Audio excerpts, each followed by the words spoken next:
The Ryder Cup on 5 Live. So good afternoon to you wherever you may be. It's early morning here in the USA, but it is the most beautiful early morning. I hope the weather's, I think it's quite chill, but quite clear at home in most parts of the country today. But here it is just beautiful, not a cloud in the sky, and the forecast is set for today and tomorrow. But I have to say, we're just hoping that the European team can, well, apparently they were read the riot act by Jose Maria Olazabal last night, who's normally a very quiet and mild-mannered kind of guy, but he really tore into them last night for a passionless display, apparently, yesterday afternoon. Well, whatever he said to them hasn't actually worked so far this morning, because all four foursomes matches have red numbers against their names on the scoreboard, and that means the Americans are leading in them all. Watson and Simpson lead Rose and Poulter by 1 hole. Bradley and Mickelson are 2 up on Westwood and Donald after 5. Duffner and Zach Johnson 2 up on Colsaerts and Garcia after 4. And Furyk and Snedeker 1 up on McIlroy and McDowell after 3. So back here with some golf in a moment, but let's go round the grounds. If you've just joined us, by the way, Chelsea won 2-1 at Arsenal. Arsenal, though, had a golden opportunity to equalise with the last kick of the game, but missed an open goal. So Chelsea still at the top of the table. But let's now start off by going around the grounds with the defending champions, Manchester City, who are at Craven Cottage this afternoon. This match is live on Sports Extra from 3 o'clock this afternoon. John Southall.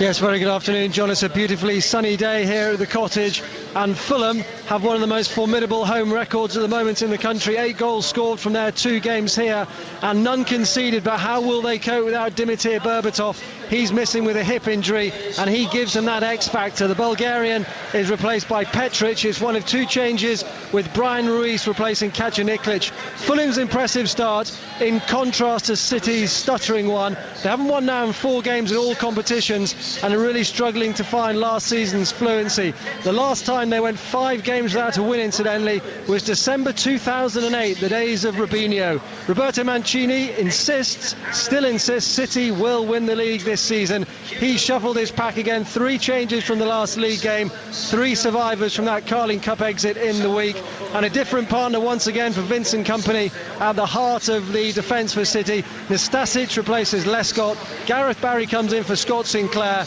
and Carlos Tevez returns up front, with Zeko dropping to the bench. Make no mistake, important game this for City. Well, from 1 stuttering team at Craven Cottage to 2 at Carrow Road, Norwich and Liverpool. Simon Mann. Well, if you said to Norwich they'd be above Liverpool after 5 games, they would have settled for it, but it's not turned out as might have been expected. 5 draws and 5 defeats between them. Not that Liverpool have played that badly so far in some very difficult fixtures. There's an evolving look to this Liverpool side, to some extent brought about by injuries and suspensions today. So Andre Wisdom starts at full-back in the Premier League for the first time in place of the injured Kelly. Sahin starts his 2nd Premier League game of the season in place of the suspended Shelvey. And Fabio Borini has been left out. In comes Suso for his first start. He's made a couple of substitute appearances in the Premier League. Agger is fit and starts alongside Skirtle. Norwich have struggled for goals so far, 2.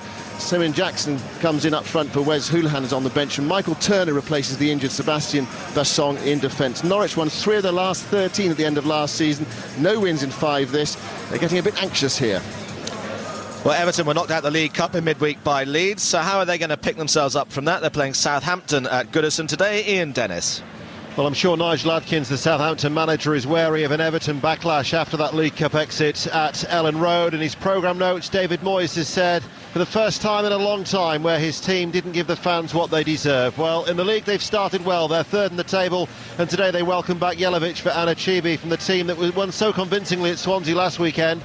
Southampton's midweek cup win means they have enjoyed back-to-back victories, and Nigel Adkins makes 3 changes from last Saturday against Aston Villa. Richardson, Ward, Prowse and Rodriguez all start for a Saints side who've only enjoyed 1 win in their last 13 visits to Goodison Park.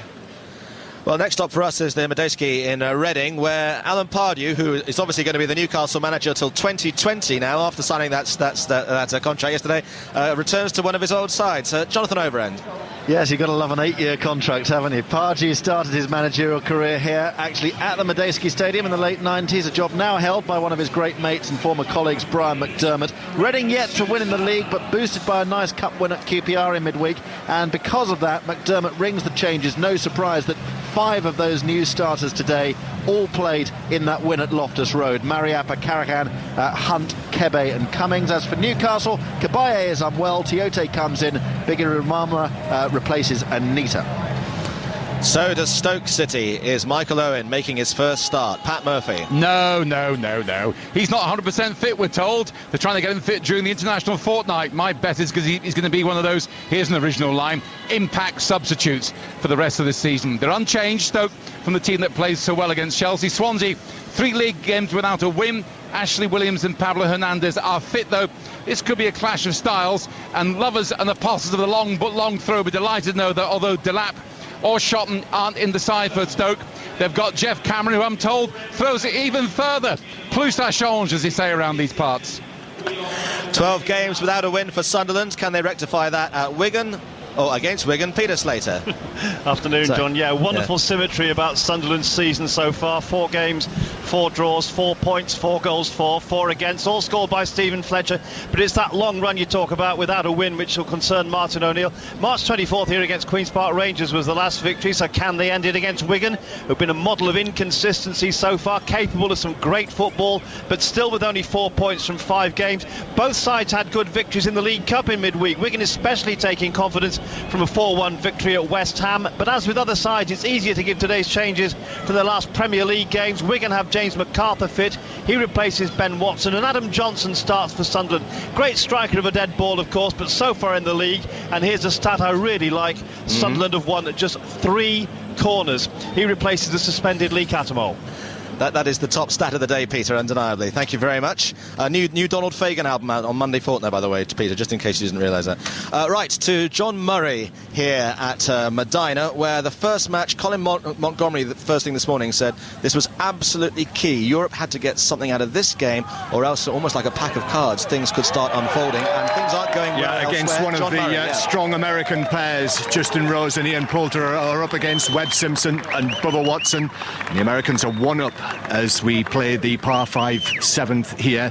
Just seeing Ian Poulter play a lovely shot from the right side over the top of the bunker onto the green.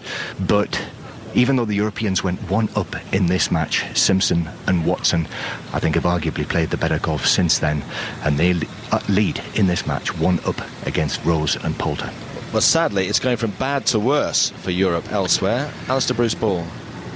Certainly is, John, because in that second match out on course, Keegan Bradley and Phil Mickelson, who've been an absolutely unstoppable force so far in this Ryder Cup, are now 3 up on Lee Westwood and Luke Donald. Luke Donald missing a 10-foot putt for a half on the 6th. So Bradley and Mickelson 3 up on Westwood and Donald after 6. And America also up in the bottom 2 matches. Jason Duffner and Zach Johnson, who I saw play yesterday and beat Westwood and Molinari in the foursomes, well, they're 2 up after 4 against Colsaerts and Garcia, and McIlroy and McDowell also down in their match for Europe, just 1 down against Jim Furyk and Brandt Snedeker. And I've just been furiously kind of flicking through all our stats books, John, to try and find out the last time, and I know there's a long way to go in these games this morning, but the last time that the USA won a session by 4 points to 0, a complete wipeout. Well, things aren't looking good, but there is a long way to go, and coverage continues on Sports Extra at the moment. Now, let's go to our match at Fir Park this afternoon. Motherwell and Celtic in the Clydesdale Bank Scottish Premier League. Roddy Forsyth, how are you? Yes, I'm absolutely fine. Lovely day here, Chicago-like, except for the temperature. And I'm going to be watching the league leaders. That's Motherwell playing the champions. I don't know how much longer we'll be able to say that, because if Motherwell play with the consistency they displayed at Ibrox in their League Cup defeat to Rangers on Wednesday, they won't be topping this table much longer. Celtic, with an eye on the Champions League in Moscow, bring Brown and Lustig back, and the good news for their fans is that Ledley, Kyle and Samaras are all on the bench, so looking good for Tuesday. Here's a stat for you. This is the first time since October the 1st, 2005, that's 7 years, would you believe, that Celtic have played an away league game on a Saturday at 3 o'clock. The last time that happened, the television company, Setanta at the time, chose to screen Falkirk versus Hearts, and the reason they did so was that Hearts had a manager by the name of George Burley, who just happened to be running away at the top of the league until a bloke called Vladimir Romanov decided that wasn't good enough and sacked him. That takes you into the lead, Roddy. That eclipses Sunderland only having had 3 corners so far this season, but there's a long way to go in this competition as well. Right, back to England, to the Championship. What's the post-Steve Keane era going to be like for Blackburn Rovers? It starts at Charlton Athletic. Alistair Durden. Well, Eric Black's taking charge today following Keane's resignation last night, ironically after his most successful spell in charge through a turbulent 2 years. The reasons why he's gone now remain, for the moment at least, tied up in legal arguments. The future, well, former skipper Tim Sherwood's name has been floated in the national press today, but today it is Black's team. Pedersen and Lowe return for them, unbeaten on the road. Charlton's Ricardo Fuller misses out, he's ill. Danny Hollands takes his place, and that's their only change. Well, Paul Jewell's under pressure as Ipswich manager. He takes his side to Oakwell today to face Barnsley. They won 5-0 at Birmingham last weekend. So I suppose the last thing you want when you're under pressure is to face a team that's riding high. Will Perry.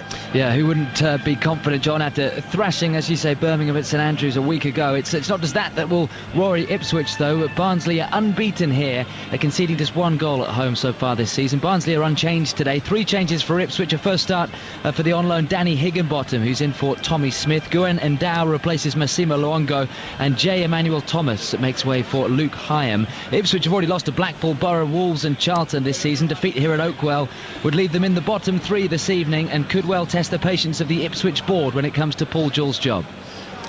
Moving now to League One, Bramall Lane, 2 of the form teams, Sheffield United and Notts County. Juliet Farrington.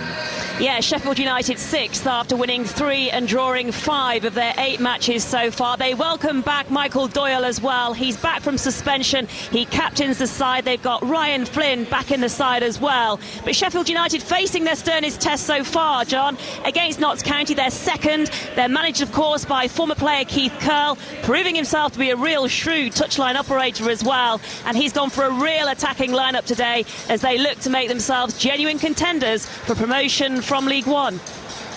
And it's only September still, but it's the season for sacking managers. Gary Waddock lost his job at Wickham last week, and they're at Dagenham today. Jackie Oatley in League Two. Yes, these two sides, 3rd and 4th bottom of the Football League respectively, and that's led to Gareth Ainsworth getting his chance as the Wickham player manager.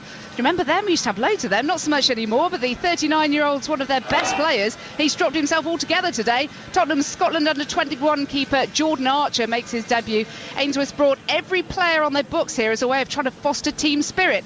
A long-serving manager of Dagenham, John Stills, fighting to keep their heads above water on what is a tiny budget. They've got Billy Bingham in midfield, no relation, but he's still highly promising.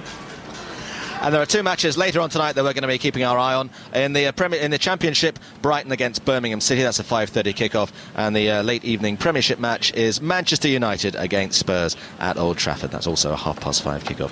So before the matches all kick off around the country at 3 o'clock, let's start heading round our matches here at Medina, where still things are not looking terribly good from a European perspective.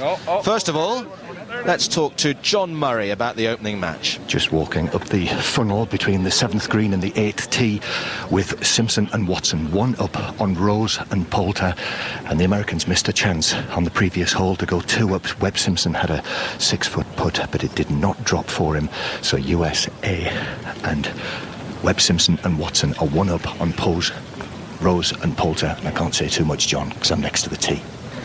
OK, well, maybe Ian Carter can say a bit more about what's happening behind you. Well, it's just non-stop, really, from Mickelson and Bradley. Mickelson has just hit a tremendous shot onto the green in 2 on the par 5 7th. Meanwhile, the 3rd shot of Europe, Simon Dyson. He's just gone short right and left a really tricky up and down, which obviously they need for 5, but they've got 2 putts for the 4 to go 4 up. And it's the story of the match, John. The European pair are having to play catch-up all the time.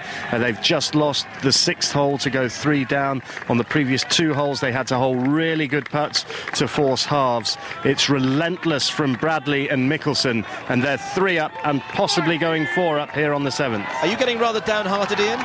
A little bit, because it is, from a European perspective, as I say, utterly relentless from Mickelson and Bradley. They resemble, one of the great European partnerships, a Seve or an Ollie. They're feeding off each other, sorcerer and apprentice, and you can hear the hooping and the hollering as they go by us here. They're whooping up the crowd, and the crowd are cheering with every justification, because this is spellbinding foursomes golf that we're witnessing. And at the moment, Westwood and Donald are just so out of sorts. There just appears no way back for them at all. Well, we could do with a bit of magic then from the continental axis of Belgium and Spain. Conor McNamara. Unfortunately, Sergio Garcia and Nicholas Colsaerts are in danger of being steamrolled here as well. They are 2 behind already after just 4 holes, and they've dodged a bullet not to be 3 behind. Zach Johnson missing a 5-foot putt here at the par 5 fifth just a few minutes ago. Karen Stoppels is alongside me, and Colsaerts was unlucky perhaps to lip out 2 holes ago, but at the same time the Americans look just as phenomenal as yesterday. Yeah, they do. They're playing very solid. I really feel that the difference in this match has been their chipping. The previous hole, Sergio hit a chip which was, he actually got quite underneath it really, left it 6 foot short, and obviously that piles on the pressure to Nicholas. And then on this last hole, Nicholas had a chip and he just rushed it 20 foot past. So if you hit quality chips there, the match is gone Europe's way. And the thing you were pointing out to me, Karen, is that Colsaerts, so renowned for being long off the tee, seems intentionally to be laying up a little bit short for then Sergio's approach shots to the greens. It does. I don't really know if that's the tactic for them to hit in first and try and apply some pressure, or if it's the fact that Sergio doesn't want to be too close to the green and have an awkward number for his wedges. It's either one of the two. Yeah. The other thing we've noticed, by the way, John, given that it's just past 9 o'clock in the morning, there are a large percentage of spectators with beer cans in their hand this early in the morning, and Karen, who now lives in Florida and therefore gets exposed to a lot of Jimmy Buffett music, just told me that it must be 5 o'clock somewhere. It's definitely, well, it's 9 o'clock here, but and it's the weekend. You know, so hey, they've been working hard all week. Just been told actually that the last time the Americans won all 4 matches in a session, either foursomes or 4 balls, was in 1981, and that was the last time there was a real American landslide victory when they thrashed Great Britain and Northern Ireland at Walton Heath, I think it was, but that's 31 years ago. So we need to come on the Irish axis. Andrew Cotter. Well, the Americans are up here, but it is closer. We've got Furyk and Snedeker are 1 up at the moment on the Max, McIlroy and McDowell. And of course this is a rematch of the foursomes match we had yesterday, where McDowell and McIlroy won on the final green, so the Americans are looking for a bit of revenge, and the only difference between the sides at the moment is the birdie on the first hole made by Snedeker and by Furyk. But at the moment, Bernard Gallagher, the Europeans, the Irishmen, the Ulstermen are playing pretty well, just not perhaps holding the putts. Well, they lost the first hole to birdie, but so far they're going along nicely. They've had chances on most of the greens for birdies. I'm going to talk the European side up here. I think they're going along well. Graham McDowell's driving beautifully, and of course Rory's playing the Rory type game. He's down the middle and he's on the green, so I think they'll turn this match around. And McDowell has driven beautifully again here down the middle, whereas Furyk uncharacteristically leaked it away to the right, and Snedeker has got a second shot on this par 5 from in the tree. I say in the trees, he's wide, but he's managed to just loft it over the trees, I think, towards the green, but I'm not sure he'll get there. So perhaps advantage Europe in this hole, advantage the Northern Irishmen. They are 1 down at the moment though, but a chance to get back to all square. Bernard, just a quick question to you, if I may, that we are told from sources close to the camp that Jose Maria Olazabal had some very stern words with the team last night, saying that they weren't playing with the same passion as the Americans were. Does that surprise you? And what impact? I mean, obviously, look at the scoreboard; doesn't seem to have had a great deal of effect. But how do you view that as an approach? I'm very surprised, John, that Jose would take that approach, because that would be a negative for me in the team room. I mean, I would always be talking up the team, and this might be misinformation. I just can't believe he's blasted his side. That he would get the wrong reaction, which I don't think that's why at the moment they're 4 down in all these matches.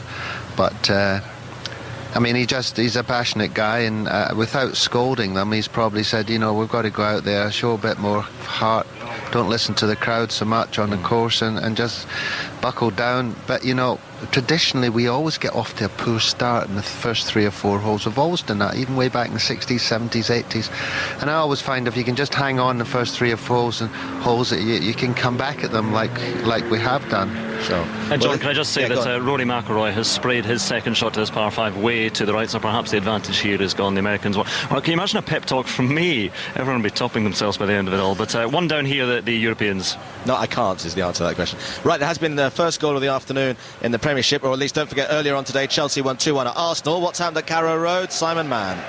Luis Suarez has happened. He got a hat-trick here last season in April. He's opened the scoring for Liverpool inside 2 minutes, 1 minute and 8 seconds actually to be precise. A good move from Liverpool down the left-hand side. Then Suarez on the edge of the penalty area scored past Ruddy with a low shot. Norwich 0, Liverpool 1. Half-time in our Aviva Premiership rugby match this afternoon at the Wreck in Bath. Alistair Eakin. lousy 40 minutes of rugby, if I'm honest about it, John, here. Bath leading by 12 points to 3, thanks to 4 Barkley penalties. His kicking's been immaculate, but the rest of the game, garbage. Poor handling, poor kicking, some poor refereeing as well. Sean Davey wrongly showing Sales Tom Brady a yellow card for a dangerous tackle that was nothing of the sort, and refusing to allow any kind of fluency to the game. It's a real shame because the weather's fabulous, the pitch looks absolutely glorious, and there really shouldn't be any excuses. So Bath leading Sale by 12 points to 3 at the break, and at Welford Road, Leicester are leading Exeter 13 points to 3. One of the most beautiful sporting grounds in any kind of code at the Rec on a day like today. Now back here on a glorious summer's day as well to Ian Carter. Any good news? No, afraid not from a European point of view, John, because, here's a good bit of news. Luke Donald holed a 25-footer. The bad news is that it was for a par, and the Americans were able to make a 2-putt birdie on the par 5 7th, and that means that Mickelson and Bradley are now 4 up after 7 against Westwood and Donald. And a quick word about Westwood, who yesterday we felt just as kind of was in third gear the whole time. Is he still stuck there? Yeah, he's still struggling. Simon Dyson is watching with me, regular playing partner of Lee Westwood at times on the European tour. He does look a little bit out of sorts, doesn't he? Yeah, he does a little bit. I mean, he's normally a very consistent driver of the ball, and he's missed a few fairways. But there's 7 holes gone. You never know. Win a couple straight back, and then it'll be game on. But there's still 11 holes to go. But the momentum has to shift quickly, doesn't it? Oh, without a doubt.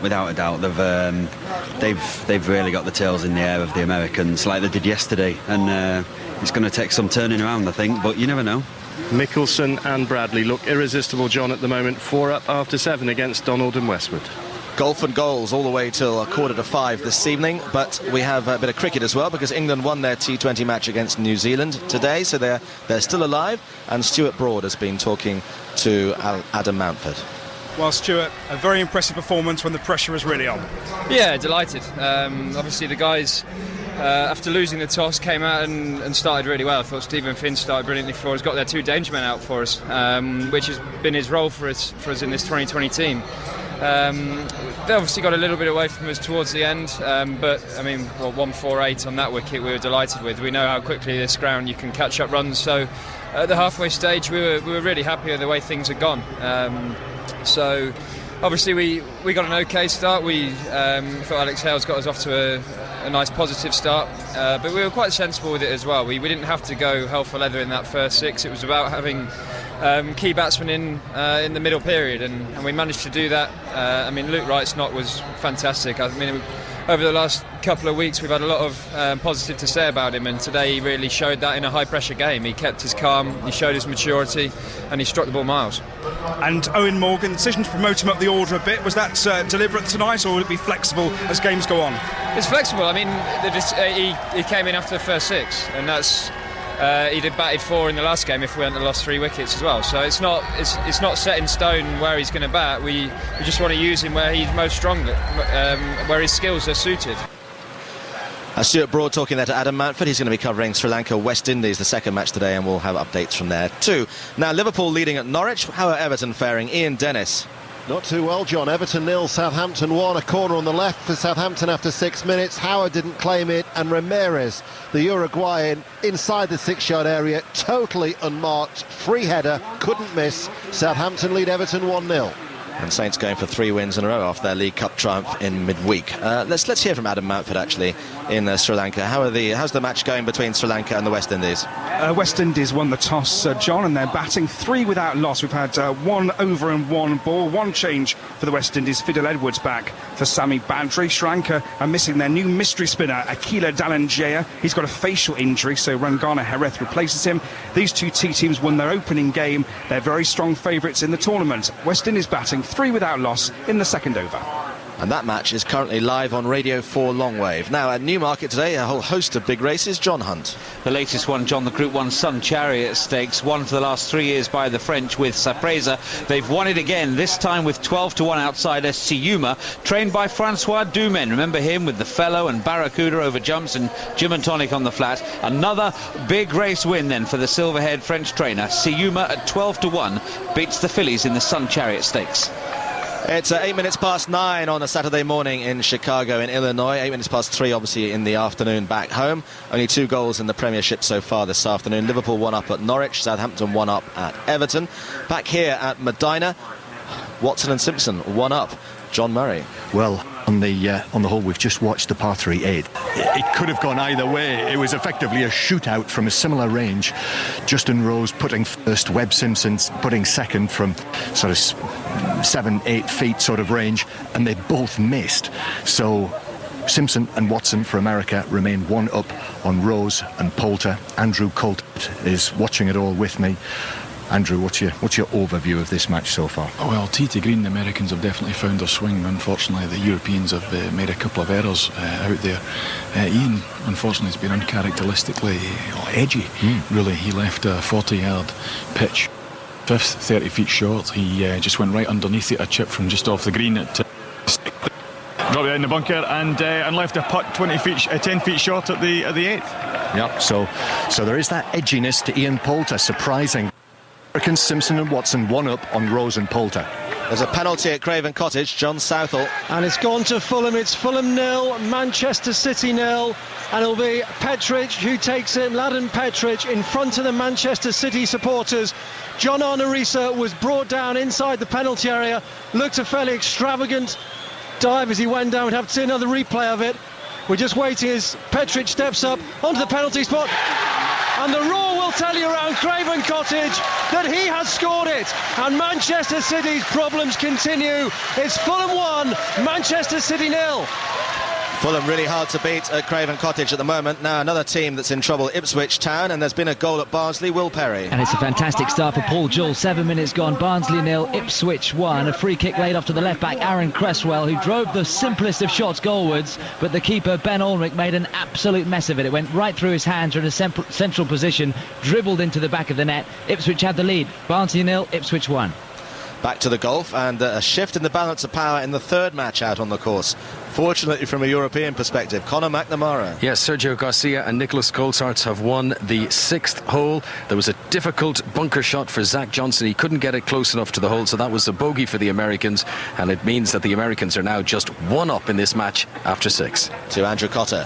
The Americans 2 up in this match, though. Jim Furyk and Brandt Snedeker taking one really against the head on the 5th, the par 5, because it was a loose tee shot from Jim Furyk, but they managed to salvage a birdie. Snedeker holding a 10-footer. Europeans couldn't quite match it. They are 2 down, McDowell and McIlroy, against Furyk and Snedeker.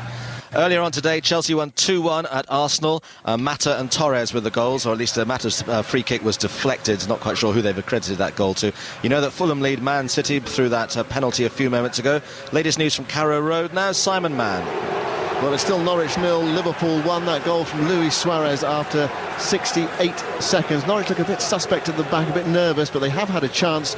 Simeon Jackson at the back post, completely unmarked, drove in a shot that was blocked by Reiner. But you feel that there's a second Liverpool goal here for them if they really go for it. Norwich 0, Liverpool 1. Southampton still leading at Goodison. Ian Dennis.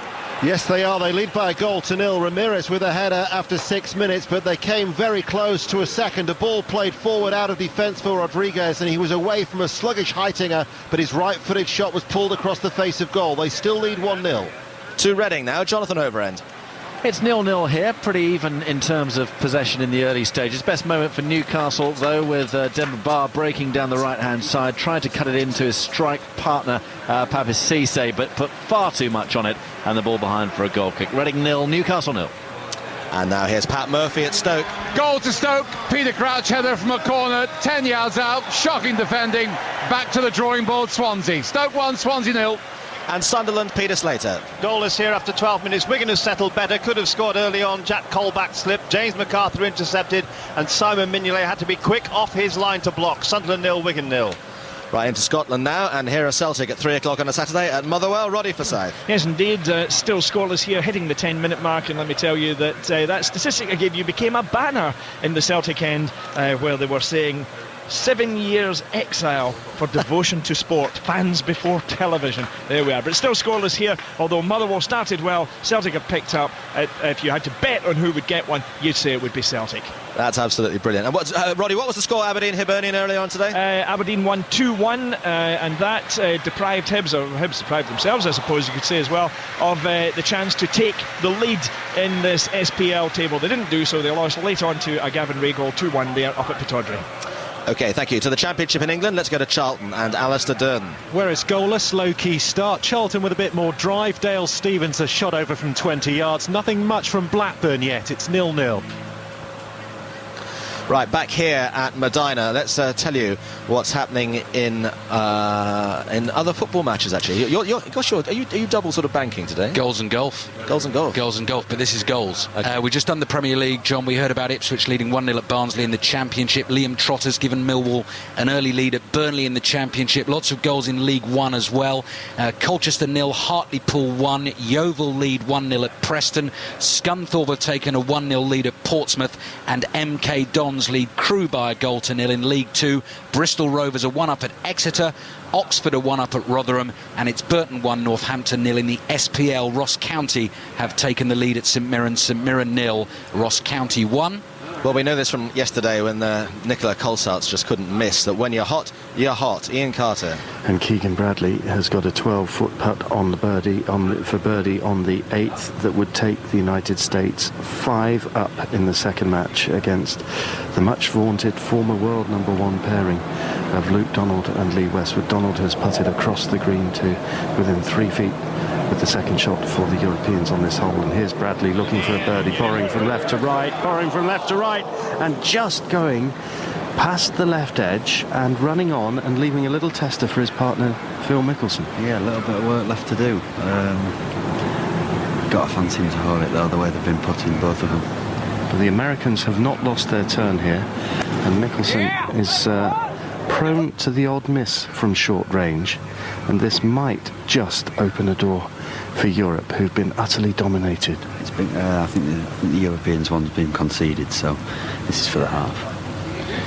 So Mickelson settles over this putt, 3.5 feet for par and a half to remain 4 up on the 8th green.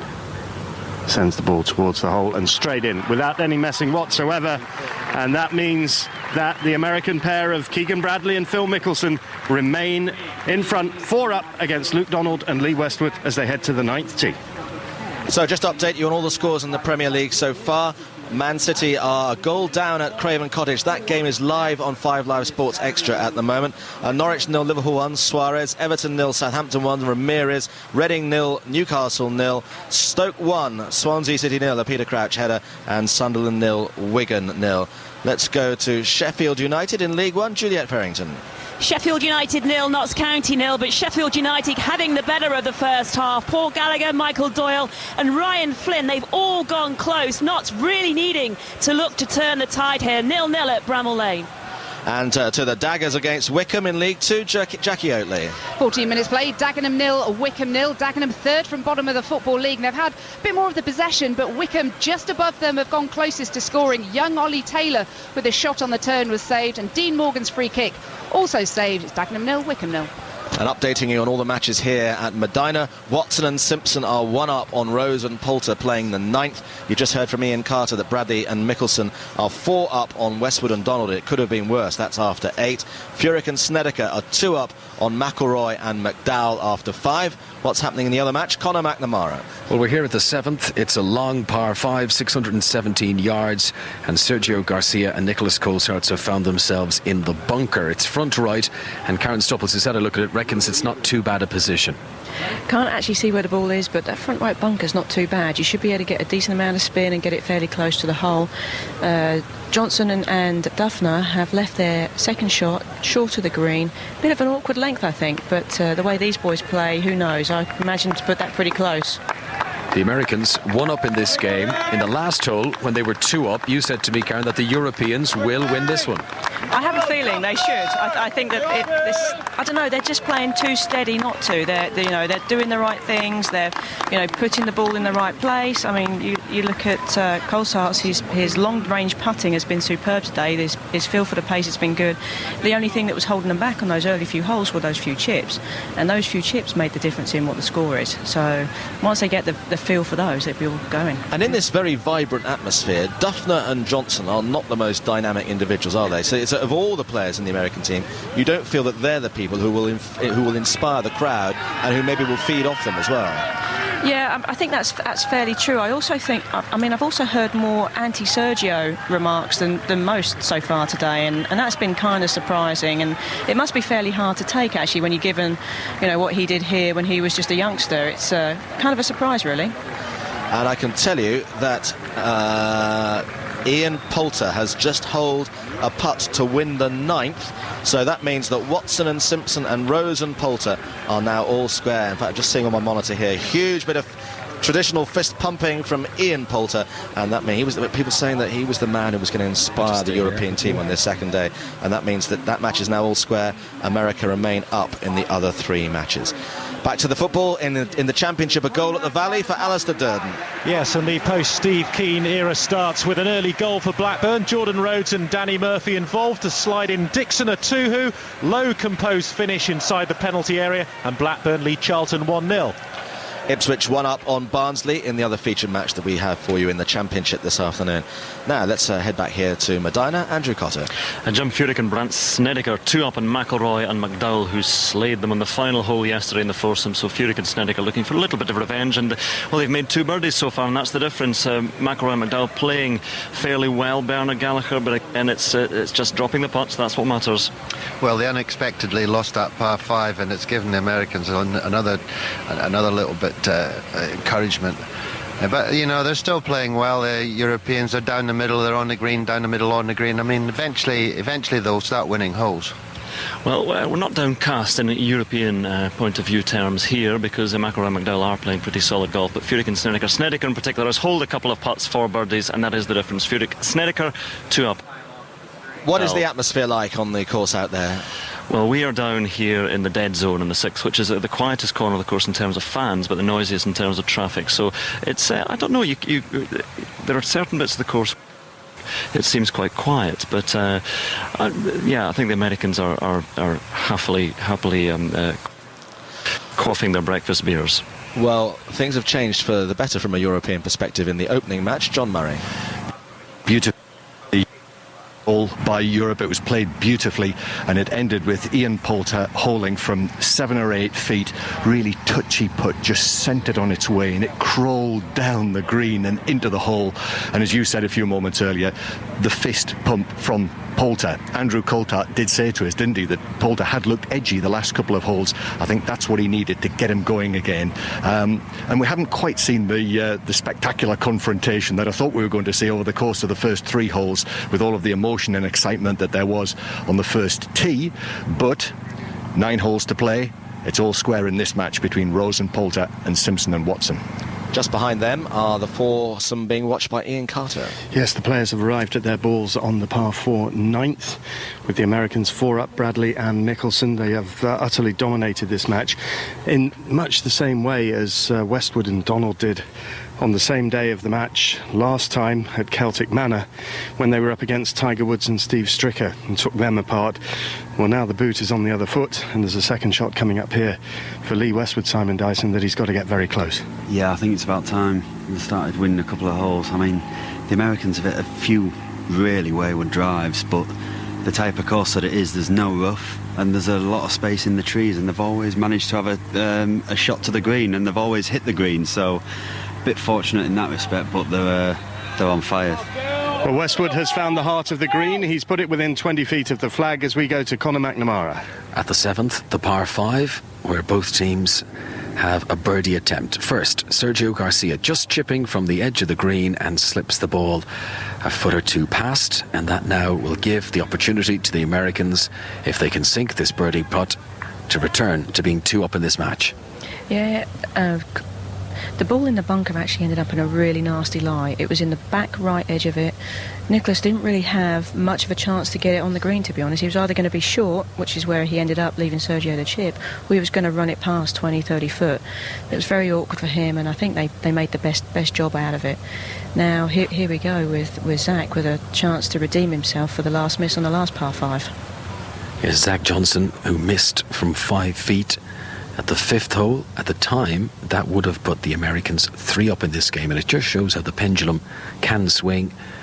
That hole was halved. The Europeans won the 6th, and the Americans' lead at the moment is they are 1 up, but they can return to 2 up if Zach Johnson can make this putt. It's very much a slope up a hill ahead of him towards the pin here, and he's just decided to pick up his ball one more time and replace it. It looked like he has a little bug or something on it just climbing around. He's tried to waft it away, didn't move, so he's had to pick the ball up and settle it down again. I mean, all these different things can add to the time it takes to go through your process, and may unsettle you a little bit, so he's having to restart, go through everything again. And he's not the quickest player in the world anyway, so this is just adding a little bit more time to the little tap-in that Colsaerts is going to have to make eventually. These 2 Americans, Duffner and Zach Johnson, sat out yesterday afternoon session. And Johnson now stands over the putt, this to put the Americans 2 up in this game. Perfect silence around the green. Karen mentioned how there were some jeers and a few negative comments towards Sergio Garcia earlier on. First of those kind that I've heard. Now here comes the putt, rolls it towards, and it's come up short. He didn't hit it hard enough. No, not at all. Not at all. He's got to be disappointed with that. Looks like this hole will be halved. Ian Carter. We're on the 9th, where the European pair of Donald and Westwood are surveying a birdie putt around about 20 feet.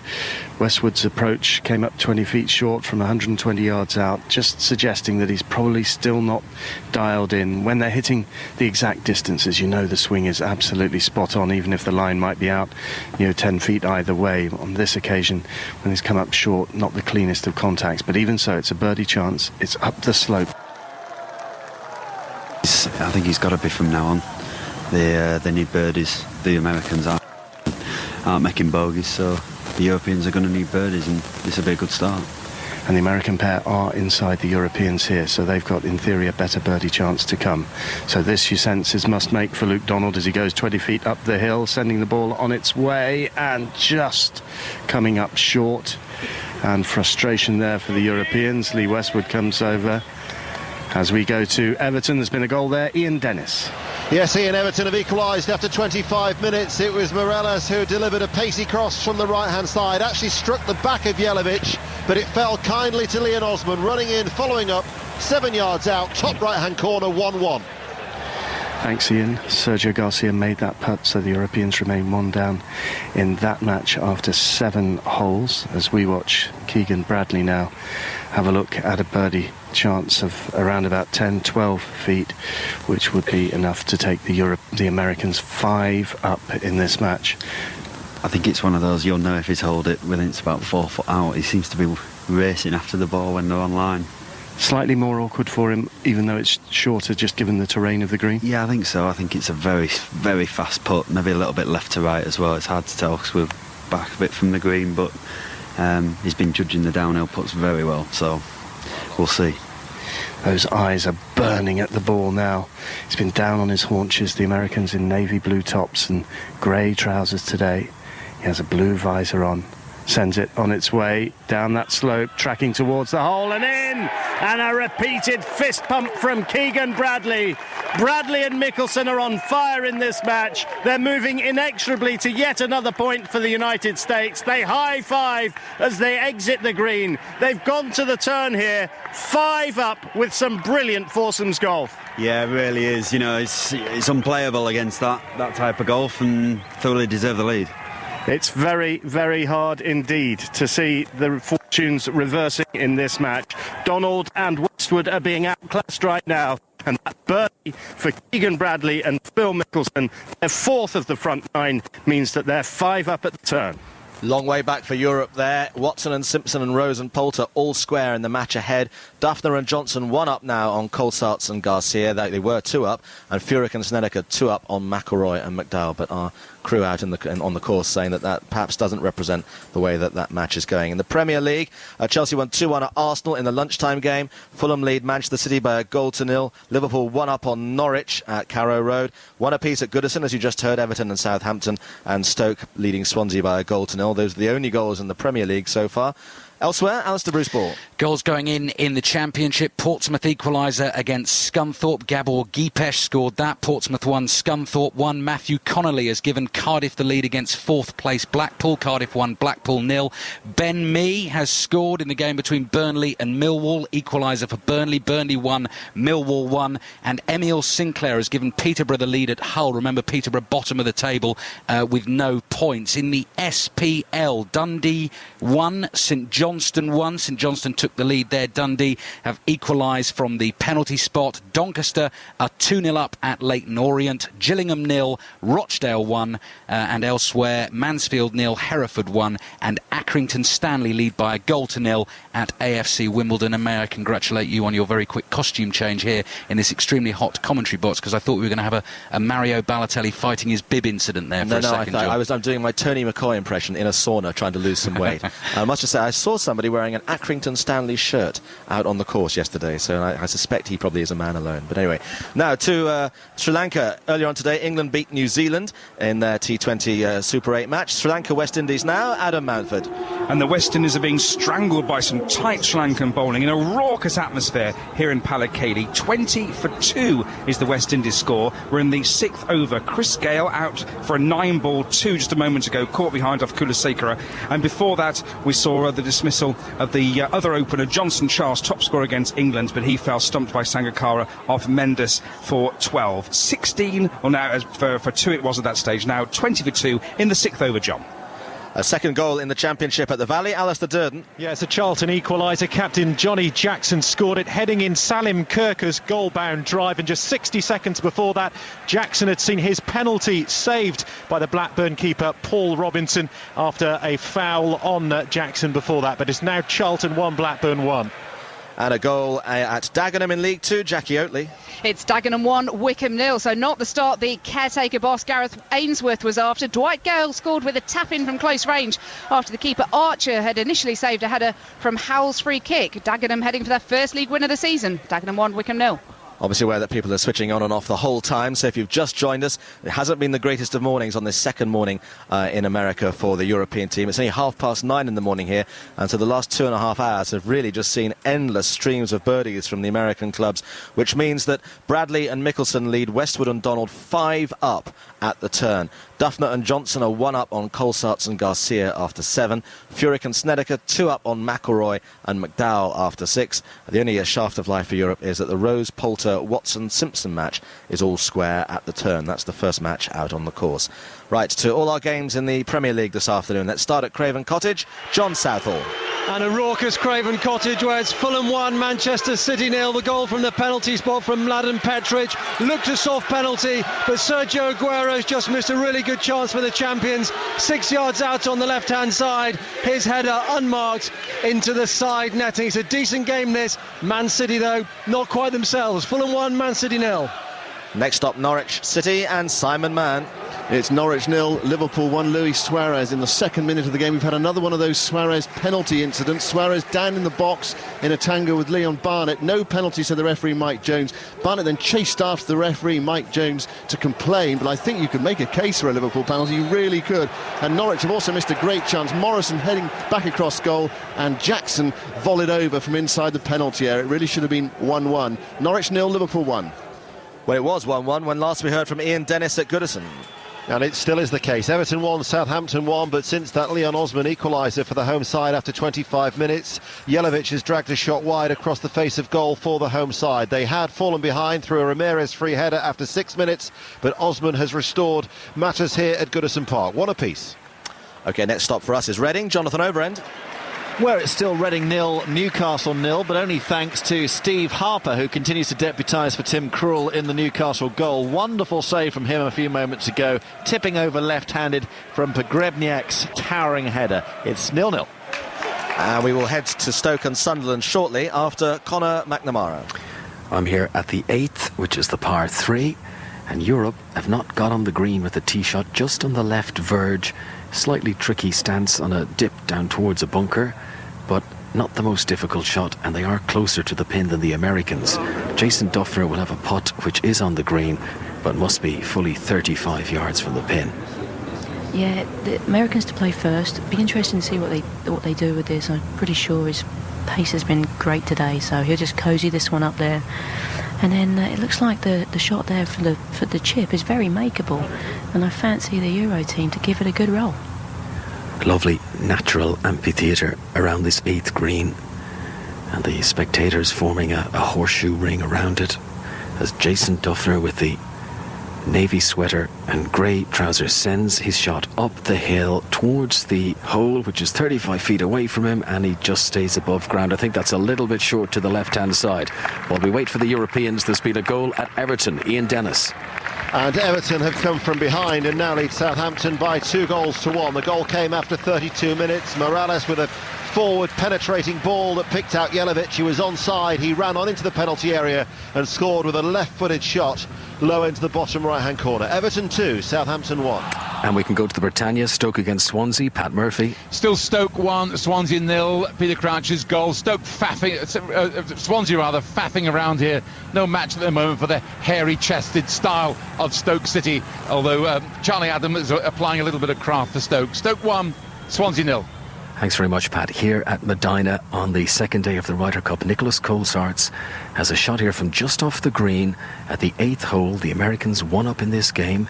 Jason Duffner and Zach Johnson against Sergio Garcia and Nicholas Colsaerts, who was such an impressive rookie on his Ryder Cup debut yesterday. Hardly missed a putt. Tiger Woods described it as the best putting display he'd ever seen, but here he is, just chipping the ball up onto the green and rolling it towards the pin and rolling it past, and quite considerably past, and it's still rolling, and that's at least 5 or 6 feet past. Yeah, it was kind of like the last chip he played at the par 5, just a little bit too aggressive with it. I mean, it looked like he played it fairly softly, and it looked like a really decent contact with the ball. I think the speed of the greens is just too fast at the minute. Let's get another update from the Premier League. Let's go to Sunderland against Wigan. Here's Peter Slater. 34 minutes played, goalless. Sunderland have at least won a couple of corners. Fletcher headed one of them just wide, but they have Simon Mignolet to thank for keeping them level on the quarter hour. Beausejour cross, Aruna Kone connecting, and the Sunderland keeper diving to his left. Splendid save. Sunderland 0, Wigan 0. Thanks very much, Peter. Here at the 8th green, Europe facing a 5-6 foot putt to try and halve this hole and prevent the Americans from going 2 up in this game, which was the 3rd of the morning session. And Sergio Garcia will be the player to take, just been helped out by Nicholas Colsaerts, who read these greens so perfectly yesterday, and he's peering right over the shoulder of the Spaniard. And maybe a little word of advice as Garcia now comes forward and steps up to take this putt. Important moment for these Europeans, who've not been ahead in this game since it started, but a chance here to bring it back level. Here it comes from Garcia, straight into the hole, and he punches the air as well. And this could be an important turning point, certainly in this game, maybe even in this Ryder Cup in total. Well, I think that both Sergio and Nicholas have been really holding on well here. The Americans haven't taken advantage of some good opportunities they had, and I really feel now if the European team can pile a bit of pressure on now and just make 1 or 2 birdies, they could win this match. So all level now between Jason Duffner and Zach Johnson and Sergio Garcia and Nicholas Colsaerts. Some good news for the Europeans at last. Any more from John Murray? Well, I can report that there is now some blue on the scoreboard again for what seems like the first time for hours, and it's because Webb Simpson has missed a short putt round about 4.5-5 feet at the par 5 10th. So Poulter and Rose win the hole with a par 5, and they are 1 up. Europe 1 up in this leading match on Simpson and Watson. So America now up in 2, all square in 1, and Europe up in 1, and that's a much more healthy position from a European perspective than it has been at any stage today, at least since we started at 7:10 this morning. Back with the football, though, in England and in Scotland now at Fir Park. Roddy Forsyth. Well, it's just become Motherwell 0, Celtic 2. You can hear the Celtic players' applause, but it was a Motherwell player, Cummins, who put the ball in his own net from a Scott Brown cutback. And 2 minutes before that, we had Gary Hooper punching the air, Sergio Garcia style, after Cummins had worked the channel and allowed Hooper to use his pace. Straight through he went, he slotted it away. It's Motherwell 0, Celtic 2. Second goal there, and a second goal here too at Stoke. Pat Murphy. And the second goal for Peter Crouch. He won it, the first cross, knocked it on to Walters. Crouch then followed up, had his shot saved, and then he got the rebound in from 6 yards. They deserve it. Stoke 2, Swansea 0. Plenty of other goals to report. Alistair Bruce Ball. In the Championship, Emile Sinclair's got a second for Peterborough. Hull 0, Peterborough 2. Oliver Norwood's given Huddersfield the lead at home against Watford. Cardiff now 2 up against Blackpool. Peter Whittingham has got the second there. Bury are 1 up at Stevenage in League 1. In League 2, it's Dagenham and Redbridge 1, Wickham 0. Fleetwood 1, Barnet 1. Fleetwood have equalised there. And Rotherham have equalised against Oxford. That game is 1-1. In the SPL, as well as Celtic today, Kilmarnock are 1 up at Hearts. And Inverness lead Dundee United by 1-0. Goals in both the matches featuring the big Merseyside sides. Let's start with Everton. Ian Dennis. Everton are rampant, John. They lead Southampton by 3-1. They've come from behind with 3 goals in the space of 13 minutes. Coleman this time with a cross from the right. Jelavic far side of the penalty area in front of the Gladys Street end. Powerful header. Goalkeeper couldn't keep it out. Everton 3, Southampton 1. So Blue happy. What about Red? Simon Mann. Yeah, they're happy as well. Norwich 0, Liverpool 2. Luis Suarez with his second goal of the game, given away by Turner on the edge of his penalty. A horrendous mistake, but a lovely finish from Suarez. Turned past his man and shot in from the edge of the penalty area. Just before that, he missed a great chance to make it 2-0. He was put clean through and had screwed his shot wide. It's Norwich 0, Liverpool 2. Both goals to Luis Suarez. To the afternoon's rugby. Alistair Eakin was saying it was a dreadful first half between Bath and Sale. How's the second? Much improved, John, I'm happy to relate. A try each way. Tight head prop Davy Wilson for Bath, the big man, showing a clean pair of heels inside the 22. And Johnny Leota from close range for the Sharks. Both were converted. We've got 20 minutes left to play here. Barkley lining up yet another penalty. But Bath leading Sale 19 points to 10. And at Welford Road, Leicester leading Exeter by 23 points to 3. A second try for Adam Tombstone. The first leg of the autumn double, the Cesarewitch, coming up in a couple of weeks' time. There's Cambridgeshire at Newmarket. They're loading at the moment, but it's a big field. It will take some time. So while they're doing that, let's go to Andrew Cotter out with the fourth match here at Medina. Well, it's coming down to a putting contest here on the par 5 7th. Furyk and Snedeker, who are 2 up, and McIlroy and McDowell are about 8 feet or so away. And the putt belongs to Jim Furyk. He's coming over it now. Meanwhile, the second shot from Rory McIlroy was just left, and McDowell popped it up to within about 5 feet or so. So the Europeans slightly closer. They're 2 down. With the advantage here, you'd think. I said it was Furyk's, but it's Snedeker's. Of course, Furyk was just standing over it at the moment. But Snedeker's coming over it now. I'm not sure we'll have time for this, but here he comes over it. Sunshine, bright, strong, very warm today here at Medina. So the Americans who lost to the Ulstermen yesterday on the final green are 2 up at the moment. Snedeker coming over this birdie putt here on the par 5. Takes little time over it. Forward it goes and stays out. Stays out. A rare miss there from Brant Snedeker. The door slightly open for the Europeans. Well, it is. That was a rare miss, as you say, Andrew, and it's a great opportunity for Rory. Rory's not really been getting a lot of putts. It's one of these type of foursomes matches where Graham McDowell's getting all the putting. And so Rory's having a good look at this, and Graham McDowell over this putt. It's actually quite an important putt, this now, so it'd be given really some impetus if they could hold this putt, get one back on the board. They were looking at, there was a big scoreboard right off this green, and they were looking over at the bird there, and they had a say that they could see that the first group have gone 1 up, so hopefully that'll give them some inspiration. Very important putt, which Rory McIlroy's down on his haunches studying, comes forward to it now. His putting coach is, of course, Dave Stockton, who's the former US Ryder Cup captain back at Keogh in 1991. This for a birdie, this to get back to 1 down. Pulls the putter head back, sends the ball forward, trickling down towards the hole. Oh, catches the left edge and spins out, stays out. Rory McIlroy arches his back and looks to the sky.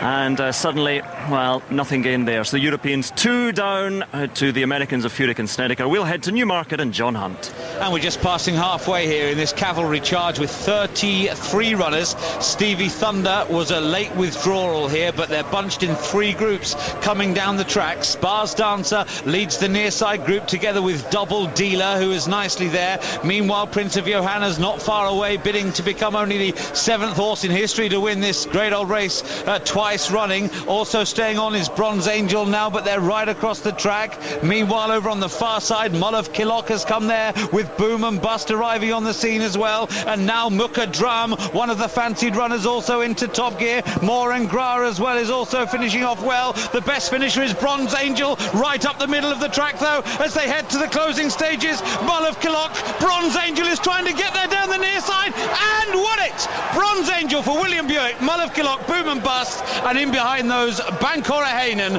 But that's a winner for Marcus Tregonning and William Buick, number 35 on the card. Bronze Angel has won the Cambridgeshire. And we'll give you the starting prices from Newmarket in just a moment or two. But back here at Medina, and suddenly, when it was all red, it's going a little bit blue. John Murray. With Rose and Poulter 1 up on Simpson and Watson. You know at the Ryder Cup when you're on the back 9 and one of the team captains turns up that your match has got great significance. Well, Jose Maria Olazabal has just arrived at this one, and we've just seen 2 terrific shots in from Justin Rose for Europe, from Webb Simpson for the United States. They are both inside 7 feet, but it's the Americans who are closer. It could be square here. It could be Europe 2 up. Big hole, the 11th in this match. Back down the course to Ian Carter.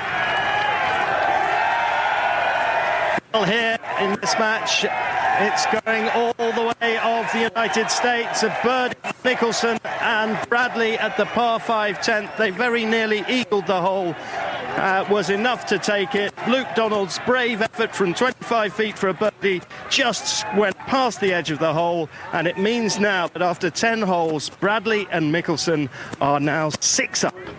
And I think we can safely say that's the USA 6, Europe 3 as an ongoing score here at the Ryder Cup. Right, back with the Premier League. Only 2 or 3 minutes to go to half-time everywhere. Let's start at Craven Cottage. John Southall. 2 minutes for the break. Fulham 1, Manchester City 1. City back in it. Tevez shot from the edge of the area. Took a slight deflection. Really well saved by Schwarzer, but he could only palm it to Aguero, who tucked it in. Fulham 1, Manchester City 1.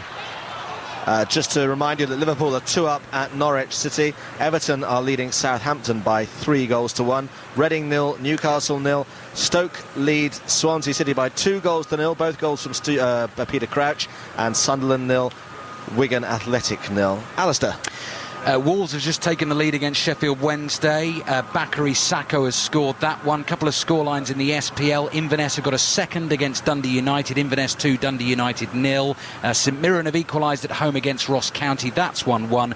Colchester now lead Hartlepool by 2-1 in League 1. Bradford 0, Port Vale 1 is the latest in League 2. Celtic are 2 up on Motherwell in the Scottish Premier League, and Aberdeen beat Hibernian 2-1 in the lunchtime game. Back out on the course, John Murray. Bubba Watson. Well, that was the big dramatic shootout that we were going to have on the 11th green, but sadly we don't have pictures on our monitor, and we've lost John Murray's commentary pack. So I can tell you that Bubba Watson has holed his birdie putt, which means that Ian Poulter will have a putt very shortly to halve.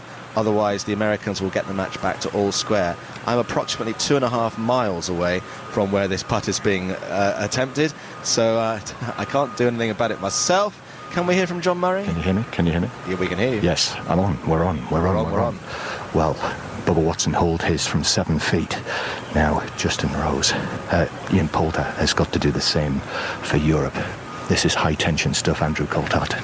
Yeah, it certainly is. You know, I thought Europe had a great opportunity there. They hit it in a wonderful riposte there from Webb Simpson, who just was almost perfect with distance control, just caught the slope and spun down the front on a great putt, perfectly paced judge putt from Bubba Watson. Huge big USA chance. The spelling bees out again over here on the left-hand side as we look back down the 11th, but you know, this one Poulter, a little tickly one, sort of down the hill again, probably a little bit off the left, just taking his time, got to focus. Europe relying on Ian Poulter again with the putter in his hand. And he just backs away. Lovely sunshine that we've got now. Ian Poulter in this pink jumper. Cerise, purpley pink, and peering through legs and past bags and trying to see the ball when it's on its way for Europe. This to halve the hole, this to keep Europe one up, and it's in from Poulter. Huge putt there from Poulter. Keeps Europe one up, and that's what the rest of the team need to see. Big moment, and Poulter and Rose keep their noses in front. One up.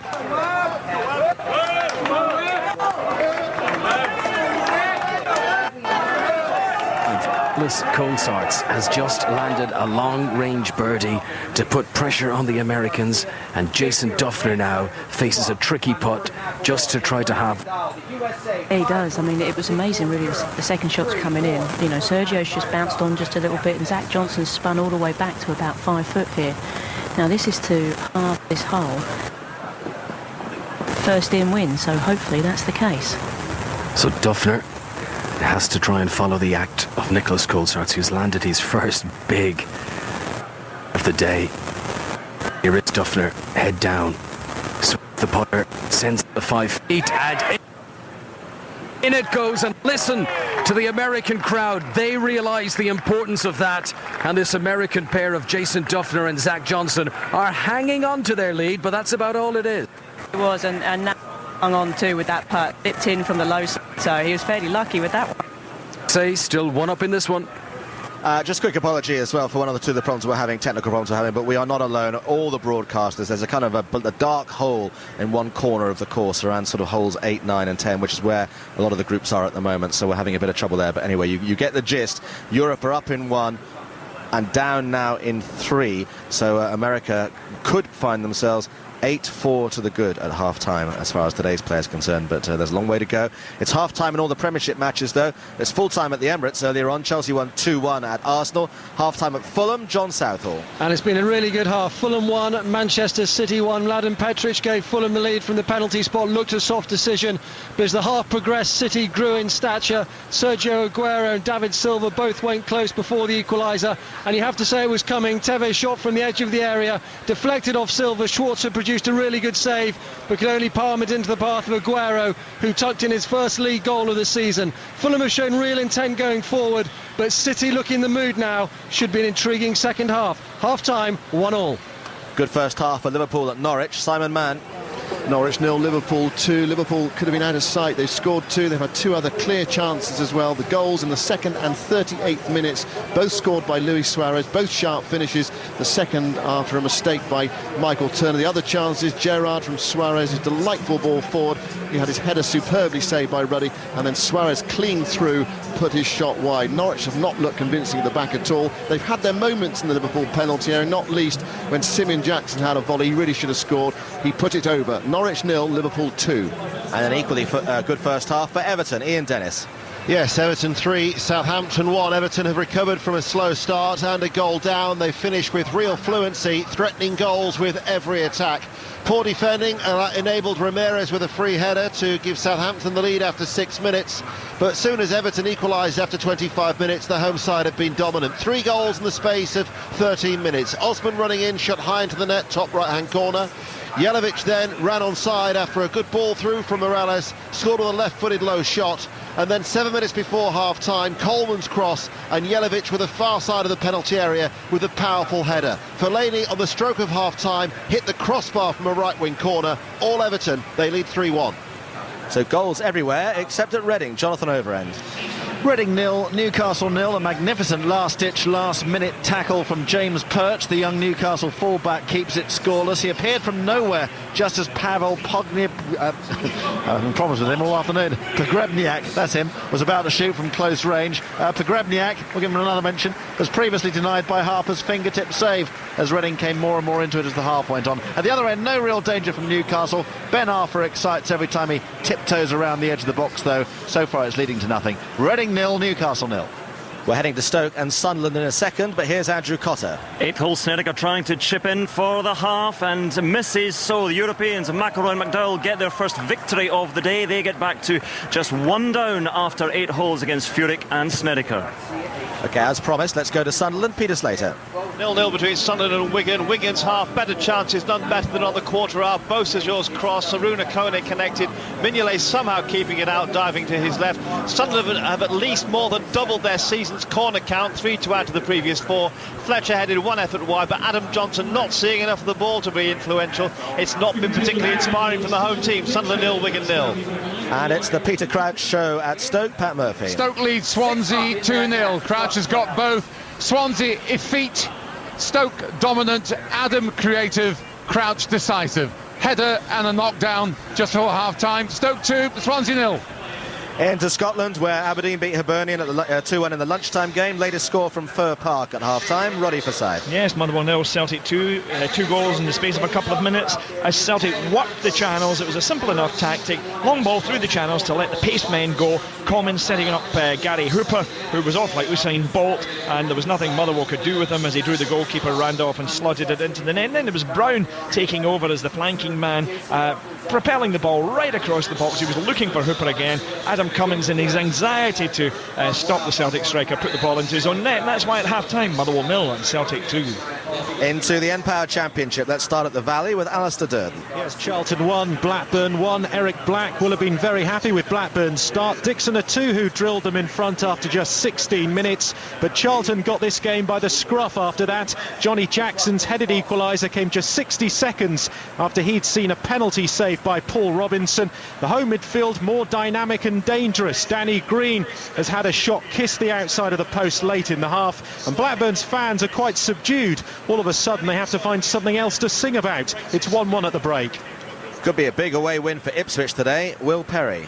Barnsley 0, Ipswich 1. All aspiring goalkeepers close your eyes during the Football League show tonight for the opening goal here. Ben Alnwick might as well have thrown the ball into his own net when he allowed Aaron Cresswell's shot to slip right through him. Stephen Foster thought he'd equalised with a header, but a foul was given on the keeper just before the break. At the break then, Ipswich lead 1-0 at Oakwell. Lots more football scores in just a second, but I'll have the starting prices from the Cambridgeshire in a second, but let's go to Ian Carter. Yes, Keegan Bradley with a putt here for what will be a birdie and another win, and 7 up with 7 to play. He was over it just a few moments ago. Now he's walking behind the hole and having a look at it. The Europeans have already putted. Luke Donald across the front of the green after an approach shot from Lee Westwood shaved the edge of the hole, and that was conceded for a 4. This for yet another birdie for the Americans. They had 4 on the outward half, a 5th on the 10th. This for a 6th birdie, and to go 7 up. Scintillating foursomes play with the big hitting pair of Mickelson and Bradley. Simon Dyson taking full advantage of the course setup as well. Oh, totally. I mean, they've hit, like I said before, they've hit a few wayward drives, but these last few they've really hit down the middle. Well, here goes the putt, and he's missed it. He's missed it just to the left of the hole. He can't believe it. And this match goes on with the theoretical possibility of a European victory, but nothing more than that, because the score remains 6 up now after 11, so 7 holes to go as we go to John Murray.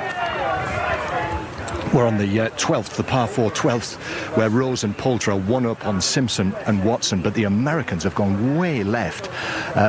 Off the tee, Europeans in great position in the middle of the fairway, and this hole, this really splendid looking hole of golf, sort of gently curls around from right to left. There is water on the right, there's a huge oak tree in front of the green, so the Americans have got big problems, Andrew Coulthard. Yeah, they do, John. It's a beautiful hole from where Europe's put their tee shot, but where America's put it, it's a very, very difficult hole. Bubba Watson, he's going to have to conjure up a shot reminiscent to the 10th at Augusta, or almost just as good. He's slightly further back, so he can do it, but he's got to be pinpoint accurate. There could be a disaster lurking here for the US. Yeah, big events in this match with Europe. Rose and Poulter 1 up on Simpson and Watson. Bronze Angel with William Buick on board won the Cambridgeshire at Newmarket about 10 minutes or so ago. We'll tell you the starting prices after Alistair Bruce Ball has given you the championship scores. Going to do my very best, James Alexander-Gordon, for you. Bolton 0, Crystal Palace 0, Bristol City 0, Leeds 0, Burnley 2, Millwall 1, Cardiff 2, Blackpool 0, Huddersfield 1, Watford 0, Hull 0, Peterborough 2, Middlesbrough 0, Leicester 0, and Wolverhampton Wanderers 1, Sheffield Wednesday 0 are your championship half-time scores. In League One, what's the half-time score at Bramall Lane? Juliet Farrington. It's 0-0 between Sheffield United and Notts County. Good game, Yes, though. Took a while for Notts County to get going. They showed good attacking threat through Hughes and Judge, but the best chance is falling to Sheffield United. They should really be in front. Nick Blackman's powerful shot, that produced a fingertip save from the Notts County goalkeeper. Other efforts falling to Doyle, Finn and Maguire. Maguire's close-range effort looped on top of the net, and that happened towards the end of the first half, but goalless at half-time.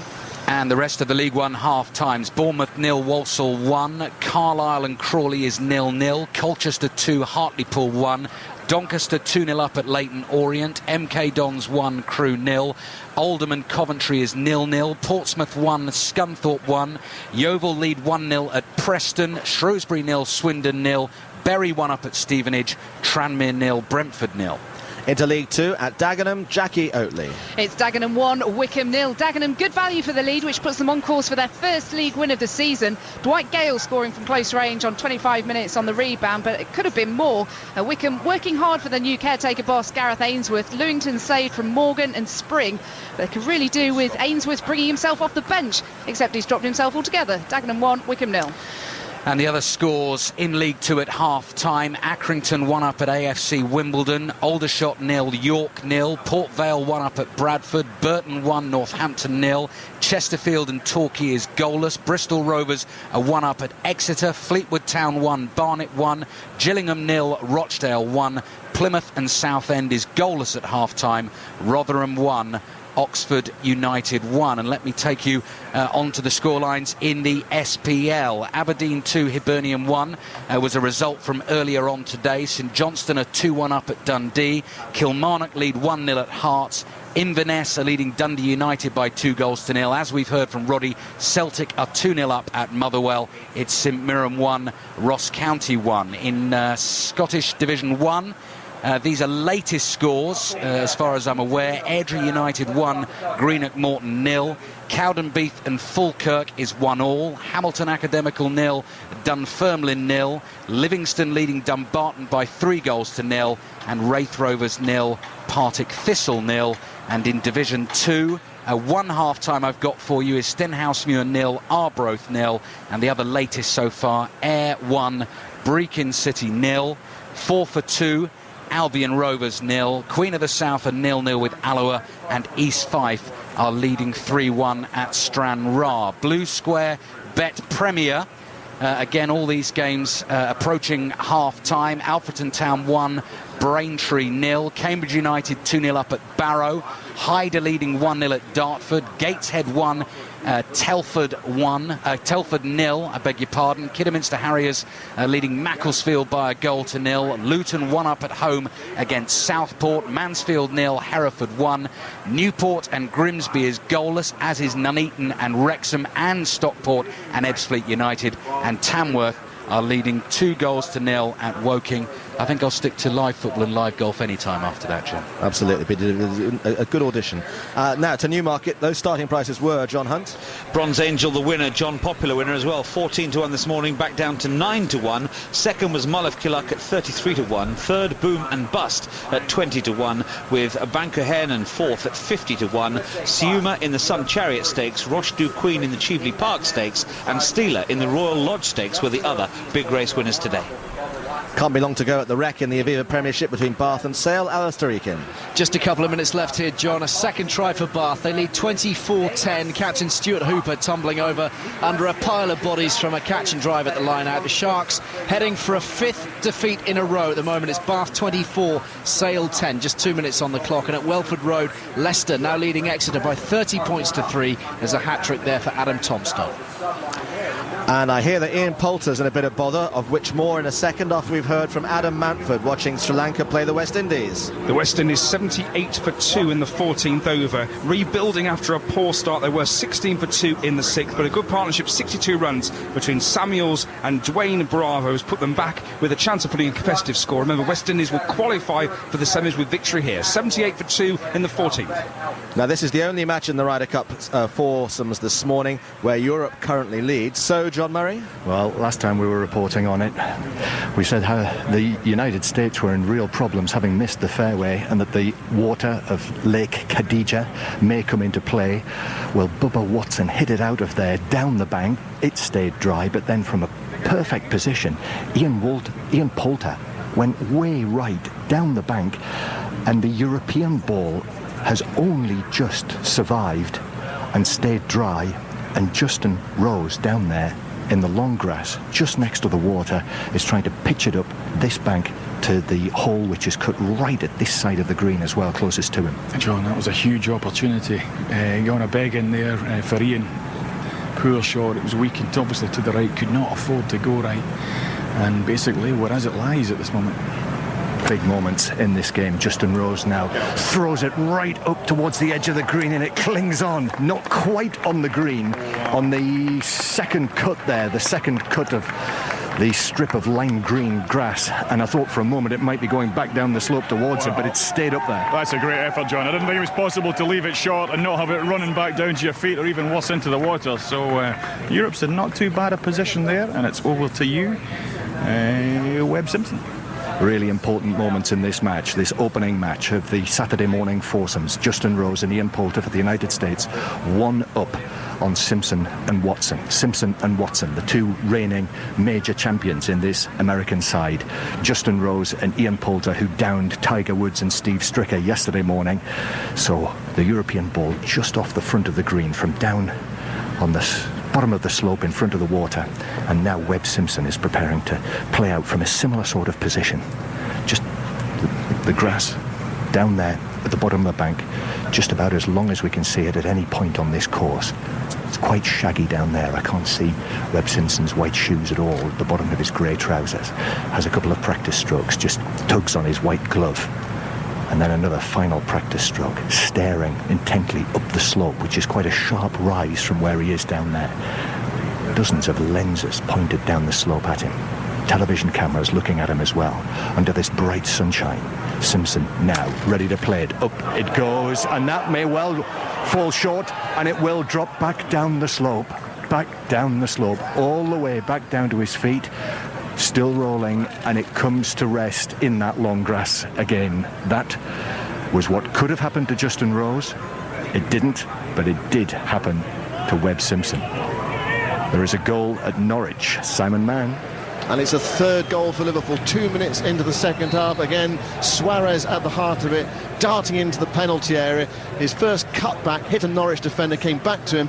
This time he squared it for Sahin to turn the ball in for Liverpool's third goal. Just before that, an amazing escape at the other end when Sermon drove the ball in from the left-hand side, from the left edge of the 6-yard box, and it hit Snodgrass about 2 yards out and went over the bar. It just looked as it had to go in, but it didn't. Norwich 0, Liverpool 3. So now it's Bubba Watson's turn to try and do what Webb Simpson failed to do, and he's played a brilliant shot. Really outstanding from down there next to the water, and he has landed it on the green to within 4.5 feet. Yeah, an amazing amount of feel in Bubba Watson's hands. I mean, we know he can manoeuvre the ball all over the place, but to have the touch that he has round about the greens is tremendous. That's a great shot, and it gives him a chance to get out. Well, Europe are 6 down in the second match out on the course. Mickelson and Bradley 6 up in that match, but only 1 down in the third and fourth matches out on the course. 1 up in this opening game. This is BBC Radio 5 Live here at the Ryder Cup in Illinois on the most magnificent autumn day. Big moments. You can feel it, Andrew. You've been in the heat of battle at the Ryder Cup, and we're right here at it now. Andrew Cotter has news. Conor McNamara has news from elsewhere on the course. At the 10th, Nicholas Colsaerts has got a long 40-foot putt for birdie. If he lands it, this game will be all square. Colsaerts and Sergio Garcia against Jason Duffner and Zach Johnson. He's hit the putt, he's very quick up off it, and I don't think he's too pleased. Let's go back to John Murray. Ian Poulter putting for Europe's par 4 here at the 12th. Poulter from just off the green, only 20 yards away from where we stand. Here he goes, bumps it forward, it curls back towards the hole and in for Ian Poulter, in for Europe, and Europe win the hole, and Poulter and Rose are 2 up. Andrew Coulthard, that was great drama. Well, won it, and did he extricate himself there after the poor second shot? Wonderful, wonderful chip out there from Justin Rose. He just managed to cling on, and Poulter certainly got the pace of the greens, and he's been knocking in the putts today. This hole here, Andrew, this hole we've just watched, is really what we love about this Ryder Cup. This is what makes it so special. Conor McNamara again. Yes, we told you that Nicholas Colsaert's birdie effort came 2.5 feet or so short. So Sergio Garcia needs this putt to prevent the Americans returning to 2 up in this game. Garcia standing close to the pin, back right edge of this green at the 10th long par 5.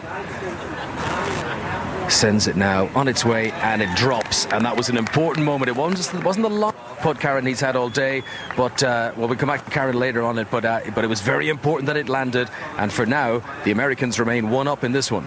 What a putt by Ian Poulter. You must watch that on the highlights on BBC Two tonight at midnight. That was absolutely fantastic.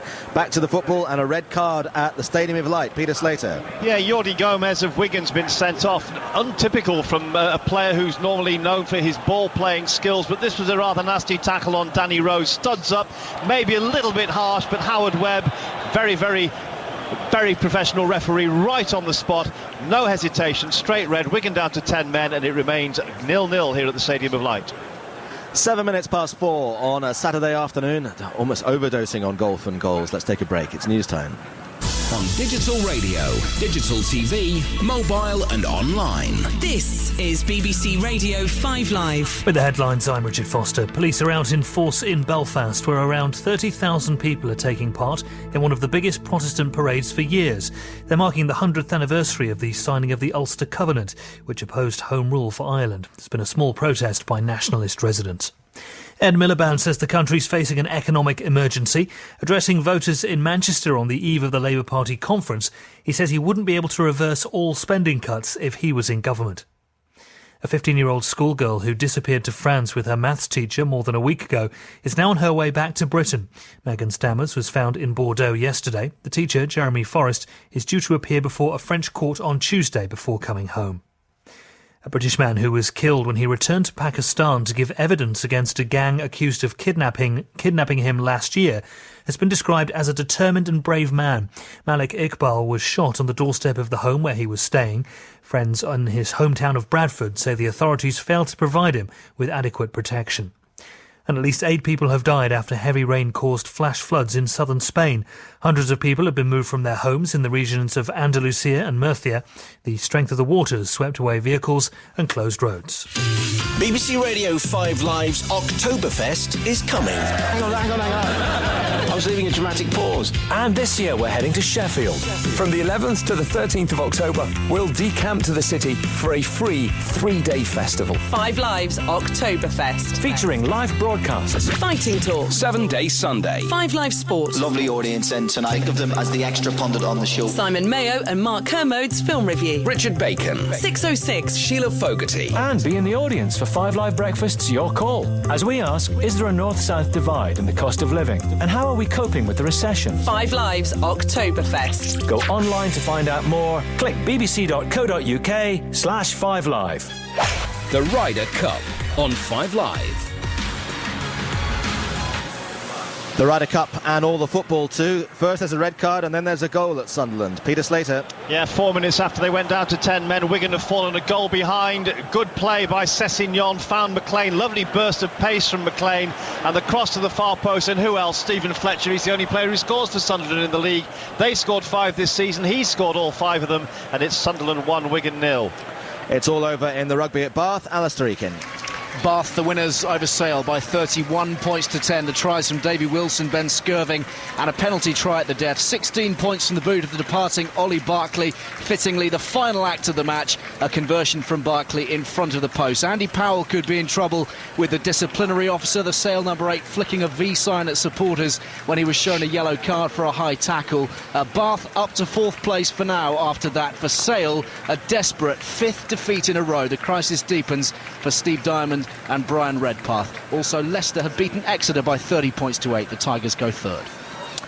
Thank you very much. So here at Medina on the second morning of the Ryder Cup, Rose and Poulter, after that fantastic putt from Ian Poulter, are now 2 up on Watson and Simpson, but it's only a matter of time before Bradley and Mickelson win their match against Westwood and Donald. They're 6 up with 7 to play. Duffner and Johnson lead Colsaerts and Garcia by 1 hole on the 11th, and playing the 10th at the moment, Furyk and Snedeker remain 1 up on McIlroy and McDowell. So it looks like, as things stand, 3 points to America and 1 to Europe, but it's very close in those bottom 2 matches. Back with the football and a goal for Juliet Farrington at Bramall Lane. And a goal to tell you about for Sheffield United, who lead Notts County by 1-0, deservedly in front as well, the home side. And they lead through Dave Kitson, who made no mistake from close range. A debut goal for him. He's here until the end of the year, encouraging 1-0 Sheffield United lead. Thank you very much. If you have just joined us because you've been out and about during the course of the day, the one game you missed earlier on today in the Premiership, the lunchtime kickoff, Chelsea won 2-1 at Arsenal, 1 apiece at half-time. Torres for Chelsea, Jovino for Arsenal just on the stroke of half-time, and then a free kick for Juan Mata that was deflected gave Chelsea the victory in the second half, which means that they've consolidated their position at the top of the table. The match that's at 5:30 tonight is Manchester United against Spurs, and we'll have updates on that obviously throughout the evening. Worth saying that our coverage here of the Ryder Cup, it's the foursomes this morning and the 4 balls this afternoon our time, that's this evening your time, means that we're on air on 5 Live through until 1 o'clock tomorrow morning. So if you're heading out on a Saturday night for whatever reason, you can keep up to date with us throughout the night. A penalty at Motherwell. Roddy Forsyth. Yes, the penalty to Celtic, and Scott Brown, the Celtic captain, takes it and has missed it.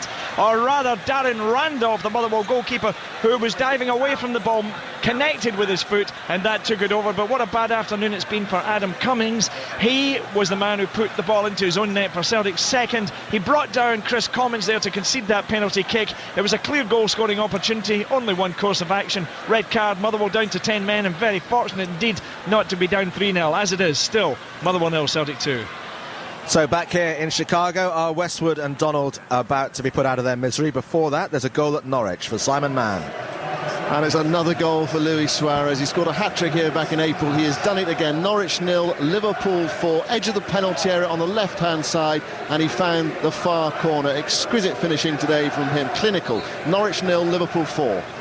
And that is a real thumping for Norwich at home. Let's come back here, though. And Ian Carter, is your match about to finish?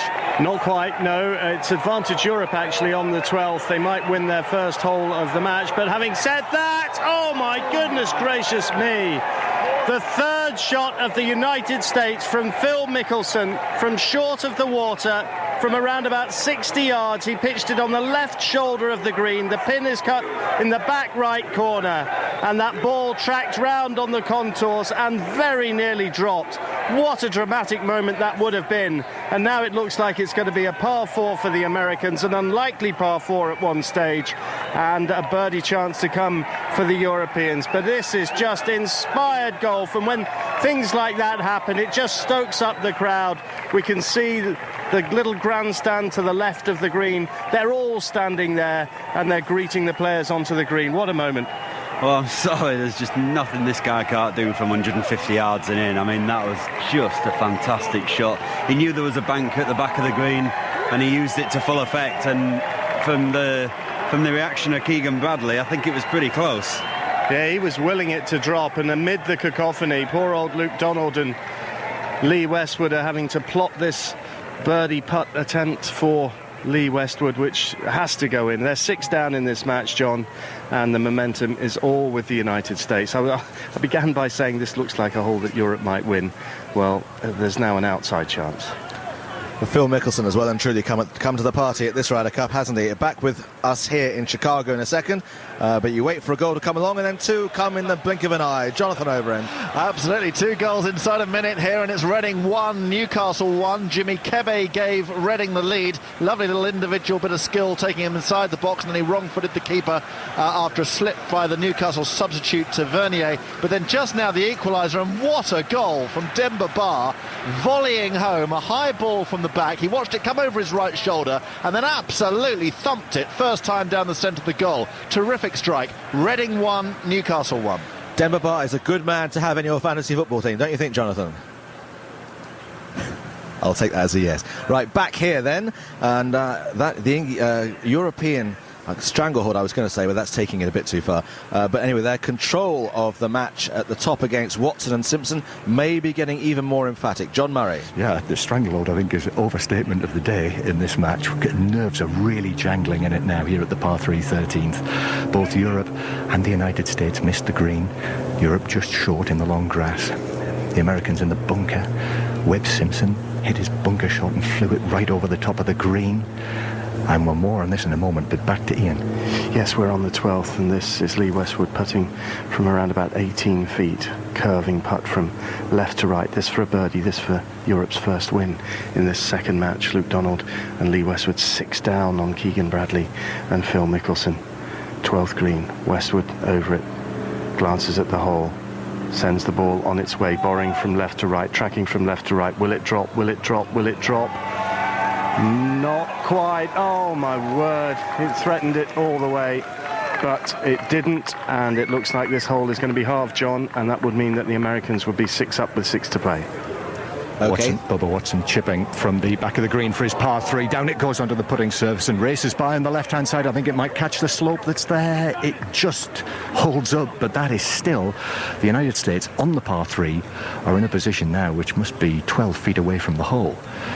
Meanwhile, so the Europeans still have a lengthy putt here, best part of 20 feet for their par 3, but it will be a chance to go 3 up.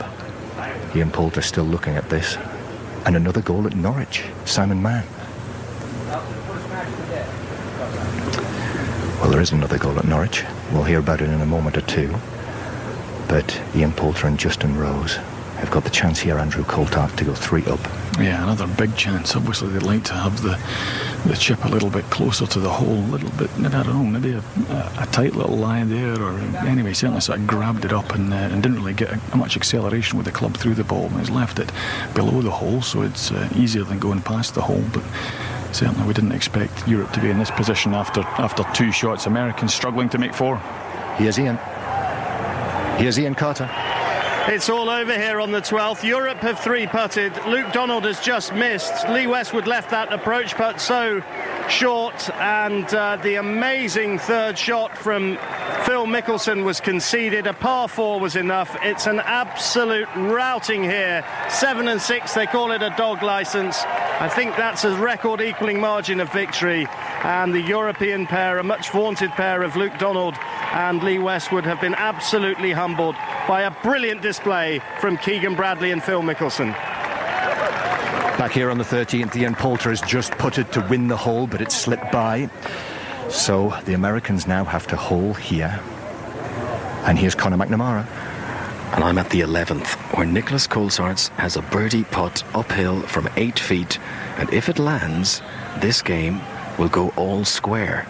The Americans who've led almost since the start of the day, but Coulthard takes the putt up the hill, and he likes it, and it drops. And what about this for a comeback now? The Europeans, who struggled in the early stages, have very much rallied. There's a high five between Nicholas Coulthard and Sergio Garcia, and they are now all square with Jason Duffner and Zach Johnson. There's been a goal at Norwich. Here's Simon Mann.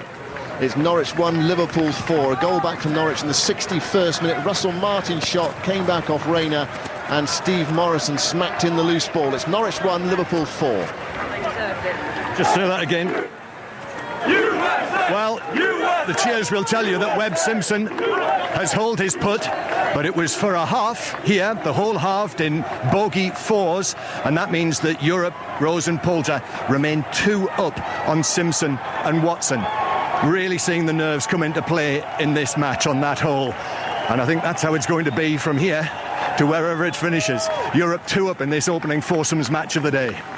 Some genuine warmth in the sunshine here now, and things really hotting up out on the course. And Bradley and Mickelson's victory over Westwood and Donald is the biggest winning margin for 21 years in the Ryder Cup, 7-6, and it means the USA now lead Europe 6-3. So back into the Premier League, updating you that it's still Fulham 1, Manchester City 1, Norwich 1, Liverpool 4, you know about that, Everton 3, Southampton 1.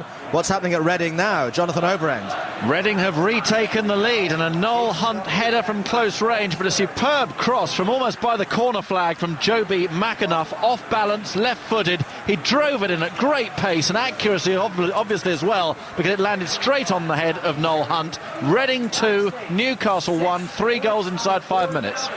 Got some encouraging news for you from a European perspective here at Medina. Colsaerts and Garcia now all square with Duffner and Johnson playing the 12th. What's happening with the McElroy-McDowell axis? Andrew Cotter. Well, the Ulstermen yesterday went to the 18th and went to the 17th in the afternoon. I've got a sneaking suspicion that this match is going to go the distance as well. They are still 1 down to the Americans, Jim Furyk and Brant Snedeker, who they beat on the final green in the foursomes yesterday. And there really is so little between these two. It's just one birdie which has separated the two sides. That came from Snedeker in the second. There have been a couple of birdies since then, but it's just that early difference that has been maintained by the Americans. But the Europeans, the Irishmen, they're coming back into it. They look a little bit stronger, and there's a bit more momentum with them, but they are still 1 down to Furyk and Snedeker as we play at the 11th. OK, so you're up to date with events here at Medina. Let's have some more football scores. Alistair Bruce Ball, anything you want to say? 2 things to say, John. One, I've got a mouthful of banana, which is going to make updated football scores hard. Also, the video printer has gone down. We have a video printer malfunction, so I'm unable to bring you any other latest scores from the other leagues. But as soon as we sort it, and as soon as I finish this banana, it's 10:20 in the morning here, and we've gone native here. Alistair is eating muffin, banana, and ice cream at 10:20 in the morning. All he needs is a cold beer, and he will be totally American. Right, back in the UK, back at Craven Cottage, John Southall. Well, it's Fulham 1, Manchester City 1, but you just suspect now City are starting to knock on the Fulham door. They've had a couple of chances. Sergio Aguero flicked a header just wide, and then a corner. Schwarzer came and dropped it, and it was scrambled clear. Just to clear up the penalty, I've seen it again. It doesn't look a great decision. Risa looked like he was outside the area, and there was minimal contact as well, so not a great decision from Mark Halsey. And there was also a first-half decision where there was question marks whether the ball crossed the line. It didn't look like it actually did, but for the fairness of the officials, it was almost impossible to tell. But 20 minutes to go, decent game, could go either way. Balotelli's come on. Could he score the winner? Fulham 1, Man City 1. Not much doubt about who's going to win the game at Carrow Road. Simon Mann. Well, what's going to be the final score? Because we could have more goals in this game. It's been very open chances at both ends, and goals at both ends as well. Norwich 1, Liverpool 4, a hat-trick for Luis Suarez. He set up the other one as well, squaring for Nuri Sahin. He's now gone off the field. So too is Suso, Saidi and Henderson are on for Liverpool. Goal back for Steve Morrison for Norwich. They have created chances in the second half, but Liverpool have got 4 goals. 4-1 to Liverpool. And it's a long way back for Southampton at Goodison. Ian Dennis. Yes, they're still trailing by 3 goals to 1. It's an open game, but Everton have gone close on a couple of occasions in this second half to increasing their advantage. Fellaini very close with a deflected drive, and Osman placed an effort just wide. So those 3 goals in 13 first half minutes mean it's still Everton 3, Southampton 1. Reading still leading Newcastle by 2 goals to 1, and it's a while since we've heard from Pat Murphy at Stoke. Stoke still leads Swansea 2-0. No sign really of Swansea having a plan B, although Ben Davis did a Tom Daly in the penalty area and quite rightly got booked for diving. It's not just Johnny Foreigner who dives looking for penalties. Stoke 2, Swansea 0. Sunderland were 1 up on Wigan when last we heard from Peter Slater. 3/4 time here, it's still 1-0 to Sunderland against the 10 men of Wigan. Fletcher's goal, Jordi Gomez, the red card. Stefan Sessignon's had a shot turned round the post by Al Habsi, but Wigan not out of this by a long chalk. Sunderland still lead 1-0. OK, to the Clydesdale Bank Scottish Premier League, and at Fir Park it's Roddy Forsyth. And when you last came here, Motherwell were trailing Celtic by 2 goals to 0. Those goals scored in 2 minutes in the first half, first by Gary Hooper and then Adam Cummins putting through his own own goal. Cummins has had a miserable afternoon. He fouled Commons for a penalty kick 5 minutes after the break, and off he went. Red card. Up stepped Scott Brown. Darren Randolph saved, and Randolph has thwarted the Celtic captain again, and that's why it's still only Motherwell 0, Celtic 2. Well, Simon Mann did promise us more goals at Carrow Road, so... Yeah, I thought we hadn't finished. A 5th goal for Liverpool, scored by Stephen Gerrard. At least it will be accredited to Stephen Gerrard. It needed a deflection off Liam Barnett, completely wrong foot John Ruddy in the Norwich goal. Gerrard's goal, though. Norwich 1, Liverpool 5. And there must still be 20-odd minutes to go there, so plenty of time for more. Into the Championship now. Let's go to the Valley. Charlton Athletic playing Blackburn Rovers and Alistair Durden. 25 minutes left here. 1-1 as it was at half-time. Charlton's busy captain Johnny Jackson's gone off with a hamstring injury, but they were almost in front. Leon Court's header clawed off the line. Nuno Gomez has shot over for Blackburn. In the balance at 1-1. I'm sure Ipswich fans will be delighting in Norwich's misfortunes today. How are they getting on themselves? Will Perry. It's still Barnsley 0, Ipswich 1. Barnsley with a lot of possession but nothing to show for it. Charlie Dagnall's effort came back off the inside of the post just a minute ago. Danny Higginbottom's shot found the side netting for an Ipswich corner, and Lee Martin's miscued overhead kick nearly sliced into the Barnsley goal. It's still Barnsley 0, Ipswich 1. Into the League One now, and at Bramall Lane, Juliet Farrington. Still 1-0 Sheffield United against Notts County. Still Dave Kitson's goal separating these two, and deservedly so. Sheffield United lead. Kitson with a debut goal, a header. It came after a bit of a goalmouth scramble, and there's been quite a few of those as Notts County try and stay in this game. The home side unbeaten in League One. They lead Notts County by 1-0. And there's a second goal in our featured match in League Two. Jackie Oatley. It's Dagenham 2, Wickham 0 now, and it's all going wrong for caretaker boss Gareth Ainsworth. Second goal for Dagenham. Michael Spillane from the penalty spot after a supposed handball by Foster, though it wasn't clear cut. Chances at both ends since. Very exciting game. Dagenham 2, Wickham 0. In the World 2020 cricket, England beat New Zealand earlier on today, so they're still alive and kicking. What's happening in the match? Following that, Sri Lanka against the West Indies. Adam Mountford. The West Indies 122 for 4 after 19 of their 20 overs. West Indies struggled to get going, but Samuels and Bravo have lifted them to some sort of total. Bravo made 40. Samuels is still there on 50. Ajanta Mendes 2 for 12 from his 4 overs. West Indies 122 for 4 with 6 balls left. Now, back here at the Medina Country Club just outside Chicago, I'm told there's a bit of drama featuring Sergio Garcia, Conor McNamara. Yes, we're at the 12th hole, par 4, and Sergio Garcia off the tee has gone very wild to the right-hand side and in amongst the trees. He's fortunate there's no long grass or rough from that point of view, but he's very much in amongst the trees and facing an incredibly difficult shot. He's 170 yards back from the pin. He's got water in front of him. He's surrounded not just by the trees left and right, but immediately in front of him as well. And it's very difficult to work out how he's going to get out of this. He might have to just try and punch it out low, but if he tries to do that, there's water in front of him. He can't go high, surely, because of all those branches. If this was you, Karen's doubles, what would you do?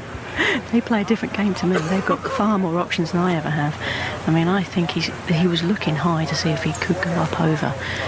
It would be very much a Phil Mickelson get out of jail if he does. If it was John Inverdale taking this shot, he'd go back down the opposite fairway, I think. Listeners from yesterday might appreciate that. But Nicholas Colesart's now surrounded by spectators who love to huddle in these areas when the ball comes off the fairways and into what's normally the grass trampled down by spectators. But suddenly a corridor has to be created. Spectators line up left and right. And Nicholas Colesart goes high. Now, is he going to get over the tree? Don't think he could. I've just seen a leaf flicker down, so I think he might have at least brushed against a branch. He's got good distance. He's got up towards the green, and he's landed off the green, back left, close to where spectators are trying to get a good view of that putting surface. So from that situation, he certainly got up and out of it. What do you make of that? I think that was a fairly terrific shot, to be honest with you. By no means the Americans are not dead on it, are not in this hole great. They've got a really long range putt, very difficult 2-putt, so it looks like they're still in. It's a fantastic shot, really. Great out. So a reminder, it's all square in this one. Jason Duffner and Zach Johnson against Sergio Garcia and Nicholas Colesart. The Americans are on the green in 2, and the Europeans are in a little bit of trouble off back left. So we're entering the home stretch in the 3 matches that are still out on the course after Keegan Bradley and Phil Mickelson demolished Lee Westwood and Luke Donald 7-6. That's a record equaling victory margin to leave the USA leading Europe 6-3 at the moment. So there's going to be really exciting stuff out on the course over the course of the next hour or so. So we'll be mixing and matching events here at Medina with all the goals and the full times as they happen in the UK, in the Premier League, in Scotland, and also obviously throughout the Football League. Before we go back to the football though, let's quickly go to John Murray. I think you've got some news of Luke Donald for us, John. Yeah, the opening match, Rose and Poulter, 2 up on Simpson and Watson on the 14th fairway, the Europeans safely in the fairway. But we spotted, well, Andrew Coulthard spotted actually, Jose Maria Olazabal taking Luke Donald to one side, Andrew. Yeah, I think they were just having a little contretemps about maybe what was going to happen this afternoon, possibly not a contretemps. Discussion, yes, about what was going to happen this afternoon. I think they sort of patted Luke on the side. Luke gave him a wee pat back on the arm as if to sort of say, don't worry about it. So I suspect that Luke's maybe going to be dropped for this afternoon. We're thinking that Luke Donald, having lost both of his matches quite heavily that he's played at this Ryder Cup, will not be playing this afternoon. And a lot of people thought that he might be one of the real star players for Europe before we began here. Anyway, now a quick word from Andrew Cotter. Well, the Europeans of McDowell and McIlroy just been kept at arm's length by Furyk and Snedeker. Still 1 down on the 11th green here. McDowell with a birdie putt from about 15 feet. Then we'll have Jim Furyk to attempt from about 5 feet. So the Americans with the slender advantage here. They're 1 up. McDowell is over this birdie putt at the moment, so may as well just stay for this. Just a couple of practice putting strokes. Now he's ready to set it, try and get that ball in there first, get that birdie and make the hole shrink for Furyk. Down it goes towards the hole. Does he have one? They haven't been holding the putts, the Europeans. This one stays out, so a chance for the Americans, a 5-footer to come for Jim Furyk to go 2 up. And Bernard Gallagher's gritting his teeth, and that really has been the story. Just a few putts. They're not playing badly. Well, they're playing very well, tee to green, but that one really slipped by. That was a misread and a mishit, because that's given Rory McIlroy a little bit 3 or 4 footer past the hole, I think. And of course Jim Furyk's now got about 10-foot putt, slightly downhill left to right for the hole. Yes, Jim Furyk coming over it. This will take an eternity. Rose and Poulter at the moment are 2 up in their match after 13 holes, and Coulthard and Garcia all square with Duffner and Johnson. They're playing the 12th at the moment, and Jim Furyk, well, he's got this putt, and usually be able to say this will take 20 seconds or so, but Jim Furyk will be here until next Tuesday taking this putt. He comes over it. He's had a chat with Snedeker, and so he settles over it, but don't get your hopes up, because he settles over it now, and what he'll do is, oh, I thought he was going to back away. Jim, you've robbed me of a moment. Oh, there he goes, rolls it in. He didn't back off that one, and he rolled it in right in the middle. So the Americans go 2 up once again here on the 11th with a birdie. Beautiful second shot in from Snedeker, and the putt from Furyk was equal to it. Lovely birdie 3 from Furyk and from Snedeker. They are now 2 up on Rory McIlroy and Graham McDowell as they go to the 12th. John Murray, just a quick word on how your game is looking now. Yeah, Rose and Poulter 2 up on Simpson and Watson. We're on the 5-14th, and both teams, their balls are in bunkers short of the green. The Americans are going to play first. So 2 up Europe in this opening match. OK, let's head back to the Premier League. Before we do that, let's go to the Championship. Another goal at Barnsley. Will Perry. It was all going so well for Paul Jewell, but 27 minutes into the second half, it's now Barnsley 1, Ipswich 1, and it's a cracker of a goal. Stephen Dawson on the right-hand side, cut in at pace, shot with the right foot. I think it took a deflection, but it went right into the top left corner, past Scott Loach. It's Barnsley 1, Ipswich 1. Right, as promised, let's start in the Premier League. Arsenal 1, Chelsea 2 earlier on today. How are the champions faring at Fulham? John Southall. Well, it's Fulham 1, Manchester City 1. 13 minutes of the game to go. We've had a chance at each end. First for Fulham, Brian Ruiz on the edge of the area, struck it really well, but kept out by Joe Hart. Then for City, Balotelli curling shot from a similar distance, just wide of the far corner. You have to say, though, City at the moment look more likely to sneak this. Fulham 1, City 1. Liverpool are going to make all the headlines tomorrow morning. Simon Mann. As they might just sneak this. They're 5-1 up in the 78th minute, playing out time really. Liverpool totally dominant. Hat-trick for Suarez. Steven Gerrard with a deflected goal as well, and Sahin set up by Suarez. And Morrison a goal back for Norwich. Suarez had another chance as well. He poked his shot towards goal and it went into the side netting, and Sterling nearly made it 6-1 and right across the penalty area, and then his shot was blocked. It's Norwich 1, Liverpool 5. An eventful first half at Everton, but it seems to have gone a bit quiet since then, Ian Dennis. Yes, I think I tempted fate by suggesting that there might be further goals in the second half, because we haven't had any. Not for the want of trying, though. Morales with a low shot beaten away by Gazzaniga, the goalkeeper, to his right. And at the other end, a rare opportunity for Southampton. Ramirez running into the penalty area. A low chip over Howard, ran inches wide. So still Everton lead Southampton 3-1. Conversely, it's all happened in the second half at Reading. Jonathan Overend. Yes, we didn't have a whole heap of fun for an hour, but now happy days after 3 goals in 5 minutes. Reading 2, Newcastle 1, and I think we're in for a thrilling last 10 minutes or so here. Kebe and Hunt for Reading. Don't forget they're searching for their first league win of the season. Demba Ba, wonderful volley for his 5th of the season in between. Reading 2, Newcastle 1. And we'll be going to Stoke and Sunderland. We always seem to be leaving them for a moment, but anyway, it's only alphabetical, honestly, but let's go to Conor McNamara. Here at the 12th, we told you Nicholas Coulthard's had to hit from a really tricky position amongst the trees on the fairway. He left the ball back left to the green, and talk about tricky shots. Sergio Garcia had to chip it onto the green, which slopes down towards the lake, and Simon Dyson's here on the edge of the green. Before he took the shot, Simon, you said if it was you, briefly, that you'd have landed it on the rough, actually, not even gone for the green. Well, I was with the group with Mickelson when he hit his shot in, and he's pitched his middle of the green. It's rolled up to near the back of the green and gone all the way down to the pin and nearly gone in. So I knew how quick it was, and obviously he needed to do something to kill the ball, and landing it on the green was never going to do that. Well, they've trailed off the green. Let's go to John Murray. Bubba Watson has to hold this. He does hold it for the United States. How cool was that? And a little nod to the galleries here. Webb Simpson's now trying to whip up the crowd as well. That was a putt for a half here at the 14th to preserve, well, keep them in it, really. Rose and Poulter remain 2 up after 14. John. And I think it's worth saying, actually, because Conor didn't get a chance to complete that, I think Sergio Garcia's shot disappeared down the bank and almost went into the water. So you would think that Europe are going to lose that hole, and that would put Duffner and Johnson back in front. Right, back with the football, and as promised, Pat Murphy at Stoke. It's still Stoke 2, Swansea 0. Swansea haven't got a plan B. The only tension left in this match is, can Peter Crouch get his hat-trick? Nearly did, headed against the top of the bar. It remains Stoke 0, Stoke 2, Swansea 0. And to the Sunderland Stadium of Light, and Peter Slater. 11 minutes left. The 10 men of Wigan continue to press for an equaliser, and I'm sure if they don't score it, Roberto Martinez will say the sending off of Yordi Gomez by Howard Webb was a decisive moment. Studs up tackle on Danny Rose. Stephen Fletcher scoring 4 minutes later. Adam Johnson's just gone off. He's lasted 78 minutes in his first complete game back after a thigh injury. It's not over yet, though. Sunderland 1, Wigan 0. And there's been a second goal at Bramall Lane in League One. Juliet Farrington.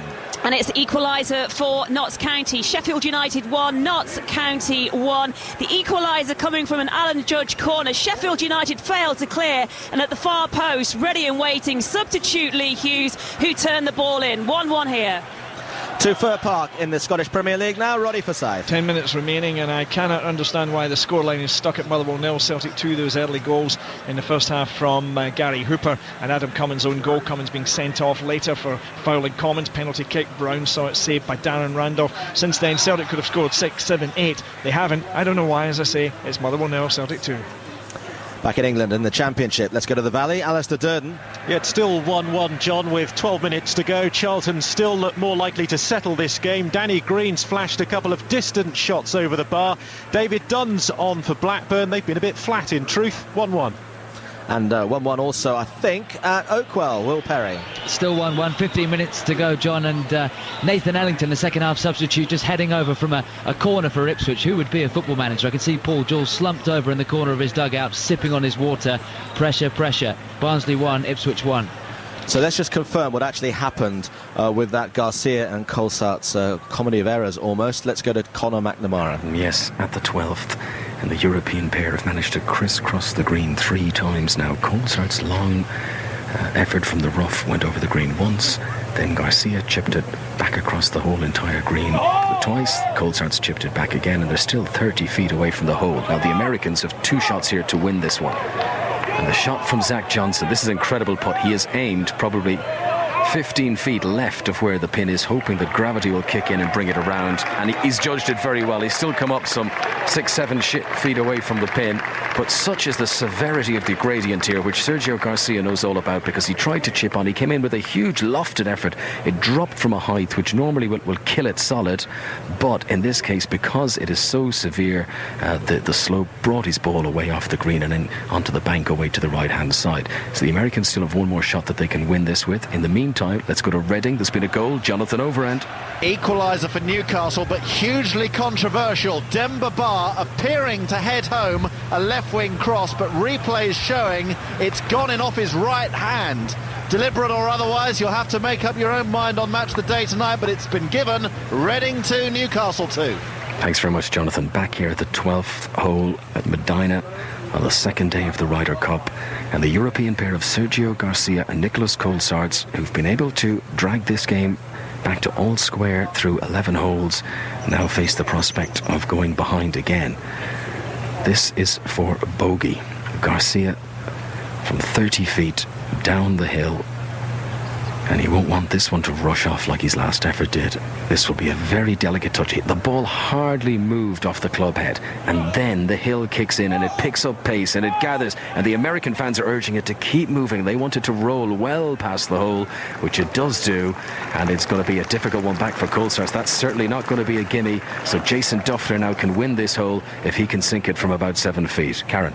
This pin placement here is ridiculously difficult, and just from looking at the way these guys have had to putt it, I mean, that's just crazy.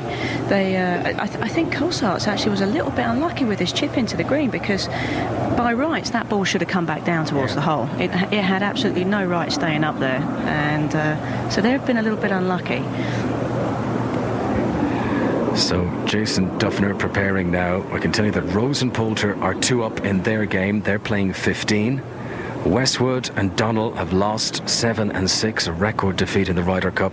McIlroy and McDowell are 2 down, playing the 12th at the moment. That's further back down the fairway from us, because we're at the green at the 12th. And Jason Duffner sends his putt 7 feet or so towards the pin. It's in. Oh, it's very good. It just lipped around the far edge. There's a punch of the air from Jason Duffner, a punch of the air from Zach Johnson, and that's so important, because just as their lead slipped away from them, they've managed to regain it, Karen. Yeah, I know, and that was a terrific 2-putt on their part. That was a good 10 foot there for par, and it had to have about 2 foot of swing on it. Just a truly tremendous effort there to get a par. The US fans are boisterous again, and once again they lead this game, the third of the morning session, as the Europeans Colsaert and Garcia walk past us with slightly wry expressions on their face, and there's a pat on the back from Garcia for Colsaert. We're going to move to the par 3 13th. The US are 1 up again in this one. The US are actually up in 2 of the matches out on the course.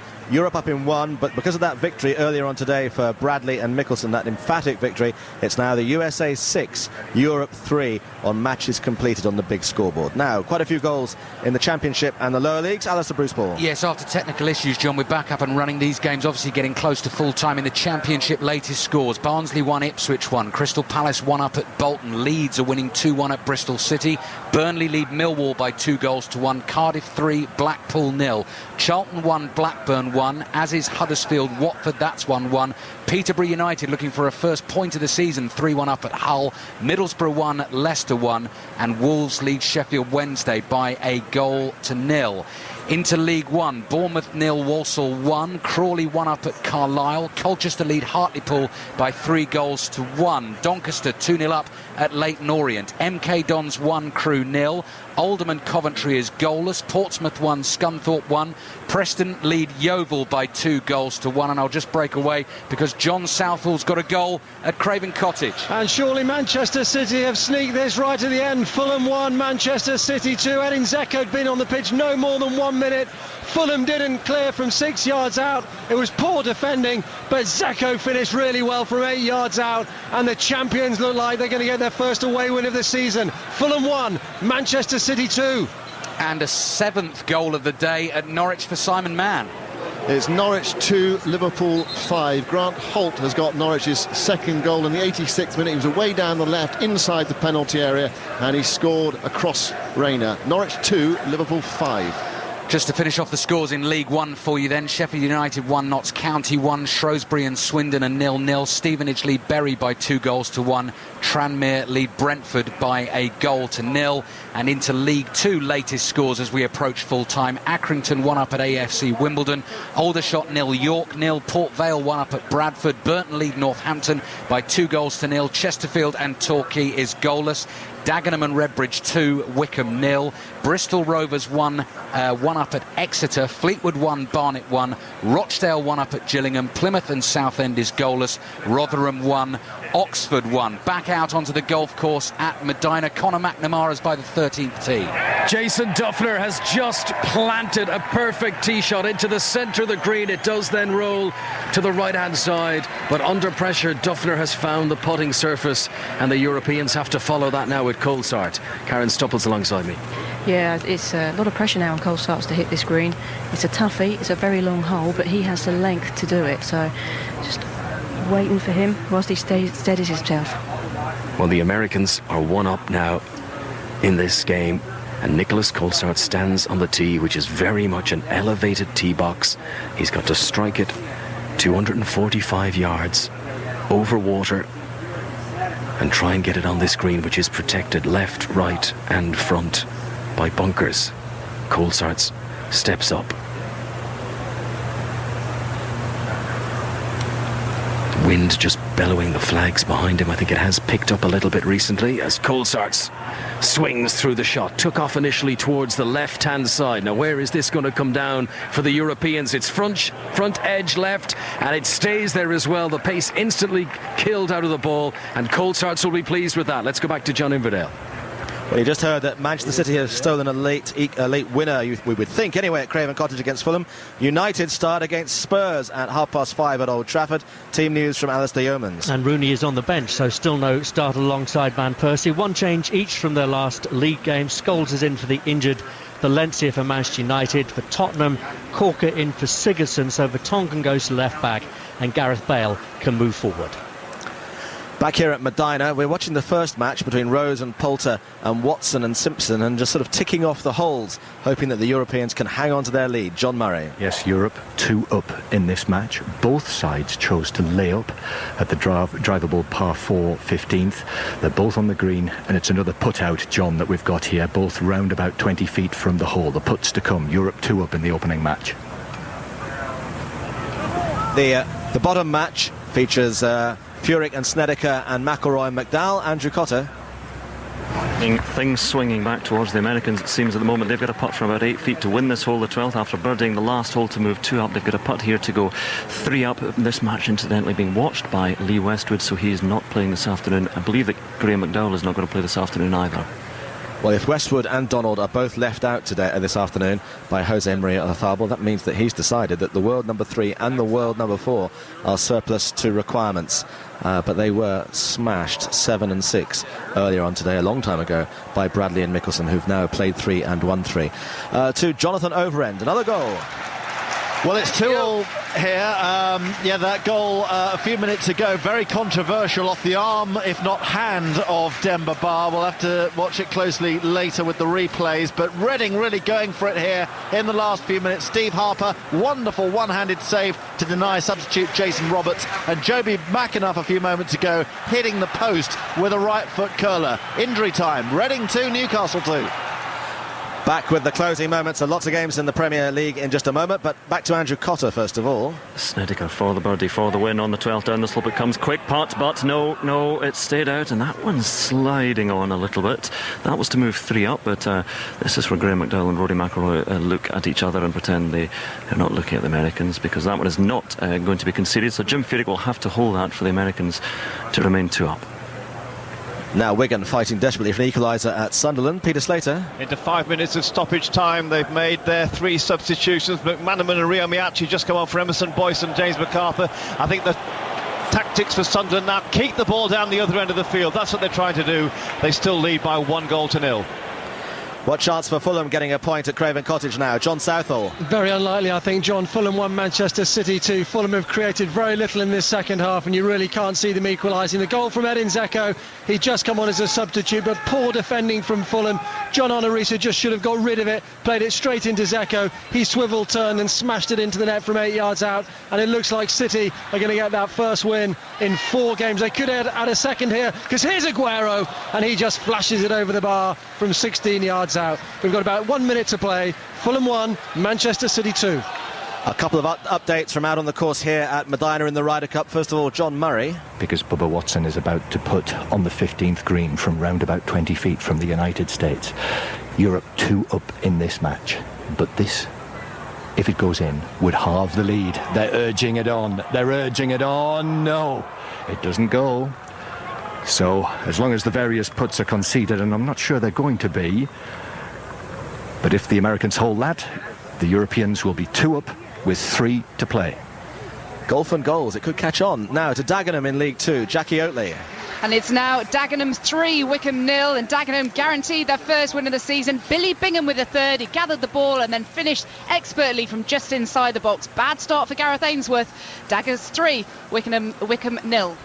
Jim Furyk hold that putt, and that means the Americans retain their 2-hole lead against McIlroy and McDowell. America 2 up with 6 to play. Final whistle's gone at Fulham. John Southall. And it's finished. Fulham 1, Manchester City 2. You can probably hear the City fans in the background celebrating. City never at their best, if we were being honest, but they just did enough thanks to Edin Dzeko, an inspired substitution from Mancini. He turned and slammed in the winner 3 minutes from time, but poor defending from Fulham. John Onorisa heading straight into the path of Dzeko, who then did the rest. Petric gave Fulham an early lead after a very soft penalty decision before Aguero equalised. Fulham created little in the second half, and City deserved their win. It's their first in 4 games. It's their first away from home this season. So relief for Roberto Mancini and the celebrating City fans. Final score, Fulham 1, Manchester City 2.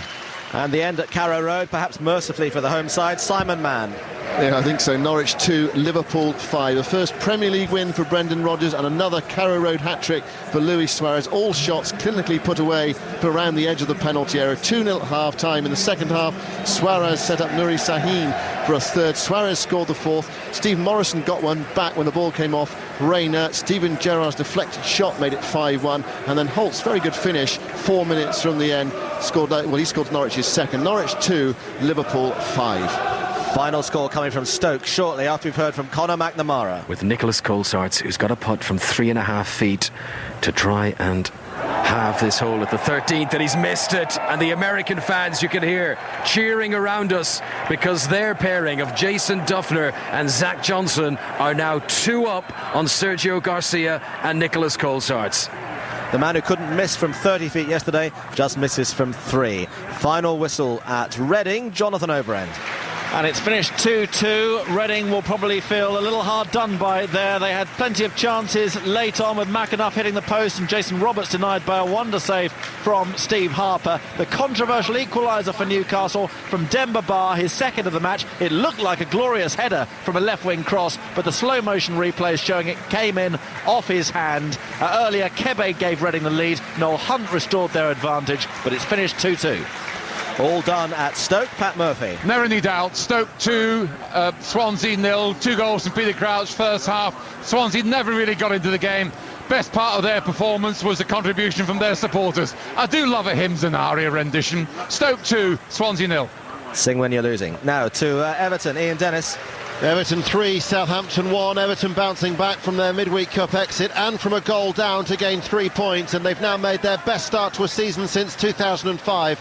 Ramirez took advantage of poor defending to head Southampton ahead, unmarked after 6 minutes. Rodriguez had a chance to make it 2 just minutes later, but Everton then found their rhythm with 3 goals in 13 minutes. Osman running in from 8 yards, Jelavic with a low shot before he added his second with a powerful header that Gazaniga couldn't keep out. Fellaini headed against the crossbar, and the home side went close on several occasions after the break. Southampton did keep on going. Howard pushed away a Lambert header late on, but Everton 3, Southampton 1 is how it finished. Can I just alert you to the fact that we're on air here from Chicago for the next, wait for this, 8 hours. We're on until 1 o'clock tomorrow morning. So however you're planning to spend your Saturday night, there is no escape from the Ryder Cup. Not that you would want to. So we will keep you up to date all the way through the foursomes as they come to their conclusion now, and the four balls throughout the evening. Final whistle. Yeah, full sports report coming up, though, in about 6 minutes' time. Final whistle at Sunderland. Peter Slater. And that tune from Paint Your Wagon will tell you that Sunderland have won it. They've beaten Wigan 1-0. 4 decisive minutes at the start of the second half sorted this one out. First, Jordi Gomez sent off by Howard Webb for a studs-up tackle on Danny Rose. Then a burst of pace from James McLean, a cross from the left, and Stephen Fletcher, who else scored his 5th of the season at the far post. Probably hard on Wigan, who contributed much, were denied by a couple of very good saves to Simon Mignolet. Sunderland's first win, but 5 games unbeaten this season, and they've beaten Wigan 1-0. We're actually going to have a full sports report between sessions here in the golf, so I suspect that means that'll be at about 5:30 or thereabouts, the way the games are going at the moment.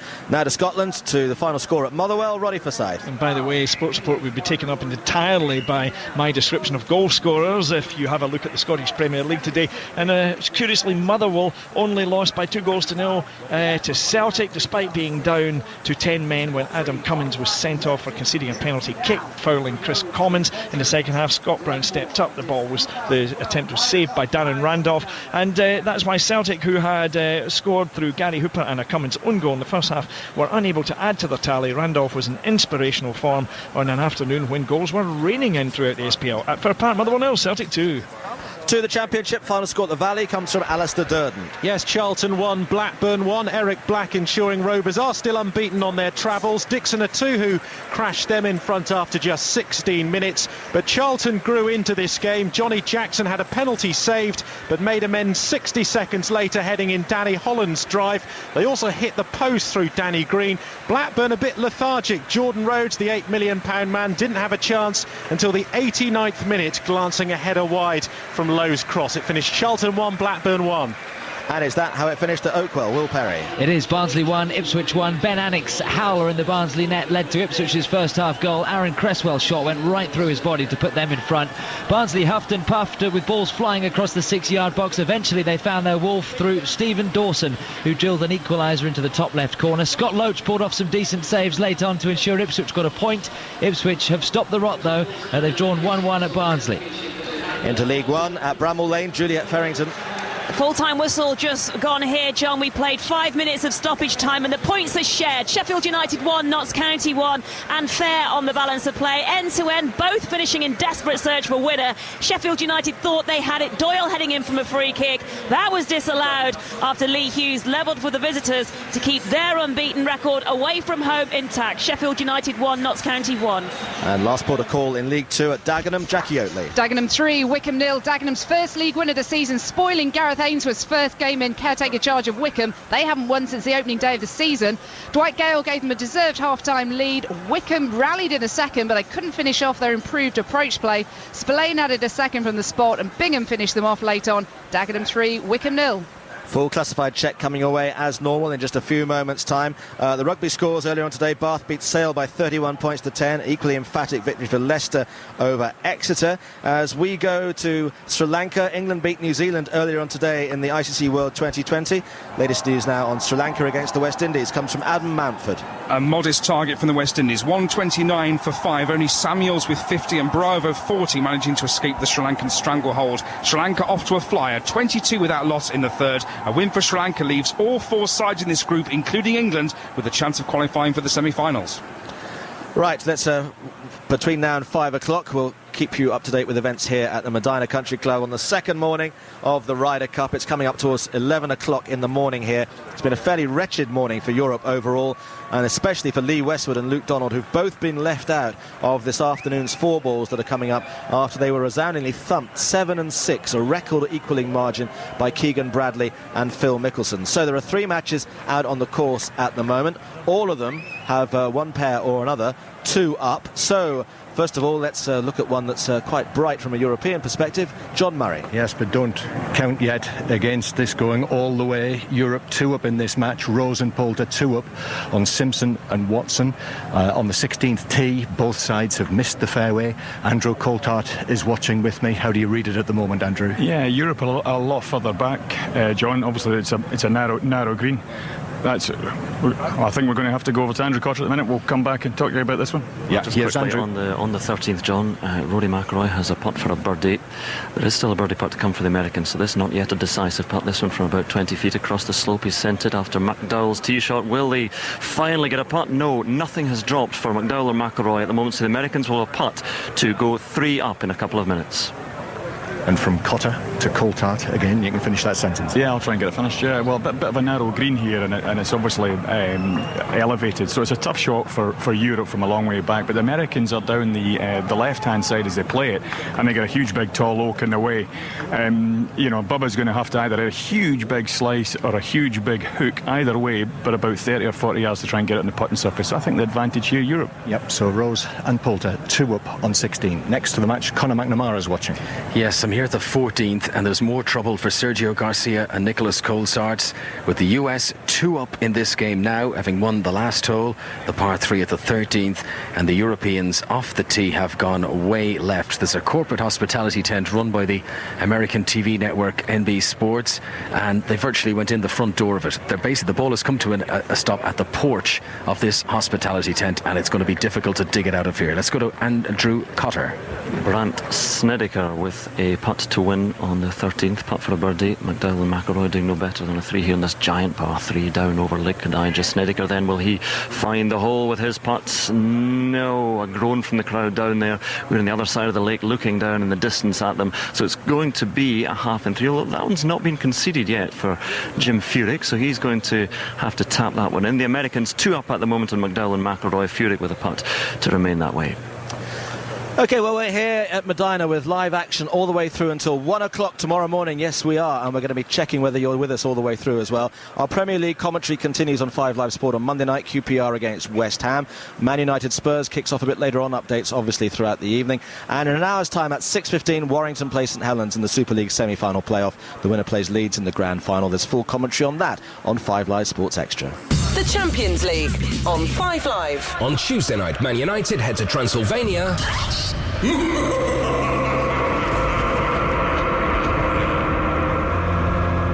Man United play Cluj. 7:45 kickoff. And on Wednesday night, we've got all of Man City against Borussia Dortmund from 7:45. Live Champions League football this week on 5 Live. It's 11 o'clock in the morning in Chicago, 5 o'clock in the afternoon in the UK. Good afternoon, good morning. I'm John Inverdale, and it's 5 o'clock, and this is Sports Report. It's an absolute routing here. 7 and 6, they call it a dog licence, and the European pair, a much vaunted pair of Luke Donald and Lee Westwood, have been absolutely humbled. It's a record defeat for Westwood and Donald, which means that the USA lead Europe by 6 points to 3 in the completed matches. As things stand, Europe are up in 1 match through Rose and Poulter and down in 2 others. Coulthard and Garcia and McIlroy and McDowell both have uphill tasks ahead of them if they're going to get anything out of this morning's foursomes. Chelsea top the Premier League after a 2-1 away win at Arsenal. The champions survive an early scare at Craven Cottage. Here is Dzeko, and there's a goal, and that was awful defending from Fulham, but Edin Dzeko hasn't been on the pitch for 60 seconds, and he has scored. Luis Suarez got a hat-trick as Liverpool thrashed Norwich 5-2. Everton came from behind to beat Southampton 3-1. Peter Crouch scored twice as Stoke beat Swansea by 2-0. 10-man Wigan were beaten 1-0 at Sunderland, and it finished 2 apiece between Reading and Newcastle. Wayne Rooney's on the bench for Manchester United against Spurs in the late game. Celtic are back on top of the SPL after winning 2-0 at Motherwell, and Blackburn, without Steve Keane, draw 1 apiece at Charlton. England's men beat New Zealand by 6 wickets to keep their chances of making the semi-finals of the World 2020 alive. England's women have also qualified after a 9-wicket victory over India. And we're going to hear from Roberto Di Matteo and Arsene Wenger in Sports Report later on this hour after the morning session has finished in the Gulf. So just very quickly, before we have the classified football results, this is how the matches stand at the moment. Looking a bit grim if you are a European golf fan. Overall match score, USA 6, Europe 3 after Keegan Bradley and Phil Mickelson's huge 7-6 win over Westwood and Donald. The top match now absolutely crucial for Europe. Justin Rose and Ian Poulter 2 up with 3 to play on Bubba Watson and Webb Simpson, but the USA are up in the last 2 matches out on course and 2 up in both of them. Jason Duffner and Zach Johnson 2 up on Colsaerts and Garcia, and Furyk and Snedeker 2 up with 5 to play on McIlroy and McDowell.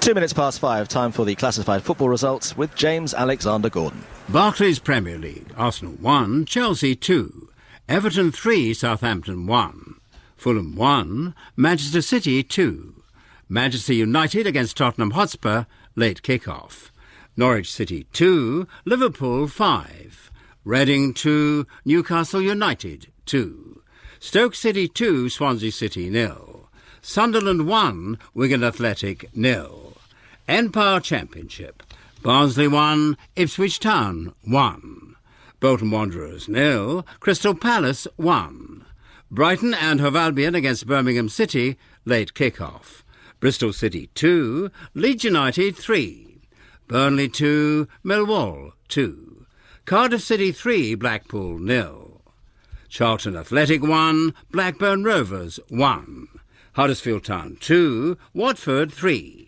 Hull City 1, Peterborough United 3, Middlesbrough 1, Leicester City 2, Wolverhampton Wanderers 1, Sheffield Wednesday 0, League 1, Bournemouth 1, Walsall 2, Carlisle United 0, Crawley Town 2, Colchester United 3, Hartlepool United 1, Leyton Orient 0, Doncaster Rovers 2, Milton Keynes Dons 1, Crewe Alexandra 0, Oldham Athletic 0, Coventry City 1, Portsmouth 2, Scunthorpe United 1, Preston North End 3, Yeovil Town 2, Sheffield United 1, Notts County 1, Shrewsbury Town 0, Swindon Town 1, Stevenage 2, Bury 2, Tranmere Rovers 1, Brentford 1, League 2, AFC Wimbledon 1, Accrington Stanley 2, Aldershot Town 0, York City 2, Bradford City 0, Port Vale 1, Burton Albion 3, Northampton Town 3, Chesterfield 1, Torquay United 1, Dagenham and Redbridge 3, Wycombe Wanderers 0, Exeter City 1, Bristol Rovers 2, Fleetwood Town 2, Barnet 1, Gillingham 1, Rochdale 2, Plymouth Argyle 1, Southend United 1, Rotherham United 2, Oxford United 1, Clydesdale Bank Scottish Premier League, Aberdeen 2, Hibernian 1, Dundee 1, St Johnstone 3, Heart of Midlothian 1, Kilmarnock 3, Inverness Caledonian Thistle 4, Dundee United 0, Motherwell 0, Celtic 2, St Mirren 5, Ross County 4. Ironbrew First Division, these are the latest scores. Airdrie United 1, Greenock Morton 0, Cowdenbeath 1, Falkirk 1, Hamilton Academical 0, Dunfermline Athletic 0, Livingston 3, Dumbarton 0, Wraith Rovers 0, Partick Thistle 0. Second Division, Ayr United 2, Brecon City 0, Forfar Athletic 2, Albion Rovers 0. Queen of the South 0, Alloa Athletic 0, Stenhouse Muir 0, Arbroath 0, Stranraer 1, East Fife 3, Corbett Sports Welsh Premier League, Airbus UK 3, Aberystwyth Town 0, Carmarthen Town 0, Bangor City 1, Llanelli 0, Bala Town 2, and finally the New Saints 4, Port Talbot Town 0.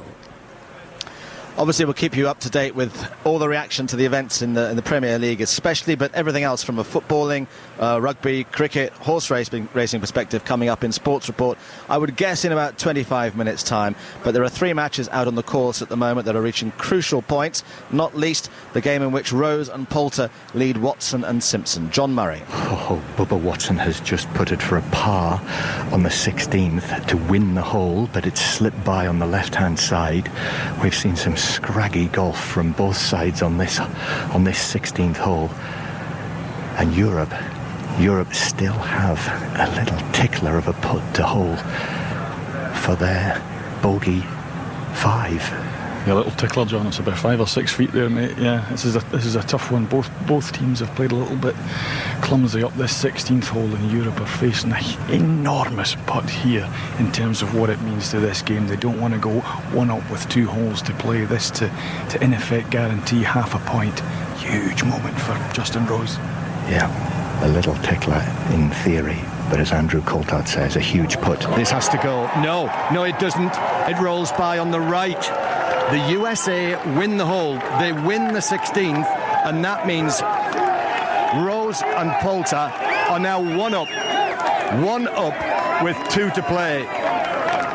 Well, the USA really back in business there, and they're in control in this next match. Conor McNamara. Yes, just 4 to play after this, and the American pair of Jason Duffner and Zach Johnson are 2 up on Sergio Garcia and Nicholas Colsaerts. We're at the 14th, a par 5, where Sergio Garcia's tee shot went way left. I told you up beside the sort of corporate hospitality tent, virtually into the porchway of that. It was on some gravel. They were allowed a free drop onto some turf close by, but still a tricky shot for Colsaerts, and he's just whipped it out back down towards the fairway. But very much advantage the Americans, not just in this hole, but in this entire contest between Jason Duffner and Zach Johnson and Sergio Garcia and Nicholas Colsaerts. And we're going to walk down now towards the green, which is just shimmering in the distance, a grandstand close to it away. It's a very long hole, this, and it's already a speed bump for the Europeans to be caught in that rough near that corporate hospitality tent, and having taken 2 already and not yet being halfway down the fairway. So come back to us and we'll let you know how they get on. Yeah, will do. Now, if ever we needed the world number 1 to play like the world number 1, it is now. Andrew Cotter. Yes, Rory McIlroy has not been putting like the world number 1, neither has his partner Graham McDowell. That's the difference between the Europeans here and the Americans and Jim Furyk and Brandt Snedeker, who are 2 up, standing on the 14th tee. They're at a long wait because of that match that Conor was telling you about up ahead. And we've just seen Snedeker. I think he found the slope down the left-hand side here, but it all feeds down like a funnel here. Long par 5, not quite playing its full length of 610 yards or so, but here is Rory McIlroy standing over his tee shot now, 2 down at the moment, and McIlroy smashes one away. Such a hang time on his drive. That is an absolute beauty, sailing down the right half of the fairway and kicking on. He's got big distance on that, Bernard. Oh, absolute perfect drive. Yeah, I hope this match isn't finished, but as you say, Andrew, the difference between the players is on the greens. The Americans, you do feel the Americans are going to hold putts, and for some reason I feel our side are struggling with the putts. The Europeans 2 down at the moment. We're looking across to the 17th where a huge crowd waits. I wonder if this match will get that far. Let's go to John Murray. Tee shots on 17, the par 3 over Lake Kadija. Bubba Watson for the USA on the green, on the left portion, with the pin cut towards the right. But safe and dry, Andrew Coulthard. Yeah, that's right, John. It's safe. You know, unfortunately, with Justin missing that putt for 5 in the last, they've given the honour on the tee to the Americans. It just means they can maybe just put the pressure on the European team a little bit. You know, the European team's still got to think about winning this match, not about the possibility of losing it. They've really got to concentrate and try and get one in tight here in 17. Fantastic scene here. Closing holes at the number 3 course of the Medina Country Club. And up there, behind us, in the shadows cast by the oak trees, Ian Poulter. Tee shot for Europe. Poulter staring after it. I think he likes it. I think he likes it. He should like it. It lands just to the right of the flag and rolls to within 12 feet of the pin. Huge, fantastic shot there from Ian Poulter. A little bit at odds with his golf swing today, but not there. Just when it mattered, right over the top of the flag. Well, that was nerveless Ryder Cup play from Ian Poulter. The Europeans 1 up in this match as we play number 17. John. Well, we in our box above the 18th green, I do hope we see at least one match come this way during the course of the next half hour. We've got a monitor looking at our American television colleagues who are obviously covering the Ryder Cup, and there's a real sense of jollity and hilarity in the American commentary box. You almost feel that they think it's all over already.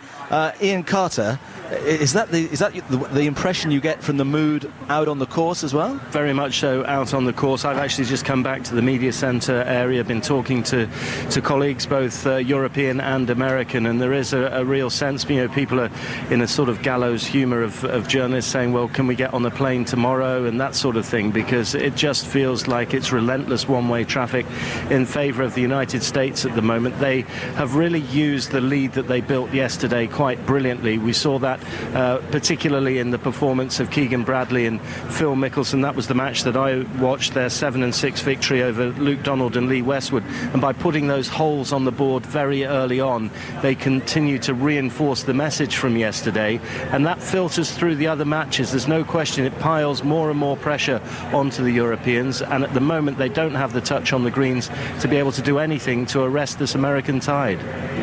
Momentum is always the key element in every sporting event, no matter what it might be, and it's never better illustrated than by events here. Just for most people listening who maybe, and if they're not golfers, just explain why, because the greens have been cut so tight and they're almost like glass, why the Americans are dealing with them so much better than the European players. Well, it's a good question, John. I'm slightly perplexed by it, because traditionally you do have the faster greens on the PGA Tour, but so many of this European team do play so much of their golf in the United States. We had plenty who were taking part in the playoffs. Indeed, 5 of this European team were playing in Atlanta, and they were pretty slick greens there last Sunday. But it just, to me, strikes that it's more the way that the course has been set up. I had a quick word with Justin Rose's caddy on the way round, and he feels that in 2 years' time the rough has to be really high. And at the moment, the big hitting Americans are able to really go for it from the tee with gay abandon. That's certainly what Keegan Bradley and Phil Mickelson were doing, and they could escape the trees very, very well, and that has proved the difference. So there hasn't been a premium on finding fairways even, which is one of the traditional European strengths. Well, the scoreboard says it's the USA 6, Europe 3, and the USA need just 8.5 more points. Just 8.5 to win the Ryder Cup, and they could well get 2 this morning. 4 matches tomorrow to this afternoon, and then 12 tomorrow. It's looking very much like the USA are not just in pole position, but they're actually clear of the field. So it needs one of these 2 matches at the bottom half of the running order today to turn in the next half hour or so. Conor McNamara, can you turn for us? Well, I'll tell you what, at the 14th we've had both twists and turns, because I told you about the Europeans needing a free drop away from a corporate hospitality tent. All the same, they've managed to get on the green in 3, and the Americans, who should have been in pole position, Zach Johnson had to chip over a bunker onto the green from about 15 yards, and he put it straight into the sand. So that meant that Duffner had to chip out of the sand, and he's still left at probably 10-12 feet short. This could be one of those moments that the advantage could swing back towards the Europeans. They still have some work to do, though, on this green. They do, but Colsaerts is here. He's going to hopefully regain the form of yesterday with his putting, and this would give him a good opportunity to get back to 1. Zach Johnson's going to putt, but first we go to John Murray at 17th. Webb Simpson putting for birdie for the USA on 17, but it curls round, misses on the left-hand side, and finishes 2.5, 3 feet beyond the hole. Well, I think he had to get it to the hole. He certainly did that. Greens are very, very fast. They're 13 on the stump, and just tough to get a distance from 25, 30 feet in the hole, obviously. Great shot again from Poulter. Remember, Europe 1 up in this match. The only match that Europe are up in on the course this morning in these foursomes. Match score, USA 6, Europe 3, after another victory for Mickelson and Bradley this morning.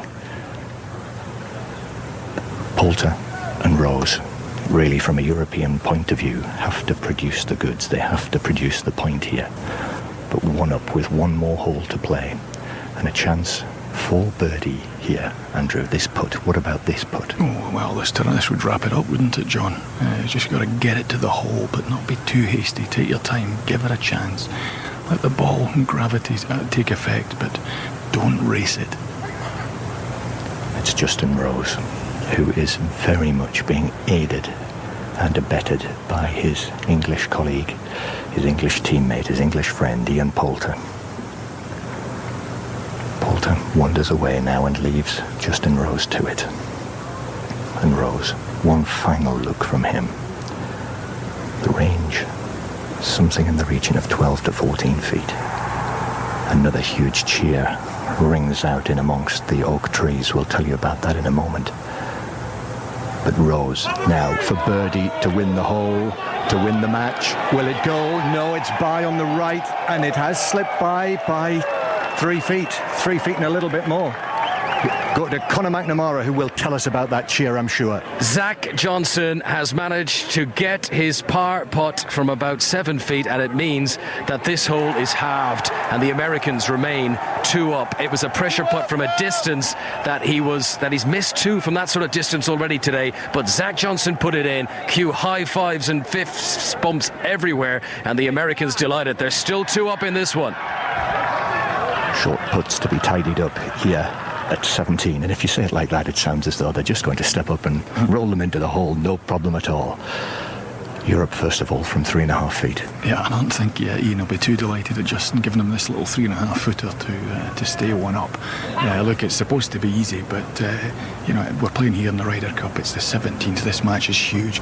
The blood's pumping through your veins. It's downhill. It's on glass. It's so difficult to get the correct pace. Andrew Coulthard with us here by the 17th green, European Ryder Cup player.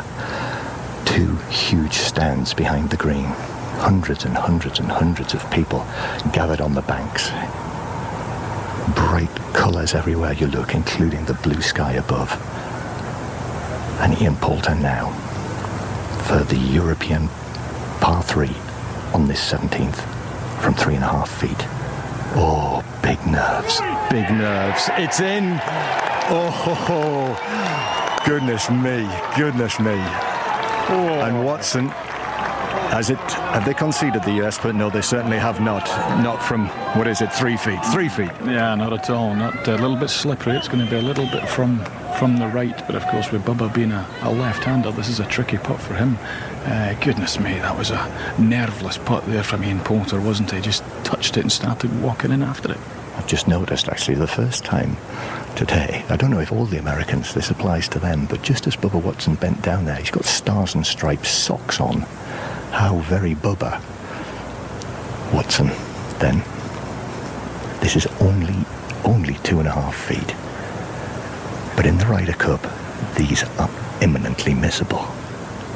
Watson, here it goes. He's holed it. Oh, great stuff again. Well done all. And the hole is halved in par 3s. And Europe 1 up. Rose and Poulter 1 up. And John, you will see some action down the 18th with this match. Yeah, here they come. Nerves, what nerves? Back here very shortly for the culmination of that match. Let's quickly look ahead to the 2 games that kick off at 5:30, one in the Premier League and one in the Championship. Let's start at Old Trafford. Alistair Yeomans. Yeah, 2 teams in pretty good form here. Manchester United have won their last 4 Premier League games, their last 6 in all competitions. Spurs unbeaten in 6 games in all competitions, but they've got a rotten record at Old Trafford. They haven't won here since December 1989, when both of us were relatively young men, John. Alex Ferguson, interesting, his programme notes, full of praise for the way that Tottenham play the game, and this on Andre Villas-Boas' time at Chelsea. He says, you can be in too much of a hurry. I think back to the days when I was 32 and manager of St Mirren. 1 change each. Wayne Rooney on the bench for Manchester United, so Van Persie by himself up front. Paul Scholes comes in for Antonio Valencia. For Tottenham, Stephen Corker is in for Gylfi Sigurdsson. Alistair, I was presenting this programme in 1989. Oh, so you were relatively young. Elsewhere in the Premiership today, Chelsea still top of the table after a 2-1 win at Arsenal. Torres and Mata with the goals. Fulham 1, Manchester City 2, Norwich 2, Liverpool 5, a Suarez hat-trick. Everton beat Southampton by 3-1. Reading 2, Newcastle 2. 2 goals for Peter Crouch as Stoke beat Swansea 2-0 and Sunderland beat Wigan by 1-0. In the Championship, Brighton are at home to Birmingham City in 7 minutes' time. Steve May. And whatever happens here tonight, John, today's results mean that Brighton remain top. Brighton looking for their 6th successive league win, which will be their best start in the league for 35 years. However, key players Craig Mikel-Smith and defender Bruno are missing through injury. Summer signing Stephen Dobbie makes his full debut. Inigo Calderon and Gary Dicker come in. Now for Birmingham, the manager Lee Clark has made a number of changes to the team that was trounced by Barnsley at home last week. Curtis Davis returns. Paul Robinson makes his debut. Marlon King and Hayden Mullins, who've missed training this week because of illness, are on the bench. Steve, you were reporting on this programme in 1989. 1889, John, to be absolutely precise. Yes, I knew. Yes.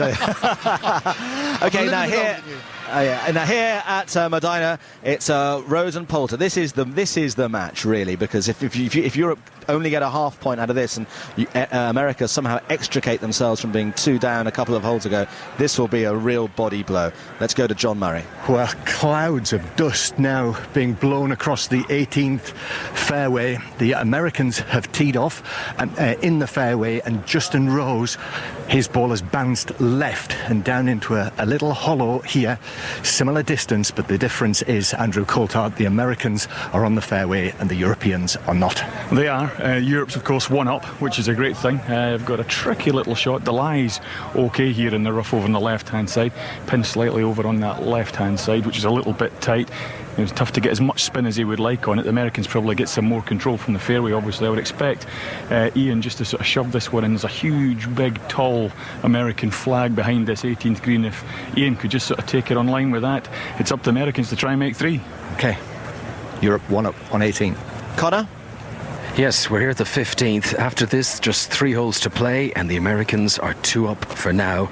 And it's interesting because with this tee today, probably only 320 from the pin, and everyone's saying all week how long Nicholas Colsaerts hits it. He didn't try to drive the green. He's laid up on the left-hand side. Karen reckons it's because of the pin position. Yeah, it's a tricky one on the right-hand side. It's not really accessible, and even if you do go for the green, the chances are you're going to run into that left bunker, and the looks of the bunker shot, it doesn't look too pretty with the water behind the flag. So I'm thinking that he's going to give his partner the best opportunity to hit a wedge in close, and Sergio's been hitting his wedges pretty good today, so it should be a good opportunity for them, but he was not tempted by driver here.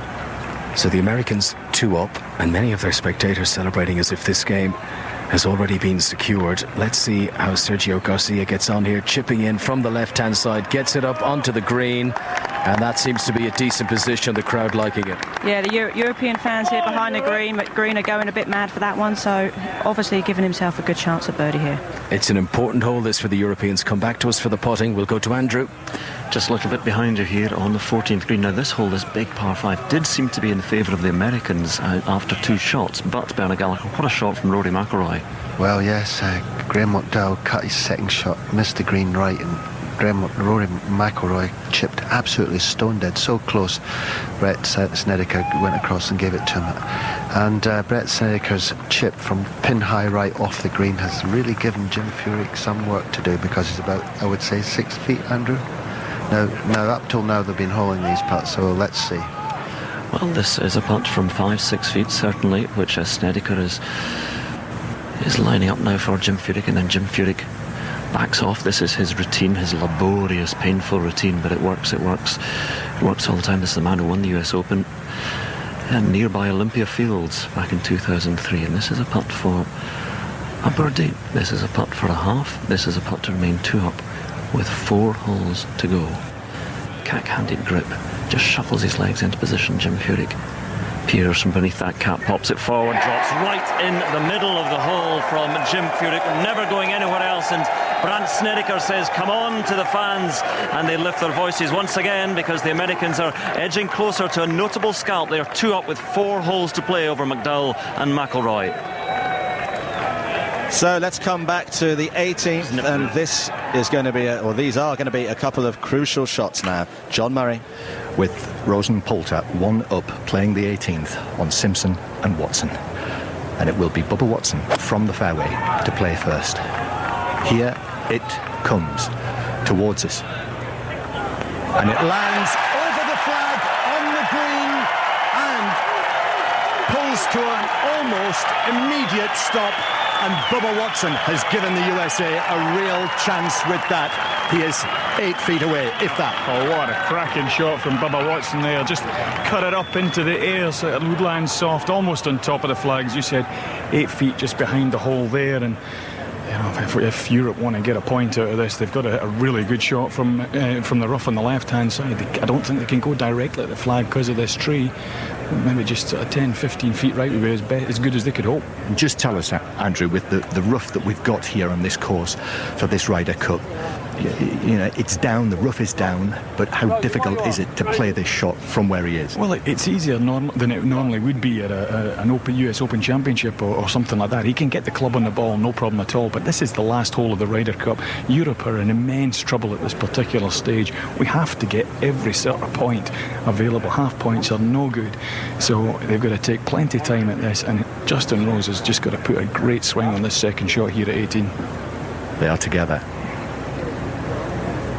And they're looking, I think, at their little yardage books there, the two of them, heads down in the paperwork. And this is very much Ryder Cup teamwork we're seeing here. Well, it is. I mean, the guys have been great all day at discussing all kinds of shots and strategies. Actually, I think it's going to be Poulter that's going to hit this second shot here. You get a chance to sort of sling it in a little bit. It's only about a 7-iron or something from there, but left of the flag there's a huge big slope, long's a huge big slope, deep cavernous bunker shot. The fattest part of the green's about 20 feet right of the flag. Bubba Watson's in there at 8 feet. There's nothing easy about this, John. It's shaping up to be another very, very good session for the United States. We've got a big scoreboard just to our left, and it is all red numbers. The only blue, the one up that is next to the names of Poulter and Rose. Here comes Poulter then, trying to shape it in to this 18th green, and it lands on the front portion of the green. He's managed to find the putting surface, but it is hugely advantage USA. The European ball is probably 40 feet away from the hole. Back for the putts here, but Conor McNamara with a big European chance at the 15th, because Nicholas Colsaerts has a putt from 16 feet now, and if he lands it, he will win the hole for Europe and reduce the Americans' lead. They will be one up with 3 holes to play. Jason Duffner has attempted a birdie of his own for the Americans, and he missed from 18 feet, and Colsaerts, Karen, needs to rediscover some of that magic from yesterday.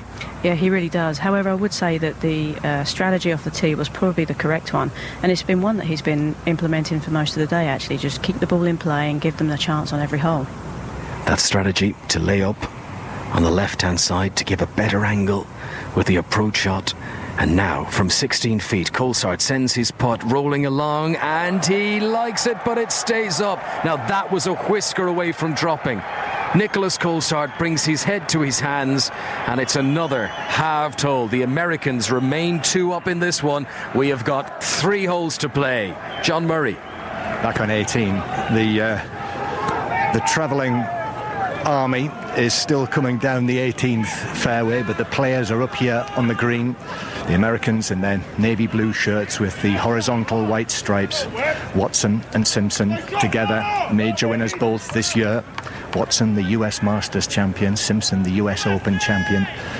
Big win for them yesterday afternoon, but they've come up against Ian Poulter and Justin Rose, who I think it's fair to say have been Europe's leading team at this Ryder Cup so far, but they might not yet win this game. That's right, John. You know, Ian and Justin have done everything that they could do so far. They've played well together. They've partnered well together. Just Bubba and Webb Simpson, they're looking incredibly calm in this current situation up the back of the green, and obviously fairly confident they're probably going to knock that one in, but we need a huge putt here from Justin Rose. And the applause there was for Phil Mickelson and Keegan Bradley, the great American team at this Ryder Cup, having won 3 out of 3 so convincingly. Got a standing ovation from the people on the stand behind us. But the match situation here, we're on the 18th, the final hole, and Europe are 1 up. So a half, and Europe win the match. They've still got to make Webb Simpson hold this putt. It's not easy. It's 8 feet down the hill, a little bit from the left. There's no point in them actually charging this again 3 or 4 feet past and just applying the pressure then to the partner. Just got to get this one up to the hole, but judge the pace perfectly. It is Justin Rose who will have the responsibility in this foursomes format when only 2 balls are in play, alternate shots as they call it here in the United States. It's a beautiful warm afternoon now. Could be summertime. Justin Rose is ready now from 40 feet to send this ball rolling across the 18th green towards the hole. And it is up by the hole side, and that is a very, very good putt from Justin Rose. He did exactly what Andrew Coulthard instructed him to do, and that putt has been conceded, but it means that Webb Simpson has a chance from 8 feet to win the hole and make it a halved match. Well, that's all Justin could do there. It would have been a huge ask to expect him to hold that 40-footer. The main thing was he didn't put pressure on and almost give the hole away. So it's up to the Americans now if they want to get anything out of this match. Like I said, super shot in there from Bubba Watson, coming down from the sky, almost on top of the flag. Webb Simpson just replacing the ball. To be fair, Simpson hasn't putted as well today out of this partnership. So from a Europe's point of view, they'd certainly rather it was him that was having this than Bubba Watson. Yes, I must say, having watched the 18 holes, if it was Bubba Watson who had this putt, I'd be a good deal more confident that the United States would get a half. Someone shouts, I can't see Justin Rose standing in the way of that spectator. So the decisive moment in this match. If Webb Simpson holds it, it is half a point each. If he misses, Europe take the full point. And boy, do Europe need full points, with the USA leading 6-3 in the overall match situation. Simpson put himself in position to putt, and then Bubba Watson came across and just had another little word, so Simpson will back away.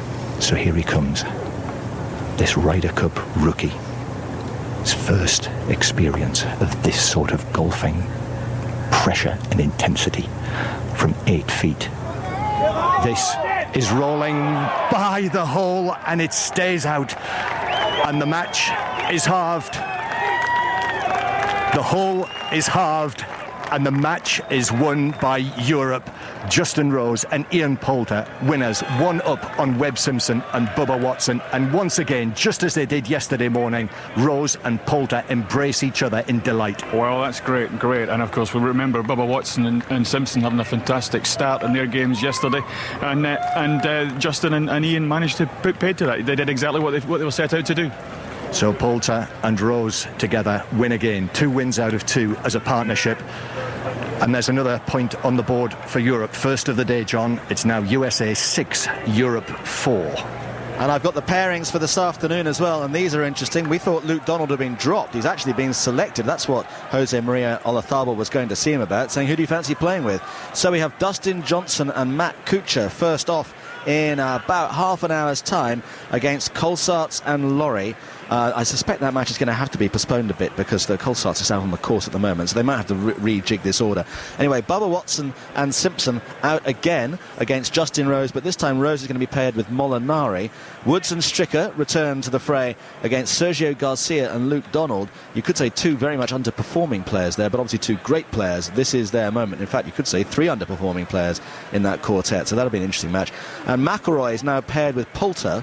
I suppose that is the A team of all A teams from a Ryder Cup perspective for Europe, against Duffner and Johnson, who are out on the course at the moment. So I suspect all those times are going to have to be delayed somewhat because the players have been a bit slower this morning than perhaps they would have anticipated. Anyway, that's the lineup for the 4 balls this afternoon. 6-4, the USA lead Europe. What's the score at Old Trafford? Alistair Yeomans. Well, Jan Vertonghen scored his first goal for Tottenham in midweek in the League Cup. He's now scored his first Premier League goal after just 3 minutes of this game. He was allowed to run in off the left wing for about 25 yards by Manchester United. His shot went in off a defender. It's Manchester United 0, Tottenham 1.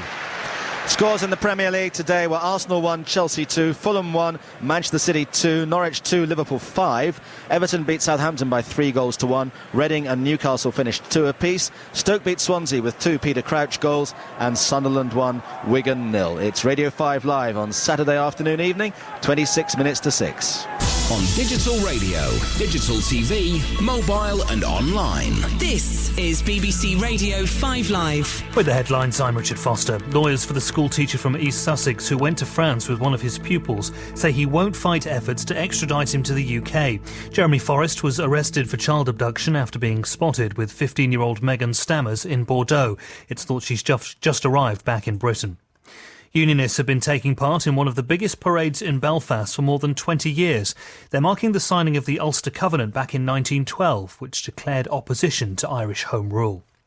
The Foreign Office is checking reports that a British woman is missing after flash flooding in southern Spain. 8 people are known to have died in the Andalusia region, and hundreds of other people have had to leave their homes. The Labour leader Ed Miliband has told an audience in Manchester that the country faces a genuine economic emergency, but he thinks the problems can be overcome. He's been speaking on the eve of the party conference. And the youngest prisoner ever be held at Guantanamo Bay has been sent to his native Canada to complete his sentence. Omar Khadr was 15 when he was captured in Afghanistan 10 years ago. He admitted killing an American soldier. The Champions League on 5 Live. On Tuesday night, Man United head to Transylvania.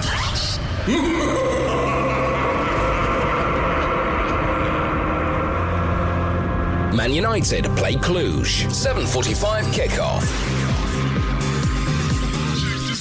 And on Wednesday night, we've got all of Man City against Borussia Dortmund. From 7:45, live Champions League football this week on 5 Live. So just to repeat for you, those are 4 balls that are going to go out at some point in the course of the next hour here. It's Dustin Johnson and Matt Kuchar against Nicola Colsaert and Paul Lawrie. Watson and Simpson out again against Rose and Francesco Molinari. Woods and Stricker reunited against Garcia and Donald. And then Duffner and Zach Johnson against McIlroy and Poulter. And it's just noticed, of course, that the names missing, perhaps most obviously from that, are Mickelson and Keegan Bradley, who 3 out of 3 and have been left out of this afternoon's lineup. How fascinating. I wonder what the thinking is behind that. Andrew Cotter, you've got a putt to tell us about. What do you think about that, though? I wasn't listening. I was conjuring the putt. No, I was. But Bernard, incidentally, John said that Luke Donald was going to play this afternoon, so he knew all the time. He knows everything. Interesting with obviously the Max being separated, McIlroy and McDowell. McDowell, you know, he's not really a 4-ball player, and he's not actually playing that well, but he's got a putt here on the 15th, a birdie putt after a good second shot in from McIlroy. McDowell laid up this putt. It's for a birdie, it's for a win, it's to get back to 1 down against Furyk and Snedeker in the bright sunshine. Now he pokes it forward up the slope. It's running well, it's rolling well, good pace, but to the right of the hole, that will be conceded. The Americans still have a 4-footer to hole. It should be conceded, yes. It's scooped off the green by Rory McIlroy, so they're in for 4 on the 15th. Snedeker, well, the crowd are booing because they think this should be conceded, but it's 3.5 feet anyway. I don't know why they're doing that. Well, it's just ridiculous. They think they've been very considerate in giving Rory his putt or Graham McDowell his putt, but his was like a foot away, and this is a good 3.5 feet. Listen, the golf these guys play on a Sunday afternoon with their buddies and a beer, the 6-footers are conceded. Let's move on to the next hole. So I think that's what's going on here, but this is the Ryder Cup, and Snedeker and Furyk are 2 up at the moment, and this is to remain 2 up with 3 holes to play. It's a 3.5-footer for Brandt Snedeker. He shouldn't miss it, but you've got to ask the question. Of course you do. Snedeker over it. He's very quick to pull the trigger and gets it in. Snedeker rolls it in, so it's a par for the Americans, and they remain 2 up on McIlroy and McDowell as we head to the very difficult par 4 16th. I'll ask Bernard Gallagher in a moment what he thinks about Mickelson and Keegan Bradley being omitted from the American 4 balls this afternoon. Quick word from Conor McNamara. Yes, we're here at the 16th, where the Americans of Zach Johnson and Jason Duffner have got a birdie attempt here. It's a long one, 45 feet, but with a chance to put themselves 3 up. We only have the 2 holes remaining, you know what that means. So Zach Johnson crouching down, having a look at this. The European shot will be for Sergio Garcia. It'll be a little chip from only 18 feet, just off the back edge of the green, so he's closer to the pin than Zach Johnson is, but he will have to use a loft wedge or something like that. Johnson's just stood back from the putt one more time to have a look. He's not fared too well with the short distance putts this afternoon as Zach Johnson. Let's see how he copes from this longer distance. This putt will go up a hill and then break from left to right towards this back right position where the green is housed today. It was a very nice approach shot to this central green location. But now a lot of short grass to cover. Here comes Zach Johnson, head bowed, sends the putt on its way up that hill, looking now for the break to come in. Looks like it's broken a bit early, but now steadies itself. And will it roll towards the cup? Oh, it's very close. It comes up 6 inches short. That will certainly be a gimme, and Sergio Garcia will have this chip to try and give the Europeans the hole. It doesn't look like it's been given yet. Oh yeah, there it has. Yeah, no, it's. I think that was I'm going to leave you hanging just for a little bit, but there you go. Great, terrific pace putt that by Zach Johnson. Now Sergio's here at the back of the green. He's got a little tricky chip, but he's got the flag out, so he's fancying his chances on this. So Sergio Garcia now just prepares to chip this ball 18 feet off the back edge of the green. And this would be for a birdie and to win the hole and to reduce the Americans' deficit to leave them just one up. It's just a little bump and roll, but will it roll it up? Oh, it's brilliant! It's absolutely fantastic! Sergio Garcia has chipped in for birdie off the back edge of the 16th green, and the Europeans suddenly have a chance now. They move towards the final 2 holes, and that is the biggest celebration of the day. Sergio Garcia chipping in with a piece of magic. Absolutely amazing. You could tell he fancied it. He was stalking it. He looked very positive all the way through it, and he had the flag out. And it was just terrific. What an exciting moment that was. 1 up, 2 to play. Of all the pictures you've ever seen of Sergio Garcia across his stellar career, that picture as he holds that chip will be one of the great ones. Fantastic close-up the TV cameras having of a man who actually believes that Europe have got a chance now, and they have. 1 down, 2 to play. It's 6-4 to the USA here. Back at Medina in just a moment, but Leeds are patiently waiting for the grand final in Rugby League next weekend. But who are they going to play? Will it be St Helens or Warrington? The match is live on Sports Extra at 6 o'clock tonight. And I don't think that's Stuart Pike singing Nessun Dorma. It's a rousing rendition, John, but sadly not. St Helens, of course, bidding for a 7th consecutive grand final. They've lost the last 5. Warrington hoping to get there to Old Trafford for the first time ever. Warrington boosted by the return of Ben Westwood, key second rower, but Gareth Carvell still out with a hip injury.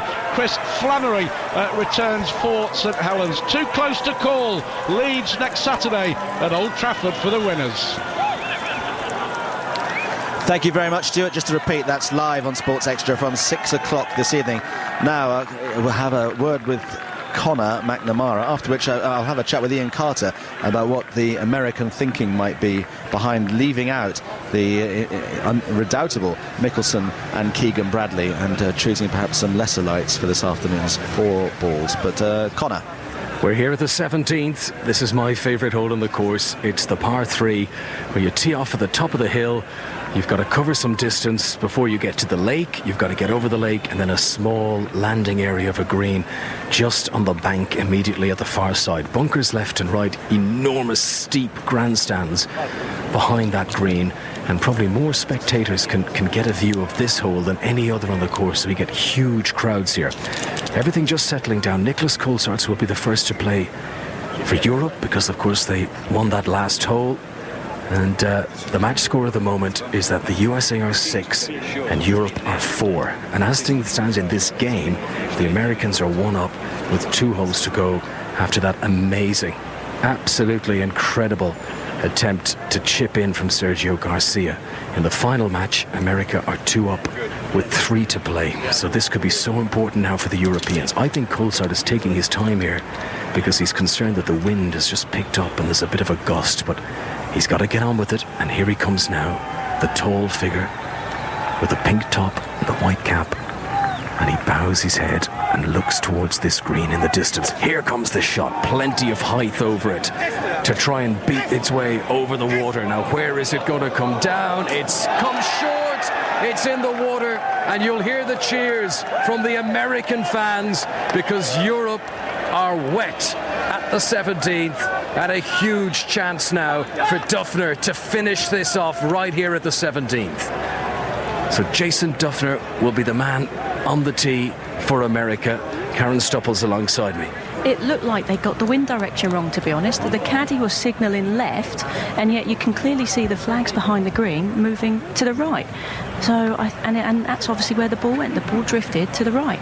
We mentioned how the green is immediately on the bank on the far side. There's no margin for error. Let's see what Duffner does. Now, he's definitely aimed further out to the left-hand side. Has he gone too far left, I wonder? He needs the wind to catch it. He hasn't. He's got onto that left-hand side of the green. He's on the short grass, and this could be the hole the Americans win this game. Remember, they're 1 up. This is the second last hole. The Europeans are in the water. The Americans are on the green. This has been a slog of a match, John Inverdale. I wonder, is this the moment where the Americans go on to win it? And it ends as a bit of a damp squib, doesn't it? Literally, with Nikola Kolsats, he was the hero yesterday, wasn't he?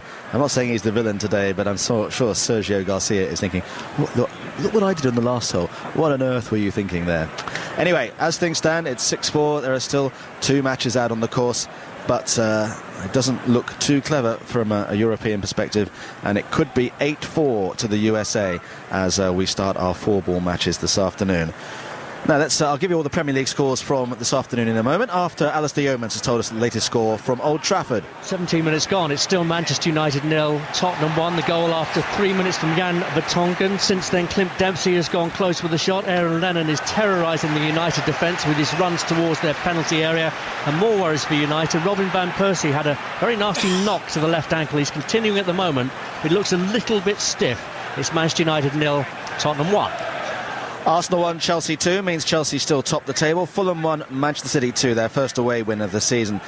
Norwich 2, Liverpool 5, a Suarez hat-trick. Everton beat Southampton by 3-1 after going a goal down. Reading and Newcastle finished 2-2, the goals all in the second half. Peter Crouch, 2 first-half goals, meant Stoke beat Swansea by 2-0, and Sunderland beat Wigan with a second-half goal from Fletcher. So, let's head back out onto the course here at Medina to Andrew Cotter. We're on the 16th hole here, and Graham McDowell has knocked it into about 8-10 feet away here, so advantage Europe here. They're 2 down in this match against Jim Furyk and Brandt Snedeker. 3 holes to play, obviously, but just a colossal drive from Rory McIlroy off the corner of the dog leg. He made a huge amount off the poor dog, wandering around in just a stump after that one. It was a massive drive from McIlroy in the Tiger line, well, what used to be the Tiger line, and he was a long way ahead of Brandt Snedeker off the tee. That put pressure on Jim Furyk, who's about 40 feet or so away, whereas McDowell's had a great shot in. It looks even closer than 8 feet, but they have to win this hole. They're 2 down at the moment, 3 to play. Playing the ball in the drop zone here at the 17th is Sergio Garcia. Europe playing their 3rd shot after Nicholas Colsaert ended up in the lake. The Americans are already on the green thanks to Duffner's shot, which plopped down 28 feet or so from the cup. And Sergio Garcia, who chipped in at the 16th, now has to try and produce some magic. He almost needs to get this in from here to have any chance of winning the hole. Garcia gets ready now. Huge congestion on the narrow bridge where spectators get across this lake. Here's the shot from Garcia. It needs to be good. It's too far to the right-hand side. It then gets a lovely little kick and bounce, and it'll roll, and it's going to end up within 6 feet or so of the pin. It's a very good shot in any other circumstances, but Sergio Garcia needed something spectacular there, and you feel that the Americans have a great chance to win this now. Yeah, I think that he really needed to hold that shot in order just to continue the match. So we're going to walk down towards this green now, where Zach Johnson is already in position. We waited back at the drop zone to watch Garcia take that shot, and it's going to be a putt for Zach Johnson. If he can land it, this game will be over. The Americans will have won, and we're going to just follow the huge contingents of all the media people, the family and relations of the players who've got to make their way over a very narrow bridge. Just to explain it for listeners at home, there is one wider bridge. When I say wide, it's about 12 feet across. That's what all the thousands of spectators have got to go over and back on. And then there's a sort of VIP bridge, if you like, for the players and their supporters who can make their way across. And at the moment, the world's media are trundling across that bridge towards this green at the 17th, where Phil Mickelson celebrated that win with Keegan Bradley yesterday. And in just a few moments' time, we'll get to see if Zach Johnson can win this game with his putt. So come back to us for that.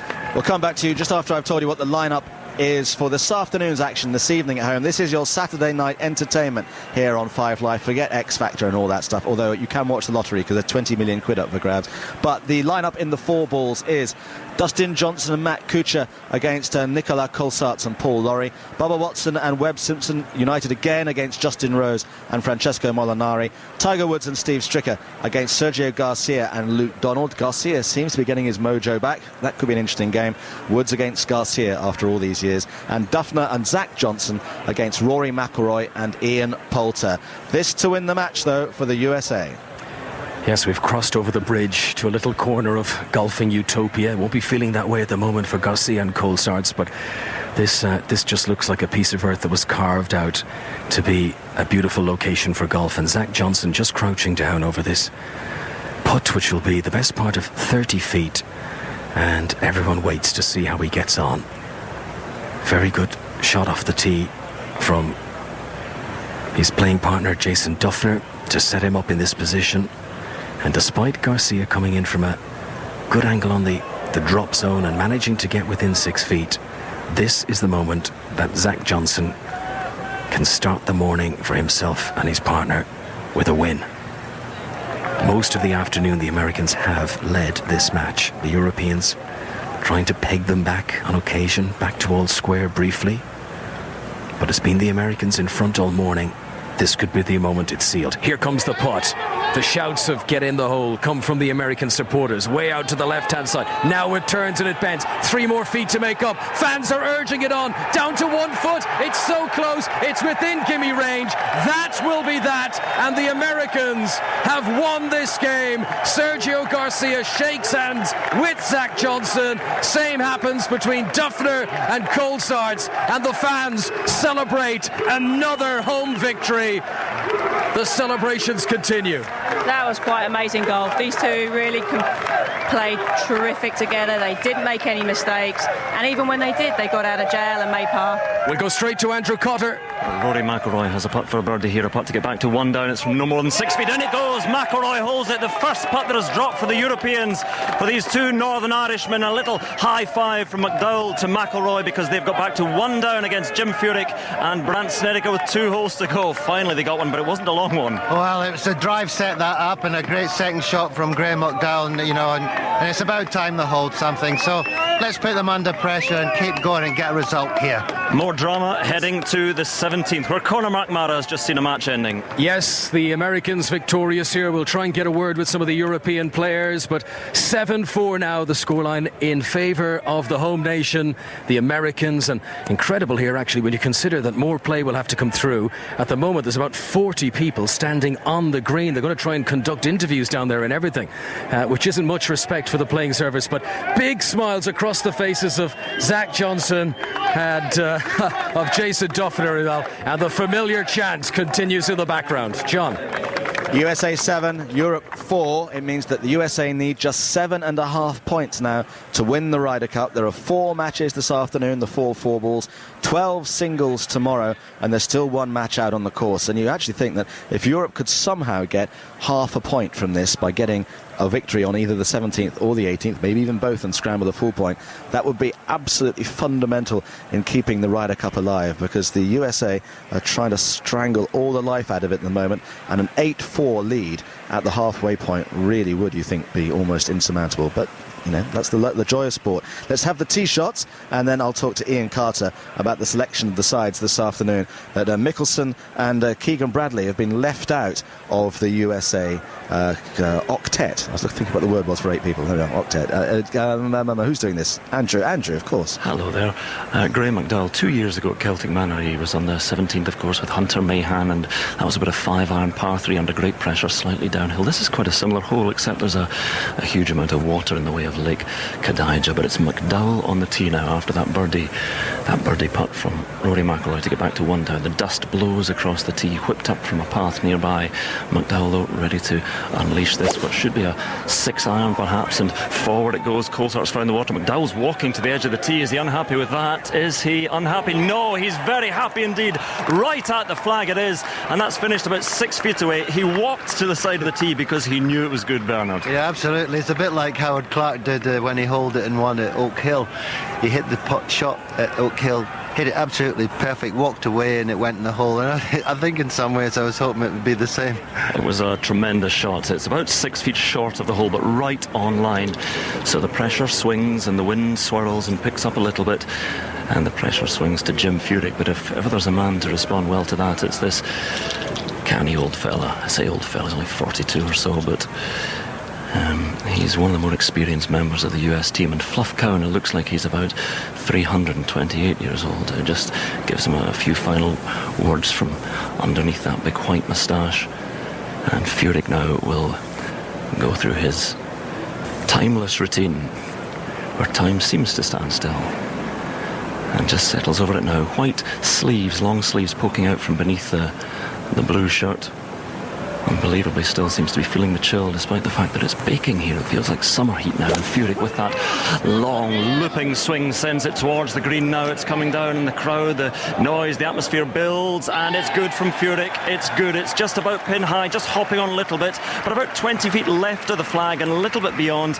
I'm not sure if Europe perhaps have the easier putt there, but I think the slightly better shot from Graeme McDowell. Well, it was, but it was a very sensible shot from Jim Furyk. You know, he wasn't really going for the flag.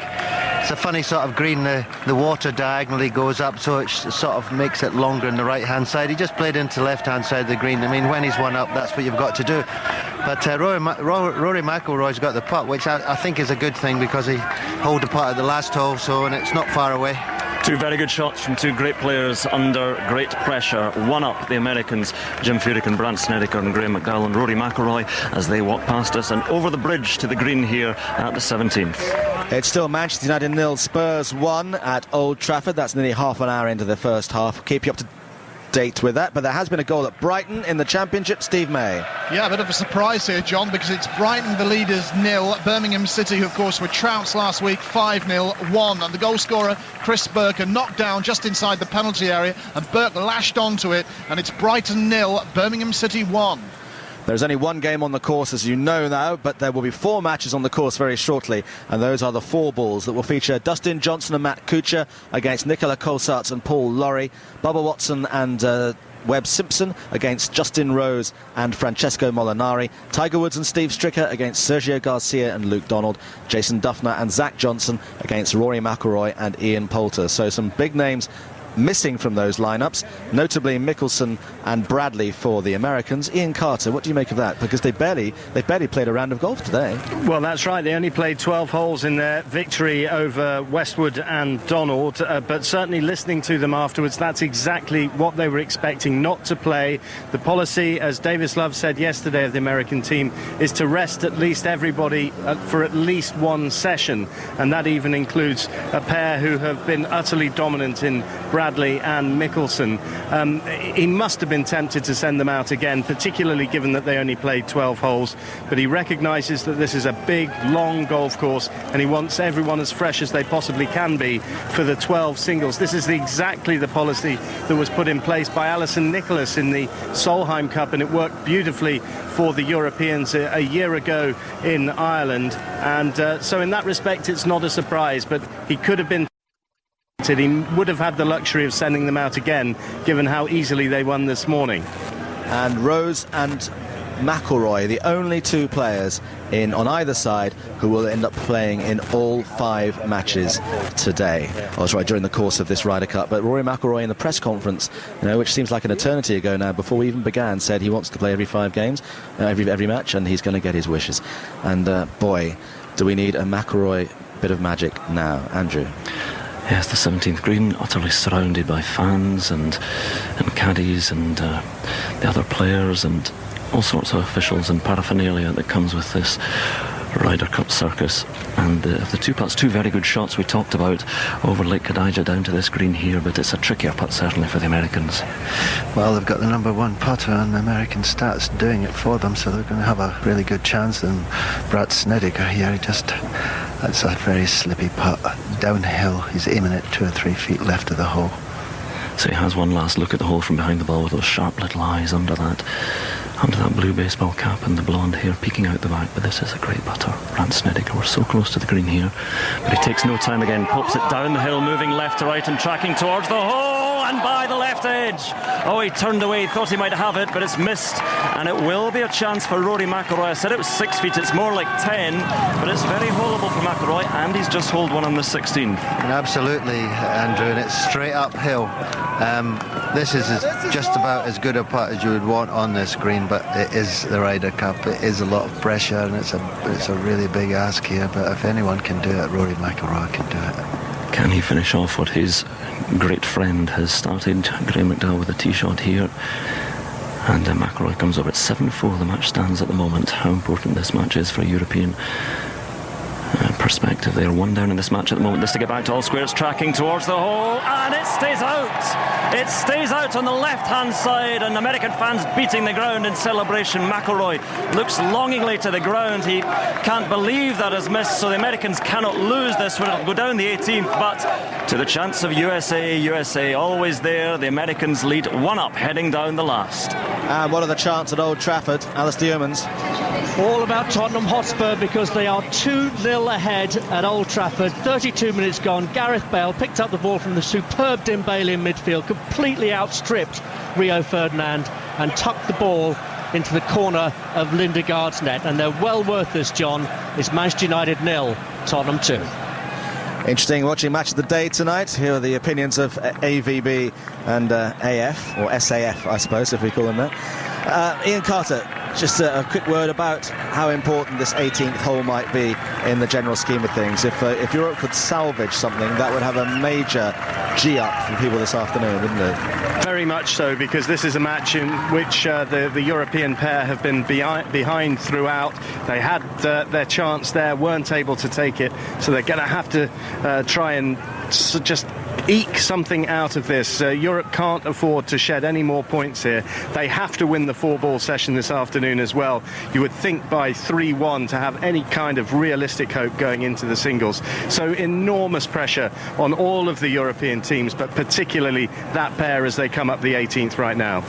After this match, we're going to hear from Roberto Mancini, Roberto Di Matteo and Arsene Wenger after the events of today. And just remembering, actually, from yesterday when these four played each other, that Brandt Snedeker put his tee shot horribly, from an American perspective, wide into the trees. I'm not sure who's actually got the drive here, whether it's Furyk or Snedeker, but maybe those will be thoughts that will be going through Snedeker's mind if it is his responsibility. But it's McIlroy to drive for the Europeans. It will be Snedeker who drives for the Americans. Andrew. McIlroy settling over it now, ready with the driver. He's been driving it superbly. Long hitter of the ball. Crashes one away and it sails high and it looks to be pretty straight. That's an enormous drive. That's unsightly. Heading down, looks to be pretty good. He's happy with it, scooping up the tee, and it's bounding down the fairway. That's a monster from McIlroy. Well, he's done his bit so far. He'll have another part to play in this hole, but I think you can safely say that Europeans will be hitting their second shots in second to this final hole. Now, Snedeker to try and match that, or try and at least find the fairway, because that was a beast from McIlroy. Snedeker again so quickly over the ball.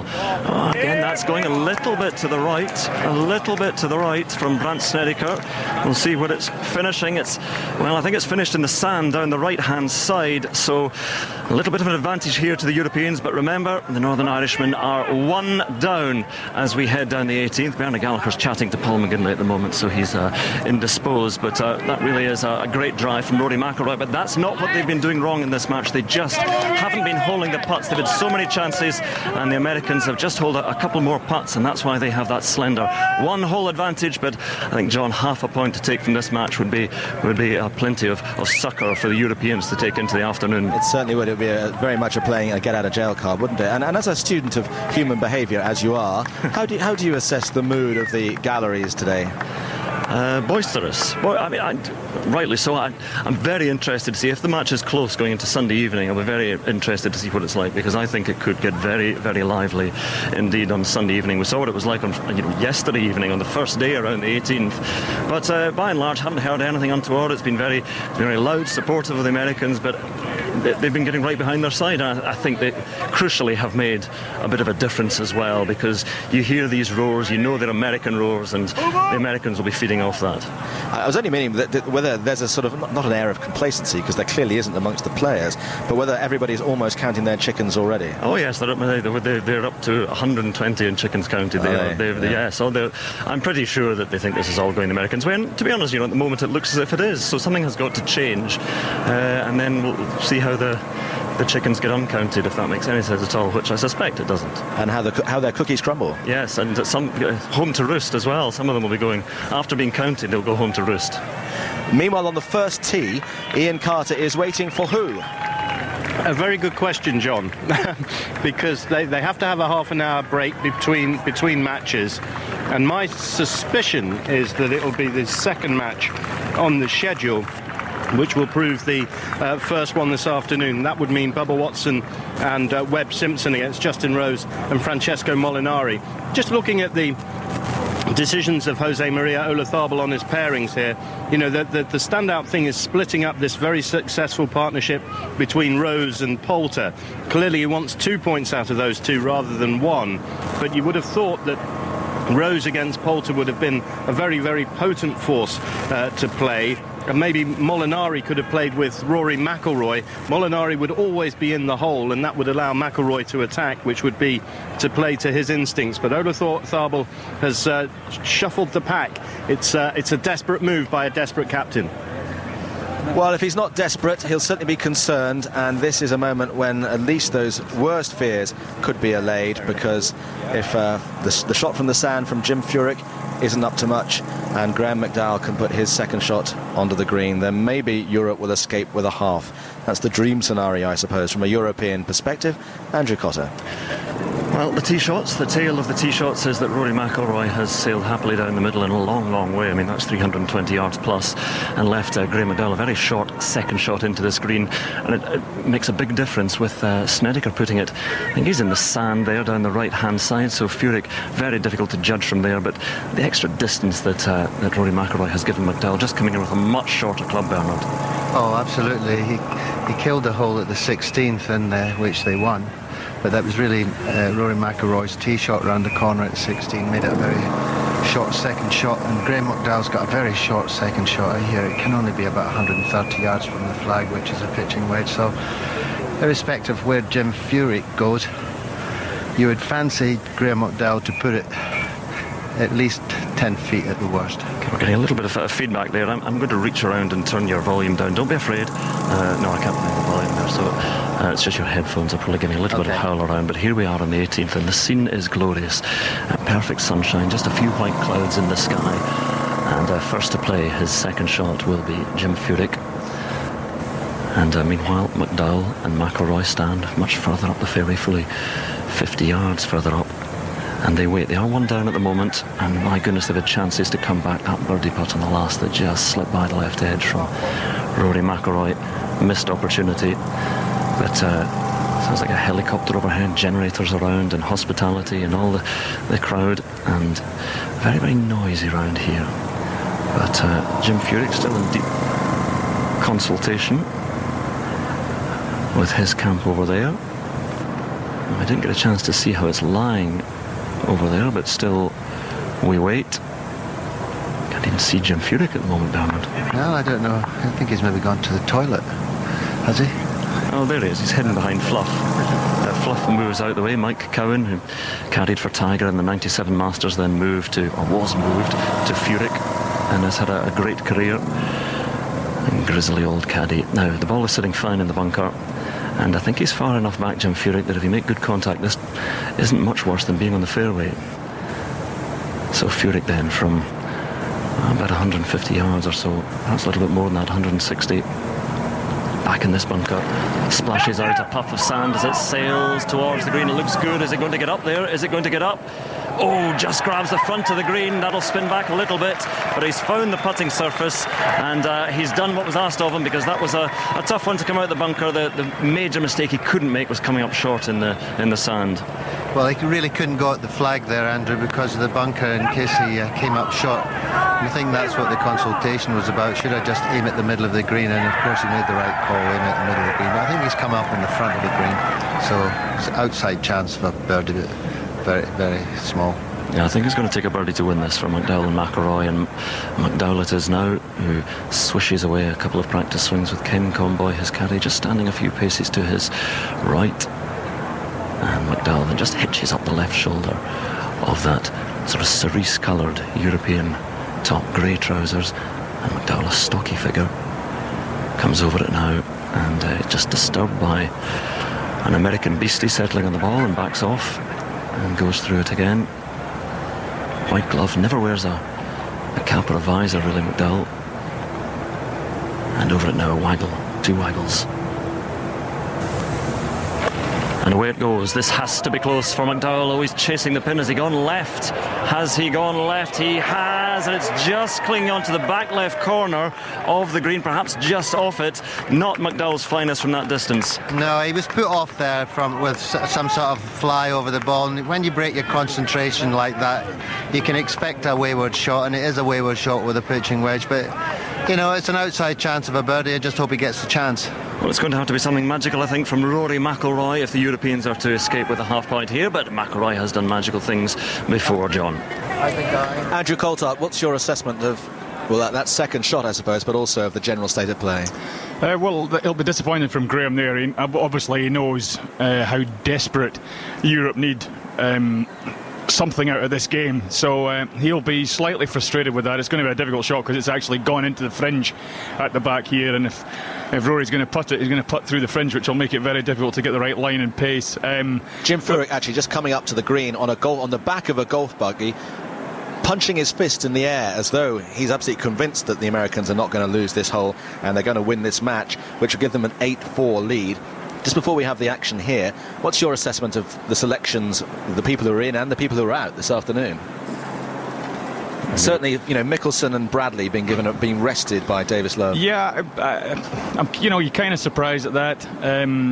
They've obviously been on sterling form the last couple of days. Feeling fantastic about their partnership and the game. And you'd almost imagine it's another point in the bag. And at this stage, America don't need too many points. But of course, they're going to be fresh come tomorrow. And their idea is, as they're both playing well, it's possibly 2 points in the bag. And McDowell left out?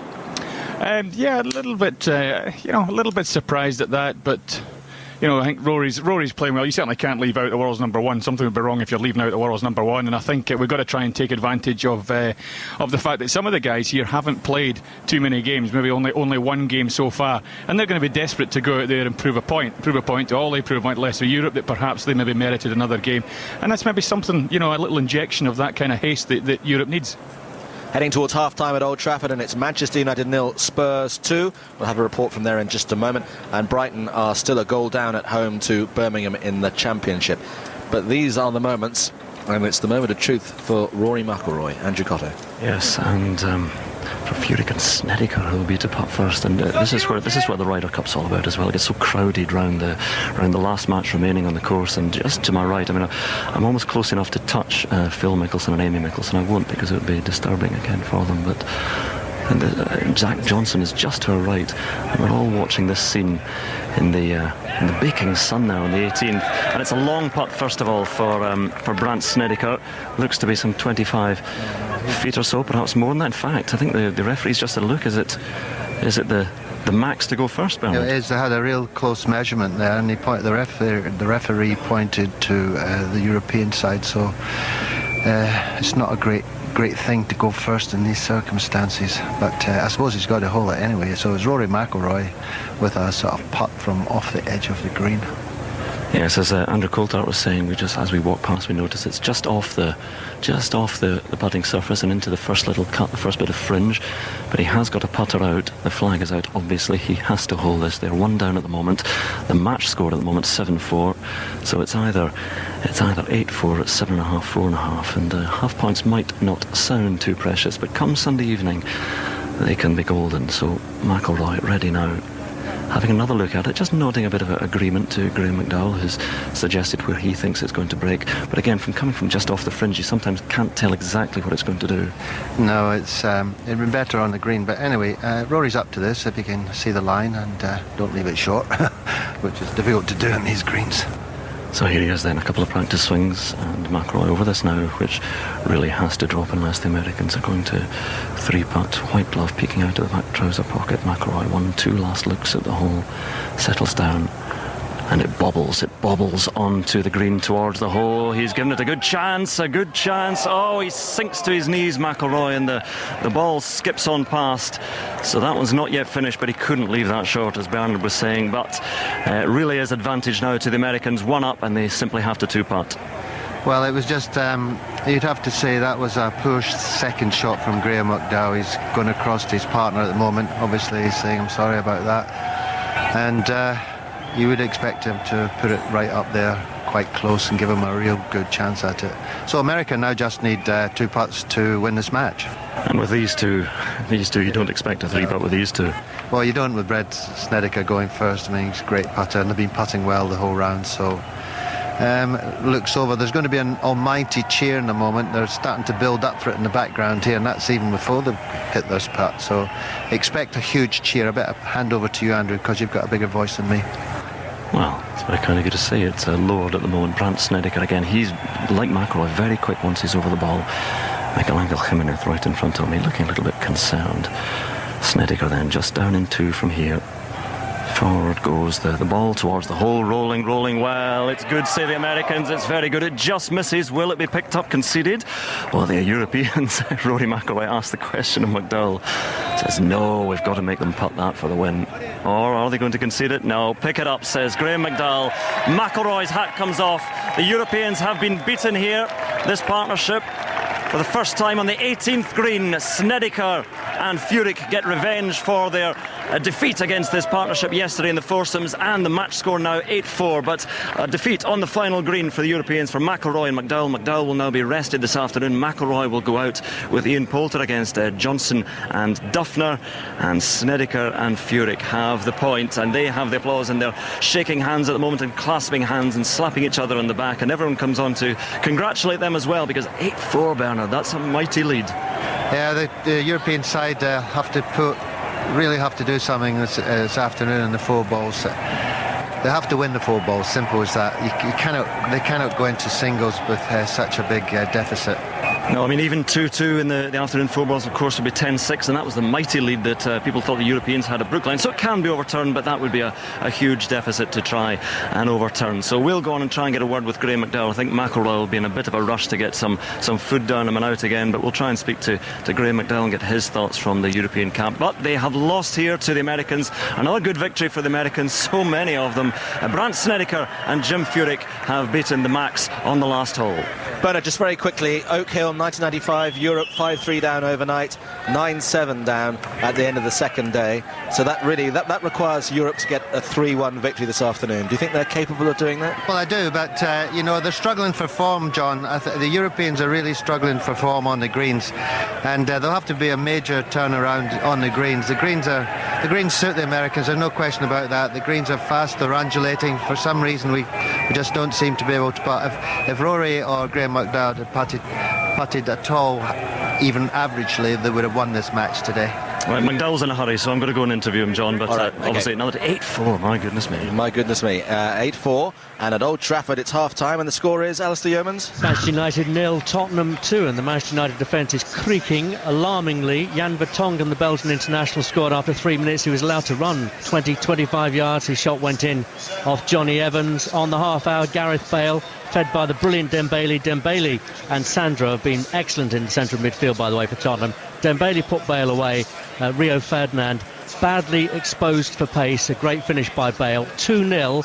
Sir Alex Ferguson spent the last 5 minutes of the half on the touchline. I think it's fair to say he was glowering. I can see that face, and I can see it's changing colour. In the Championship, half-time at the Amex Stadium, Brighton and Birmingham. Steve May.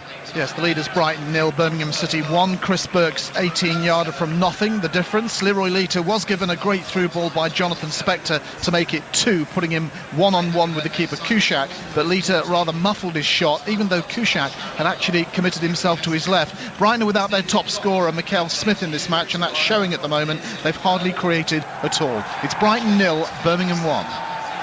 Well, yesterday Roberto Mancini said that he was absolutely certain that Manchester City would retain their Premier League title at the end of the season, and they started as, obviously he wishes them to go on, by winning 2-1 at Fulham today, despite going a goal down. After the match, the City manager spoke to Jonathan Ledgard. Roberto, better late than never, I suppose, isn't it? Isn't the case today?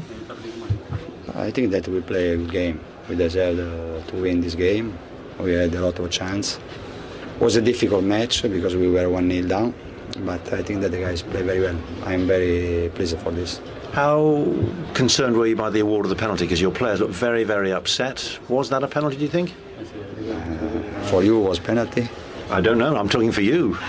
For me, it was not penalty. But we are in a unlucky moment because we had one penalty for us against Arsenal and one goal at the end against Stoke. This is a difficult moment for many reasons, and it was important that the guys today play a really good game. How concerned were you that, despite all your possession and the chances, that until Dzeko came on, that you weren't going to actually get what you wanted? Yeah. No, I was worried because we continued to play well. We had chance and we didn't score for 87 minutes. And I'm very pleased for Edin because he scored an important goal. And also for me it's difficult when I choose 11 players because I have 7, 18, 20 players really good. How long do you think it'll be before you are playing the style and the way and winning how you want to?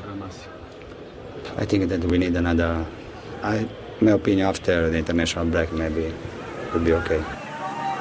Roberto Mancini. Well, Ian Dennis was at Goodison today. See, Everton beat Southampton by 3-1. Obviously, you didn't see the game at Craven Cottage, Ian, but what's your take on Man City generally and what Mancini's just been saying? Well, I didn't obviously see the game today, as you say, but I have seen a lot of Manchester City of late, and I was in fact speaking with Roberto Mancini during the week when they played Aston Villa in the League Cup, and he's saying that it's down to hard work. They've got to work hard because they're not playing that well. So I think in the respect today that they got the victory without playing too well, it'll be a satisfying win. They still yet to keep a clean sheet this season, which will be a concern to him.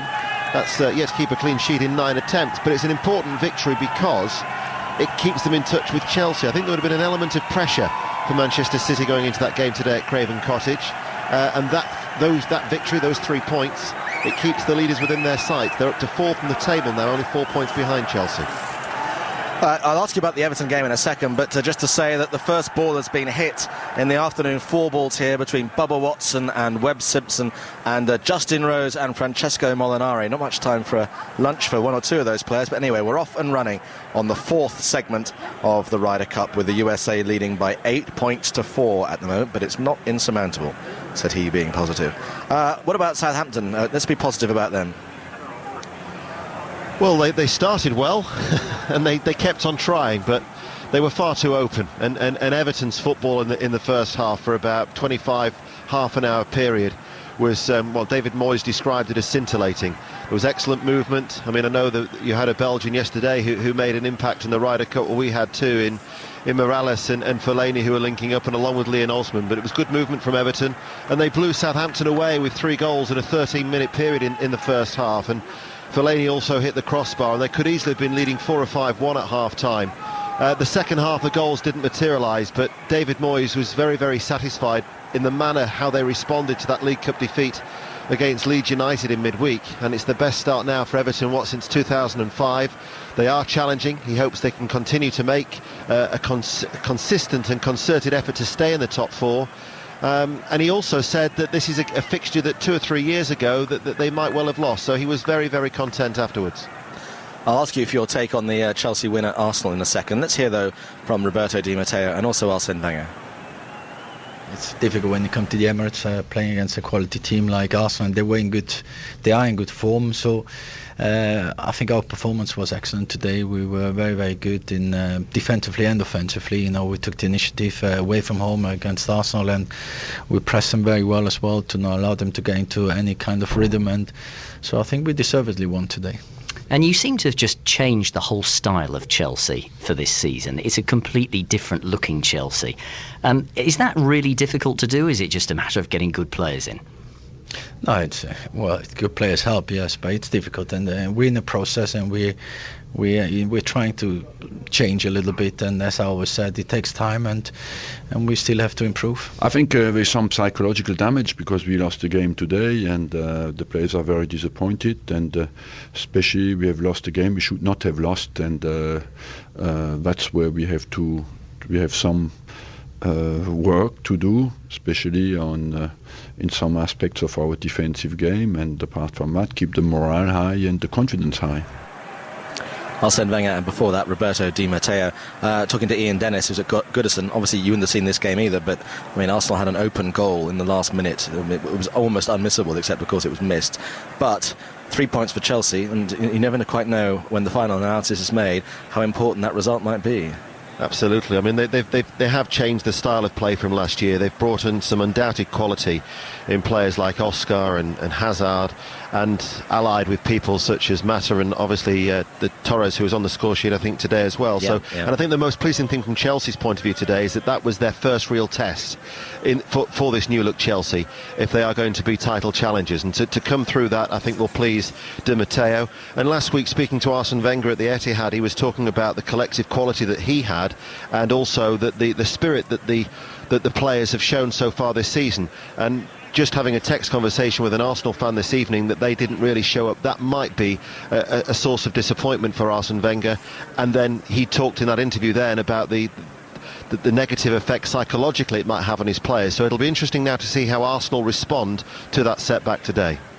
Well, I'm sure a lot of the headlines are going to be made tomorrow by Liverpool, who crushed Norwich 5-2 at Carrow Road today. Suarez got a hat-trick, Steven Gerrard scored, and he was pretty happy afterwards. Comfortable win for us. You know, we scored 5 good goals, could have been more. But the pleasing thing to take away from today was we continue to play well. Sometimes when things don't go you well, you stop playing, you feel sorry for yourself, and it goes worse. So, you know, we played well today and got the 3 points we deserved. And as a team, moving the ball around particularly well? Yeah, we're passing it well. I mean, you know, that's what the manager from the first day come in today wanted the players to do. No matter what the scoreline is, continue to pass the ball with tempo, and teams will struggle playing against us. And I think if you ask any of the Norwich players today, they found it hard out there today. I'm presuming Luis Suarez has got the ball after his hat-trick. I bet he wishes he could play here every week, doesn't he? Yeah, he's had two fantastic days here. You know, he's a magician when he's on it. He was on it today, wasn't he? He was, yeah. And you know, he should have had a penalty in the first half as well. He had another good chance, so he could have easily went away today with 5-6 goals. That's how good his performance was. And do you feel more encouraged than you have done for a little while with the way things potentially are moving at Liverpool?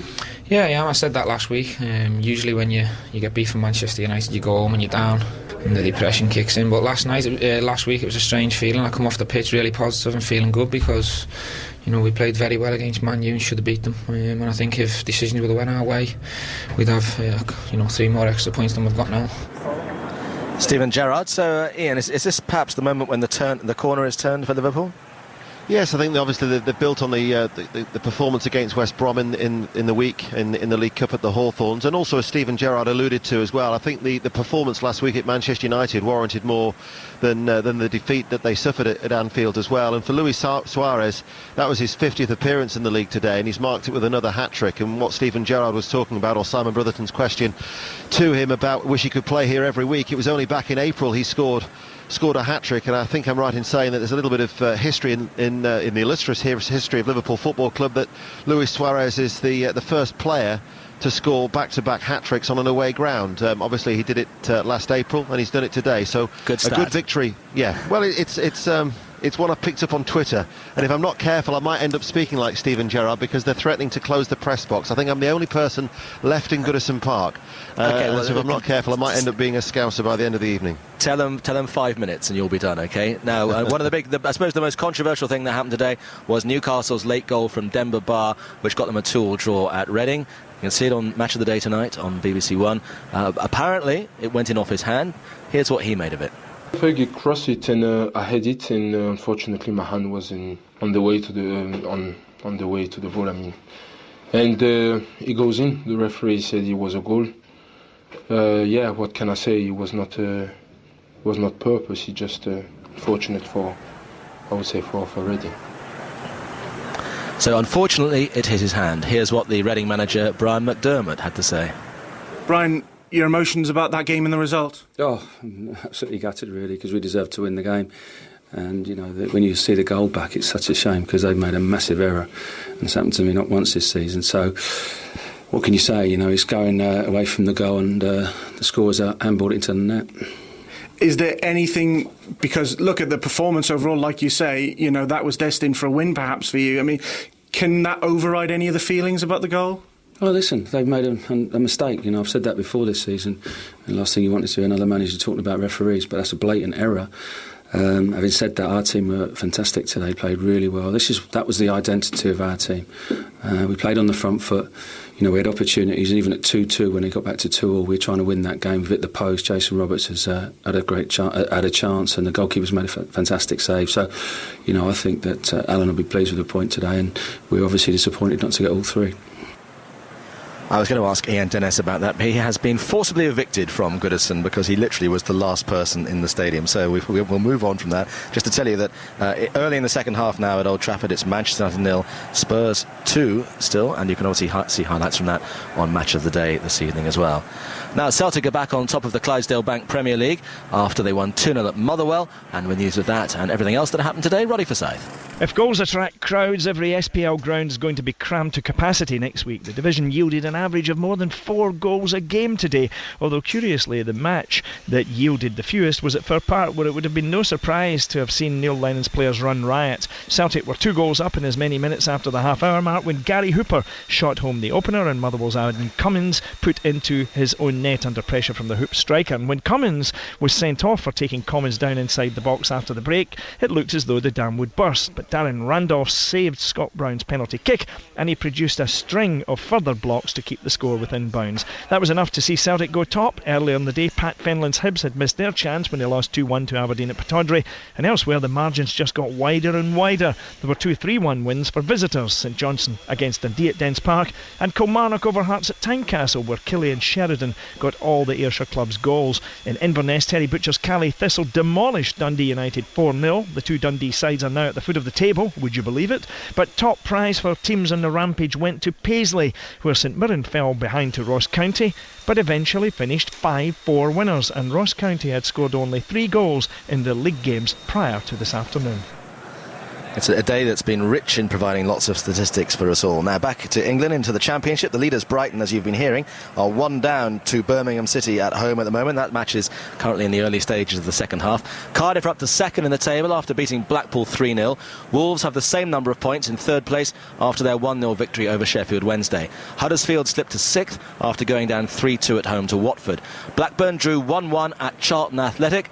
Dixon Ituhu with the goal for Blackburn, Johnny Jackson for Charlton. Now here's the Rovers caretaker manager Eric Black, who was asked if Steve Keane's resignation yesterday made things harder for him today. Well, it's not been hard, to be honest. I mean, we've done a lot of preparation during the week, and knowing the group of boys that are in the dressing room there, I knew it wouldn't be a difficult challenge, to be honest. They're a good group of lads, and I think they've shown that with the performance today, and the resilience and the attitude, whatever you want to call it, and a good point away in the Championship. What can you tell us about why Steve Keane resigned? I can't tell you a thing of that, to be honest, because that will be Steve Keane who'll decide whether he brings that to the public domain or not. Was it a surprise? I was slightly surprised. I mean, I think anybody that's been at the club would suggest that it's not been straightforward, but he's made his decision based on what he feels is right, and he's got every right to do that. You've been working alongside him. How hard has it been for him and for you? Well, it's not been hard for me. I don't take the stick that he did, so we carry on. We've been preparing the team. He's been trying to prepare the team to his utmost of his efforts, and I think he's done that. How it goes forward from here, I couldn't tell you. Did you have any sense it was coming at all? Not really, to be honest. I mean, I think we were just prepared all week. We did the coaching and that we thought was necessary for the game, and Steve's decided last night that it was time to go, and he's every right to do that. I'm sure the story will come out at some point. Alistair Durden asking the questions. Interesting stuff from Eric Black there. Leeds, buoyed by beating Everton in midweek, won 3-2 at Bristol City with El Hadj Diouf scoring twice. At the bottom of the table, Peterborough recorded their first win of the season, winning 3-1 at Hull with a hat-trick from Emile Sinclair. Ipswich drew 1 each at Barnsley, and they remain second from bottom. League One leaders Tranmere are still unbeaten after drawing 1-1 at Brentford. Notts County remains second. They drew 1-1 at Sheffield United. At the bottom, Kevin Blackwell's Bury drew 2 each at Stevenage. Colchester, with new manager Joe Dunn in charge for the first time, recorded their first victory of the season, 3-1 against Hartlepool United. In League Two, Gillingham are still 3 points clear despite going down 2-1 at home to Rochdale. Fleetwood are up to third now after their 2-1 win over Barnet, who had goalkeeper Graham Stack sent off for foul language after 23 minutes. Gareth Ainsworth's first match in charge of Wycombe ended in a 3-0 defeat at Dagenham. So I will give you the league tables in just a moment or so after we've heard what's happening at Old Trafford. Is Mr. Rooney on now? Alistair Yeomans. It certainly is, John, and he joins Robin van Persie. They have been on the pitch together at the same time before in the 3-2 win against Fulham here. They struggled that day as well. So still 2-0 to Spurs. Vertonghen and Bale with the goals. Spurs have been in this position before many times against United with a handsome lead and have let it slip. Can they keep their nerve today? Very, very interesting. 2-0 to Spurs. So the Premiership League table looks like this. Chelsea are top with 16 points from 6 games. Then Everton with 13 from 6. Manchester City and Manchester United with 12 each, but obviously that will change if United were to win their match today against Spurs. Spurs with 11 from... Actually, this is an as-it-stands table, which I think includes the score as it is at the moment, so that's not strictly accurate. Arsenal in 7th place at the moment with 9 points from 6. At the bottom, this will be accurate. Queen's Park Rangers with 2 points, Reading with 2 points, Norwich with 3, and Southampton with 3. If we move into the Championship, obviously Brighton are currently playing against Birmingham and a goal down as things stand. Cardiff City up at 2nd with 16 points, Wolves with 16 points, Blackburn Rovers, despite Steve Keane going last night and all the furore that there's been, they're still right in the mix in 4th position with 15 points alongside Leicester City, and behind them Huddersfield with 14, Blackpool and Hull with 13. At the foot, Peterborough remain bottom with 3 points from 8 matches, Ipswich 6 from 8, and Millwall and Sheffield Wednesday with 7 from 8. As we move into League One, and some interesting results in League One today have left the table looking like this. Tranmere top with 21 points from 9 games, Notts County 18 from 9, and then MK Dons, Swindon Town and Stevenage and Walsall with 17, so it's very congested at the top. Less so at the bottom. Bury with 4 points from 9 matches, not a single win for them so far. Hartlepool with 6 from 8.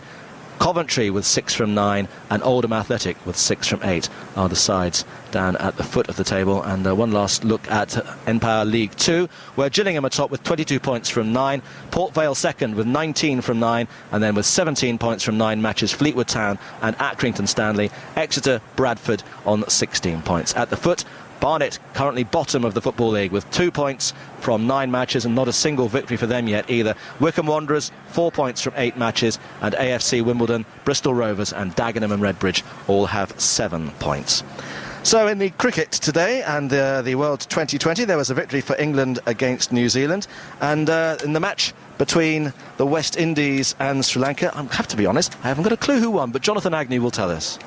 Yes, thank you, John. That's a build-up, isn't it? Well, actually, Sri Lanka won very easily, and they are England's last opponents on Monday. England alive, barely kicking, but they'll make things easier by beating Sri Lanka. They dealt with New Zealand pretty easily today. They restricted them to 148 for 6, and they scored 149 for 4, with Luke Wright making 76, and Owen Morgan made 30, and then the West Indies absolutely off colour. They made only 129 for 5, and Sri Lanka knocked them off with 28 balls to spare. So if England are alive and not kicking, why aren't they kicking? Good question. They're not good enough. They've got some up against some good teams. 2020 cricket is very instant, as you know, ups and downs. There's no sort of constant line through 2020 cricket, so you can have one good performance one day and a stinker the next, as the West Indies have had. They were my outside favourites to win this tournament. They looked anything but on that showing today. But it's very difficult to work out how England can get through. That they can get through. They're currently second in the table. They can actually get through without winning another game, but that does depend on other results. But they've got problems with the top of their order. They're juggling their bowling around. They're not sure what their settled side is, and of course, as we know, their best player is sitting commentating on the telly rather than actually playing.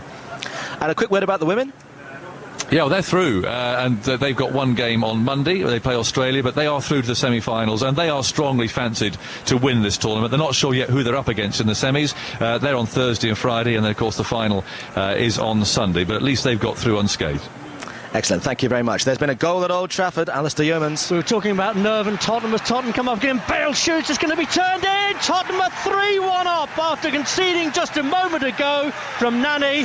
A great shot in, it's come back out, and the goal has been turned in, and that is from Clint Dempsey. So what a turnaround. It was Tottenham 2-1 up, they're now 3-1 up, all happening at the start of the second half. The United goal, Wayne Rooney on the pitch just 5 minutes, got down the right, crossed it into the near post, Nani tucked it in, but just as you come to me, Clint Dempsey has restored Tottenham's 2-goal lead. Manchester United 1, Tottenham 3. Well, that was opportune timing. I have to say, Alistair, I thought you were recorded for a goal that must have happened earlier, so I hadn't realised that was live. Very much live, John, and it is a great atmosphere here now. The United fans finally found their voice when Rooney came on, but let's go back to the first thing I said, their nerve. Can Tottenham keep it now? 3-1 their lead. Well, Rooney and Van Persie maybe will write the final chapter. That sounds a great match, though. Keep you up to date, obviously, over the course of the next half hour. Now, if you've just joined us, you've been to a match, you've just got in the car. What's happening in the golf, you say? Well, it's not very healthy from a European perspective. 8-4, the USA lead, after winning 3 out of the 4 foursomes that took place this morning. The 4 balls have just begun, and the first match out on the course is Bubba Watson and Webb Simpson against Justin Rose and Francesco Molinari. They've just gone through the first green, and that hole was halved. The other matches this afternoon will see Dustin Johnson and Matt Kuchar against Nicola Colsaerts and Paul Lawrie, Tiger Woods and Steve Stricker against Sergio Garcia and Luke Donald, and then Jason Duffner and Zach Johnson against Rory McIlroy and Ian Poulter. And here's Alistair Yeomans live again. This is getting ridiculous. Shinji Kagawa has scored the 3rd goal in this game in the last 4 minutes to bring it back to Manchester United 2, Tottenham 3. Great through ball from Van Persie, kept his nerves to Kagawa and slotted the ball low into the net. So it's Manchester United 2, Tottenham 3. We need a drink, John, a strong drink here. How many minutes have you got to go? We have still got, let's have a think, 37 minutes to go, John. Plenty of time for a lot more. OK, keep you up to date. Oh, go on. Is that handball? No, it's gone for a corner. No, please, feel free to interrupt at any point. Now, in the Aviva Premiership today, Bath moved up to 4th in the table after beating Sale 31-10 at the Rec, a 5th successive defeat for Sale. The Sale and Wales number 8 Andy Powell could find himself in trouble as well after flicking a V sign at spectators after receiving a yellow card. But the main story focused on Ollie Barkley, who after 12 years service and 235 appearances for the club, played his final game today before moving to Racing Metro in France. He kicked 16 points on his farewell, after which he spoke to Alistair Eakin. An excellent win, first and foremost. How are your emotions right now? This must have been quite a difficult day from start to finish. Yeah, it was at the start. I didn't really know how to play it, to be honest, and then about halfway through the second half I was just quite concerned that I was going to go out with a loss, and it sort of teetered in the balance there for the second half, and my main priority today was to come off the pitch with a win, and fortunately we did that, so I'll leave a happy man now. How hard has it been the last week or so? Yeah, it's been tough. It's been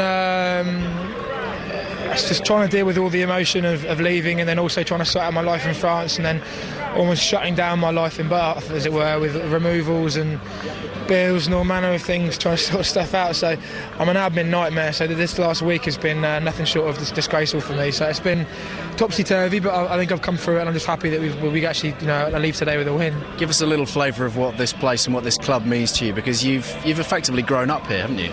Yeah, that's probably in a nutshell, mate, to be honest. That's probably why it's so close to me. I went straight from school to here, and I had my first cap here, and I had probably that time when I went away to Gloucester, which made me sort of realise how much I missed the club and I loved it, and I'll forever be a Bath boy, and even when I'm in racing, I think I'll forever be my heart will always be here, and this is where I'll come back to one day, and I can't thank the club and the city enough for the memories. Can you ever see yourself playing here again? Probably not now. No, I think this is me done. I think I leave with happy memories and and a fantastic 12 years here. But I think it's time for me to move on to something different. Ollie Barkley, an outstanding servant for Bath. It just occurred to me, actually, what a wretched 24 hours it's been for Welsh rugby, with Andy Powell in trouble for flicking a V sign at fans, Dan Lydiot, serious injury yesterday, Andrew Bishop in court, and Mike Phillips suspended by his club for off-the-field disciplinary misdemeanours. So not easy being the Welsh management at the moment. Leicester in the Premiership are up to third after defeating Exeter today by 30 points to 8. Let's change codes. Semi-final of Rugby League Super League at Langtree Park, St Helens and Warrington, and we can join Stuart Pike. Amazing Super League semi-final. St Helens 4, Warrington 6. Saints ahead through Tommy Makinson try, a swan dive for the line. Warrington level through Chris Riley. Saints are knocking on the door at the moment. They're a yard away from the Warrington line. The winners, of course, play Leeds in the grand final next week. We've got 15 minutes to half-time, and it's St Helens 4, Warrington 6. That match is live on Sports Extra at the moment. Some racing news. Trainer Marcus Tregoning took first and third places in the 33-runner Betfred Cambridgeshire today at Newmarket, with 12-1 shot Bronze Angel winning and Boom and Bust finishing third at 20-1. And the unbeaten Frankel, the great Frankel, remains on course for what's expected to be his final race in the Champion Stakes at Ascot on October the 20th. After a workout at Newmarket today, his trainer Sir Henry Cecil said he was delighted with the horse's progress. And that race you can obviously hear here on Radio 5 Live. And if you were thinking of going to Ascot for Frankel's farewell, I think I saw in the paper a couple of days ago that it's a sellout at Ascot that day. There are no tickets to be had, come what may. In fact, the whole of that day's programme of 5 Live Sport will come from Ascot. Right, there are 2 matches on the course here now as the 4 balls get underway. It's what is it? It's 10-1 locally. It's 10-7 in the UK. So let's go to Watson and Simpson, narrowly beaten earlier on today in the foursomes. They're playing Justin Rose and Francesco Molinari, and Ian Carter is following this. And they're on the second green, all square here, after the first hole was halved in par 4s. Lake Khadija as calm as a mill pond on this very sultry Saturday afternoon at Medina, and Justin Rose has a birdie putt across the green. We've already seen a chip from Francesco Molinari, who very nearly went into the water with his tee shot. And the Americans both inside Rose as he putts all the way across this green, down the slope, borrowing from right to left. But he's borrowed a little bit too much and a little heavy-handed, and that's gone 2.5 feet by, almost into gimme range, but not quite. Molinari has a lengthy par putt as the insurance policy, which isn't a great one, and there are 2 birdie chances to come for Simpson and for Watson. Huge roars as they played their tee shots and safely found dry land to set up these birdie chances, the first of which will be for Webb Simpson, the US Open champion, who missed the Open Championship because his wife Dowd was having a baby, but has been one of the stars of American golf over the last couple of years. And he has the long belly putter, and he's down on his haunches now up, and he's surveyed this putt, which appears to move almost counterintuitively from right to left, given that the water is to his right.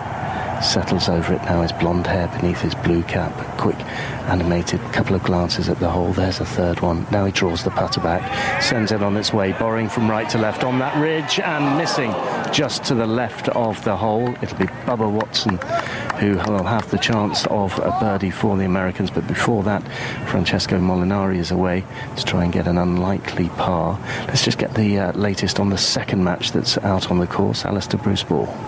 Nicholas Colsaert's birdie putt on its way on the first for birdie, and it just slides by on the right-hand side. The news in this match, Colsaert's and Laurie against Dustin Johnson and Matt Kuchar, is that Paul Laurie has hit his approach shot into this first green just 5 feet away. He has an excellent birdie chance. Matt Kuchar has already putted up and left himself about 3.5 foot for par. Dustin Johnson has about 12 foot for birdie from the back of this green. If he doesn't make that, Paul Laurie will have an excellent chance of getting Europe 1 up straight away in this second 4 balls. Ian.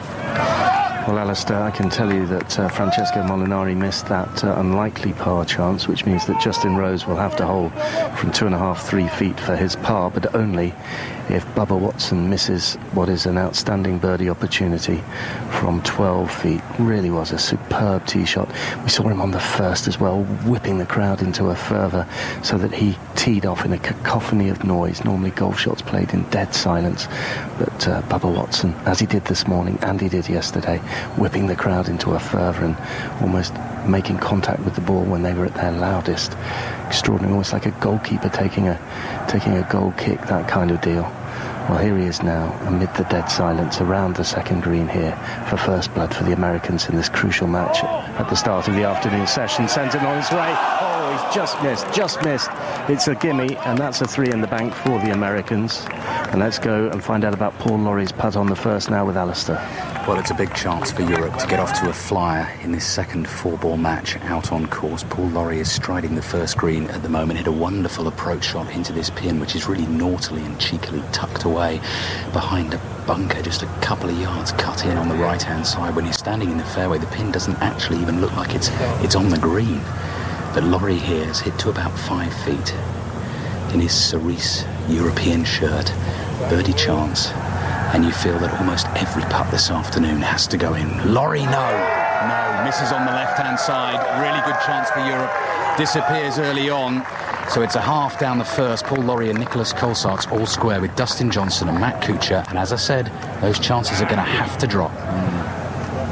Well, that's a big opportunity wasted, you sense, and it's hard to overemphasise just how important this afternoon's session is going to be for Europe. Ian, a quick word from you? Yeah, just to say that Justin Rose has knocked in that putt for the par, so all square in par figures after the first 2 holes of this match. And also worth noting, John, that 8-4 down, that's the biggest American lead after 3 sessions of a Ryder Cup since Europe came into the fold back in 1979. Well, it is 31 years at Walton Heath in 1981 since a landslide American victory, and some people were saying before we started here that the law of averages, we were kind of due that at some point, and let's hope we're not tempting fate by saying that actually this may be the moment. The next 5 hours will be absolutely crucial in determining whether Europe have got a realistic chance in the singles tomorrow of making a fist of this. So stick with us. We're actually on air until 1 o'clock tomorrow morning, your time. So, that's your Saturday night taken care of. You are allowed to watch the National Lottery draw because there's 19.8 million quid up for grabs. If anybody knows me at home, if you could buy me a couple of tickets, I'd be enormously grateful. But apart from that, stick with us on 5 Live through the evening, and you won't miss a thing as far as the 39th Ryder Cup is concerned. 7 minutes to the hour. Let's get the latest news. On digital radio, digital TV, mobile and online. This is BBC Radio 5 Live. With the 5 Live News, I'm Suzanne Chislett. Rescuers searching for a British woman who fell overboard from a cruise ship in the Mediterranean have recovered a body. The passenger was reported missing on the Aurora ship as it sailed from the Portuguese city of Oporto to Barcelona yesterday. 15-year-old Megan Stammers is back in the UK more than a week after running away to France with her maths teacher. Jeremy Forrest is being held at a detention centre in Bordeaux where he was arrested yesterday. His lawyers say he won't fight efforts to extradite him to the UK. 29 people have been arrested at a rally by the far-right English Defence League in the West Midlands. A number of people suffered minor injuries in the disturbances in Walsall city centre. The Foreign Office is checking reports that a British woman is missing after flash flooding in southern Spain. 10 people are reported to have died in the Andalusia region and hundreds more have fled their homes. And Ed Miliband says a Labour government would impose limits on the charges levied by pensions companies and set up a new regulator for energy firms. He was speaking to a panel of voters in Manchester on the eve of the party's annual conference. A check on the roads, and there are still long delays on the M25 in Surrey. It's after a police incident at junction 11 for Chertsey. Clockwise, the carriageway is still closed, with traffic being diverted off and on using the slip roads at junction 11. They're queues, though, for around 7 miles, and it's also causing slow traffic on the anti-clockwise stretch past the scene, though that is now fully opened. Also on the clockwise stretch, there's congestion from before junction 10 back to junction 8. That's after 200 litres of diesel was spilled onto the carriageway earlier in the day, and repairs have been taking place there. Elsewhere, anti-clockwise on the M60, there's a lane closed between Simister Island at 18 and Prestwich at 17, and the eastbound M62 is slow from junction 11 for Birchwood through to the Eccles interchange at 12. That's after a vehicle fire. The road was blocked for around 10 minutes, but it has now fully reopened, so that's just delays taking a while to clear. Suzanne Chislett, 5 Live Travel. BBC Radio 5 Live's Oktoberfest is coming. Hang on. I was leaving a dramatic pause. And this year we're heading to Sheffield. From the 11th to the 13th of October, we'll decamp to the city for a free 3-day festival. 5 Live's Oktoberfest. Featuring live broadcasts, Fighting talk, 7-day Sunday, 5 Live Sport, lovely audience, and tonight of them as the extra pundit on the show. Sheila Fogarty, 606, Richard Bacon. You can be in the audience as Pulp frontman, Sheffield's very own Jarvis Cocker talks about his life in music. An audience with Jarvis Cocker. To sign up for tickets and full terms and conditions, go online. Click bbc.co.uk/5live. The Ryder Cup on 5 Live.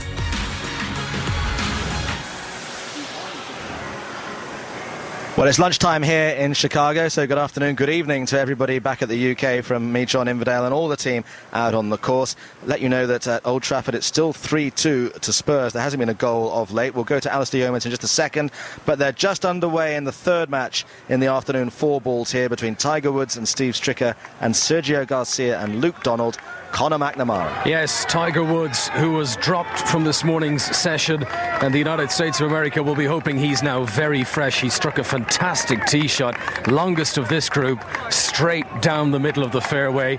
And I wonder, Bernard Gallagher, will Tiger Woods feel he's a bit of a point to prove this afternoon, having been left out for the first time this morning? He probably does, but yesterday afternoon in the 4 balls, I felt Tiger was striking the ball much better. Followed him in the foursomes in the morning, and he was playing very poorly, but he seemed to get his game together the last 4 or 5 holes. So I think we can expect Tiger to be a major factor in this match. Yeah, some of his shots certainly went astray yesterday, but no shortage of support for Tiger Woods, who got a huge ovation of applause and cheers as he stepped up to the tee. They've loved the drive that he sent down the centre of this fairway, and he's been applauded the whole way down it now.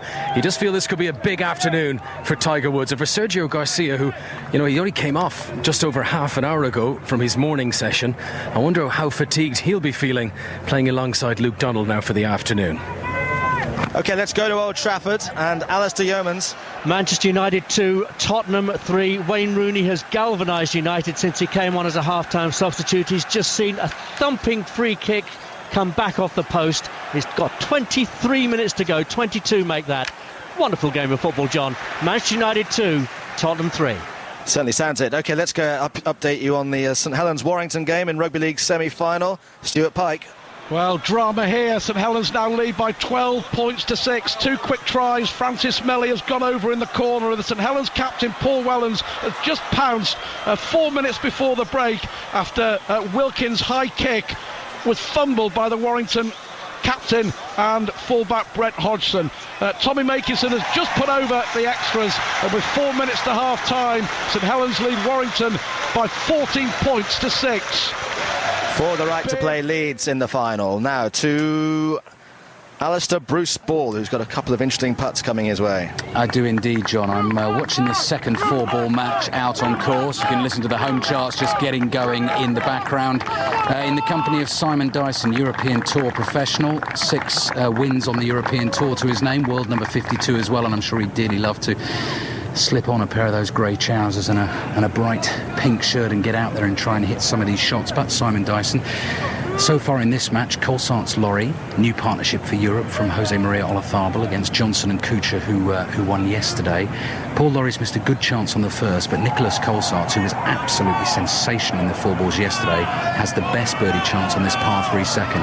Yeah, he does. Paul hit a beautiful shot in the first. The pin was tucked tight right, and he had left himself a 5-footer straight up the hill. I mean, maybe just pulled it or misread it, and Nick's hit a beautiful shot, nearly pitched it in the hole here, and he's got about a 10 or 11 footer with about 6 or 8 foot of right to left in it. 6 or 8 inches, sorry, of right to left. Dustin Johnson will be first to putt for the USA. They're in blue and white horizontal tight stripes in terms of the shirts this afternoon, light grey trousers for them as well. In terms of being a European golfer, Simon, and walking round with us this week in Europe struggling, and you know all these guys so well, I mean, you're big friends with most of them. How difficult has it been for you to watch this so far? I mean, it's been pretty difficult because the boys will readily admit it. They've underperformed a little bit, so I know what they're capable of. They certainly know what they're capable of, and if they turned up, then it'd be a lot closer than it is. But unfortunately, at the minute, they haven't. But there's still quite a bit of time left. There's 4 games today and another 12 tomorrow, so still a lot of points to be won. And in terms of partnerships as well, Simon, just as we wait for Matt Kuchar, who's consulting here with Dustin Johnson. I'll come back to you in a second, actually, because let's get some news from Conor McNamara back on the golf course. Yes, just here at the first, where Tiger Woods, with his approach shot to the green, has completely shot it and gone off the back. But two very good approach shots from the European pair. Luke Donald has landed within 15 feet of the pin, and Sergio Garcia is only 3 or 4 feet away from it. They are very, very good approach shots and giving the Europeans a bit of an advantage here. Steve Stricker just about to take his approach shot now. He had the longest drive of these 4 players. Great position, centre of the fairway. Let's see how this distance suits him now. Stricker's shot comes in, bounces centre of the green, trickles over towards the right, and I don't know if that's going to stay on the green. Let's go back to Alistair Bruce Ball. Yeah, back to Conor shortly on the first, but long birdie putt attempt. First attempt on this second green, over the water, par 3. Dustin Johnson well over 40 feet plus, and this is looking pretty good, and just slides by on the right-hand side and leaves himself 4 feet or so. What I was going to ask you, Simon Dyson, was Colsaert's Laurie as a partnership. I mean, Colsaert's, as we know, played brilliantly yesterday. Paul Laurie actually played pretty well, but just ran into Bubba Watson and Webb Simpson, who were unbelievable. What about these two Europeans playing together in terms of their games, their temperaments? Yeah, I think it's a really good partnership. They've both got fantastic temperaments. Paul's playing the golf of his life, so is Nicholas, and I think it could be a really good partnership, and they're coming up against a couple of very good Americans who I watched yesterday afternoon. Dustin Johnson played lovely, and so they've got a very good chance, I think. Just looking around us, again, thousands of fans packed around the green, lots and lots of people with the headphones in, reacting to all the noise, all the stories from out on the course. Paul Laurie's putt is not going to drop. It's turning right to left, and it's turning sharply across the face of the hole, and it's probably a good 5 feet away as well. But Nicholas Colsaert's, as we were saying, in prime position, probably has about 10 feet or so for birdie. And the way he was putting yesterday, well, I mean, he was dropping them in from all over the place. We've just got to see if he can kind of pick up that form again. Back to Conor on the first while we wait for more birdie putts here on the second. And Tiger Woods has had to walk down the sharp bank off the back of this green to find his ball right beside a mature oak tree. He came about 10 yards short of actually going into the lake. That's how far he shot off the back of this. And having observed the scene from behind the ball, he's now going to walk up that steep bank and try to see how he can manage to get this anywhere near the cup. Remember that the approach in towards the green from Sergio Garcia is almost a gimme. It's within 3 feet, and Luke Donald within 15 feet. So this is a good situation now for the Europeans, with Stricker also off the green just at the very back verge. So come back to us, we'll tell you how they get on. Perfect timing, Conor. Birdie chance for Matt Kuchar, about 15 feet or so, turning right to left. Will this one drop for the USA? Yes, it will. The Raws tell you that. And Matt Kuchar has a big smile that beams out across his face. A little high five with Dustin Johnson and Simon Dyson. That heats the pressure on Nicholas Colsaert's, because Europe missed a really good chance to go one up on the first with Paul Laurie's birdie putt. And if Nicholas Colsaert's now doesn't hold this, USA go one up. Yeah, I mean, just before we went on air there, I said to you this won't be far off, and managed to grab the left side and dropped in the hole. Fantastic putt from him. But Nicholas has still got a chance to half the hole, so... We were just saying as well, weren't we, Simon, in terms of, I don't know how much this plays in terms of golf as a non-contact sport, but Johnson and Kuchar are a physically imposing duo. They look like they mean business. They're big boys. They look like they could be second row forwards. Quick word from Ian Carter. The third, where Justin Rose is just chipping from the back of the green. He's come up with a beautiful shot that has come to within 2-3 feet. That should be a certain par 4 for the Europeans. We've seen an excellent approach from Webb Simpson, whose drive bounced out of the trees into the fairway. He took full advantage. He has a very good birdie chance. Lengthier opportunity for Bubba Watson, and an even longer birdie putt to come for Francesco Molinari. All square in all the matches so far. Early stages of these 4 balls. USA leading 8-4 overall, but Colsaert's in this second match needs this for the half. Birdie putt from 10 foot. Oh! Hits the edge of the hole, hits the right edge of the hole. And when they were all dropping yesterday, well, they haven't done that straight away this afternoon. And Europe missing a good chance on the first to go one up, now find themselves one down after 2. And I'm also hearing news of a Tiger Woods wonder shot as well, John, but already a momentum shift, big momentum shift as early as the second hole here in this match, with Europe one down after 2. Yeah, I've just seen the Tiger Woods wonder shot on the telly. Actually, Conor McNamara saw it for real. Well, Brendan Gallagher's just said to me, that in different circumstances would be regarded as one of the greatest chips of all time. But of course, he'll only get a 4 on this hole, so it probably won't be as memorable as it would have been in different circumstances. But from down on a bank at least 20 feet below the level of the green, he has chipped up a little bump and run, beautifully judged, and left it just over 2 feet away from the pin. Hopefully this is looking like a European hole. Luke Donald is standing over his 15-foot putt. He's just struck it, and they've conceded anyway to Sergio. So Europe go 1 up here on the first, and maybe the future looking a little bit brighter. Let's see how this goes. Europe 1 up in this one. Tiger Woods and Steve Stricker trailing Sergio Garcia and Luke Donald. So Europe up in 1 and America up in 1. What's happening with Ian Carter's match? Chance for the United States to go up in this one on the third. We've just seen a brilliant putt from Francesco Molinari. It threatened the hole and then just drifted away to the left, but it was covered almost the entire length of this third green after a pretty poor approach shot, it must be said. So that's a par 4 in the bank for the Europeans. But here now is Bubba Watson putting from 20 feet, 22 feet, something like that, up the hill. He can be aggressive with this. His partner is inside him, and he'll have a birdie chance to follow. So Watson, this to put the Americans 1 up in this match. He hasn't given it enough, and it comes up 12 inches short of the hole. Justin Rose nods and says, yeah, you can pick that one up. Had to wait a little while, Bubba Watson, before he was told it was conceded, but it was. And that was Andrew McGee, a fantastic approach shot from Webb Simpson to set up this birdie chance. Yeah, with a lovely break off the tee, just a nice bounced out. He had a nice full wedge into the screen. Of course, big Bubba Watson hit it about 340 down there and had no angle and no shot, and hit it about 25 feet, which was a poor little sandwich shot. But Webb Simpson right here to give the Americans a 1 up after 3. Is it me, or all those sort of breaks going the way of America in this Ryder Cup? Yes, I think that's what we're seeing as breaks, and that's why we're seeing the score as we're seeing it. Awesome.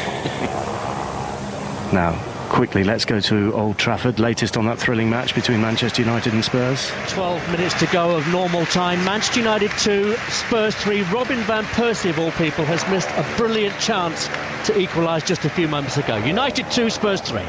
Thanks, Alistair. Here's Webb Simpson to try and put the Americans 1 up here. Putting from the back of the green, down the slope, and in! And a gentle pump of the fist for the US Open champion, Webb Simpson, who's given first blood in the first match in the afternoon to the United States. The momentum continues relentlessly for the home side, and it's Simpson and Watson who go 1 up here against Justin Rose and Francesco Molinari. It is a juggernaut that just keeps on rolling, isn't it? There's still one more match to go out. They're actually on the first now. Jason Duffner and Zach Johnson against Rory McIlroy and Ian Poulter. McIlroy and McDowell beaten about an hour or so ago, after which they spoke to Andrew Cotter. Rory, Graham, I mean, disappointing, obviously, but was it as simple as a tail of the greens and not quite dropping the putts out there? I think so, yeah. We give ourselves plenty of chances. I hit a few good putts that looked like going in and didn't quite, and that was probably the difference. Do you notice things out there, Graham? Can you hear the silence, if you like, and you're not quite hearing the noise that you would hope for European cheers? Yeah, it's tough to ignore the red when you're walking around there the first 9 holes today. We're not supposed to be looking at boards, but when they're staring you in the face, they're hard to ignore, and you can hear the USA chants going up, and myself and Rory have just been cold in the greens the last 2 sessions now, and we used all our putts up yesterday morning, and coming up against great teams, you must putt well, and we just haven't done that. 8-4 at the moment. We know this European team has the talent, but does it have the form at the moment to turn that kind of deficit around? Yeah, I mean, there's still 16 points to play for over the next couple of days, so we just need to go out there and we just try and get some sort of momentum. We haven't had that the last couple of sessions, so need to try and turn that around this afternoon. And Graham, your thoughts on the spirit in the camp? We got a good telling off last night. It didn't work very well. I think Jose's going to have to crank it up a little bit and start cracking the whip a little bit more. But hairdryer treatment. We definitely got the hairdryer last night. But we've got a lot of talent in this team, and we've got a big afternoon session ahead of us here, and we got to dig some points out. Was it really a roasting last night? It was a pretty good roasting. Yeah, it was Fergie style. Okay, well, best of luck this afternoon, Rory, and Graham, you'll be out there cheering them on. Yeah, thank you. Thank you. Well, a Fergie roasting at half-time isn't doing United much good at the moment, is it? Because they're still 3-2 down to Spurs. Less than 10 minutes to go at Old Trafford. Back with Alistair Yeomans very shortly. But he never sleeps. He never stops working. Andrew Cotter is now on the first with Rory McIlroy once again. Yes, Rory McIlroy teaming up with Ian Poulter. A new partnership being tried out here. McDowell dropped for the afternoon 4 balls, which I think isn't a bad move. McDowell wasn't really playing that well, not holding the putts, and also he's a by his nature a steadier player, perhaps more of a foursomes player than a 4 balls man.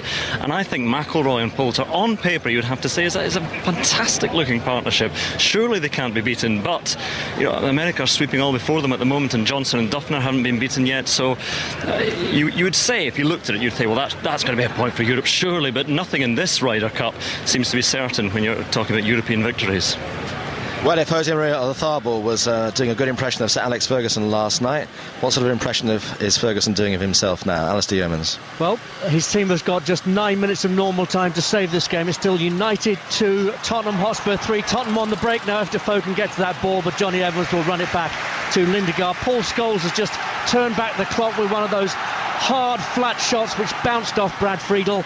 We now have Welbeck, Rooney and Van Persie on the pitch for United at the same time, and I urge our listeners to listen to the brilliant Ryder Cup coverage until 1 o'clock tonight, and then watch the replay of Match of the Day in the morning. It's well worth it. Has this got 3-all written all over it? Probably in the 4th minute of stoppage time, I would have thought. You kind of have that feeling. OK, Back with you shortly to Alistair Bruce Ball. We are with Dustin Johnson and Matt Kuchar, who are one up on Nicholas Colsaerts and Paul Lawrie. We've made our way up the left-hand side of the par 4 third, and I think it's going to be Europe, Simon Dyson, they're going to hit first into this green, and both Paul Lawrie and Nicholas Colsaerts have found the fairway. Yeah, very important. Get both balls in play, give yourself a chance, and hopefully take one of them.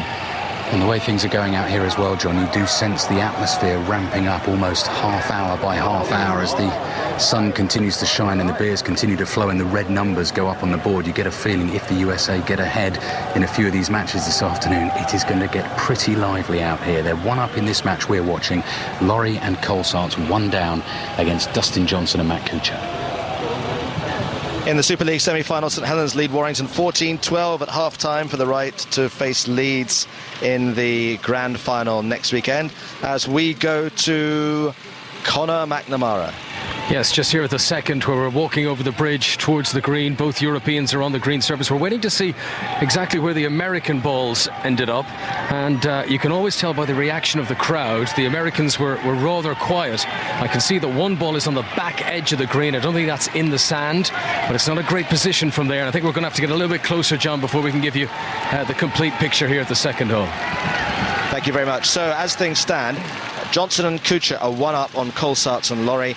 Watson and Simpson 1 up on Rose and Molinari. Garcia and Donald 1 up on Woods and Stricker. And Duffner and Johnson, McIlroy and Poulter just starting. It's 8-4 over after the foursomes this morning, which means the USA need just 6.5 points from 16 games to actually lift the Ryder Cup. And Andrew Colsaerts sitting in our commentary booth above the 18th. I think you have to take everything step by step. Europe would love it if 3, 4, maybe every match came down the 18th later on today, because it means they're going to probably get a half a point from all of them. They simply can't. One thing they can't do is they cannot lose this afternoon session. Yeah, I completely agree, John. They haven't won a session so far. We've had 3 of them already. Europe must come out on top at the very worst in this session this afternoon. Ideally, you want the guys in the first couple of groups not just to get up, but to get up by 2 or 3 holes to really sort of put a sense of hope into the European fans and the rest of the European team. At the minute, that's not happening. They're just not coming up with the right shots at the right time. We're talking about not coming up with the right shots. Ian Poulter is, if there is anybody who is the talisman of this European team, it is surely he. But Andrew Cotter, what on earth has he done on the first hole? He has hit an enormous hook, hideous drive right down the left-hand side towards the Captain's Club hospitality tent, giant tent. He's right up against a fence, but so he's going to get a drop. But I don't think he really wants to drop it too far. He's got almost got a path through there. He's had to move several thousand spectators, which took some doing. The marshals, there was about 1 marshal working at the time, so he was into overtime, but he actually does have a route. But, you know, 4 balls doesn't matter, because Rory McIlroy has hit a drive. If he's down by his ball there, which is about 380 yards, downwind this first hole and slightly downhill, but it's just enormous, up against Johnson and Duffner, who have both found the fairway, so they're in fine shape. But it just takes one from a partnership to be good and to be finding the birdies in four balls for you to be succeeding. You do want a bit of backup though from your partner, perhaps getting the par so you can give your birdie putt a go. So Poulter is still in here fighting and planning and plotting here. He's asking more spectators to move. This is, well, they're right on line, so they're either brave or foolish or just want a close-up view of a ball moving towards them at 120 miles an hour. But a hideous drive first of all, Karen Stupples. Yeah, he couldn't have been happy about it, but he didn't get the crowd cheering this time. You'd have thought that he might have got them all cheering like he did this morning and pumped one down there, but no, he's ended up right up against this fence, and moving these people is proven to be a difficult job. But I don't blame him, because it always strikes me as, they have these tiny little funnel of people to hit through, and that to me is really quite scary in itself. Well, he won yesterday and was dropped for the afternoon 4 balls, and won this morning and has been given a chance, Ian Poulter, to play again. I'm not sure why he was dropped for yesterday afternoon. A lot of people questioning that, because he is such a life force for the European team. Even if he's not playing particularly well, he putts very, very well, and he has such energy. The European team need that at the moment. They're very, very flat. The match score 8-4 going into this afternoon's 4 balls. The Europeans realistically have to win this session, 3-1. Perhaps to give them a chance. Poulter then finally is able to unleash his second shot towards the green. A smattering of applause, and we peer down there to see where it is. And well, I'm not sure exactly where that's finished. A few applause from down at the green, but McIlroy's in very good position anyway, and the 2 Americans are well placed on the fairway here. There is a ball in the water at the second. Conor McNamara. Yes, it's an American ball. Steve Stricker went straight into Lake Kadija, and that was why the American fans were so silent as we came across the bridge. And what it all means, with Tiger Woods off the back and chipping on, that Sergio Garcia has the chance to win the hole and to put Europe 2 up through 2 holes. He's got a putt here of just over 15 feet. Bernard Gallagher. Yeah, they're looking at it. Luke Donald helping him out with the line. As you said, Conor, Tiger, no matter what happens here, if he holds this putt, that's fine, they win, they go 2 up. But if he misses it, Tiger's still got 7 or 8 foot putt for the half. So Europe looked good here. Yeah, there was no suggestion of a gimme for Tiger Woods. Here comes Garcia, standing over the putt now. Sends it on its way, 15 feet in distance, up towards the hole, and skips past to the left-hand side just a few inches. So, a chance for the Europeans that they have not taken. And will Tiger Woods be able to capitalise on that? As Bernard said, 6 or 7 feet or so, just on the front edge of the green. It's a great view for the spectators as they look at Tiger Woods, and all they can see is water immediately behind him. But he'll be putting in just a moment towards the centre of the green and hoping to share a half on this second hole. While we wait for Tiger Woods to take the putt, let's get an update from Old Trafford. Manchester United against Tottenham. Alistair Yeomans. 89 minutes gone. Manchester United 2, Tottenham 3. All United. Tottenham playing on the break. Michael Carrick has just seen a looping header come back off the upright. Don't know how much stoppage time to come. I think it will be at least 3 minutes. It's United 2, Tottenham 3. And from Old Trafford, on the edge of Salford Quays, to the second hole at Medina on the edge of Lake Kadija, and it's Tiger Woods standing up now ahead of this 6 or 7 feet putt to try and half the second hole and to keep the Europeans at just 1 up in the early stage of this afternoon session. Woods very much taking his time over this slightly downhill putt, just steadying himself. Total silence around the green as Woods sends it on the way. Just a little tickle, and it lips around the far edge of the hole, and it doesn't drop, and he puts his hand to his forehead. There's a birdie putt for Dustin Johnson. Here's Alistair Bruce Ball. And it's a birdie putt to try and win the 3rd hole for the USA to go 2 up in this match, and Dustin Johnson is walking and looking and staring and leaning, and the ball just doesn't quite drop for him. But Paul Lawrie and Nicholas Colsaert still have a little bit of tidying up to do to make their pars. USA in for 4 at the moment. They're 1 up after 2, Connor. And here at the second, the Europeans are 2 up after 2. So this is an interesting start to the afternoon session. Tiger Woods, who wasn't able to make that putt from 6 or 7 feet, and credit to Donald and Garcia, who have started here at a very quick pace, and they are 2 up after 2, Bernard. Yeah, great start. This is just really what we need. As Rory McIlroy was saying in the interview, you stare at the boards all the time and always see red up there. Well, this afternoon we're seeing a bit of blue with that, so that's good. The American fans here just quietened a little bit. It's very quiet as we walk towards the third tee. Europe 2 up in this one. They're playing 4 minutes of injury time at Old Trafford, where Spurs lead by 3-2. It's just occurred to us in the commentary box above the 18th that if Garcia and Donald were to win that match, Tiger Woods would be 3-0, as in 3 defeats going into the singles tomorrow. I wonder who he'd be up against. Can you imagine Woods playing 4 matches at one Ryder Cup and not getting a single point? Irrespective of his attitude in the past to the Ryder Cup, it matters to him now, and that would surely be a blow to his pride. Anyway, we're getting ahead of ourselves at the moment. Final whistle must be imminent at the Amex. Brighton against Birmingham. Steve May. Well, that's the point, John. It isn't. Birmingham still lead here by 1-0. We've got 19 minutes left here. The problem was we had a floodlight failure at half-time. Judging by the way that Gus Poyet went in at half-time, I could think that he actually went in and kicked the fuse box. But Birmingham defending well in this second half. Chris Burke, the scorer in the first half. It's Brighton 0, Birmingham 1 with 19 minutes left. OK, and obviously back there repeatedly during the course of the next 20 minutes or so to Old Trafford. Almost there, Alistair Yeomans. 2 minutes of stoppage time to go. Hernandez is now on the pitch alongside Rooney, Van Persie and Welbeck as United try to rescue this. Rio Ferdinand has come off. 2 minutes of stoppage time to go. It's still Manchester United 2, Spurs 3.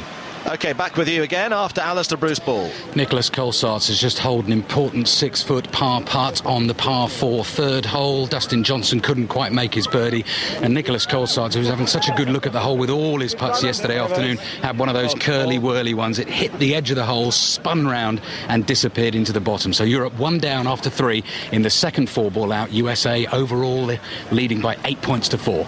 And the match that's leading the way is Watson and Simpson against Rose and Molinari. Ian Carter. Watson and Simpson won the third with a Simpson birdie, and so are 1 up, but Europe are in decent shape to bounce back at the fourth because Webb Simpson's approach spun off the green down the big slope at the front there. Both Justin Rose and Francesco Molinari are on the putting surface, and Bubba Watson could only come out sideways from the trees after an errant tee shot, and he is on the green in 3 on the very front edge. So advantage Europe here on the fourth. They have to make it pay. They're 1 down. So all concerned looking anxiously at the clock at Old Trafford. A minute or so to go. Alistair Yeomans. Cross comes in from Raphael. Everyone is in the mix. Tottenham get it away. Dawson on the pitch for them. Just headed it to the end of the area, edge of the area. 1 minute of stoppage time to go, John. The last time Tottenham won here, Jive Bunny were number 1. Phil Collins was top of the Alban charts as Tottenham bring it to the corner. United have got it back. Scholes, he's got less than a minute to go. Carrick plays it out to Evra.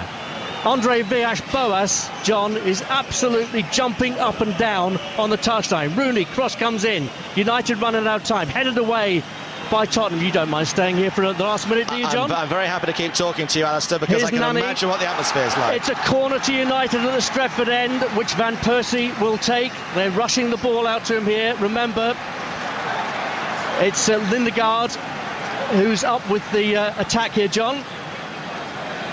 And you can imagine what the atmosphere is like, John. I don't imagine through everybody. There are too many players in the United half at the moment. Well, there's absolutely nobody in the United half at the moment, John. I can tell you that. As Not even a goalkeeper. Down again. Not even the goalkeeper. Lindegaard has stayed up. There's no point in him going back now, I would have thought. And Andre Villas-Boas is saying to the referee, Chris Foy, do you know what? I think we've had our 4 minutes of stoppage time. Brad Friedel will have that ball in his hand. And, you know, you had some great stuff at the Ryder Cup today, John, but I reckon this has been an absolute perler of a Premier League game. The clenched fist from Andre Villas-Boas. Tottenham Hotspur have won at Old Trafford for the first time since December 1989. Manchester United 2, Tottenham Hotspur 3. And just very quickly, Alistair, Spurs deserve it? I think so, John. They're absolutely brilliant in the first half. They overran United in midfield. Second half, galvanised by Rooney, United made one of their comebacks, but Tottenham did well to hang on. They kept their nerve. Make sure you're watching Match of the Day tonight on BBC One at 10 something or other.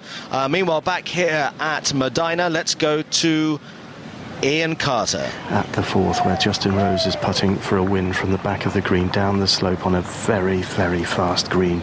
It's like putting down a piece of lino, this, as he sends it on its way, barely touched the ball, and now it tracks and gathers pace as it goes down the slope.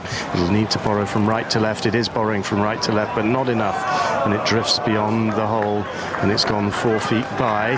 The Americans already have the par in the bank. Excellent chip from the front of the green from Webb Simpson to gimme range. So now it's down to Francesco Molinari. Andrew McGee. Yes, at least it's below the hole. We've learned every single day how fast these greens are becoming, and Justin Rose just barely touched it. It's gone a good 6 feet by the hole, and he's going to go ahead and putt first and try to give Francesco a little better feel of giving his birdie putt a go, because it is uphill and he needs to give it a bang.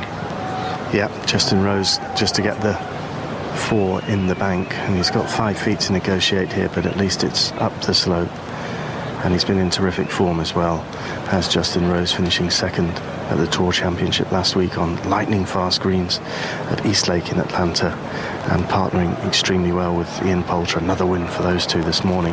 Sends it forward and in, never in doubt whatsoever. Very coolly done by Justin Rose.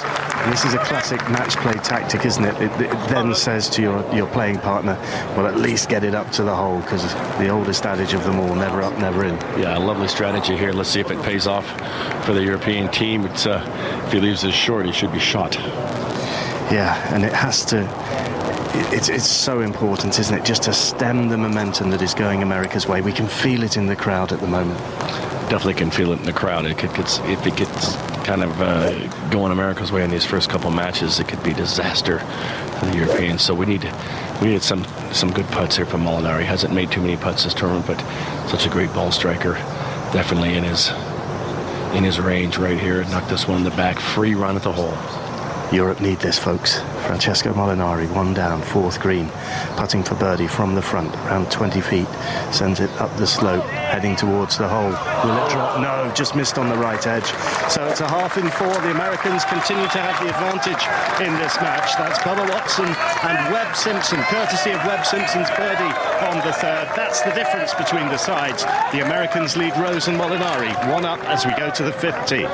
Now, this is not an encouraging start from a European perspective in the final match. McIlroy and Poulter have lost the first hole to Duffner and Johnson. Andrew Cotter. Yes, it was a birdie from Zach Johnson, but Jason Duffner had a chance to come after that, and the Europeans a little bit all over the place. Poulter was down the left, Olmsson Hospitality off the tee, McIlroy off a booming drive, left it short in the sand. So the Europeans unimpressive on the first hole. On the second here, it's McIlroy heading towards the green, needs to find the putting surface. I think he's down in the water, down left. McIlroy has found the water. Poulter just scraped over Lake Kadija, just made it onto dry land, but he'll be pitching, and the Americans have a couple of putts for birdie, one of them very close indeed, well within about 15 to 20 feet, and that's pretty close at this hole. Very, very taxing par 3, but a great start from the Americans again.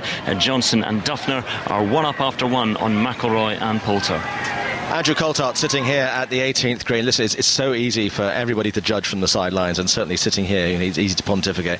But are we seeing 1 or 2 decisions, wrong decisions being made by the European players? And maybe the occasion and the scoreboard is actually getting to people? Yeah, potentially, John. Potentially the score is forcing some of the European players to just be more aggressive than they need to be, particularly in these early stages. But, historically, certainly, I always seem to think when the teams used to meet down at the Belfry, for instance, it was always the American balls that would find a watery grave. But this week, we've lost several holes to just silly shots, balls going in the water. I know it's difficult. I know these guys are the best players in the world, but the Americans are only making the odd mistake, and we're making several.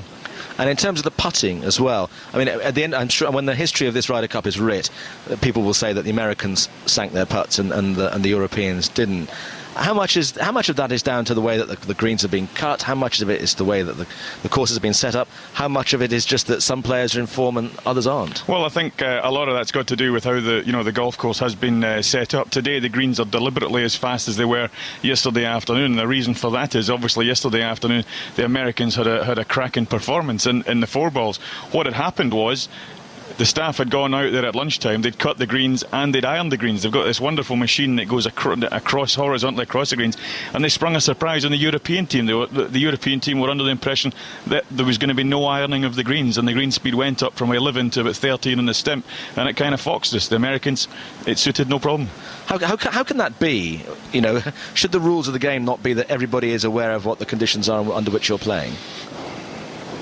Probably Bernard would be the better one to sort of ask that one. I would have thought it's well within that captain's sort of prerogative to do what he wants with the golf course in order to get the best out of it. But you can't, if you're a manager of a cricket team, international cricket team, you can't just suddenly say, at the lunch interval, I'd like you to go and mow the pitch again. Yeah, but the irony about that is sometimes if you go and tell the players, right, the greens are going to be a lot faster than they were this morning, they end up leaving everything short. Yeah, it's a crazy game. And it doesn't matter what the greens are or anything else. The old classic thing about the top 2 inches, it's how you adapt to certain conditions. If you're a great player, you're a great player, but it's how you are psychologically intimidated or influenced by the environment in which you're playing. And certainly one or two of the Europeans seem to be being affected at the moment.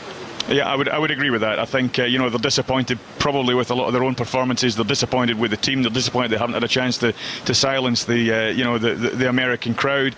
Disappointed with the golf balls going in the water at the wrong time. And yeah, they are they're determined, almost in a way trying too hard. When you hold on to something too tight, it just slips through the fingers. So the guys need to relax a little bit. I think I caught Paul McGinley, that is, having a wee chat with Ollie after the morning's foursomes, and I think he was sort of saying, it's not great, but let's not push the panic button yet. Let's just try and stay calm, and the players have got to do the same. Well, the worst possible scenario for Europe would be to lose this session this afternoon. I think if that happened, their goose would be, if not cooked, it would be simmering nicely from an American perspective. So we need Garcia and Donald, who are 2 up at the moment, to maintain that momentum. What's happening there now, Connor? Tiger Woods is off the back of a green again, this time here at the 3rd. Just came in a little bit too fast towards the pin. He was being aggressive. It's located back left edge, and he just spilled onto the longer grass. He spun up a kind of a lob shot, but doesn't get onto the short grass, and then actually started to roll back down the hill again. So he's in trouble there, Tiger Woods. And Luke Donald, who's landed within 6 feet or so of the pin, looks to be in a very good condition here. Okay, well, let's hope that things turn out well for the European team in that particular match. As far as the other games are concerned, Johnson and Kuchar, Watson and Simpson, Duffner and Johnson, all 1 up against their respective European opponents. Let's go quickly to Ian Carter. Well, we're just on the 5th, and there's a little gathering up there. A couple of former American presidents, both by the name of George and of Bush, and they are sitting on buggies. The American players have just gone by. Bubba Watson made a quick turn to his right and shook hands with George W. Bush, George the Younger, if you like. And so we are now being greeted by the presence of presidents here at this Ryder Cup. OK, let's go back to Connor. Sergio Garcia just chipping up from a similar position from Tiger Woods a few moments ago, and a much better effort, and that just plants down within a few feet of the pin. So this is looking good for Europe now. Garcia has taken 3 to get in that position. Luke Donald is 6 feet away after just 2 shots, and we're going to have to see if Steve Stricker can produce anything here, because he's the main threat, Bernard, for Europe at the moment. Yeah, it was really the match is between Steve Stricker and Luke Donald. Steve Stricker was on front middle of the greens line, about 25 feet short, but Luke Donald's really in there. He's 6 feet, maybe even less than 6 feet. So what's happening here is that it's Steve Stricker having a really good look at this. He's looking at it up and down, up and down. Tiger's effectively out of the hole. Tiger, it's interesting, he's starting to drive it beautifully, and his second shots he's come over the greens. That in recent weeks and in recent days has been the strength of his game. Yes, 2 holes in a row now that Tiger Woods has shot off the back of the green. Paul McGinley, one of the European assistant captains, standing alongside us watching the progress of this. And we're just going to see how Steve Stricker gets on here. About 25 feet or so, very much left edge of the green. And he's just going to stand up here now. There's lots of smoke in the air, bellowing from a barbecue or something nearby. You can smell the fried onions in the air. Flags bellowing. Steve Stricker prepares to take this putt, which he needs to get to put pressure on Donald. Europe 2 up in this game from the opening 2 holes. Tiger Woods effectively out of the hole Pressure on Stricker. Here he is now, standing over it. Very much taking his time, but finally sets the ball in motion. It's uphill. I don't think he's hit it hard enough, and it's just veered away to the right-hand side. Yeah, it was a poor putt. It took a long time, but misread it at the end of the day. And so Luke Donald, this to go 3 up, and that would be an enormous boost to the European side. If the European side just look at the scoreboard and see our side 3 up against Tiger and Steve Stricker, this might act as the sort of the starting point for a comeback. Yes, Europeans have spent long enough this weekend behind the Americans, but this is a chance for Luke Donald to put Europe 3 up after 3 holes, and the perfect start to this afternoon session. Donald eyes it up for a final time. Ever so slightly downhill putt. Here it comes, on the way, little delicate touch. Has he given it enough? He's not. Just lips to the left-hand side. It's a big let-off for the United States. Well, it is. That's really been the difference between the sides. You know, we're really not taking our chances on the green. Luke Donald, you would expect to hold those putts. He's such a dependable, great putter, but well, it might happen as he goes on. But at least he's 2 up. So let's talk about that. It's good news. Yeah, we told you Paul McGinley was standing right beside us there. He's just reported that news in to the captain, to Olathibal, and it somehow feels deflated now for Europe. Still 2 up, of course, but as we move on to the 4th, let's go to Alistair Bruce Ball. And we're up by the 4th green, watching the tall, angular figure of Matt Kuchar standing over his belly putter. This for a birdie for the USA. If it doesn't drop, then Europe will have 2 chances to win the hole. Listen to the fans roaring this ball on. Oh, Matt Kuchar's done it. It fell in on the very last roll. That is a crucial birdie putt for the USA. And once again, it just heaps the pressure on the 2 Europeans here, because both Paul Lawrie and Nicholas Colsaerts had hit wonderful iron shots into this green. Colsaerts less than 10 feet away, Paul Lawrie about 15 feet or so. But it's classic match play, Simon Dyson, because you're standing there thinking, OK, I might have this to win the hole, and all of a sudden you have it to halve the hole, and I guess the hole just starts to shrink a little bit in your mind's eye. No, totally. I mean, Bernard is absolutely bang on. That's been the difference between the 2 teams. You know, I saw Kuchar hole a very similar putt on this same green yesterday afternoon, and now it's up to the Europeans to try and halve the hole. Huge putt from Matt Kuchar. He's got a big, cheesy grin on his face, as has Dustin Johnson. But Paul Lawrie has the first chance for Europe to halve the hole. 1 down in this match after 3. Lawrie missed a good chance on the first to win a hole. What about this one from the Scotsman? On its way, left to right, no, just shaves left-hand side. So Nicholas Colsaerts will have to hole his. Quickly to Andrew Cotter. Ugly start for the Europeans, for Poulter and for McIlroy. They've lost the 2nd hole as well. They couldn't make a par. Bogey, 5-foot putt missed by Poulter after McIlroy had gone into the water. So they're 2 down now to Zach Johnson and Jason Duffner. Down to Nicholas Colsaerts once again, it seems. 8 birdies and an eagle yesterday in a stunning 1-up win alongside Lee Westwood against Tiger Woods and Steve Stricker. And now a birdie putt, probably from about 8-9 feet or so, for a half here, just to remain the 1 down against Dustin Johnson and Matt Kuchar. And it's very early to say this, Simon, but again, it's a big momentum one, because to be 2 down after 4, having hit those shots into the green, would be a massive blow. Yeah, it would. I mean, they've had the chances, you know, like you said, Paul had the chance at the first. Nicholas actually had a really good putt, and then he lipped out at the second, and he lipped out with a chip at the third, and this would be huge for him if he could manage to roll one in and get something going. Well, what Nicholas Colsaerts and the Europeans are trying to do is silence the home crowd a little bit, but you do know if this one doesn't drop in, there are going to be more raucous roars from around this 4th green. Pressure on Colsaerts again. He's responded so well in his first Ryder Cup at 8-9 feet on the 4th green, on its way. Now, will this one drop for Europe? No, it won't. No, it won't. And Matt Kuchar's lengthy birdie putt wins the hole for the USA. And they are steaming away in this 2nd match out on course. 4 holes played, and Kuchar and Dustin Johnson are 2 up on Nicholas Colsaerts and Paul Lawrie.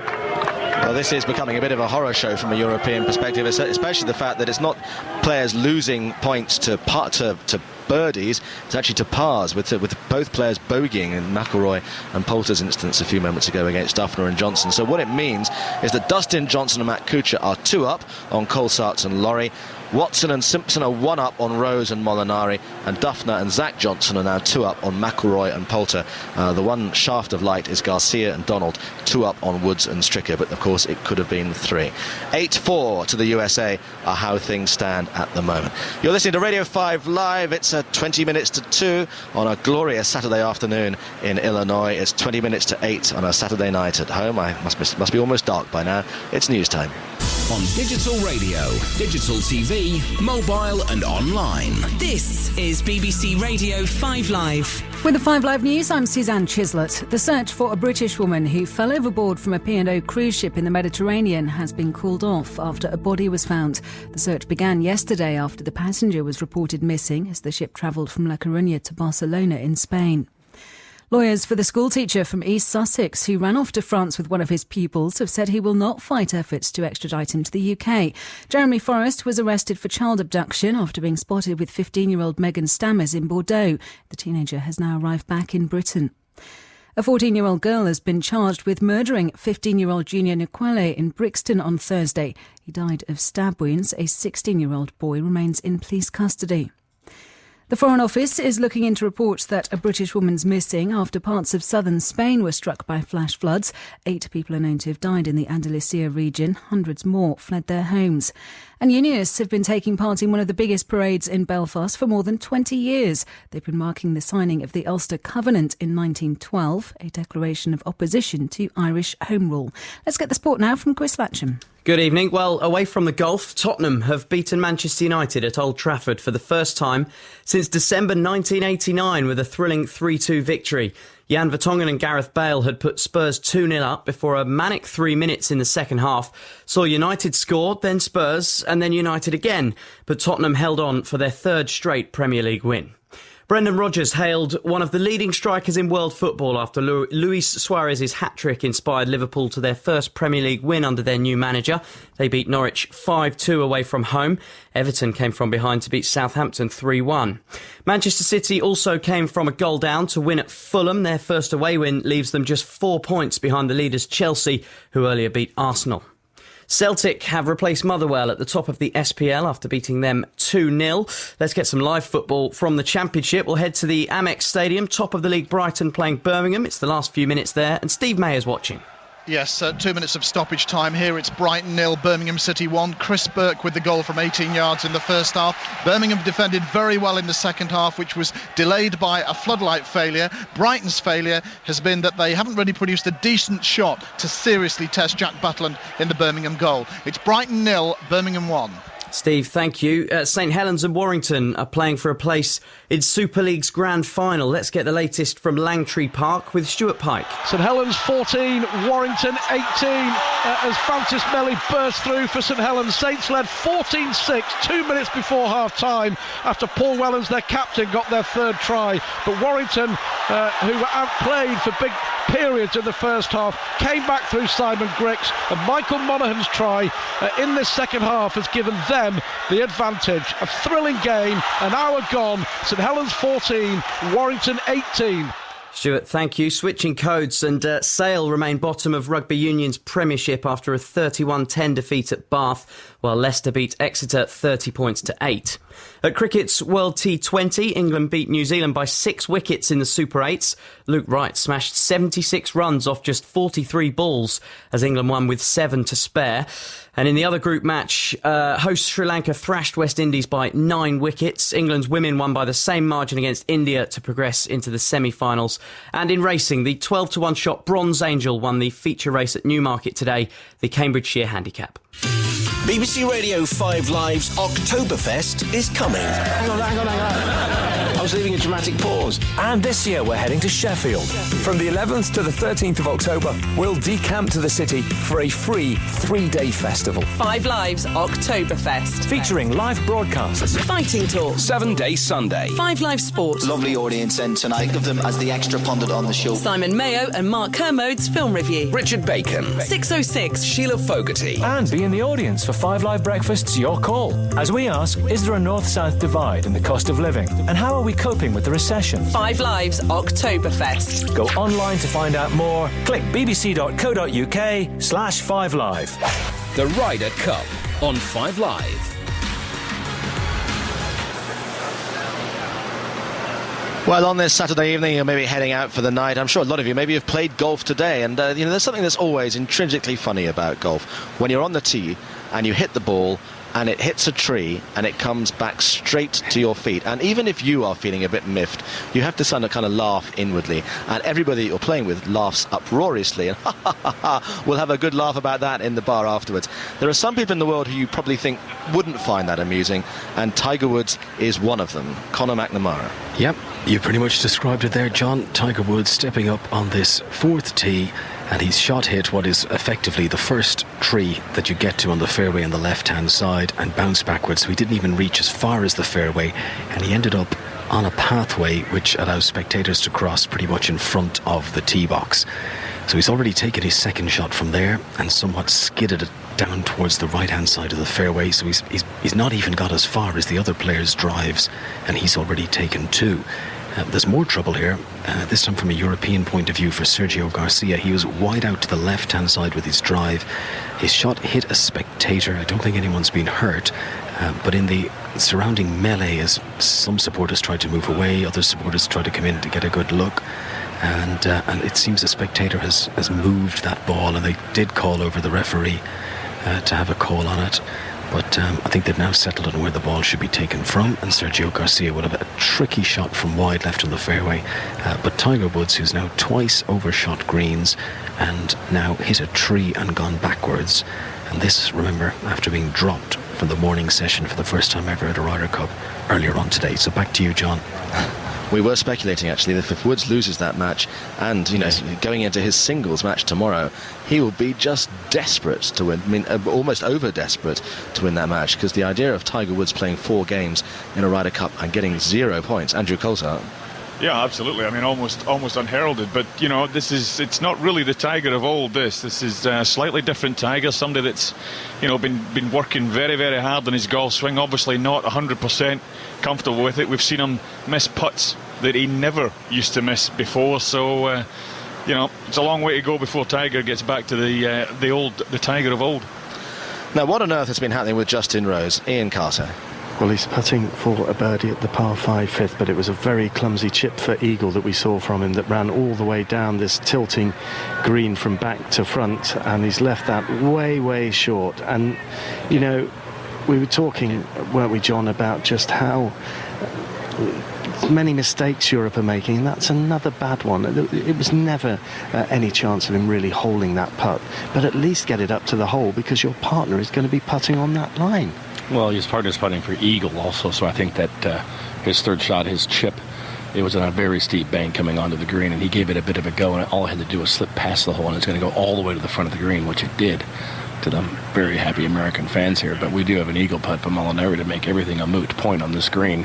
Even Bubba Watson's beautiful pitch from way on the right side that he basically has a gimme left. If Molinari can make this, 35-footer. Absolutely, but if Rose had got that putt up to the hole, then there would have been something for Molinari to learn, because it's not too dissimilar a line that he's on. Well, there's some concentration lapses going on out here, and it sounds like with McIlroy's water ball on 2 and Justin Rose's pitch there, I think they're looking at the scoreboard quite a bit and looking at the scores, and it's time to play golf. Right, Molinari from 35-40 feet for eagle here to win the 5th for Europe and level this match. He's given it a firm wrap. It's up towards the hole, and it's cozied up to the hole to tap in range. We've already seen a brilliant chip shot from, both Americans, from Bubba Watson and from Webb Simpson, and that ball is picked up. There's the birdie in the pocket for the Europeans, and they will ask the Americans to putt here, both Webb Simpson and Bubba Watson, with putts from inside 8 feet for birdies and halves. Well, Webb Simpson first with a right to left 8-footer, like you said, but Bubba Watson looks like he's about 3 feet and not quite sure because of his putting, but Webb Simpson can knock this in and they can move on to the next tee. Sometimes in 4-ball play, because you can choose which ball you're going to hit, you sometimes just take the easier putt, don't you? But not on this occasion. So Webb Simpson with his belly putter wedged into his midriff now from 8 feet for a birdie for a half here. Sends it on its way, punches the air, in it goes, and that will give him yet more confidence. It was his birdie on the third that separates these two here as they head to the 6th tee, and it is Europe who trail 1 down to Webb Simpson and Bubba Watson.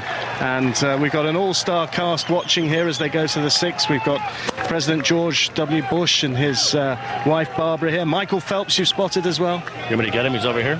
Go on then, if you can get him. Absolutely. Let's see if we can grab a word. But a reminder of the situation here.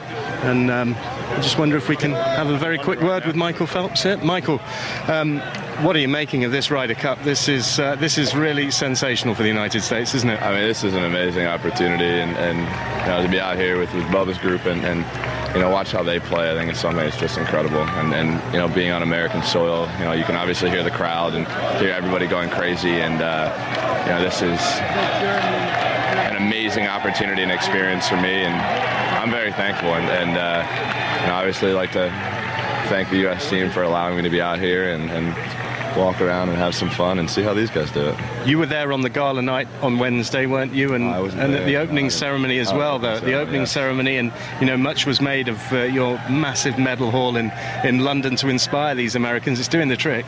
I mean, these guys are playing well. They played great yesterday, and you know, obviously, once you get the ball going, you want to keep it going. And you know, I was talking to some of the players, and you know, just saying, go out and have fun. You know, these guys are out here representing their country, and in golf, you don't really get that opportunity too often. So, you know, this is something incredible, and you know, just being able, you know, I've represented my country and wore the Stars and Stripes for so many years, and will always support my country. And you know, I was telling these guys that everybody out here is supporting them and cheering them on, and you know, we're all having fun. I mean, the crowd is the best, and it's just a great opportunity for me. And one final thing, is it the golfing life for you now? I mean, what do you play off? How is the game? It's not too good, but it's fun. I enjoy it. I enjoy the sport, and you know, kind of just being able to come out here and you know, watch these guys and learn from these guys and see what they do. I think is something that's going to help me. You know, I'm a very visual person, and you know, I just really enjoy watching these guys do what they do best. Absolutely, plenty to enjoy. Michael Phelps, thank you very much indeed. So that's Michael Phelps, absolutely thrilled to bits with what he's seeing from the American team right now, John. He's got a very deep voice, Michael Phelps, hasn't he? I kind of feel, I don't know if Bob Shannon, who's the controller of Radio 2, is listening, but I could see Michael Phelps doing a sort of late-night radio show there. The Grateful Dead and then Buffalo Springfield. But first of all, here's the Doobie Brothers. Now, where are we going? Andrew Cotter. I'm going to find 1976 gold medalist David Wilkie somewhere to trump that interview. This hole has been half. This third hole in 4. Still looking a little bit lacklustre, the Europeans of McIlroy and Poulter. They're 2 down at the moment against Duffner and Johnson. And Karen Supple's better ball. You've got to be making some birdies. You're going to sink pretty quickly. Absolutely. I mean, they were very fortunate on this last hole that neither Johnson or Duffner actually produced any birdie themselves as well. So here we are, still at 2. But you really got to feel that they've got to start doing something right now. I mean, you can't leave it too late. No, McIlroy and McDowell 2 down against Johnson and Duffner. We'll go to Conor McNamara. Watching Steve Stricker, who's just put for birdie, and he's seen it lip out again, and we've seen a few of those on this round already. We're at the 4th hole, and Stricker, who spent a long time analysing that with much help from Tiger Woods as well, but he hasn't been able to put it in. Well, it's very interesting. That was really tactics. Tiger was about 70 yards away. He's furthest from the hole. But tactically they went in and asked Steve Stricker to have a go at his putt, trying to put pressure on the Europeans. So missing that putt now means that Sergio and Luke Donald both have a putt to win the hole. So it's sort of backfired in a way. I'm just watching. Tiger Woods has now walked off towards his ball, whether he feels that he can now play a part in this after all, but playing this hole most in regulation, if you like, is Luke Donald, who had a fantastic drive down the centre, then a really good approach shot to pop it up within 10-12 feet or so.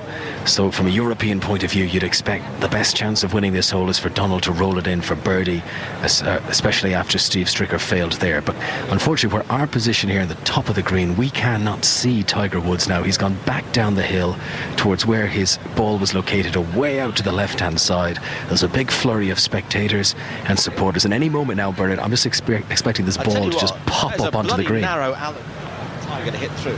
Thousands of people. No, but seriously. They create these corridors. You see, to describe for people at home, this would be an area that has been just a spectators area where thousands of people have been standing. Because a ball then has to pass through that area, they make the spectators open up a corridor. Here comes the shot. I can hear it from Woods. High up it there, bounces centre of the green, trickles on, and it's a full 20, maybe 25 feet past the pin. I think he was hoping for just something spectacular there to put a bit more pressure on the Europeans. But it remains, if Donald can land his putt, or Garcia, by the way, then Europe will win this hole. Yeah, it's had the effect of keeping the Europeans waiting. I mean, that's really all it's doing. Probably annoying the Europeans intensely, I would have thought. Europe 2 up in this game. They've played 3 holes. Here we are on the 4th green. The sun beating down as Sergio Garcia, who's the furthest away, will be the first to putt for the Americans. He's front edge of the green. It's a front centre location for the pin today, and it allows him to just step a few paces backwards and get to eye line with the ball along the surface, and he can really try to manoeuvre himself and decide which way this is going to turn. It's an uphill putt.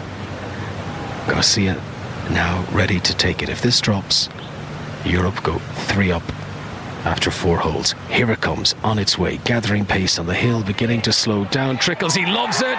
The crowd certainly love it. And Europe go 3 up here. Luke Donald had the easier putt, but he didn't even need to take it because Sergio Garcia has landed a beauty, and Europe are 3 up after 4 holes. Yeah, the tactics of the Americans went completely wrong there. When Steve Stricker goes first, he really should hold the putt to put pressure on our side. It didn't. It actually relaxed our side and gave them 2 free putts. The players just walked past us. There's a big pat on the back from Luke Donald for Sergio Garcia, who I saw in the morning sessions land a spectacular chip in at the 16th. Martin Keimer is here watching this group as well. He's patting on the back. But what about this, John Inverdale? 4 holes played of this 3rd group of the afternoon sessions, and Europe are 3 up already. But yeah, Garcia and Donald, though, are the pub in the desert at the moment, aren't they, really? I mean, Andrew Coulthard, they're just... where does... We talk so often about the Ryder Cup captain, and when he's announced, there's a hoopla and fanfares, and it's going to be Colin Montgomery, it's going to be Nick Faldo, it's going to be Jose Maria Olazabal. They pick the players, they have their wildcard picks, they pick the pairings. But what can they do now? Is there anything that Olazabal could be doing at the moment where, if we're brutally honest, the Ryder Cup is slipping out of Europe's grasp? Yeah, there's pretty much not too much I think he can do now. Obviously, this was maybe his almost last throw of the dice, unless the last throw of the dice is how he loads or how he sets up the singles, in which case he'll just have to throw all the top players of the team out, 1, 2, 3, right, one after the other. There's not really a hell of a lot he can do just now. He's got these vice captains, all round about him. They've got to be going out there supporting the guys that are not playing. Have got to be going out there supporting. There's got to be a lot of noise. But as regards, the captain himself, I can't really see too much. And just as you're saying there, not trying to put a dampener on it, it's quite right. And it's lovely to see Europe actually getting 3 up after 4, particularly against Woods and Stricker. But we need more points. Bernard Gallagher, as you're the only man in the team who actually understands what this position is like, what advice would you offer Ollie at the moment? Well, it's a tough one, but Ollie's just got to be on the golf course and trying to encourage his team and trying to lift their spirits and things like that. But the biggest help to Ollie at the moment is coming actually from Luke Donald and Sergio Garcia. Hopefully that will inspire the rest of the players when they see a big lead on the board, because the board's everywhere. You can't help but look at the board, and as we've said earlier, there's been a lot of red on the board all the time, and it's about time we got some big blues on the board. Well, there's only one blue at the moment. Johnson and Kuchar are 2 up on Colsaerts and Laurie. Watson and Simpson 1 up on Rose and Molinari.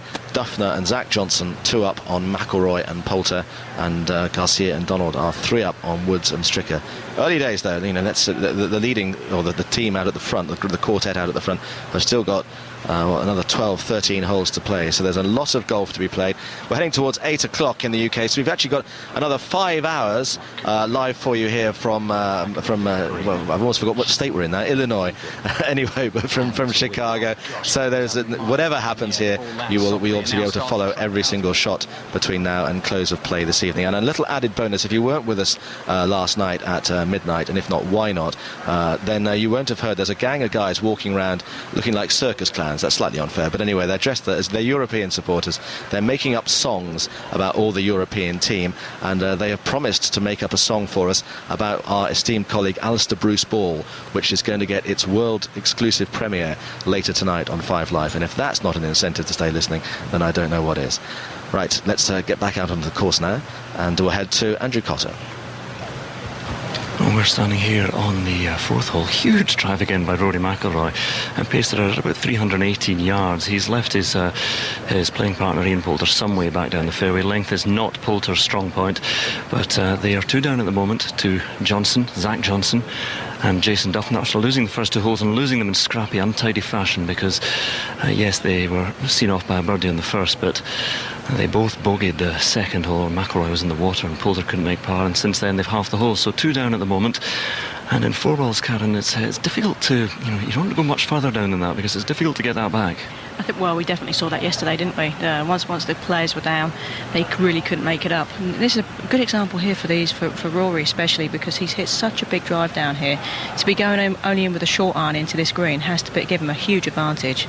Zach Johnson hitting his second shot first. He's the shortest player in the group, but he's deadly accurate. Sends his second up towards the green here. Beautiful shot from some distance back there. He's left it about 25 feet or so away. The other 3 to come, but a reminder, the Europeans, McIlroy and Poulter, really a star pairing. 2 down at the moment to Johnson and Duffner. John.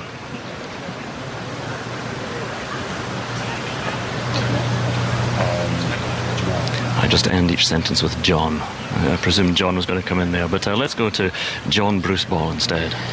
John Bruce Ball's my father, Andrew, and he's not here, so I will pick up instead. It's his eldest married son, Alistair Bruce Ball, up by the 5th green, watching this European pairing of Paul Lawrie and Nicholas Colsaerts under real pressure from some good putting, in particular by Matt Kuchar, who's standing over another little birdie putt here on the par 5 fifth. Now, the situation we're in here is that if Matt Kuchar rolls in this relatively short, I'd say about 2.5, 3-footer, then Nicholas Colsaerts' putter is going to be called upon again.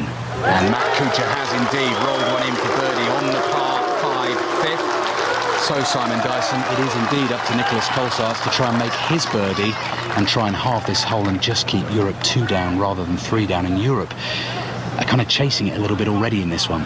Yeah, I mean, he's hit a very good chip there, as Nicholas, and he's left himself a little bit above the hole, so he's got a downhill, a little right to left, but a putt that he should make, really. OK, let's just see what Nicholas Colsaerts can do with this. 2 down after 4. They desperately don't want it to become 3 down after 5. We're just going to move a few paces to our right-hand side. I think we're going to be hearing from former Ryder Cup captain Bernhard Langer very shortly, and what he'll want to hear is Nicholas Colsaerts' birdie putt dropping in. This for a half on the 5th. Colsaerts for birdie and in, and in. Well done, Nicholas Colsaerts. Europe remain 2 down after 4 in this second match out on course. To Ian Carter. I've been joined by Bernhard Langer, victorious European captain back in 2004. My goodness me, it seems a long time. Hole is halved in 4. Time flies by, and every Ryder Cup is so special. It's wonderful.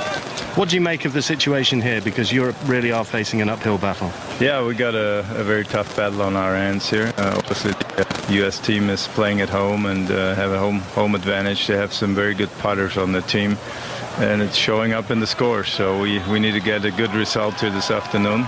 And then there's still 12 points available tomorrow. Anything can happen tomorrow.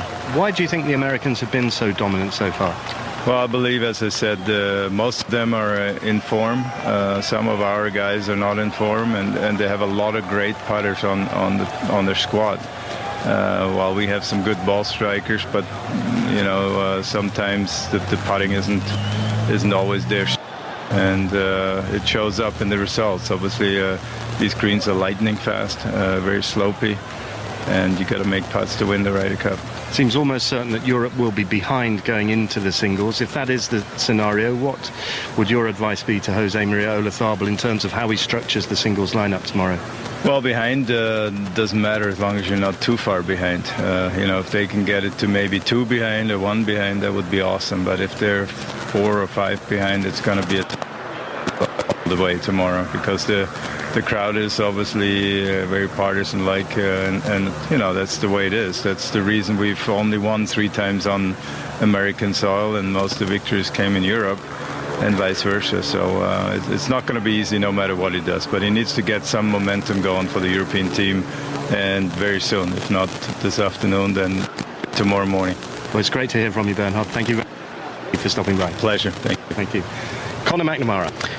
Yes, here watching the group of Sergio Garcia and Luke Donald coming down the 5th fairway, and it's a unique experience for these American fans. It's not often that they've been watching a group come through and seen all this blue on the board and seen a European team leading 3 up after 4 holes. Garcia just preparing to take his second shot. It's a long hole, this par 5, 536 yards. His central location on the fairway, but he was shortest off the tee. Let's see how he gets on with this approach. Up towards a raised green, 3 large bunkers protecting the front of it. Just trying to get a glimpse of where that ball has come down, and I think he's up there on the green, but he's a little bit away from the pin, and there's much work to do there. By the way, Tiger Woods was again errant off the tee. He went way out to the left-hand side and in between 2 trees. So he's not doing his partner Steve Stricker many favours at the moment. Next up here is Luke Donald. Second shot for him at the 5th. Skirted a little bit with danger by coming down this right side of the fairway, close to 2 deep bunkers. But he's managed to stay clear of that. And here is the second shot from Donald, and again up towards this raised green. The pin is back left today. There's a lot of sand over that side. And I don't think that's managed to get those cheers and hollers that you hear are American fans pleased that Luke Donald is not on the green. So a little bit of trouble there, Bernard Gallagher. Yeah, that was a bad swing from Luke Donald off a perfect tee shot. He blocked it up on the right. I'm not sure if it made it over the bunker. We couldn't really hear it, but I suspect it's in the bunker. I do think Sergio's on the green somewhere, a long way away, but Tiger in the meantime isn't going now, but he's hit the biggest drive. He's only got about 170 yards to go, so I mean he's thinking about a 7 or 8 iron, so advantage America here. All afternoon when it was Americans in the lead, we were saying, oh, things can change quickly, the Europeans have a chance of getting back into it. In this game, it's the other thing that is Americans hoping that being 3 down at this stage to the world for them. Stricker's about to hit towards the, so come back to us when they're up there. John Inverdell. OK, so you're bang up to date with everything that's happening out on the course at the moment. If you have been out all day and have missed the main footballing activity, Spurs have won 3-2 at Manchester United, the first victory at Old Trafford since 1989. Chelsea, they won 2-1 at the Emirates today, which means that they are top of the Premier League, and the first away win of the season for the defending champions Manchester City, 2-1 at Fulham after being a goal down. It's Radio 5 Live, as I mentioned a few times, but it's worth repeating, I think, as new people joining us the whole time. We're with you all through Saturday evening with live coverage of events here at the Medina Country Club just outside Chicago, with you on air actually until 1 o'clock tomorrow morning, Sunday morning, and we look forward to your company for as long as you can possibly manage during the course of this Sunday evening. Now though, it's 8 o'clock and that's news time. On digital radio, digital TV, mobile and online. This is BBC Radio 5 Live. The 5 Live News, I'm Suzanne Chislett. The search for a British woman who fell overboard from a cruise ship in the Mediterranean has been called off after the discovery of a body. The passenger was reported missing on the Aurora as it sailed from La Coruña to Barcelona in Spain yesterday. P&O Cruises says it's offering assistance to the woman's family. The 15-year-old girl who sparked a Europe-wide police hunt when she disappeared with one of her teachers 9 days ago has arrived back in the UK.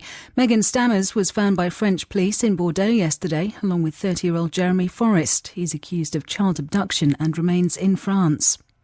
A 14-year-old girl has been charged with murdering a teenage boy in South London. 15-year-old Junior Nkwele was found stabbed on the Loughborough estate in Brixton on Thursday night. The girl will appear before Camberwell Green Youth Court on Monday. A British man has been shot dead after travelling to Pakistan to give evidence against a gang accused of kidnapping him last year. Malik Iqbal, a father of 4 from Bradford, was held hostage for almost a month until his family paid a ransom for his release. And the Chief Constable of the Police Service of Northern Ireland says he's grateful that the biggest unionist parade in Belfast for 20 years has passed off peacefully. 30,000 people marched through the city to mark the centenary of the Ulster Covenant.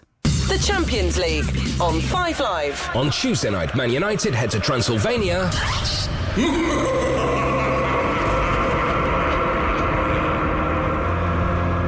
Man United play Cluj. 7:45 kickoff. And on Wednesday night, we've got all of Man City against Borussia Dortmund from 7:45. Live Champions League football this week on 5 Live. So hot beneath a beating sun on the fairways of the Medina Country Club. What's happening now, Andrew Cotter? Good news for Europe here in this match between McIlroy and Poulter and Duffner and Zach Johnson, because Ian Poulter has just holed a very slippery 18-foot putt down the slope, right into the middle of the hole for a birdie on the 4th.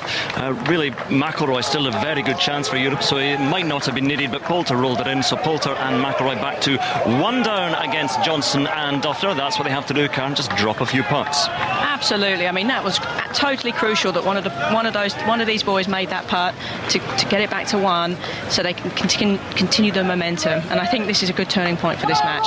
We're standing right beside Katie Poulter as that putt went in. A squeal of celebration from Ian Poulter's wife, because Poulter and McIlroy back to 1 down against Jason Duffner and Zach Johnson after 4. I've got a question I want to ask you in a moment, Andrew, but before that, here's Conor McNamara. Yes, surrounded by Secret Service staff, because the 2 Bush presidents were just on the edge of this green. And Steve Stricker actually came over and shook hands with Bush Sr. And now we watch Luke Donald hitting out of the bunker at the front right edge. Now that's a very good shot up towards the pin. It comes to a skid within 2 or 3 feet from that position. That's really, really good. And in a way that'll help Sergio Garcia, who is already on the green and facing a birdie putt in just a moment. It puts a bit of pressure on the Americans. Tiger Woods, by the way, we didn't bring you his approach shot live. It was very good. Onto the green. Stricker's up there as well. And this is going to be a bit of a showdown now. Well, it is. That was a fantastic bunker shot from Luke Donald from about 30 yards. Even the Americans clapped it, which is really something special today, I can tell you. And that really helped Sergio Garcia out quite a lot there, because he's a long way from the flag. So any help that Luke can give, Sergio is really up for giving it, and so that's great. Sergio will now feel he can have a go for the eagle. Yes, Sergio Garcia, who was shortest off the tee, but he's on the green in 2 and a chance for an eagle. He's got to hit it all the way. He's on the right hand side, the cup located way over on the left. They've already taken the pin out, and he's got to go for it. Remember, he got a very nice birdie at the 4th. In the morning session, I saw him chip in from about 18 feet for a birdie at the 16th. So Sergio Garcia showing a bit of form today. Now this is a long putt. This is 50 feet, maybe close to 60. It's almost the entire span of the green. Here it goes, up the hill, then swerving from right to left and gathering pace, and then slowing down and trickling away past the putt. From that sort of distance, that was a very, very good effort. That was a great putt from Sergio. He's looking at it anxiously. He's interested. So it was a terrific putt. So you're looking for the Europeans to make a birdie from at least one of their putts. But Steve Stricker hit a wonderful second shot in there, straight uphill putt from about 15 feet. Tiger, in the meantime, pin high left on the green, about 20 feet away, I believe. Although Steve Stricker, well, there's not much in it. They're just whoever feels like going first here. So they've both got putts for the hole. The 2 presidents, George Bush, George W. Bush's son, sitting on a red buggy. I think Davis Love III, the American captain, is on that buggy as well, surrounded by loads of security staff and watching across the green and wondering whether either Tiger Woods or Steve Stricker can produce a bit of eagle magic here and to get something back for the Americans. Remember, Europe 3 up in this game. Garcia and Donald leading, Woods and Stricker. And Steve Stricker just goes one more time around the back of the cup, and he wants to have a look at this. From our position, Bernard, you can really see how undulating this green is. It just slopes up from front to back. Well, the greens have been all redone by Rhys Jones, the famous golf course architect. And the greens are really beautiful, but our team have really struggled on them. in between matches today. They've double cut the greens, then ironed the greens, so they're actually faster in the afternoon than they are in the morning. And so Tiger's over his putt now. Here comes Tiger Woods from 20 feet. Left-hand side of the green, sends it on its way. The crowd, which have been so quiet, raise their voices, but it's come up a little bit too slow. And it stays above ground, and it'll be presumably a gimme for a birdie for Tiger Woods. He picks that up, so the Americans have got their birdie in the bag. We'll see if Steve Stricker in a moment can improve on it with an eagle. Just to put a bit of pressure on him, the Europeans... well, actually, I was going to say we're going to try and take their shot first, but I think Garcia was just coming across to mark his ball. So while we wait for Steve Stricker, let's go quickly to Ian Carter. We've moved on to the long par 5 7th after the 6th was halved in par 4s. Chance for Francesco Molinari to hole from relatively short range, but a very slippery downhill putt that just didn't drop for him. So frustration for the Europeans. They remain 1 down in this match. Rose and Molinari against Watson and Simpson. And here, Sergio Garcia and Luke Donald 3 up on Tiger Woods and Steve Stricker. But Stricker taking his time, analysing the options for this eagle attempt. If this goes in, the Europeans will be 2 up. Just to describe where we're standing, surrounded by hundreds of spectators who are all deathly silent. But if this goes in, there will be a huge roar around this particular edge of the course. Here comes Stricker. I'd say it's about 17 feet or so. It's uphill. He's done his final practice swing. And now the ball is set on its way, and it's been urged. And there's the roar we knew was coming. It's an eagle for Steve Stricker at the par 5 5th hole, and it just wrestles some of the power in this game away from the Europeans and back to the Americans. And with the 2 former Bush presidents watching, it's Woods and Stricker who stride, march if you like, off that green with their heads held high. Bernard. Well, yeah, what can I say? I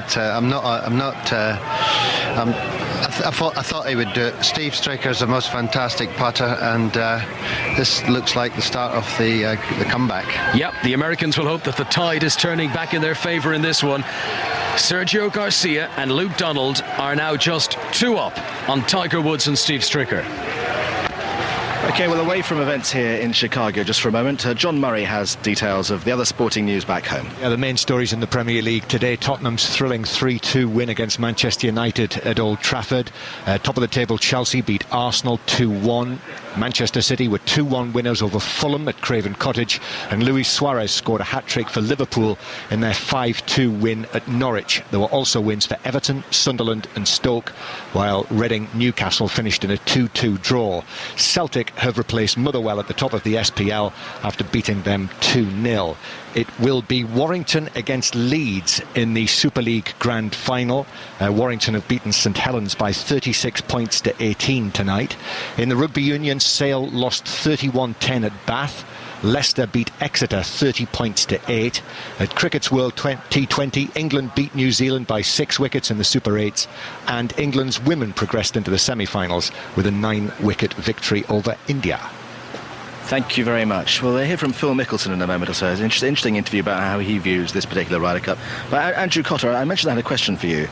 Yes. I kind of regard you as our ecology eco-expert, okay? Eco-warrior. I'm hugging a tree, actually, as we speak. There are many of them. That's why I take ages to get around here, because there's so many trees, and I just give each one of them a loving embrace. Well, there's 4,200 of them, so that it could take you a while to get through them. So I've just spotted an oak tree. Come here, you.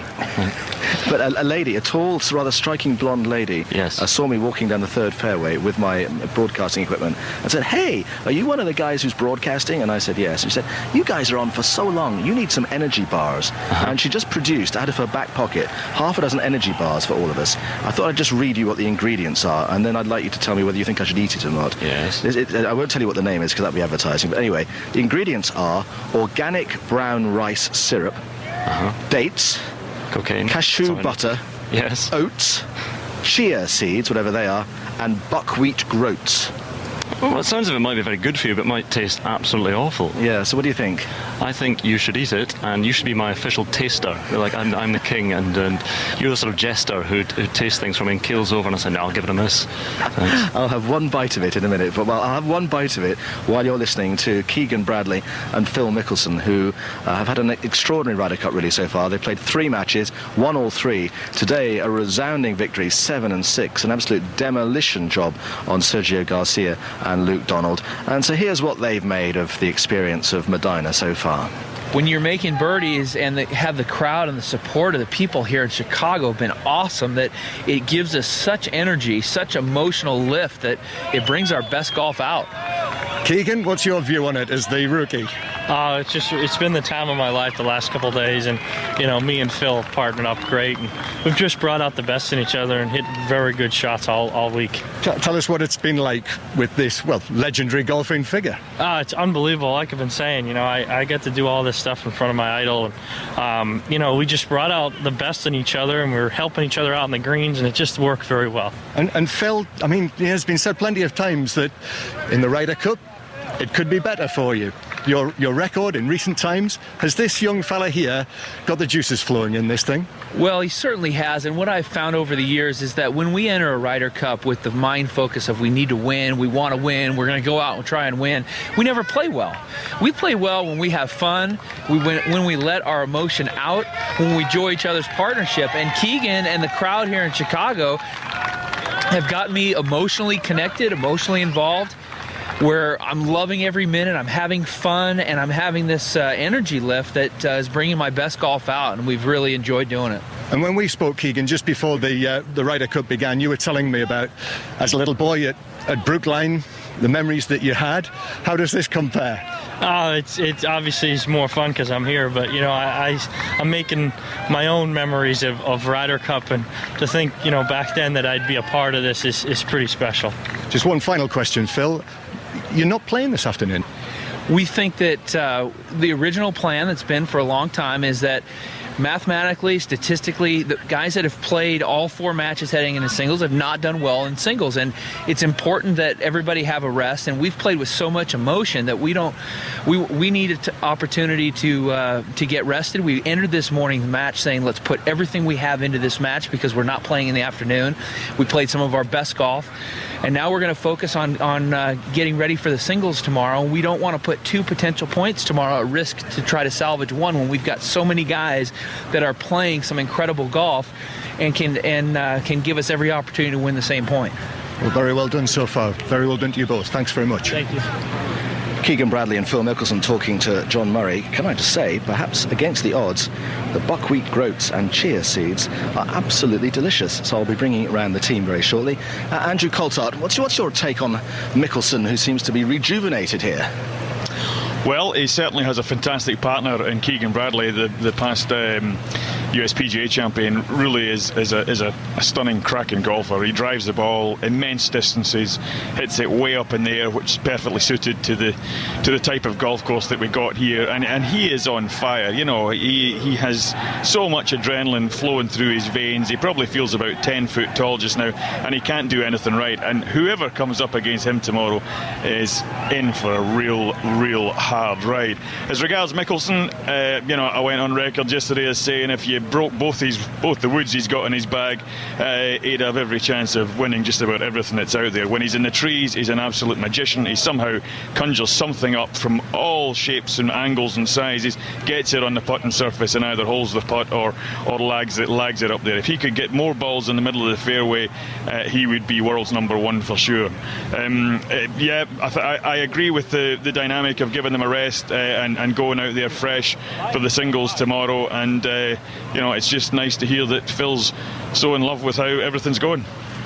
And Bernard Gallagher, I'm not quite sure if you're able to join us in this conversation. Yep. Are you, Bernard? You are, yeah. I can just about hear you, John, the bad part of the course. Okay, well, it's everywhere for Europe's a bad part of the course. I think that's nice one. That's the problem. Phil Mickelson, for you, if you were doing the list of great players that you've seen in your playing days and in your days sort of reviewing the game, where would you place him? Inside the top 15, I think. Top 15? In the top 15, yeah. Okay, I gather the signal's not great enough. That's a very interesting point, though. I thought you might stick him in the top 10, but we'll come back and pursue that a bit later on. But we've obviously, there is a kind of black hole at around about holes 8, 9 and 10 here at Medina, which makes the signal very, very hard to actually broadcast from, so apologies for that. Anyway, just if you have just switched on, maybe going out on the Saturday evening and you are not aware that Europe are 8-4 down after the morning foursomes, and so as things stand at the moment, USA up in 3 and Europe up in 1. It could be 11-5 to America at the end of the day, which you would think would be game over. Andrew McGee is our American commentator who's with us over these 3 days. Are you starting to sort of already, do you think it's over? It's not quite over, but it sure feels different than Valhalla and Celtic Manor, the other 2 Ryder Cups I've been to, and there's a pep in every American step out here. Except for maybe Tiger Woods, but it sure feels like all those shots are happening. The Webb Simpson hit a poor drive in the last hole, and it just missed the fairway enough to perch itself up on the first cut so he could hit driver off the ground. Just hits a tree, comes back in the fairway. The breaks are going the Americans' way. They're making some putts, something I've seen from the Europeans in the last 10 years. So this certainly looks like an American Ryder Cup. Are you, in a way, as an objective observer, a bit disappointed by the way that one or two of the leading Europeans have played? Yes, I want to see a very close competition. I'm rooting for the Euros out here when I'm watching this competition. I'm not such an American, and I am surprised we haven't seen a little more lightning golf. We haven't seen any nice putts hold. So it's a bit disappointing. It's not over yet today. There could be a run happen, we all hope. How much is Davis Love III responsible for this potential American victory in the way that he's had the course set up? Well, he's going to be credited for everything he's ever done, and he's going to be credited for speaking to Bob Rotella, the sports psychologist, which has told him to let the players do whatever they want to do to play good golf. They can be themselves, or they have not been encumbered by any rules by Davis Love. So they're free and easy, and it seems like they're carefree in their approach to the game today. Well, hold the front page. Europe have just won a hole. Alistair Bruce Ball. Yes, I was just about to say, John, very rare news of Europe winning a hole. It's the par 4-6. The match Simon Dyson and I are walking with is Nicholas Colsaerts and Paul Lawrie up against Dustin Johnson and Matt Kuchar. And so far, they really have been up against it because Matt Kuchar birdied 3 of the first 5 holes to put USA 2 up. But Simon Dyson, the USA, then in that sort of commanding position, made a little bit of a pig's ear of the par 4-6 in 4 balls for neither of them to make a par, allowed Europe in to win the hole with Paul Lawrie's par. Yeah, all came from the tee shots. They both pulled them left, and Dustin Johnson was in the trees, so he couldn't reach, and Matt Kuchar managed to get it greenside, about pin high, but left himself probably the hardest putt on the green, and 3-putted it, so opened the door, and Paul Lawrie 2-putted his for the win, so good. Yeah, and what do we make about this match? I mean, in terms of Paul Lawrie and Nicholas Colsaerts, because it needs one of the European teams out here to really grab one and win 2 or 3 holes in a row and really try and kind of turn momentum around. Well, just as I speak there, that must be a USA drive that's gone flying over our heads to the right-hand side, so that's good news for Europe. And the other guy is on the left-hand side underneath one of the trees, so and the 2 Europeans have both hit good drives, so momentum still for Europe, I think. Absolutely. Europe are 1 down in this match after 6 holes, but just as we say, Matt Kuchar and Dustin Johnson have both gone rather wild off the 7th tee, and Nicholas Colsaerts and Paul Lawrie, they haven't quite found the fairway, but as we've discussed all week, the rough isn't really rough. They're just to the right of this fairway coming down the 7th, and having won that hole, they're desperately trying to get themselves back into this match, 1 down after 6. John. Thank you very much. I've actually just found a gentleman from Sheffield walking down a fairway who just told me that the best $15 that you can spend in Chicago is on...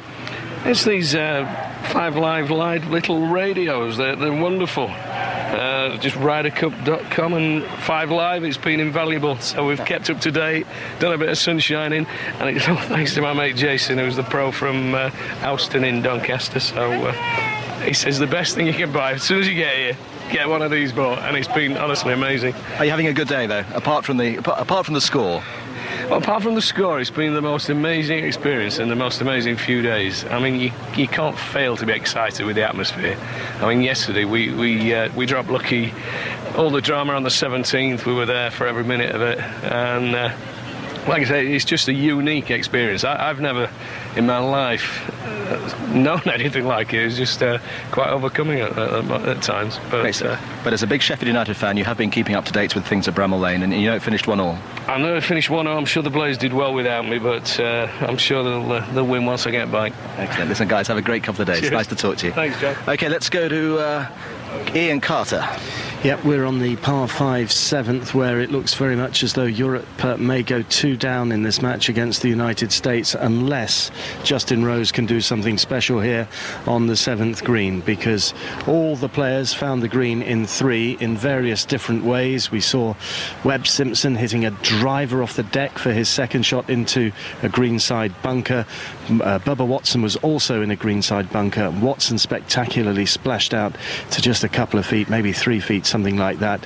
The Europeans got a little bit out of position, and that means that their birdie chances are somewhat lengthier. Francesco Molinari has just missed his, and now here is Justin Rose, who's putting from something like 15 feet, something of that nature, maybe a tad more, as he putts for a birdie, in the knowledge that Bubba Watson is almost certainly going to make his birdie. So this is must make for the Europeans, who are 1 down in this match. And Rose sends it on its way. Go on, disappear, disappear. No, it won't. No, it won't. Those little white European balls are thoroughly disobedient at the moment. And now 2 chances, Andrew McGee, for the Americans to go 2 up after 7 holes here. Yeah, it's just becoming...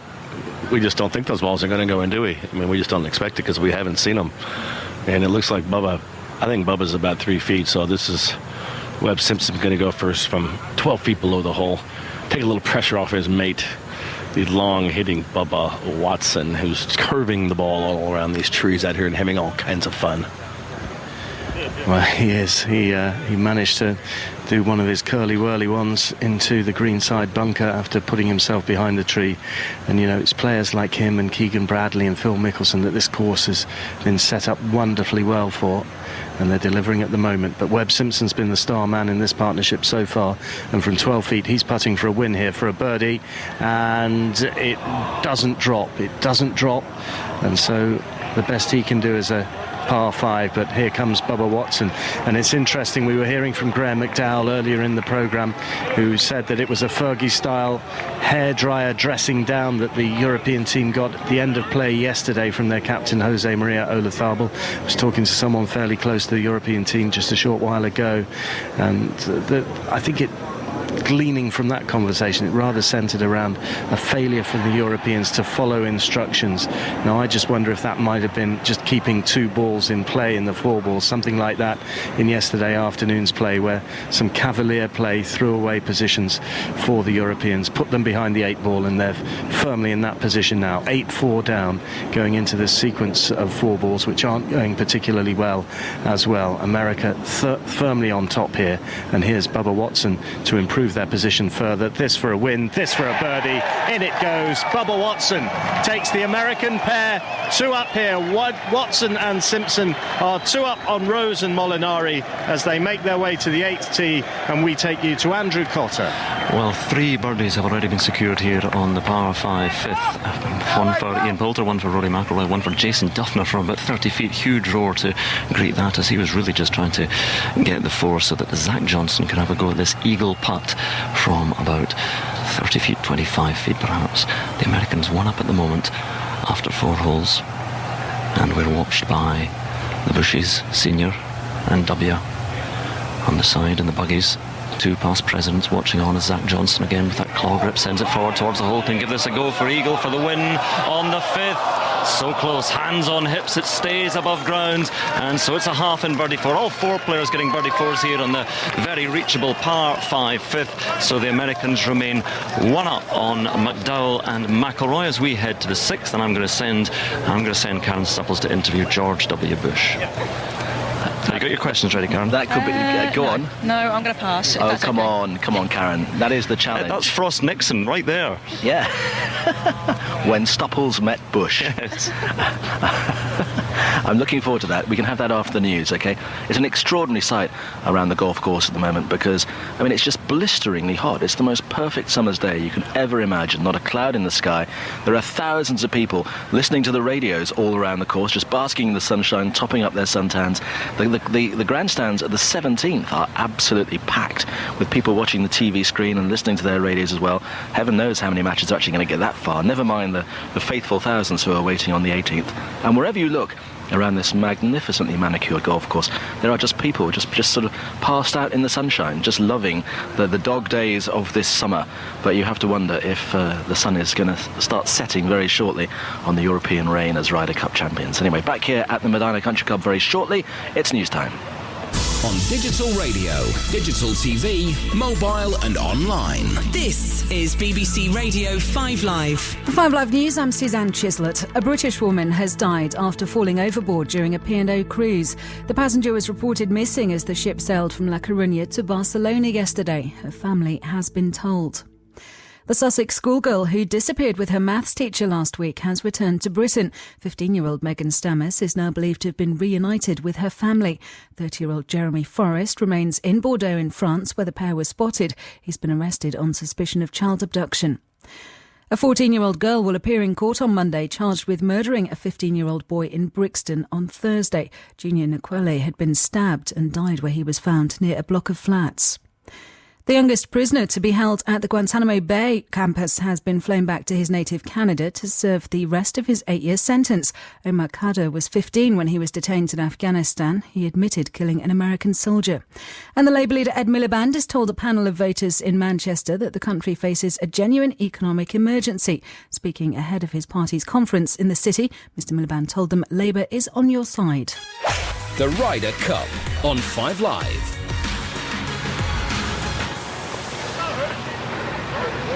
So welcome back to the sun-kissed fairways of Illinois. It's always a risky business walking up to a man clutching a pint of lager and chatting to him, but I'll take the risk. Hello, who are you? I'm Mike. Mike, where are you from? Bristol. We're from Bristol, and you've got a whole gaggle of friends with you here. That's right. It's a hard job being a European spectator yesterday and today, isn't it? It's tough at the moment. It's very tough. I think they'll come back though this afternoon. I think the second 9 they'll win a few holes. Do you? How are you keeping your spirits up apart from the obvious way? Well, no, it's good. We've seen a few good shots and a few good holes, and it's nice to see Tiger in the woods a few times. You didn't keep the spirits up a bit. You didn't see Tiger's tee shot when he actually hit the ball against a tree and it went back behind him, did he? Yes, I did. You did? Yes. Yeah, it dropped. It went drop down. Yeah. Did you laugh? Yes. I was so happy. So happy. Yes. And in terms of the Ryder Cup experience and just being here, what a day! I mean, it's almost like being on a summer holiday. The weather's fantastic, isn't it? What could be better? Huh? It's marvellous. You come out today, and we've been flying around on the back of the 13th and just in the sun watching this big screen. It's been lovely. Yeah, it's been good. Impressions of Chicago as a city? Nice, good, great. We did the architectural tour and on the boat, which was great. So that was good. I was in the construction industry anyway, so it was good to see that. Amazing buildings. They are amazing, aren't they? Listen, we'll let you walk on wherever you're. Where are you heading off to now? We're going to wander up to, I think, to the 12th green. So we'll see how we go. Well, I think it's a pretty safe bet. There will be some action there. I keep looking at the sort of, 5,000 people who are waiting at the 17th at the moment. We're thinking, guys, you are extremely optimistic about how much golf you're going to see in the next 2 or 3 hours. But anyway, you never know. Stranger things have indeed happened. Lovely to talk to you. Nice to meet everybody. Alistair Bruce Ball will update us on what's happening with his game. John, we're basking in the sunshine at the moment. Europe fighting back. Paul Lawrie's par on the 6th won a hole back for he and Nicholas Colsaerts against Dustin Johnson and Matt Kuchar, now playing the mighty 617-yard par 5. None of the players have managed to hit the green, all up and around, a couple in the bunkers, a couple have got chips up steep slopes onto this sort of snooker table smooth, shiny, speedy platform of a green. So come back to us in a little while and we'll have a little bit of excitement for you, I think, to come. Europe are 1 down in this match after 6 holes. You've still got the architectural tour of Chicago to do, Ali, haven't you? Yes, very much looking forward to that on Monday. By the way, John, another little treat for you, I hope, coming up. In fact, I've just spotted them as I speak. Oh, yes. There's a group of 3 or 4 Belgians. I presume they're Belgians because they are all wearing the Belgian flag as capes following this match. And we've been determined to speak to some Belgians about Nicholas Colsaerts and how well he's played. So I'm going to make it my mission to try and get them on in the next hour or so. Excellent. And have you located the guys who are going to sing a song about you? No, I'm keeping my eye out for them as well. In fact, if they are listening, the 5 chaps we spoke spoke to last night who were university friends or college buddies, as you'd call them over here, who serenaded us for about 10 minutes towards the end of the programme last night. Had wonderful songs about Colsaerts and Rory McIlroy. The challenge for them has been to sing a song for me, which, who knows, I mean, I could be welling up when we find them. Yeah. But if they're listening to us today, I'm following the Colsaerts Lorry Dustin Johnson, Matt Kuchar match, so come and find us. Okay, I've written a song for you as well, by the way. Have you? Yeah, so you can judge which is better later. Now, what else has been happening sports-wise today, John Murray? Well, the headline act back home in the sporting world was Tottenham's thrilling 3-2 win over Manchester United at Old Trafford. Now, in the game, Jan Vertonghen and Gareth Bale put Spurs 2-0 up before a manic 3 minutes in the second half saw United score, then Spurs, then United again. But Tottenham held on for their third consecutive Premier League win under their manager Andre Villas-Boas. Today we wrote history for our team, and the satisfaction comes from that. I think during the week we spoke to the players, and the players really felt that they could make a win here. And I think first and second half is exactly the expression of that desire and ambition. Elsewhere, Brendan Rodgers described Luis Suarez as one of the leading strikers in world football after his hat-trick inspired Liverpool to their first Premier League win under their new manager. They won 5-2 at Norwich. Everton came from behind to beat Southampton 3-1. The champions Manchester City also came from a goal down to win at Fulham. Their first away win leaves them 4 points behind the leaders, Chelsea, who earlier beat Arsenal 2-1. Elsewhere, there were victories for Stoke and Sunderland, while Reading and Newcastle finished 2-2. Celtic have replaced Motherwell at the top of the SPL after beating them 2-0. Warrington will play Leeds in the Super League Grand Final. Warrington beat St Helens 36-18. Sale remain bottom of Rugby Union's Premiership after a 31-10 defeat at Bath, while Leicester beat Exeter 30-8. At the Cricket World T20, England beat New Zealand by 6 wickets in the Super 8s. Luke Wright smashed 76 off just 43 balls as England won with 7 balls to spare. In the other match in the group, hosts Sri Lanka thrashed West Indies by 9 wickets. England's women won by the same margin against India to progress into the semi-finals. And Bronze Angel at 12-1 won the Cambridgeshire at Newmarket. Right, without further ado, to Ian Carter, where I bring gladder tidings from a European point of view, because Justin Rose has hit a brilliant tee shot into this little par 3, shortest hole on the course. 201 yards it measures at its full length, not quite playing that today, down the hill, and Justin Rose hit almost holed in one and left it so close that the American pair conceded a birdie to Europe. We've already had a putt from the back of the green from Bubba Watson, which has missed, but Webb Simpson hit a terrific tee shot as well. He's put it to within 12 feet of the hole, and he has the chance of a half to preserve the 2-hole advantage that the Americans enjoy in this match before heading to the 9th tee. So this is the 8th green, the sun beating down, a vivid shadow cast by the shape of Webb Simpson as he sends this ball forward, borrowing from left to right, tracking towards the hole and dropping in. And the ball disappears for a birdie 2 for the Americans, and Webb Simpson picks it from the hole and then clutches it in his hand and shakes that hand in celebration. That's a hammer blow. It's only a half, but it's just at the point where Europe thought that they might just be getting back into this match. Instead, Webb Simpson, dead on, makes the birdie, halves the hole, keeps the Americans 2 up, and we go to Alistair Bruce Ball. Well, Simon Dyson and I are sitting in the dappled shade of one of these big oaks down the right-hand side of the par 5 7th, and we're getting a little bit excited, Simon, possibly maybe a little bit early, but Matt Kuchar, who has been holing putts for the Americans, has got a testing one here, because Europe are already in for a birdie on this massive par 5, and Kuchar needs this for a half. If he doesn't make it, Europe will win back-to-back holes, and they'll be back to all square. And just tell me how good Nicholas Colsaert's bunker shot was to set up the birdie. Well, I mean, it's so hard without any pictures, because he had a good 35-40 yards. He had to carry it a good 35 yards and onto a top level, onto a ridge with not much room behind the pin, and he knocked it to a foot and it was conceded. So Kuchar's got about 15 or 18 feet here for birdie and for the half, and there's every chance it's going to be all square. Well, it may just be that. That sounds a little bit pessimistic, but we just heard big roars for Bubba Watson and Webb Simpson on the par 3 8 the head, striking a A really big blow for the USA. Well, Laurie and Colsaerts could strike one here if Matt Kuchar can't make this putt. 3 birdies for him already so far today, and he's been seeing the hole beautifully. And here it comes on its way for Matt Kuchar. Will this one drop? No, it won't this time. So Europe win back-to-back holes in this match, and all of a sudden, Paul Laurie and Nicholas Colsaerts, who were 2 down after 4, are all square after 7. Good fight back by the European team, Simon Dyson. Fantastic, yeah. They've really got a bit of momentum going now, and just need to make sure they hit a couple of good tee shots at the next, keep the pressure on, and keep moving forward like they are. Off to the par 3/8 would be the perfect time to try and find these Belgian fans. So I'm going to go and chase them down right now, because Nicholas Colsaerts is doing the business again for Europe. I'm not quite sure what they were chanting there. Ian Poulter, I hear, is in the bunker at the 6th at the moment. That's the part of the course where it's quite hard for us to broadcast from. I'll keep you up to speed with what's happening there, though. Ian Carter, that putt a few moments ago, the thing about match play is you actually don't often have to win a hole to actually inflict a major blow on your opponents. If you deny them winning a hole when they think they've won it, that's almost as effective. Exactly, and in some respects even more demoralising, because every time you think you've made yourself just a little bit of progress, just to see that ball go and disappear into the hole as it did off the putter from Webb Simpson was a hammer blow for the Europeans.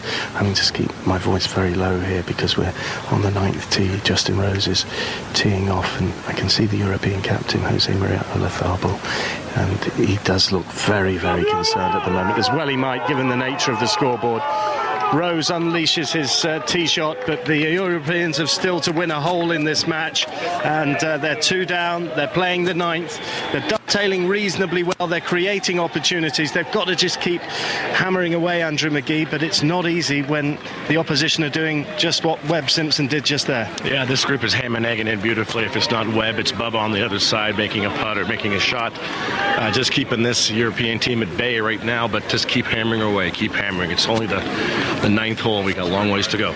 Exactly. The Europe just need a hole. They need a hole, and that would halve the arrears, and suddenly the complexion would change. They thought they had a chink of light on the last hole. It was snuffed out in emphatic style by Webb Simpson.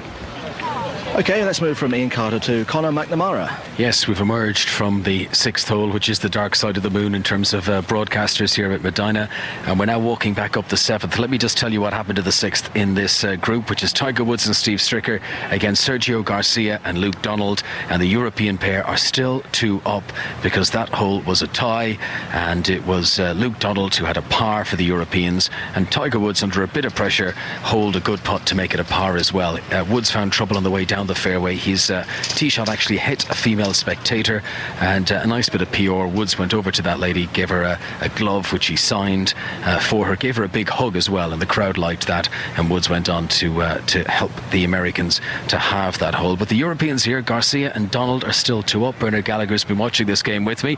Are they going to hold on here, or do you see the Americans coming back into it, Bernard? Well, both Americans managed to get half at the 6th hole, as you say. Both were in trouble, both short of the green. Our players hit it on great drives on the middle of the greens and 2 putts, so we didn't really take advantage of our good tee shots, and that seems to be the general rule around the place at the moment. They're 2 up. Sergio Garcia and Luke Donald are experienced players. Tiger's in good shape here down the 7th. He can probably reach the green in 2, even with his mighty hitting. And I've got a good feeling in here that they can progress, the Europeans, and increase their lead. Huge crowds watching this game. Bernard, you said to me earlier on, you don't think you've ever been on a golf course with such enormous crowds as this?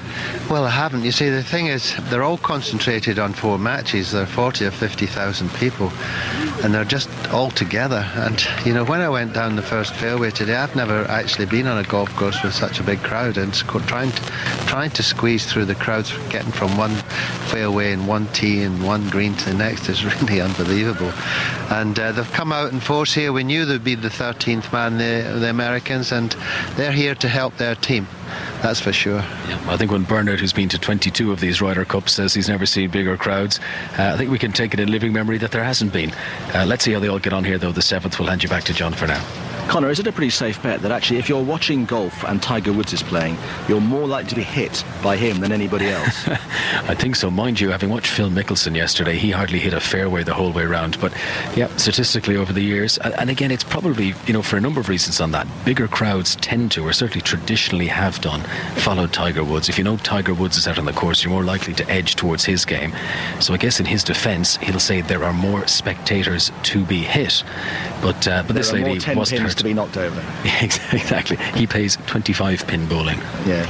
Right. I'm just hearing some rather disappointing news about Nicola Colsaerts and Paul Lawrie from Alistair Bruce Ball. Yes, they've done really well, John, in this match to get themselves back to all square. 2 down after 4. They've won the 6th and the 7th, but Simon Dyson, they had the honour. They were hitting first here on the par 3 8th. Now, I was about to say a relatively simple par 3. In the Ryder Cup, there isn't a relatively simple par 3, but both of them found sand on the left-hand side, which just kind of handed back a little bit of an advantage to the American team. Yeah, just a shame. You just want to keep piling the pressure on, like exactly what the Americans have been doing for 2 days. When they get their noses in front, they keep it in front and they keep piling the pressure on. So if one of them or both of them could have hit the green, then it would have been a different story. But, I mean, a couple of... They'd be very disappointed if they didn't up and down them. But the thing with the Americans is they've got very easy chips and both of them will fancy them. Yeah, Matt Kuchar and Dustin Johnson have both come up just short of this slopey par 3 8th green. But as Simon Dyson says, they've got chips straight up the heart of this green. Listen to the roars now for both sets of players as they make their way towards the putting surface. Paul Lawrie, the Aberdonian, has decided it's still not warm enough yet to remove the sleeveless sweater. He must be absolutely boiling in that, but Nicolas Colsaerts is definitely in the short sleeves. I have had a chat to the 2 Belgian fans who've got the big Belgian flags draped as capes over their shoulders, and they've promised they will have a chat to us on BBC Radio 5 Live after this hole. But first of all, we're going to see whether Nicolas Colsaerts and Paul Lawrie can produce some magic from the bunker. And just as we raise our eyes as well on this glorious sunny afternoon, I can see another one of these big messages being spelt out in the sky by the formation aeroplanes, who are leaving these little clouds of white smoke to spell out big capital letters, which, as I look up at the moment, with USA leading this match overall by 8 points to 4, says down but not out, go Europe. So let's see what Paul Lawrie can do, because he's first up in the bunker. This beautiful white shiny sand. Paul Lawrie's just been disturbed. Something's been said just behind him there, and he just turns and flicks his eyes back to the point of the disturbance and gives them a rather icy stare. And Lawrie now on the par 3 8th, match all square, just wiggles his feet to get a comfortable position in the sand, waggles the club behind the golf ball, and then swings it back and splashes it out, and the ball starts to topple left to right down the slope. And Simon Dyson's nodding. He likes this one, and it's going to keep coming, and it's going to keep coming, and it's going to end up about 3 feet or so away. And as you said, Simon Dyson, even before he played the shot, he should very much be expecting an up and down, and he should manage that. Yeah, all he had to do was really just land it on the green and let the slope do the rest of the work, and he's done just what he needed to do. He's given Nicholas a chance to maybe have a go and try and hole his bunker shot.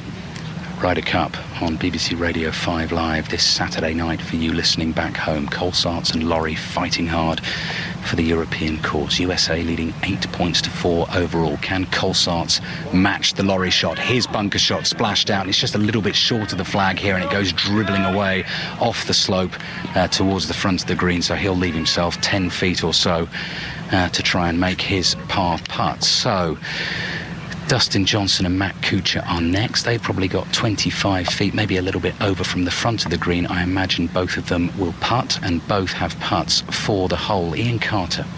Just to let you know here on the 9th, Alistair, that we've seen excellent approach shots from Francesco Molinari for Europe and Webb Simpson for the United States. So they both have very good birdie chances. Very poor approach shot from Justin Rose to find the bunker at the front right of this 9th green, and a pretty clumsy one from Bubba Watsons, who's now chipping from the back right of that green. So it's Molinari and it's Simpson who may well be the players who will decide the outcome of this hole. 2 up to the Americans in this match. 2 up to the Americans, all square in this match. Garcia and Donald ahead over Stricker and Woods, and America up in the last match out on course. The putt is from Dustin Johnson. He's got that horribly wrong. It's weak and it's to the right and it slips away, and he hasn't even guaranteed the par there just yet, Simon Dyson. No, I think Matala wanted something a little bit closer there so that he could maybe have a go for the 2, but you know, the way Matt's putting, he's still got a good chance of holding this. You said on the last how difficult it is to describe to the people back home, you know, some of the golf shots, some of the pressure, some of the tension. Also, just the amount, it's almost hard to comprehend the amount of people that are gathered around this green, not just standing to the side of the fairways, but this huge hospitality facility away to the left-hand side, with just hundreds and hundreds of people peering over that picket fence, standing out on the balcony. I'm just hearing that Poulter and McIlroy have halved the 6th hole in the last match out on course. They are still 1 down in that one. Kuchar now for birdie to win the hole, to go 1 up, sets it on its way from the front of the green. Oh, this looks very good again from Matt Kuchar. No, just pulls up on the right-hand side, and it's teetering, and it's one of those that's still thinking about dropping in. I don't think it's going to, but goodness me, that was extremely close, and he is putting a little bit like Nicholas Colsaerts was for Europe yesterday, because every time he gets a chance, even from 20, 30 feet, it's very, very close. He really is. He's threatening absolutely everything. I mean, from the line we were on here, it looked like it was in all day, but just crept down the right side, and Nicholas has got chance for the half here from 10 feet, like you say. Nicholas Colsaerts caddy, just doing the work in the bunker with the green rake, just making sure that Aussie Bry, just making sure that's absolutely immaculate and prepared like a freshly made bed in a hotel room, ready for the next morning, the next match to come through. Colsaerts for the half, for the par. Yes, no mistake from Nicholas Colsaerts again. Brilliant with the putter, as he was yesterday. Europe get their half on the hole, and they march on towards the 9th tee. And Nicholas Colsaerts and Paul Lawrie remain all square. They were 2 down after 4, but they won the 6th and the 7th, and they are all square heading to the 9th tee. And I'm going to try and find some Belgians. OK, while you're doing that, we'll talk to Ian Carter. On the 9th green up ahead of Alistair, we didn't notice any Belgians on the way by, but we've seen plenty of Belgian beer actually in people's hands, and it is getting livelier out here. Here's Molinari, who is putting now and tapping in from no more than 4.5 feet for his birdie 3, so a birdie in the bag for the Europeans, but Webb Simpson is inside him, so you would guess that this hole will be halved in birdies, just like the previous hole was. Yeah, same scenario once again. It's kind of a demoralizing feeling for the Euros. They're making birdies, but they're gaining no ground at this point. And let's see if Webb Simpson can just tap this in. If Molinari had it 3.5, 4 feet, this is but nothing but 2 feet. Yeah, great approach shots from both players, and Simpson for it now with that putter wedged into his midriff. He's missed nothing all day, and he's not missed that either. Straight in, back-to-back birdies from Webb Simpson, who's been the star man for the Americans in this group, and it means that they go to the turn 2 up against Justin Rose and Francesco Molinari. I guess it's slightly clutching at straws, but if you are looking for any kind of encouraging trend, at least Rose has had a birdie at the 8th, Molinari's had one at the 9th, but John, I have to say, the chemistry is very, very flat. I mean, we were surprised when the balls came into view on the 8th. We were stuck behind the tee, and we could see Justin Rose's swing, and afterwards there was no high-fiving, there was no encouragement between the two players, even though he'd hit an absolutely brilliant shot. So that's a concern to me, that they look cowed. They look, their demeanour reflects the situation on the scoreboard at the moment, the Europeans, and they need an injection of life. At least they've had a couple of birdies in the last 2 holes, but it hasn't yielded a win, and so that means that it's 2 down for Rose and Molinari against Watson and Simpson with 9 to play. But this is the exact situation in which Olafable and those around him need to be there to inspire and G people up, you would think. Now, are you listening, the Sony Radio Awards Committee? Because this is the moment when Alistair Bruce Ball met the Belgians. John, it's time to talk to the Belgians, because they really have been the stars of this Ryder Cup so far from Europe's point of view. Nicholas Colsaerts again doing his bit for Europe at the moment, all square with Paul Lawrie as they tee off the 9th tee in their match against Dustin Johnson and Matt Kuchar. Nicholas Colsaerts was sensational yesterday. I found Frank and Philip, who are proudly wearing the Belgian flags as capes tied to their shoulders. And Frank, what about your man then? He's been absolutely incredible. Certainly he is. We are pleased to have a look at him, and over here with this crowd, and the first time he's playing for the Ryder Cup, he's doing a great job. And is it a real matter of national pride for you? I mean, I can see you're wearing the flag, but the fact that he's doing so well, does that mean a lot to you? Yeah, of course. After Kim Clijsters in tennis, now we've got a new superstar, and I think he's got so much potential. So I think he can win even the majors. We believe. And your football team's not bad either. We're coming back. We had a good team a couple of years ago, and now I think we have got some very, very good players. They're all Player of the Year in different competitions. So I think yes, we will have a good team, and hopefully we'll go to Brazil. Okay, Philip also wearing the Belgian flag. Now tell me, were you going to come to the Ryder Cup if Nicholas Colsaerts wasn't here? Because he was a wild card pick, so he got in quite late. So was it only once he got in you decided to come? Yes, we flew in on Thursday morning.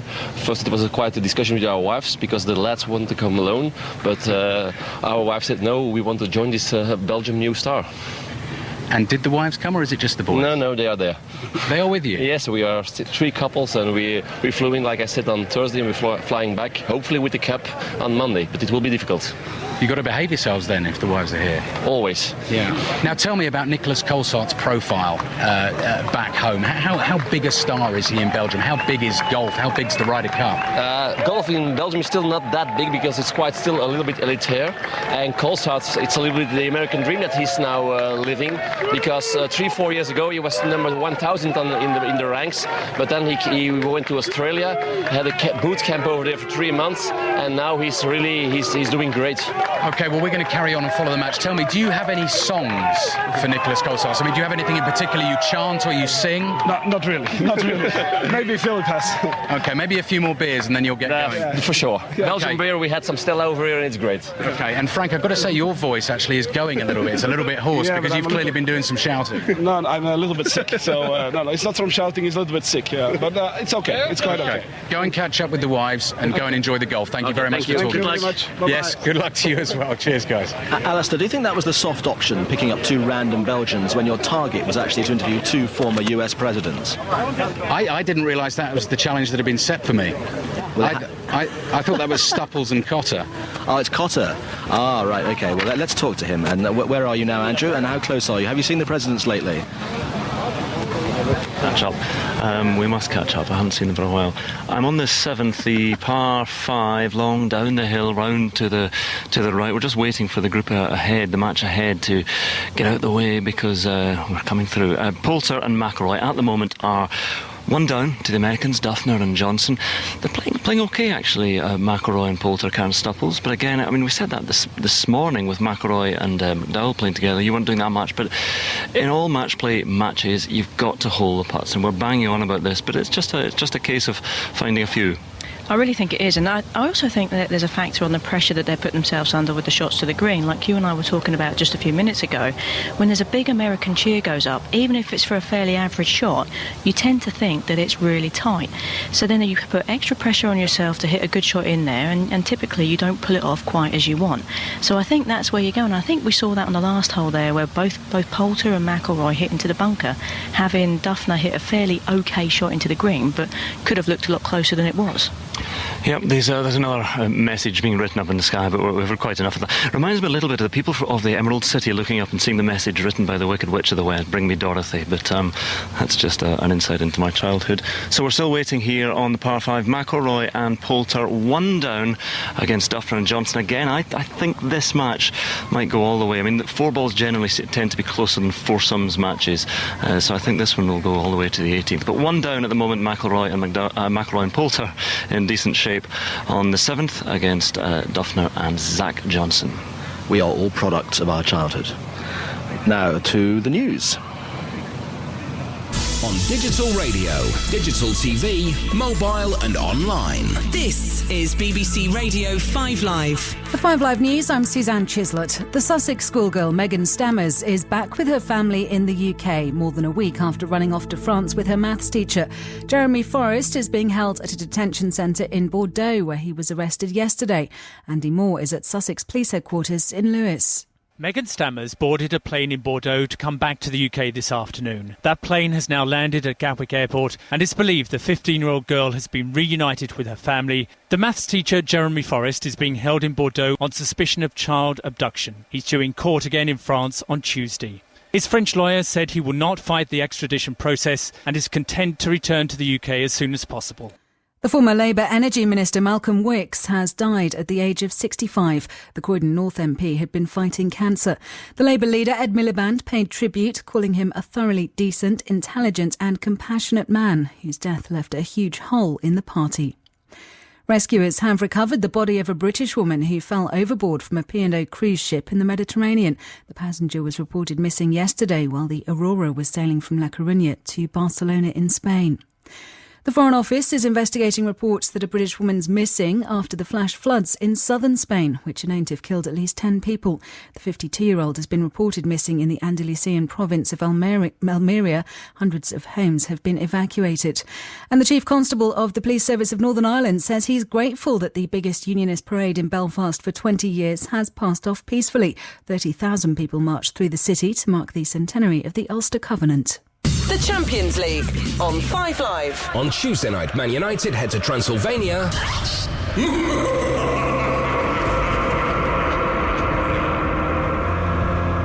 Man United play Cluj. 7:45 kickoff. And on Wednesday night, we've got all of Man City against Borussia Dortmund. From 7:45, live Champions League football this week on 5 Live. The sports headlines coming your way very shortly, but I think Conor McNamara has a four-man, effectively, penalty shootout on the putting green. It's a birdie shootout, and Tiger Woods is the first one up. He's 20 feet away from the pin, sends it on its way, left to right, he bends his knees. It was that close, but it doesn't drop. We have all four players involved in this, all on the green, on three, and all hoping for birdies. Tiger Woods has not got his. Playing alongside him, Steve Stricker, and the European pair, Sergio Garcia and Luke Donald, are 2 up through the first 6 holes to get us to this stage. It was a wonderful approach shot in from Donald, right bang into the centre of the green. Sergio Garcia in 2 went off the back, and he took an age to get the angles right and decide what he wanted to do, and some of the American fans were turning a bit hostile towards him, wanting him to get on with it, but eventually he produced a very good chip up to about 7 feet. And it's between now Stricker and the 2 European boys, Garcia and Donald. If one of them can get a birdie and the other side doesn't, well, we could see the Europeans going 3 up in this game. Bernard Gallagher's alongside me. I thought that was quite funny from the American crowd, because obviously there was a ruling over the back of the green and a dip. We couldn't really see what the ruling was, but it took a long time, and eventually when it did come up to the green, 10,000 people round the green all at once said, "Can't move on, hit the ball." Anyway, hit the ball. Here's Luke Donald. This is for a 4 from about 6 or 7 feet. It's on its way. Luke Donald doesn't like the look of it. Immediately up off his stance, and he'll be disappointed with that. That was a big chance for Luke Donald, and now Steve Stricker will feel enthused that he might have a chance still to win this hole for America. Remember, Sergio Garcia is only about 6 or 7 feet away, so we'll wait to see what happens there now. First though, I think it will be Garcia to go first. Remember, Europe 2 up in this one. Tiger Woods, who's been erratic off the tee, but he's produced big moments when he needed to, particularly at the 6th when he delivered a very fine putt. Now, here comes Sergio Garcia. This is going to be a downhill putt, 6 or 7 feet after chipping up off the rear. Very much an elevated green, this one, surrounded left and right by sand. Sergio Garcia for a birdie. He barely has to tip it. Gravity will do the rest, but it stays above ground, just short from Sergio Garcia. So we've had 3 out of 4 attempts in this birdie shootout, as we're calling it. And the final man now, Steve Stricker, has the chance to claim the glory. If he can land this, Europe's lead in this game will be down to just 1 up. Well, really, that's been symptomatic of what's happened the last couple of days. 2 of our players there both had easy putts for birdies, both inside 6 feet, both missed. And this has given Stephen Stricker a free putt. He's inside them 4 or 5 feet, so you know you do expect him to hold this. Steve Stricker's a great putter, Tiger's down helping him. He realises the importance of this putt to try and get their way back into this game, reduce the deficit, get it back to 1. He's having a real good look at it. Tiger's really having a look at it, isn't he? He's down there as if he was putting it. Come on, just think, there it is, Steve, there's the line, just that little left edge there with the right pace, and it'll go straight in. I think this hole very much symptomatic of what this game has been. Very close, hardly anything in it. All 4 players getting onto the green in 3, and all 4 having birdie attempts. And for the European pair of Garcia and Donald, they've not done much wrong today. Now Stricker has just stepped off the green because he wants to come down a few paces to again get to view this at eye level. Right, here he comes now, standing up to it. The 4th birdie attempt in succession at this 7th green. We've had 3 failed attempts so far. Steve Stricker to reduce the European lead to just 1. Here he comes.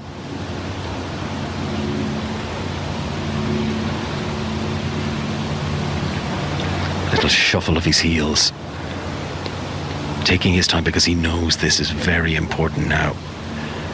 Now, here it comes, on the way, trickles, he's immediately up off it, he doesn't like it. And I think for the Europeans that is very much a let-off. 9 times out of 10, Steve Stricker would have put that away, Bernard. Yeah, I sometimes think the occasions really gets to the Americans as well. I mean, he was taking far too long over that putt. I mean, Jim Furyk, for instance, has taken an awful long time on his putt. He took really too long, longer than he would normally take there. And you know, it's just outside his rhythm, outside his routine. Yep, Steve Stricker dillied and dallied, and it's cost him. And for the Europeans, it's a let-off. Europe still 2 up in this one, John.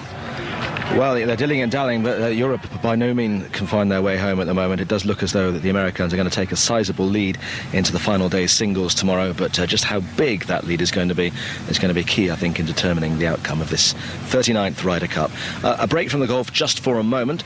John Murray will tell us what else has been happening in the sporting world today. Well, actually, John, I've just been having a little look at some of the leads that teams have taken into the singles, but I've only got so far down the list, so that's something to look forward to a little bit later on.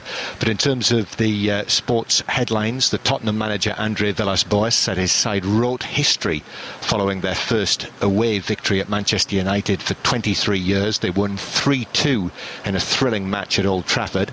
A Luis Suarez hat-trick inspired Liverpool to their first Premier League win under their new manager Brendan Rodgers with a 5-2 victory at Norwich. The league leaders Chelsea beat Arsenal 2-1 in the early kick-off. There are also wins for Manchester City, Everton, Sunderland and Stoke. It finished 2-2 between Reading and Newcastle. Celtic moved above Motherwell at the top of the Scottish Premier League table with a 2-0 win at Fir Park. The Challenge Cup winners Warrington are still on for the double. They won 36-18 at St Helens to seal their place in their first Super League Grand Final. In Rugby Union, there were wins for Bath and Leicester. In the Pro 12, Ospreys beat Munster, while Scarlets lost at Treviso. England beat New Zealand by 6 wickets in the Super 8s at Cricket's World 2020. The hosts Sri Lanka thrashed West Indies by 9 wickets, and England's women won by the same margin against India to progress into the semi-finals. I've got 2 questions for you, John. Well, I think we have to go to Alistair Bruce Ball first, John. But I'll have them later. Paul Lawrie over a birdie putt on the 9th. We can't really see the hole here, so we're going to go by crowd reaction. It's on its way and it's turning from left to right and it stays above ground. That was to win the hole. Paul Lawrie attempting the birdie, and he just lifts his eyes to the sky, slightly frustrated he couldn't make it. I'm not entirely sure quite how far away that is, but it certainly hasn't been conceded. USA already in for par. And this is an extremely tight match, as we were saying. Dustin Johnson and Matt Kuchar had a great win yesterday with 2 up after 4. Europe managed to win the 6th.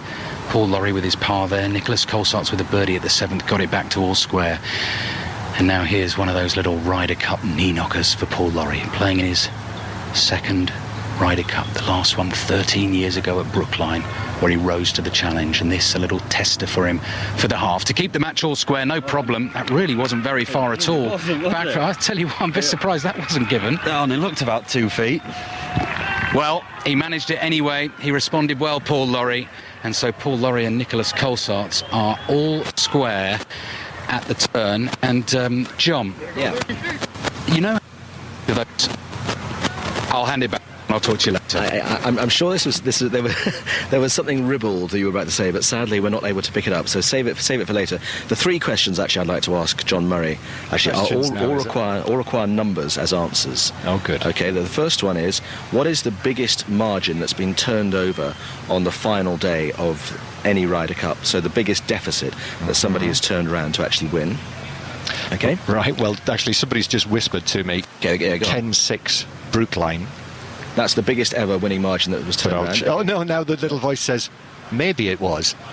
So that sounds as though that's not completely definitive. Yeah. So I'll check that one out. Okay. The second question I have is, as it was the first time they'd met in the championship, what was the score between Argentina and the All Blacks today? Have I got a guess at that? No, you can look it up. And the third thing is, what were the winning lottery tickets? Because there were 19 million quid up for grabs tonight, and I want to know how we got on. Lottery numbers. Okay, so while you're looking that up, here's Ian Carter. Do you need any washing doing? No. Well, funnily enough, Ian Carter. Here on the 10th, Francesco Molinari is putting for birdie, and it's from Justin Rose from the front of the green, and it doesn't drop. Molinari's got a shorter range effort. We've seen an excellent little chip from Bubba Watson to within tap-in range on this par 5. So these are effectively for halves here, and it's a very slippery putt coming up for Francesco Molinari. Yeah, of course, Americans in the driver's seat once again. They've got 2 easier putts from below the hole, and Bubba Watson, I believe, is 3 fit for. They're certain to make birdie here. Molinari with a slick downhill 10-11 footer for birdie to put a little pressure on the short putts of the Americans, but doesn't look for the Europeans here. That's the voice of former PGA Tour pro Andrew McGee, who's now burning it up on the Champions Tour. We were hearing from Bernhard Langer earlier on in the programme, and his locker is always next door to Andrew McGee's in the locker room. Do you have a lot of little chat? We have little chats. Of course he does. He also has lots of logos on his jackets in his lockers. I just want to steal a couple, so I can have some logos on my jackets. Yeah, you need to get logoed up. Now. They really are, for the first time, really combining here, Rose and Molinari, as they try to work out the puzzle of this downhill putt. Getting pretty crucial compared to 2 down. It's not insurmountable, but 3 down, dangerous. So this is vital. They're 2 down at the moment. There'll only be 8 holes to go after this one. Molinari, he's not seen anything drop so far, although he made a decent one on the previous green, not from any great length, but it was for a birdie.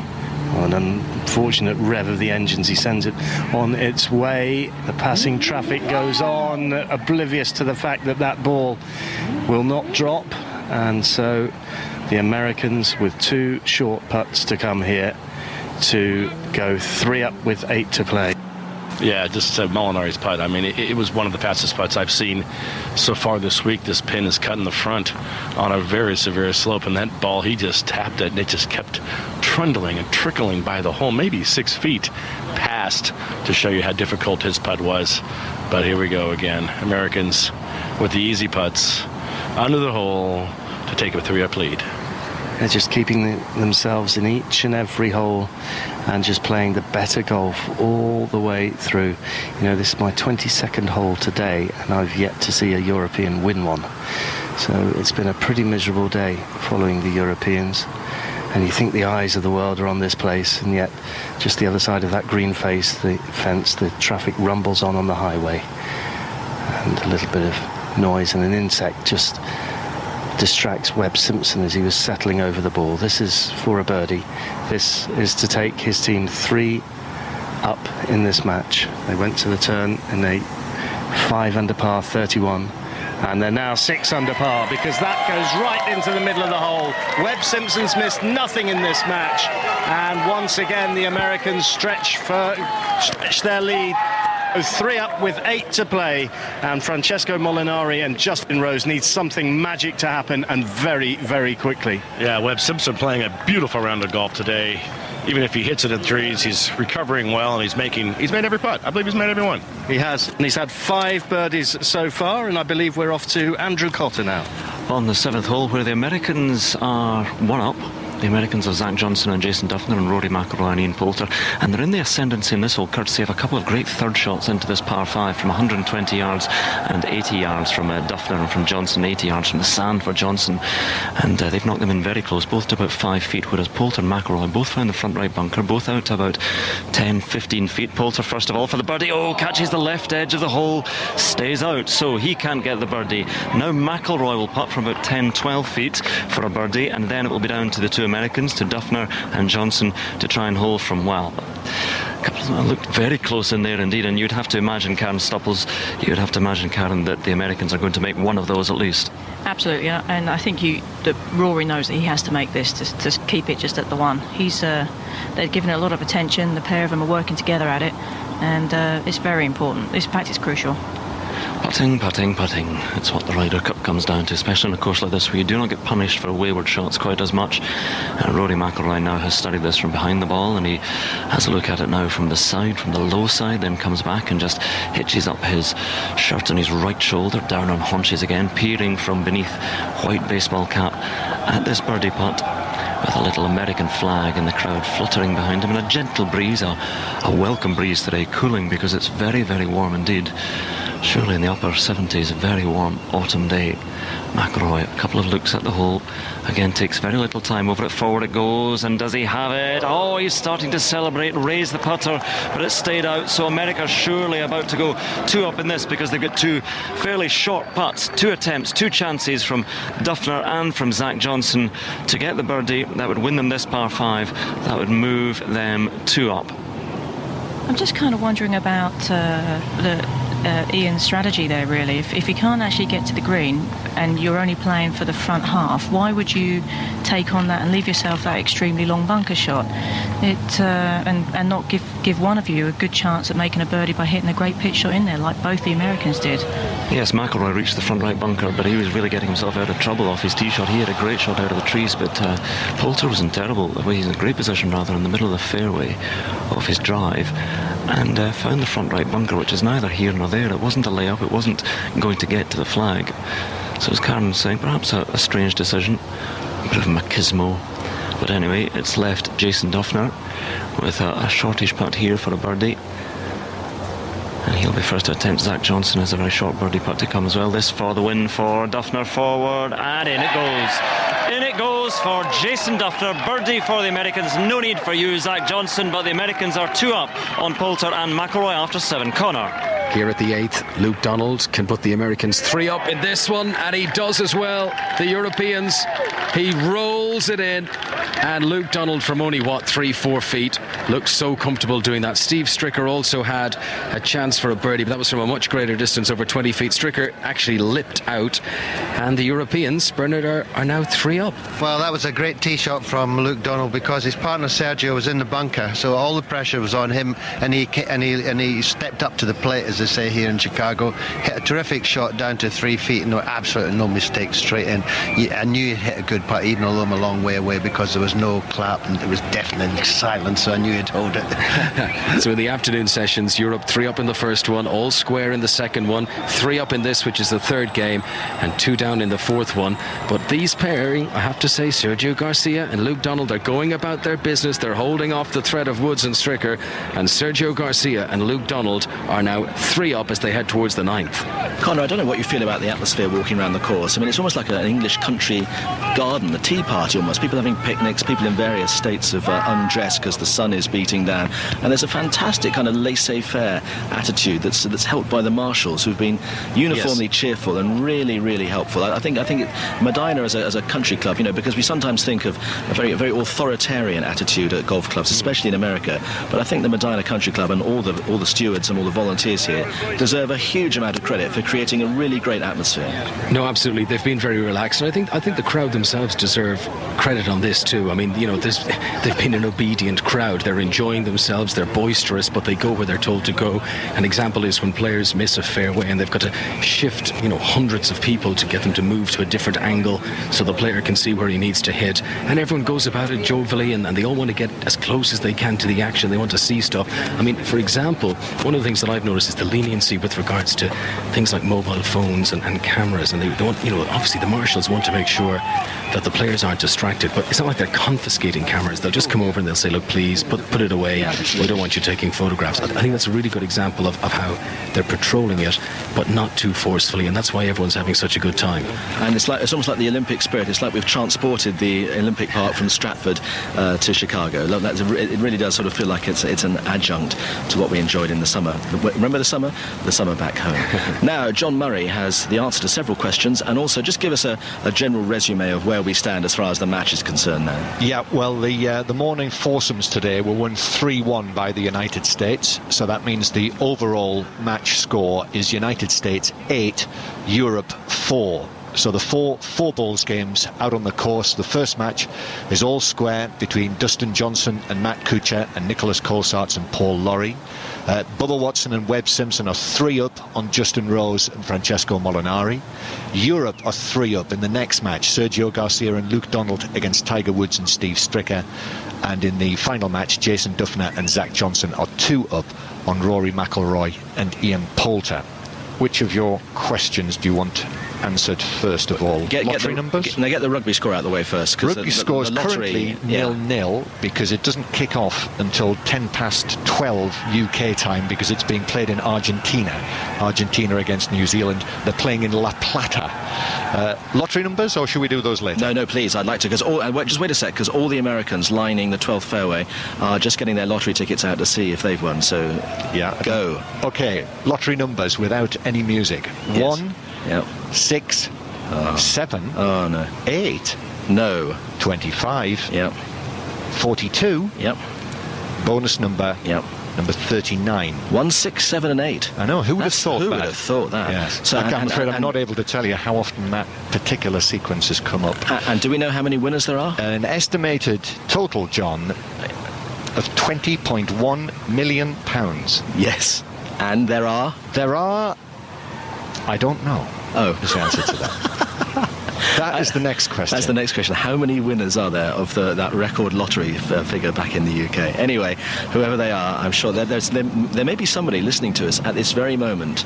And I think if we were the people that actually brought that news to them, the least they can do is give us 10%, don't you think? Then we could share it between the group. The words for that are some hope. Yeah, I think you're right. Oh, well, anyway, thank you very much.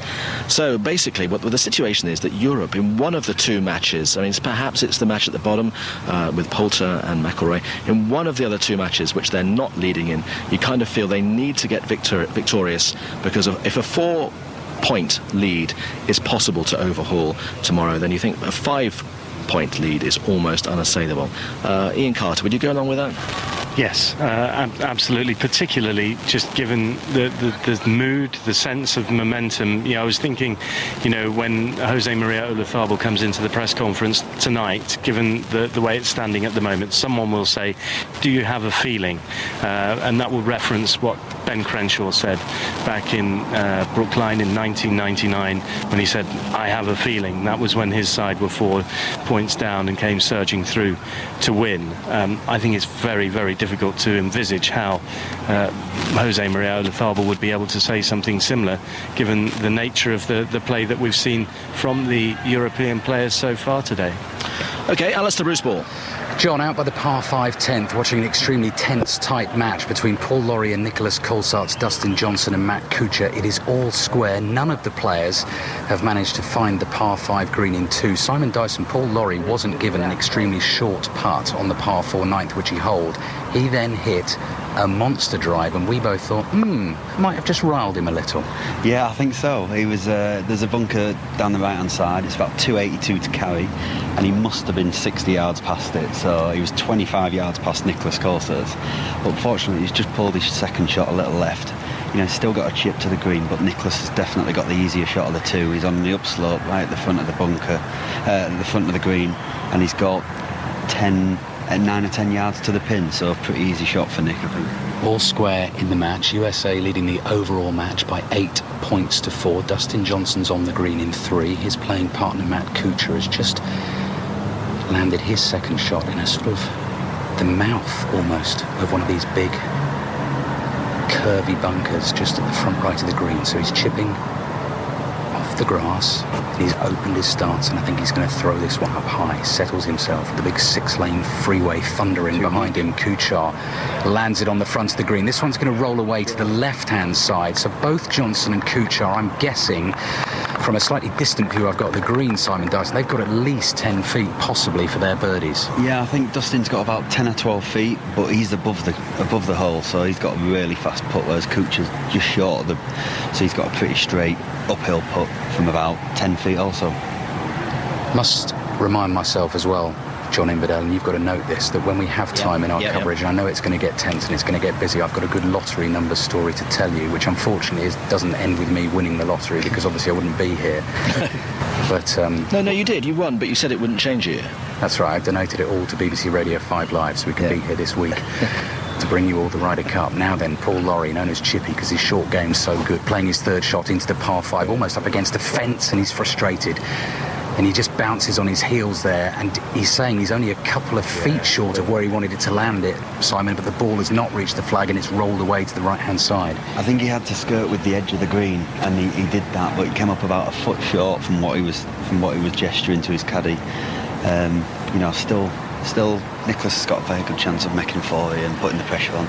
This is the key shot, all square in this match. Colsaerts and Lawrie all square against Dustin Johnson and Matt Kuchar. And as Simon Dyson was saying, Colsaerts will be pleased because he's on the upslope. He's right at the front of the bunker. And he's in one of these bright pink Cerise European team shirts. Big splash of sand as the ball is thrown up and out and stops dead.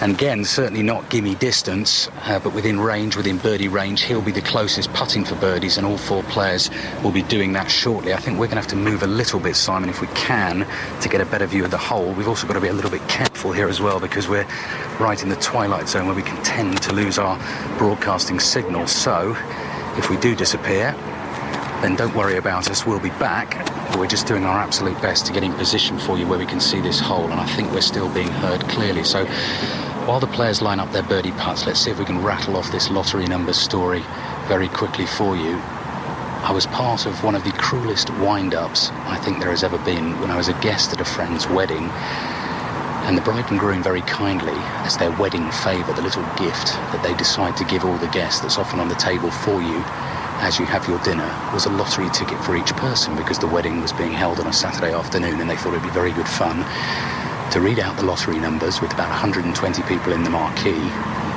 as part of the after-dinner speeches. Now, one of our friends of our group who'd had a little bit too much to drink, and is always one of those guys who falls for the most obvious ploy, one of my more gullible friends allowed us to get hold of his ticket unbeknownst to him. We managed to get hold of his numbers and we gave them to the best man. Now, to make it a little bit more realistic, we decided not to give him all 6 winning numbers. We decided to go for 5 out of 6 instead. And I have the footage on film, because I stood about 20 yards away of this poor chap who'd had a fair bit to drink when his 4th and 5th numbers came out and he thought he'd won a 6-figure sum, celebrating like he'd won the Ryder Cup. And then the devastation a couple of minutes after he found out. Matt Kuchar, the first birdie putt on its way and in. Matt Kuchar finds yet another birdie for the US team.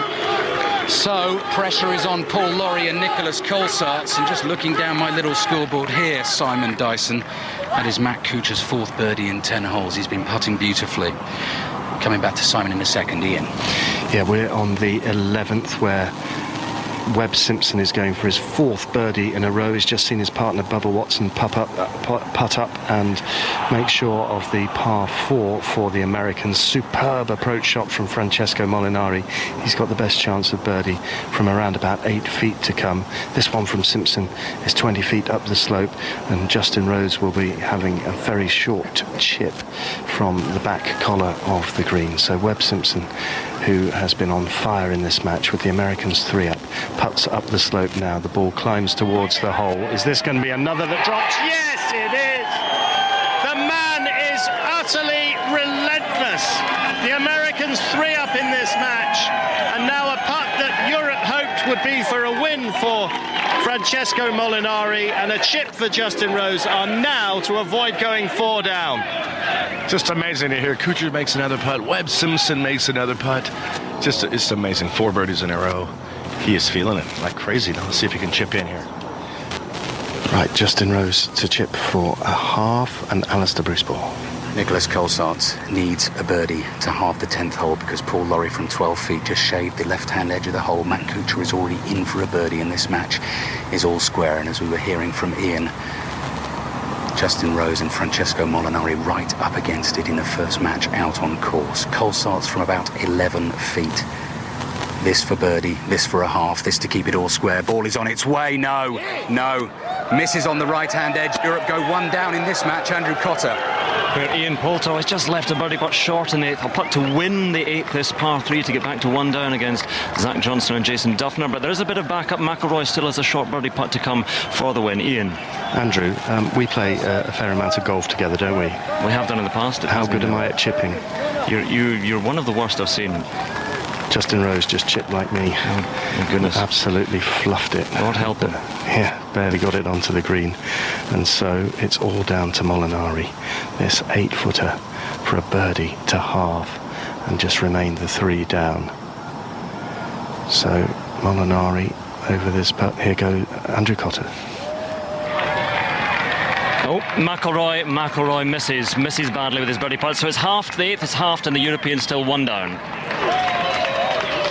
Well, the news is better here because Francesco Molinari has just knocked that putt in nervelessly. He had to make it to have any chance in this match, you feel, for Europe, and he did, right into the middle of the hole. That will buoy the Europeans. They need something to happen for them because Webb Simpson, who walks right next to me right now, is absolutely on fire. 4 birdies in a row, and the Americans are 3 up in this match as they go to the 12th tee. Quick word with Andrew Cotter actually about McIlroy because he's 23, but he's the world number 1, and I say he's 23, therefore he shouldn't be tired, should he? But it is missing that kind of part. Is that an example perhaps of mental fatigue? I'm not sure it's a sign of mental fatigue. Incidentally, it's the Europeans 2 down here. I said 1 down just a moment ago. I was getting giddy with excitement, but 2 down to the Americans. I don't think it is mental fatigue, Karen Stupples. I'm not sure. He wasn't holding putts this morning when he was fit and fresh either. No, I just don't think they've got the feel for the greens. I think that's the bottom line. I don't think it's anything about fatigue. He is incredibly young and incredibly fit, so this should be no trouble for him. Oh, steady on. Right, McIlroy 2 down alongside Ian Poulter to Duffner and Zach Johnson as they head to the 9th. Can you see them coming back? Yes, I can. They're hitting the ball well enough and giving themselves chances, and they have held a couple of putts. Shows they can do it. And all McIlroy's matches so far, mostly with McDowell, all with McDowell, have gone to the 17th or 18th. I think this one will as well. OK, we're heading to the news now via Conor McNamara. Yes, we're here at the 9th, watching Sergio Garcia and Luke Donald against Tiger Woods and Steve Stricker, and the Europeans have been enjoying it so far. I think he's going to use a putter, Bernard, or has he got a little wedge in his hand? He's right on the edge of the green, but just in the long grass. Well, it's interesting because they've tried this tactic again. Tiger was furthest away, but Steve Stricker, who was much closer, he had to go first. He missed, so Tiger's now got like a chip putt birdie chance for. And so if he misses this, Luke Donald's got his 3-foot putt to win the hole and go 4 up. So Tiger Woods, it is a wedge in his hand, just takes his final practice swing. He's about 18-19 feet from the cup, right on the very edge, the verge, if you like, of the green. Here it is, little bump and run, and it bends from right to left, and it skips past it. So, chance for Europeans, significant chance to go 4 up here if they can land their birdie putt after seeing Steve Stricker and Tiger Woods both fail with theirs. Well, Tiger's chipped across, and he's still got to putt. He hasn't hit it inside Luke Donald yet, and I'm not sure if Steve Stricker's putt for a par is inside Luke Donald either. So I'm reluctant to say this is a waste of time, but it is going on a bit like this. They're trying anything, I think. Yeah, it's a tactic we've noticed that the Americans,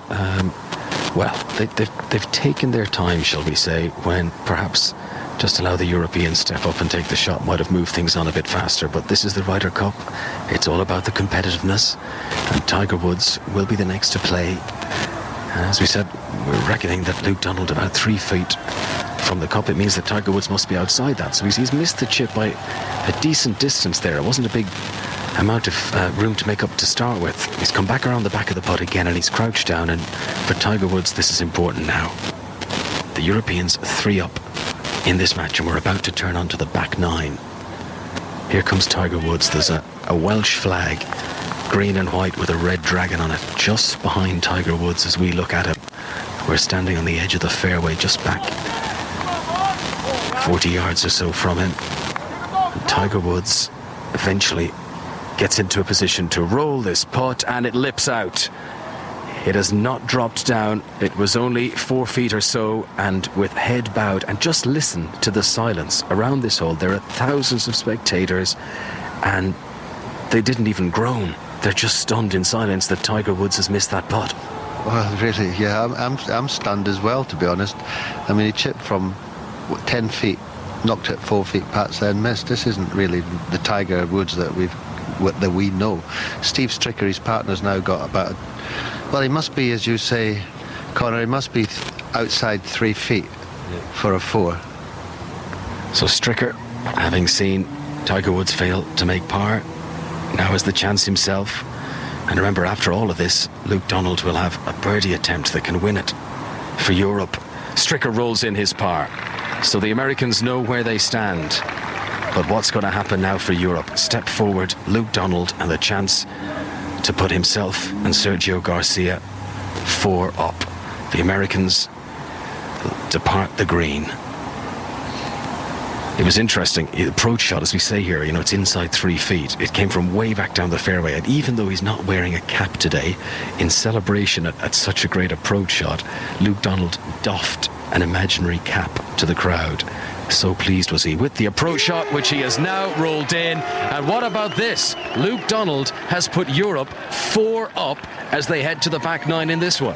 Well, that's great. So hopefully that's a point on the board for the Europe, because we certainly need it. It's good here, John Inverdale.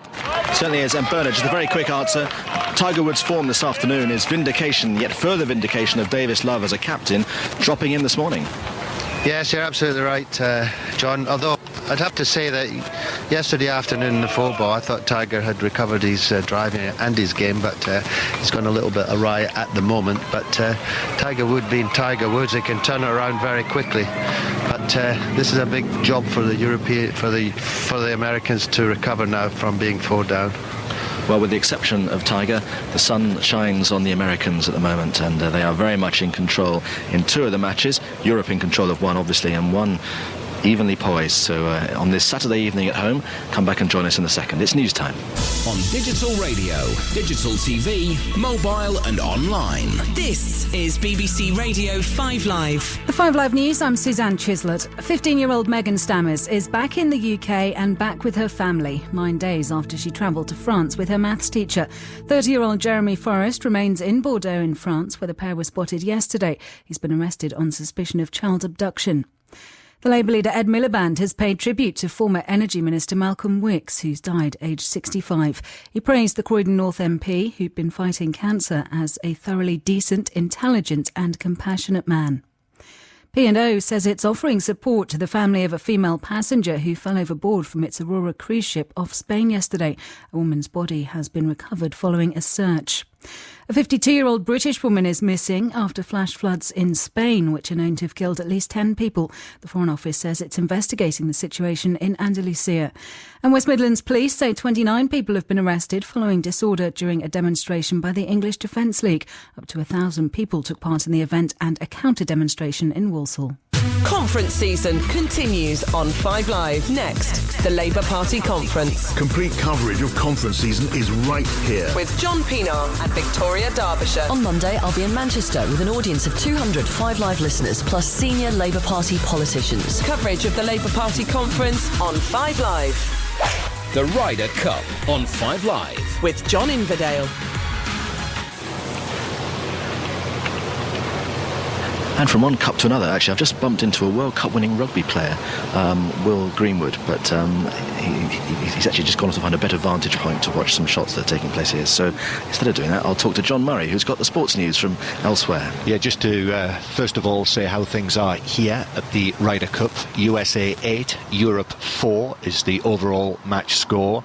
And in the afternoon 4 balls, the USA up in 3 of them, Europe up in 1 of them. So Johnson and Kuchar 1 up on Colsaerts and Lorry, Watson and Simpson 3 up on Rose and Molinari, Garcia and Dolland 4 up for Europe on Woods and Stricker, and Duffner and Zach Johnson 2 up on McIlroy and Poulter.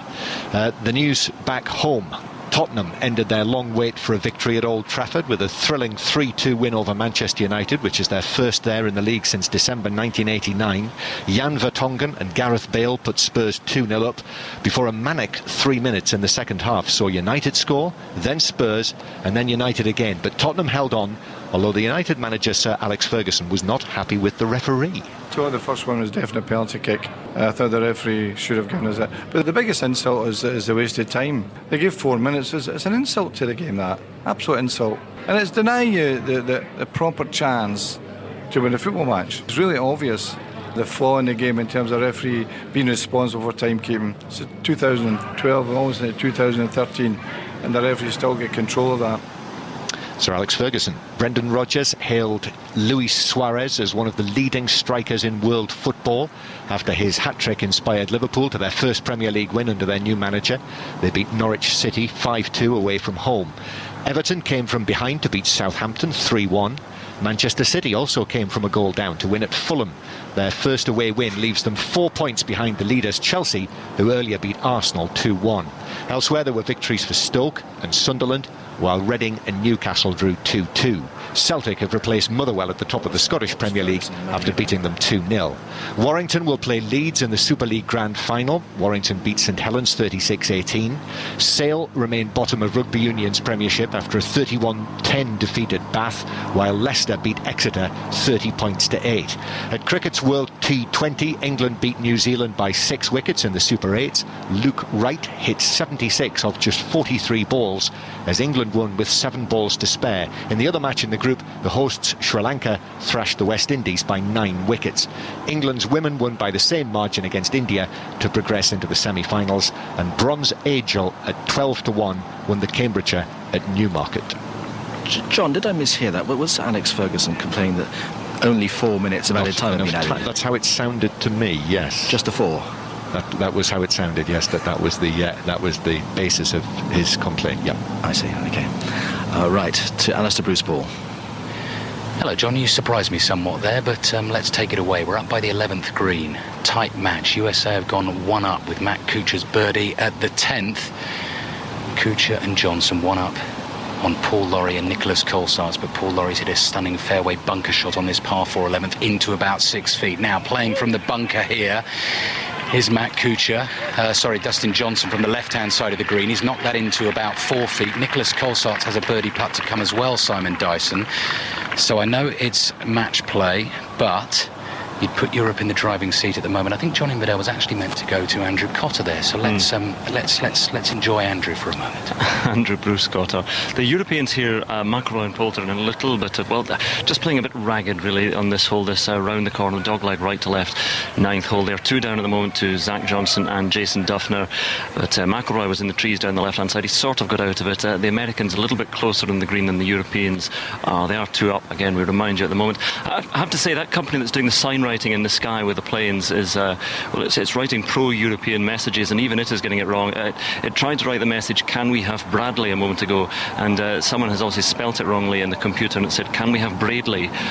So even that's going wrong. It started off with these really positive messages, now they're misspelling things, and tomorrow perhaps in the singles they'll be writing in the sky. Look, I'm not going to lie to you, we're in a bit of trouble here, but at the moment it's 2 down, Europeans here on the 9th, McIlroy and Poulter, and everyone here is a birdie putt, but the Americans are a little bit closer, so a chance really for them to go 3 up.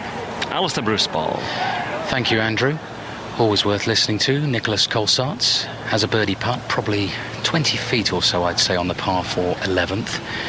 Dustin Johnson already out of the bunker and into about 4 feet. Paul Lawrie has the best birdie chance of all, from about 6 feet, but Nicholas Colsaerts was holding them from all over the place yesterday. Can he hold another one here on the 11th for birdie? No, just pulls up on the left-hand side and doesn't quite make it. So, Simon Dyson, how do we read this at the moment? Matt Kuchar's been holding them from all over the place, but actually he hit a rather lucky drive here, and then a bit of a mistake with the pitch shot from quite close range. Yeah, he pulled his drive a little bit, pitched in the middle of the trees, but because the ground's so firm at the underneath the trees, he ran through the trees and went middle of the fairway, had literally 110 yards pin, and he's actually missed the green. Not a great shot, but Paul hit a fantastic second shot at the bunker. Ball was above his feet, tend to draw them, and he's just did it into like 5 or 6 feet, so a fantastic shot. And for Paul Lawrie there, son, without wishing to pile the pressure on, it's must make. They're one down in the match, holes are running out. You've got to make those putts if you're not just going to turn this round, turn the whole thing round. Totally agree. Get back to all square here, and then 10. Get a good couple of drives away. I know I keep saying it. Get the pressure on. Get both balls in play, and they know then that you're going to have a birdie putt on the 12th. So. Matt Kuchar's been breaking European hearts so far this afternoon. Can he do it again? Birdie putt from the back of the 11th, and this one was very, very close again. It looked like it was on its way to the middle of the hole, right up to the very last point. It turned away to the right and has gone about 3 feet by. Andrew Cotter.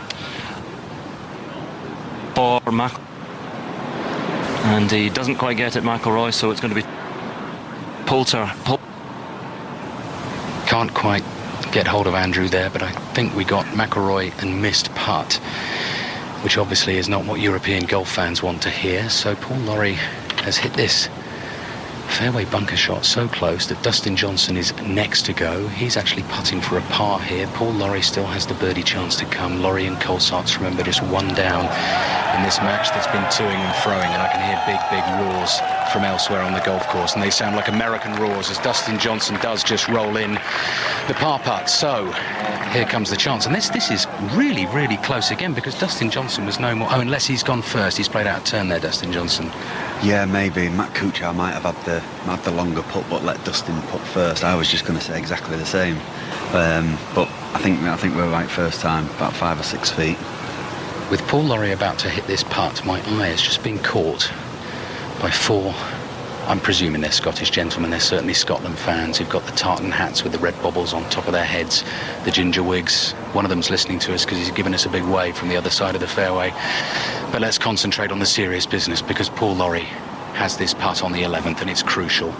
It's for a birdie, it's for a half, it's on its way. No, it just slid by on the right-hand side. It was a great chance for Paul Lawrie there, and he couldn't convert. Europe do halve the hole, but what were we saying a couple of moments ago, Simon Dyson? They've got to drop, they remain one down. Yeah, they do really, and it's such a shame. He deserved the birdie there. It's such a beautiful second shot in, and they're just not converting them, unfortunately. And you don't know, because we can't get in their heads, but pressure plays such a big part in golf. I mean, you think about Paul Lawrie's golf over the last 18 months and how good he is, with the short game. We've seen him today miss a really good chance on the first, miss one there.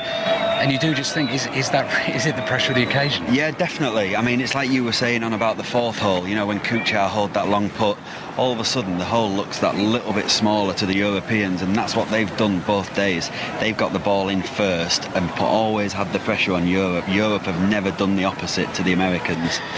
So Colsaerts and Lawrie are one down, and we are heading off to the 12th tee in Carter. Watching on the 12th green, Francesco Molinari chipping for a birdie, and he's hit it very nicely. He's borrowing from left to right. Will it turn enough? Will it turn enough? No! And Molinari slams his club into the ground, because that ball, for all the world, looked like it was going to disappear, and is left hanging on the edge of the hole. And in fact, Justin Rose is looking at it to see if there's any possibility that whether it will actually ultimately drop in. They've got 10 seconds for it to do that. I think if it was going to drop in, it would have done by now. But that was a fabulous chip that would have got a birdie in the bank for the Europeans. Yeah, what a devilish pin placement today behind this big, huge oak tree on the left-hand side of number 12. Fabulous shot by Molinari. Hit a few branches, left himself short, and that looked like it was going in, but it just quit breaking towards the water. Unlucky. So it's now down to Justin Rose and the man of the moment, Webb Simpson, who's just inside the Englishman.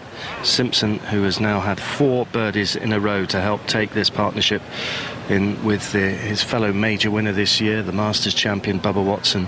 It's really been the Webb Simpson show, though. US Open champion has steered them into this 3-hole advantage after 11. Europe desperately need to win this hole, and they thought they'd got the birdie there with the chip from Molinari, but it didn't drop. And so it's now down to Justin Rose, who's standing there in the sunshine with the shade of the big oak tree just behind him, putting across this green uphill. Can give it a firm wrap. He knows that There's already a 4 on the card as far as Europe are concerned here. So Rose can be aggressive with this putt. Sends it forward, gave it a good wrap up the slope, climbing towards the hole and not dropping. So that opens the door for Webb Simpson, who has, what would you say, 25 feet, something like that for a birdie, but has missed nothing all the way around this. He's doing a Colsaerts. He's doing a bit of a Colsaerts today. We're gonna change the name and call long putts Colsaerts, but this is a tough putt. It's right to left. It's got quite a bit of break right to left on this, coming from the middle back part of the green. I wouldn't see him making this one in. Famous last words, Andrew. Famous last words. It's been a fantastic day for the United States so far, and in this, the top match of the afternoon. It was due to be second out, but they just rejigged the order because of the way things finished up earlier on in the morning foursomes, which were won 3-1 by the Americans.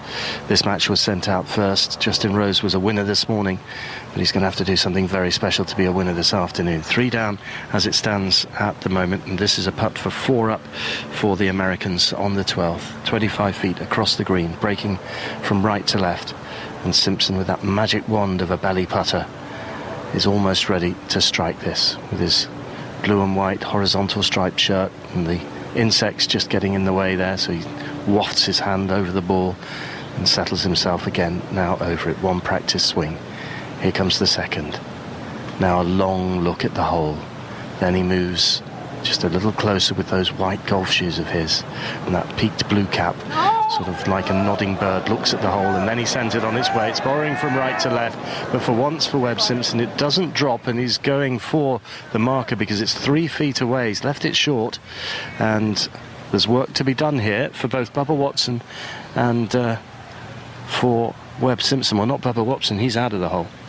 Bubba just seems disinterested. He's just so used to Webb Simpson playing all these holes, and he's looking at the card. Oh, is there a par 5 coming up? Maybe I can help on a par 5. But Webb Simpson here left himself, 3 feet. He's got to be careful. They haven't got this in the bag yet. The Americans are just 3 up with several holes to play. And, of course, Webb Simpson, just with a 3-footer, you expect this to be right in the back, don't you, Ian? Well, you do. But when you're cruising like this... Well, no, don't accuse me of any kind of bias here, Andrew McGee. Just said off mic, but you hope he misses. I hope he misses in the context of the match, because I'd like to see this go a little bit further. Let's see. Simpson over it now, sends it forward. Oh, he knew it was in before it had made half of its journey, and it duly obliged, disappears, and Simpson an impregnable wall here for the Americans, and that half means that they remain 3 up as we head to the par 3 13th. And so with every minute that goes by, with every hole that goes by, with every shot that goes by, an American tighten the noose around the European necks. Andrew Coulthard waiting patiently above the 18th green. Are you starting to feel there's a certain inevitability about things? I've just found a pair of Bernard Gallagher's rose-coloured spectacles.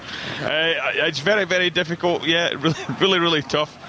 So I'm looking at the scoreboard just now, and there's shifting, an awful lot of red numbers, and they're getting more and more up in front of their European counterparts. It's because that nobody, apart from the one match which Europe have been in control of from the moment they started, there's been no movement, has there? There's been nobody who's been really saying, follow me.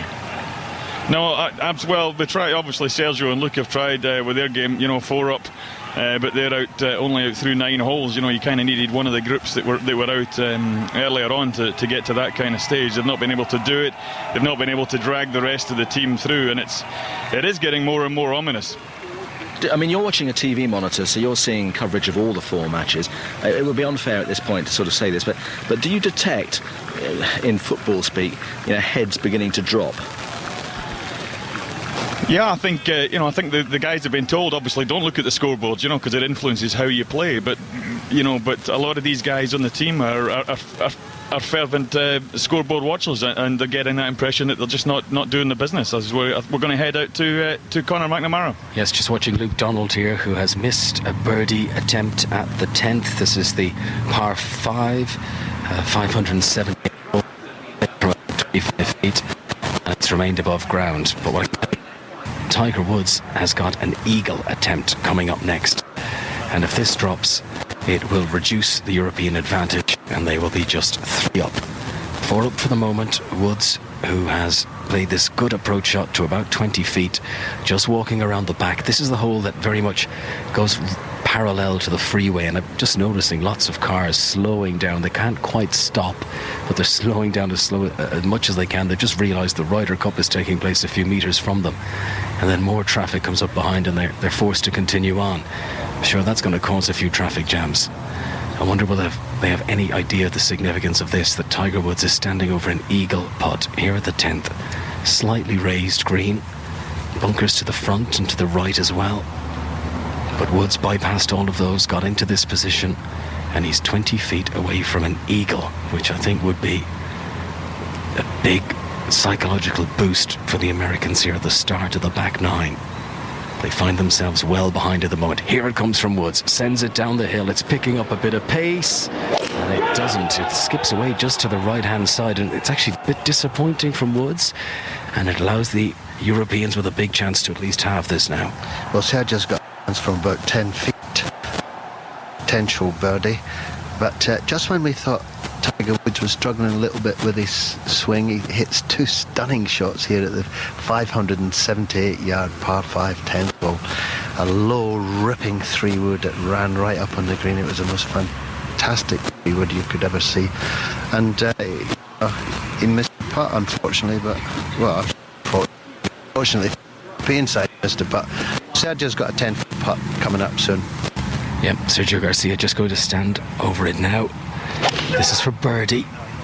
I'm not sure, but I'd imagine that Tiger Woods' birdie would have been conceded to him. I'll just wait for confirmation of that. This is Sergio, who came about 15 yards short of the green with his initial one. He's chipped on though, and the ball remains above ground, and the Americans go walk on. Is now 3 up for Europe, because the Americans have got one back there. Well, a huge cheer. I'm standing on the 12th, and a huge cheer reverberating around here from the 13th. Ian. Yes, and that was to herald yet more magic from Webb Simpson on this colossal par 3 downhill over the lake, and he has hit a wonderful tee shot on a hole that is measuring 245 yards, and he's put it to within probably 7 feet of the hole, 7-8 feet, something like that. Absolutely brilliant from Simpson, who single-handedly is steering America to a point in this match. They're 3 up on the 12th, so just the 6 holes to go, and Francesco Molinari now with his tee shot. He knows he's got to get it close. Molinari has played manfully throughout this match, but just hasn't seen enough putts drop. Here he goes with a long iron. Looks like actually a half iron, half wood, one of those hybrid clubs, and the ball now coming out of the blue sky on the pin, but short, and it gathers off the bank and drops down into the bunker at the front of the green. Well, from 245 yards, a gallant effort. I mean, you have to try to hit the high cut shot into that, hit it soft and hit it closer than Webb Simpson, and I mean, their patience level is wearing thin, and they have to try these shots, and if they come up a little short, it's just very difficult to judge the distance from 245 with a bit of air up there, over water, over a bunker. Just too much. Here we go, Justin Rose. And a few fluctuations in the breeze as well, and the flags pointing from left to right. I can see the stars and stripes. I can see a European flag either side of the tent behind this tee. Masses, thousands of people all around this tee now watching Justin Rose, and he's got to find the green. He's got to put this close as he goes on this long par 3 over the lake. The ball now in the bright sunshine lands on the emerald green, and it's a great shot from Justin Rose because it's gathering round towards the hole. It's outside Webb Simpson, but it is a birdie chance, and my goodness me, Rose is going to have to make it. It's going to have to make it. This team is running out of holes. You felt all along that they really haven't had a chance, but they do. They're still in this thing, and they have to believe that if they could just turn one of these birdie putts into a win, not a half. Either that or just give Webb Simpson a little nudge while he's walking across the lake and get him wet. That might be the only other ploy that could be made here, John. He has been quite simply sensational, the US Open champion, in this match, and that's why the Americans lead it 3 up. Well, I suppose the phrase is don't stop believing. Everybody out there wearing a European shirt has to adopt that attitude. Let's go to Andrew Cotter on the 10th. Yeah, it's the 10th, the par 5, and Europe really have 2 against 1 here. McIlroy's just with his second shot on this par 5 found the front right greenside bunker. Ian Poulter has hit his second shot, very good second shot, about 20 yards short of the green. He'll have a nice little pitch up to the pin there. I said 2 against 1 because Jason Duffner's just had to pitch out of the trees. He was almost right behind the tree with his tee shot. Zach Johnson's second shot. Where it finished, Karen Stupples, did you see it? I have no idea. You're asking the wrong person. I was talking to Morgan Pressel, so... You were. She was gossiping with Morgan Pressel, LPGA Tour player. But Europeans in decent shape here to try and get back to 1 down. They're 2 down at the moment to Johnson and Duffner. And Colsaerts and Laurie, who are 1 down to Johnson and Kuchar, as you say, they also have a chance to perhaps rectify that situation. But believe, never stop believing, guys. Back with you in a couple of moments' time.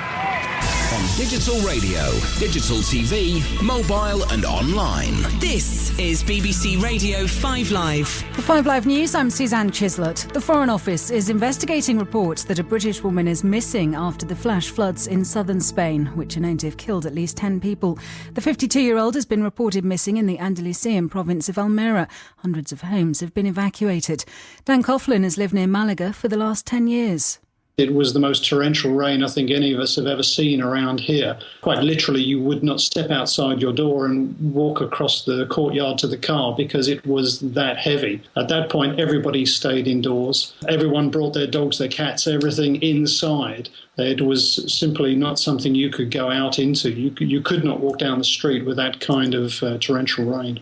The Labour leader Ed Miliband has issued a warning to Britain's banks. He says if he was elected, he would break them up if they failed to separate their high street and investment arms. Megan Stammers, the teenager who ran away to France with her teacher, is back in the UK, where she's been reunited with her parents. Maths teacher Jeremy Forrest is being held in Bordeaux. His lawyers say he won't fight extradition back to Britain. A British woman and an Australian friend have been kidnapped in the northeast of Ecuador, near the border with Colombia. Reports say the women had been travelling in a canoe while visiting a remote nature reserve in the Amazon jungle. And the former Labour Energy Minister Malcolm Wicks has died at the age of 65. The Croydon North MP had been fighting cancer. The Ryder Cup on 5 Live.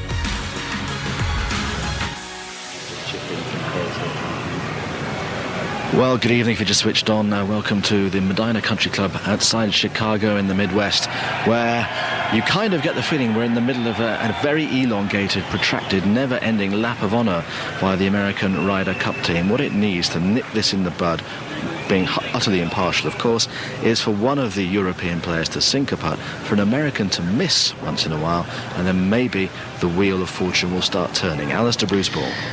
Well, Nicholas Colsaerts has a chance possibly to try and get some European roars going up around this 12th green. Involved in this match with Paul Lawrie, 1 down against Dustin Johnson and Matt Kuchar. They had a great chance on the 11th. Paul Lawrie can have been from no more than 3 or 4 feet, missing a really good birdie putt, a really good birdie chance, which 9 out of 10 you'd have thought he'd make in a regular event. Couldn't make it this afternoon. That's why they remain 1 down. But standing back left of this green has been Europe's, you'd have to say, along with Ian Poulter, probably best player so far in this Ryder Cup. It's Nicholas Colsaerts, and he's chipping for a birdie, and he barely touches that ball, and he didn't get the contact he wanted, and it's dribbled about 5 yards forward and left himself 10 feet or so. So, Simon Dyson, putt off time again. Matt Kuchar, who's been putting absolutely brilliantly for the USA. Paul Lawrie, who hasn't, I'm sad to say, for Europe. Yeah, Matt's got, what's Matt got? 20-footer, but a lot of swing right to left. So I still think the emphasis is on Paul to hole. He's got the easier putt out of the two. As quick as it is, you know, it's not as much break as Matt's. You just made the point to me as well. Let's just look at a leaderboard away to our right-hand side. USA leading the overall match by 8 points to 4, having won this morning's foursomes by 3 points to 1. Watson and Simpson 3 up in the first match against Rose and Molinari. In this match, Johnson and Kuchar 1 up on Colsaerts and Lawrie. Garcia and Donald flying the flag for the Europeans in the 4 balls at the moment. 3 up after 10 against Woods and Stricker. Tiger Woods at the moment heading for his 3rd defeat in a row in this Ryder Cup. Duffner and Johnson unbeaten so far, 2 up on McIlroy and Poulter in the last match. So that leaderboard tells you that Europe need the tide to turn, and they need it to turn fast. Kuchar then, from about 20 feet or so for birdie, to pile the pressure on Paul Lawrie again, strokes the ball gently towards the hole. It turns right to left. Will this one drop for Matt Kuchar? No, not this time. Not this time. It's a rueful smile from Matt Kuchar. We'll come back from the Paul Lawrie birdie putt. It's to win the hole. Ian. Well, we're on the 13th where something really needs to happen for Europe here. We've seen the bunker shot from Francesco Molinari, and that went some 4 or 5 feet beyond the hole. We saw a poor putt across the green from Bubba Watson that is a good 6 feet away. And now it's the birdie putt of Justin Rose, been joined by Corey Pavin, who was the captain of the American team last time at Celtic Manor. I bet you're wishing you had a home match now after seeing the scenes here, Corey. Well, you know, it's fun to be captain anywhere. It was quite an honor, and you know, it was just my turn to do it overseas. But you know, it's kind of fun to go overseas and do it in a hostile environment. But this week, the crowds here are amazing, and you know, the weather's great. It's not raining quite so much as it was a couple of years ago. No, there's not a cloud in the sky. And now we watch Justin Rose as he settles over this putt. It's going to break from left to right, around about 20 feet. Settles over it. Silence around the 13th green. The putt goes on its way now. Will it drop? Will it drop? Will it drop? Of course it won't. Of course it won't, because that's been the story of the day for Europe. I mean, these are extraordinary scenes, aren't they? Of course it won't. That was very negative. I mean, come on. They're going to drop. You know, just Corey, keep at it. Corey, I did 12 holes this morning. This is the 30th. So it's 25 holes I've done today so far. I haven't seen a European win one. I'm sure that's the way you feel, but you know, it's kind of the way. Is it a fact? Okay. Well, you know, actually, the United States team has played fabulous. Everybody's playing well, and you know, when U.S. team's losing, the other team, you know, European team's just playing fabulous. So it's been tough. You know, the U.S. guys have just been on their game, and it happens. It happens for us once in a while, anyway. Well, let's see if Europe can win a hole here. Paul Lawrie putting. Alistair. Lawrie's birdie putt on its way to win the hole on the par 4, 12th, and another one slips by for Paul Lawrie, and that was further away than the last green, but it's another one that doesn't drop, and it means they are running out of holes, Colsaerts and Lawrie. It's still tight, but they are one down against Johnson and Kuchar with 6 to play in. Webb Simpson, who's been a putting machine today for birdie, and this to take the Americans 4 up, sends it on its way after that brilliant tee shot. Will it turn into a birdie? Yes, it will! Right into the middle of the hole. He gave a skip, he gave a punch of the air, and the crowd around the 13th erupt. The US Open champion maintains his sensational form in this match. It's yet another birdie for Webb Simpson, and they stretch their lead ever further now. 4 up now with 5 to play. John Murray. Well, that's the situation here. Andrew McGee, let's a quick word from you on just how well Webb Simpson's played. Well, you should have asked Corey Pavin, one of the greatest putters I've ever played with. How do you get on a roll like this with Webb Simpson? He's on a hot roll like Colsaerts was yesterday. Maybe it's me. I've seen them all. I've seen them both. Fantastic stuff at the right time. Can you believe it? We've got to get out the way because guys will be coming up onto the tee. Corey Pavin's gone scuttling off. Michael Phelps has gone scuttling off. And our match goes to the 14th with the Americans, John, in such control. 4 up as we actually go to Andrew Cotter. On the 10th hole, and we've just seen the tail for the Europeans again. Rory McIlroy had a birdie putt on this par 5 after being in the front bunker, splashing out to about 8 feet, and it missed. It missed to the left-hand side, and he bowed his head again. He's still got Poulter as backup. He's got about a 6-footer, 5-footer perhaps for birdie, but Zach Johnson is in very close, about 3 feet away, and this has to drop for Poulter, Karen. It really does, but I've got to say that in general they're looking a bit beaten up actually. I mean, it must be really hard work for the guys to see so much American blue red on the board and very little blue, and Ian somehow has to, you know, pick himself up here and make this. Well, he's usually great on this distance. This is Ryder Cup on BBC 5 Live, 8-4 to the Americans at the moment on a Saturday late afternoon, early evening in Chicago. Or just outside now. Poulter, again, one last look at the hole, pops it forward into the shadow where the hole is. Oh, walking, he knew that was in. That was the Poulter of old, and Poulter we're familiar with, gets the birdie. So, Zach Johnson will have this then for a half from 3 feet. It's just above the hole as well, so this will keep him honest. It will do. It's got a little bit of an edge to it. It's a little bit pacey, a little bit right to left on it, and you never really know. It's one of those little speedy ones that I've seen so many today of. The Americans 2 up at the moment. Zach Johnson and Jason Duffner against McIlroy and Poulter. And again, that really is a stellar pairing when you think of Poulter's record and his attitude, his play in general in the Ryder Cup, and McIlroy, of course, the wonder child, 23, 2 majors already, one of them this year in the USPGA. He is the world number one, but both have been looking a little bit off the pace because this is better ball golf, but the Europeans are only 2-3 under par. Might only just be 1 under par, in fact. They are, yeah, absolutely 1 under par in better ball, so that's why they are trailing at the moment.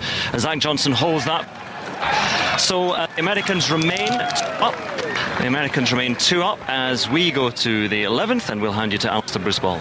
America 1 up in this match, and Matt Kuchar is on the tee of the par 3 13th with thousands and thousands of fans surrounding him. The tee shot is flying over the water, and we're looking away to the right-hand side, and it finds the heart of the green. The white flag atop the flagstick is totally still, just a tiny, tiny little zephyr blowing across the lake in front of the green, but Matt Kuchar piling the pressure on. He's found the heart of the green. The ball has run out towards the back of that green and has left himself maybe 20, 30 feet or so. We'll know a bit more when we get down there. So that just eases the pressure a little bit on his playing partner, Dustin Johnson. Simon Dyson, you were just making the point to me that the Americans seem to be birding these par 3s over water quite a lot. Yeah, they do. Webb Simpson just birdied it as well.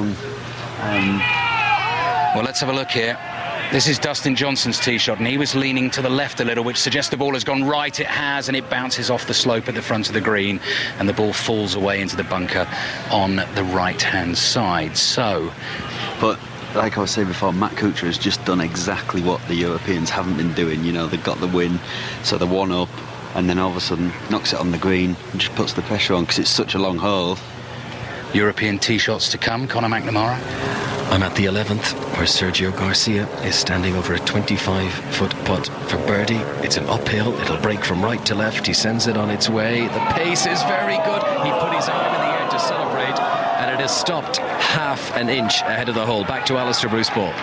And I'm sure we'll be back with Conor again shortly, because I believe Tiger Woods has a putt coming up, possibly to win the hole there for the USA. Woods and Stricker 3 down against Garcia and Donald. Nicholas Colsaerts, the Belgian, making this stunning Ryder Cup debut. Big splash of turf thrown forward as the tee shot's on its way. He holds the follow-through, which suggests he quite likes this, but I can't see where that's landed. I can't see that either. Lost the flight in mid-air. Wasn't a massive cheer from up around the green. We'll have a look for that, Conor. Tiger Woods, chance to win this for America at the 11th, to win this hole, to reduce the European advantage and leave them just 2 up. Woods from 10 feet for birdie. It's going to break left to right. Here it comes. The crowd heard it in, but no, it goes past, and it goes well past. It goes 2 feet past from Tiger Woods. Yeah, Stricker's already got his par there, Conor. So this is a halved hole now. So that's, and from the Europeans' perspective, he stopped the fight back. But 2 great shots from Tiger Woods, and the crowd are trying to turn this match in the Americans' favour. That's really shouting encouragement as they come to the green there. It's unbelievable. Back to Alistair. Par 3 13th, and neither European has managed to find the green here. Matt Kuchar is in the heart of the green. Matt Kuchar and Dustin Johnson are 1 up in this really tight match with 6 holes to play. We think that Dustin Johnson's ball, he hit second for the Americans, is in the bunker, but neither Nicholas Colsaerts or Paul Lawrie, Simon Dyson, have managed to find the putting surface, so it's very much advantage USA. Yeah, definitely. I mean, I think Nicholas is in the front bunker, Paul's definitely in the left bunker, but I've got to be honest, I don't know how they're getting beat in this game. The tee to green, they're in front, they're ahead off the tee, they're hitting it in closer, but Matt Kuchar seems to be holding the putts when he needs to. It's quite noticeable as well just how important this game is becoming in terms of the shape of the whole afternoon, because you said it to me a couple of holes ago. We were walking along, and suddenly, from out of nowhere, from the big galleries on the right, Jose Maria Olazabal darted from between a pair of legs, and we almost tripped over him. Phil Mickelson and Keegan Bradley have turned up as real sort of popular cheerleaders, and the volume seems to have really pumped up in the last 10 minutes or so. Yeah, it's gone from 10 or 12 people following this inside the ropes to 50 or 60, so A lot of emphasis on this one. OK, we've got some walking to do because we've got to cross this thin, narrow, green carpeted bridge to get across to the green, and Matt Kuchar's in the heart of it, and America one up in this match. 6 holes to play. Kuchar and Johnson one up on Colsaerts and Laurie. John? Well, I can ask Simon a question, actually. I mean, it's just preempting things perhaps a bit, but is this match perhaps the defining match of the Ryder Cup, that if the Europeans can somehow get something out of this, it means the deficit overnight perhaps might be manageable, but if they get nothing out of this, it's almost gone beyond recall. John, we can barely hear ourselves think, so I'm just going to repeat that question to Simon. John saying, do you think this is the defining match almost of the Ryder Cup, that if Europe don't get something out of this match, don't turn it round, there is no hope for them? If they do, there's still a chance, or are we calling that too early? Well, to be four points behind going into the singles, you can still imagine them doing something with that, but 6 points behind, all of a sudden they've got to win. I mean, they've got to win 9-3, and that's a big ask. That can't have ever happened, I'm sure. I'm sure it hasn't. And you know, the way the golf is going, you can't see it happening. OK, well, that's not great news from Simon Dyson. We're on our way over the bridge, and we're going to wait and see how Laurie and Colsaerts get on with their bunker shots in front of this green. They're one down in the match, John. Well, it's an obvious question to ask Mr. Stato, John Murray, who's up above the 18th green. What is the biggest winning margin in a singles in the history of the Ryder Cup? Do we know that? Well, I'll tell you what I do know. Has anybody, irrespective of what the situation was on the Saturday night, has anybody won a singles 9-3? Well, no is the simple answer to that. Since Europe came into the Ryder Cup in 1979, it is correct what the little voice told me earlier, and that is that the record comeback on the final day of singles was Brookline in 99, when Europe were 10 points to 6 up on the USA going into that final set of matches, and the Americans in the end won by 1 point. But I would also point you towards the 97 Ryder Cup at Valderrama, when Europe were obviously on home soil. Europe went into that final day 5 points up. They were 10.5, 5.5 up going into the final day, and in the end, remember, they only just won by 1 point, with Colin Montgomery going down the final hole against Scott Hoke, remember. So I think that's worth mentioning as well, but the record is to come from 4 points down going into the singles to win. OK, well, for that kind of margin to be attainable, it does require this match here to go the European way. Let's go to Alistair Bruce Ball now. Standing just behind the bunker to the left of the green, John, I've got to be extremely quiet here because Nicholas Colsaerts' ball is on the upslope right at the back of this bunker, and he's almost buried his right foot in the sand, almost as if he was playing a game on the beach and trying to bury your feet and make them disappear. Left foot out of the bunker, awkward stance. Matt Kuchar already in the heart of the green. Paul Laurie has splashed out onto the green. USA one up in this match with 6 to play.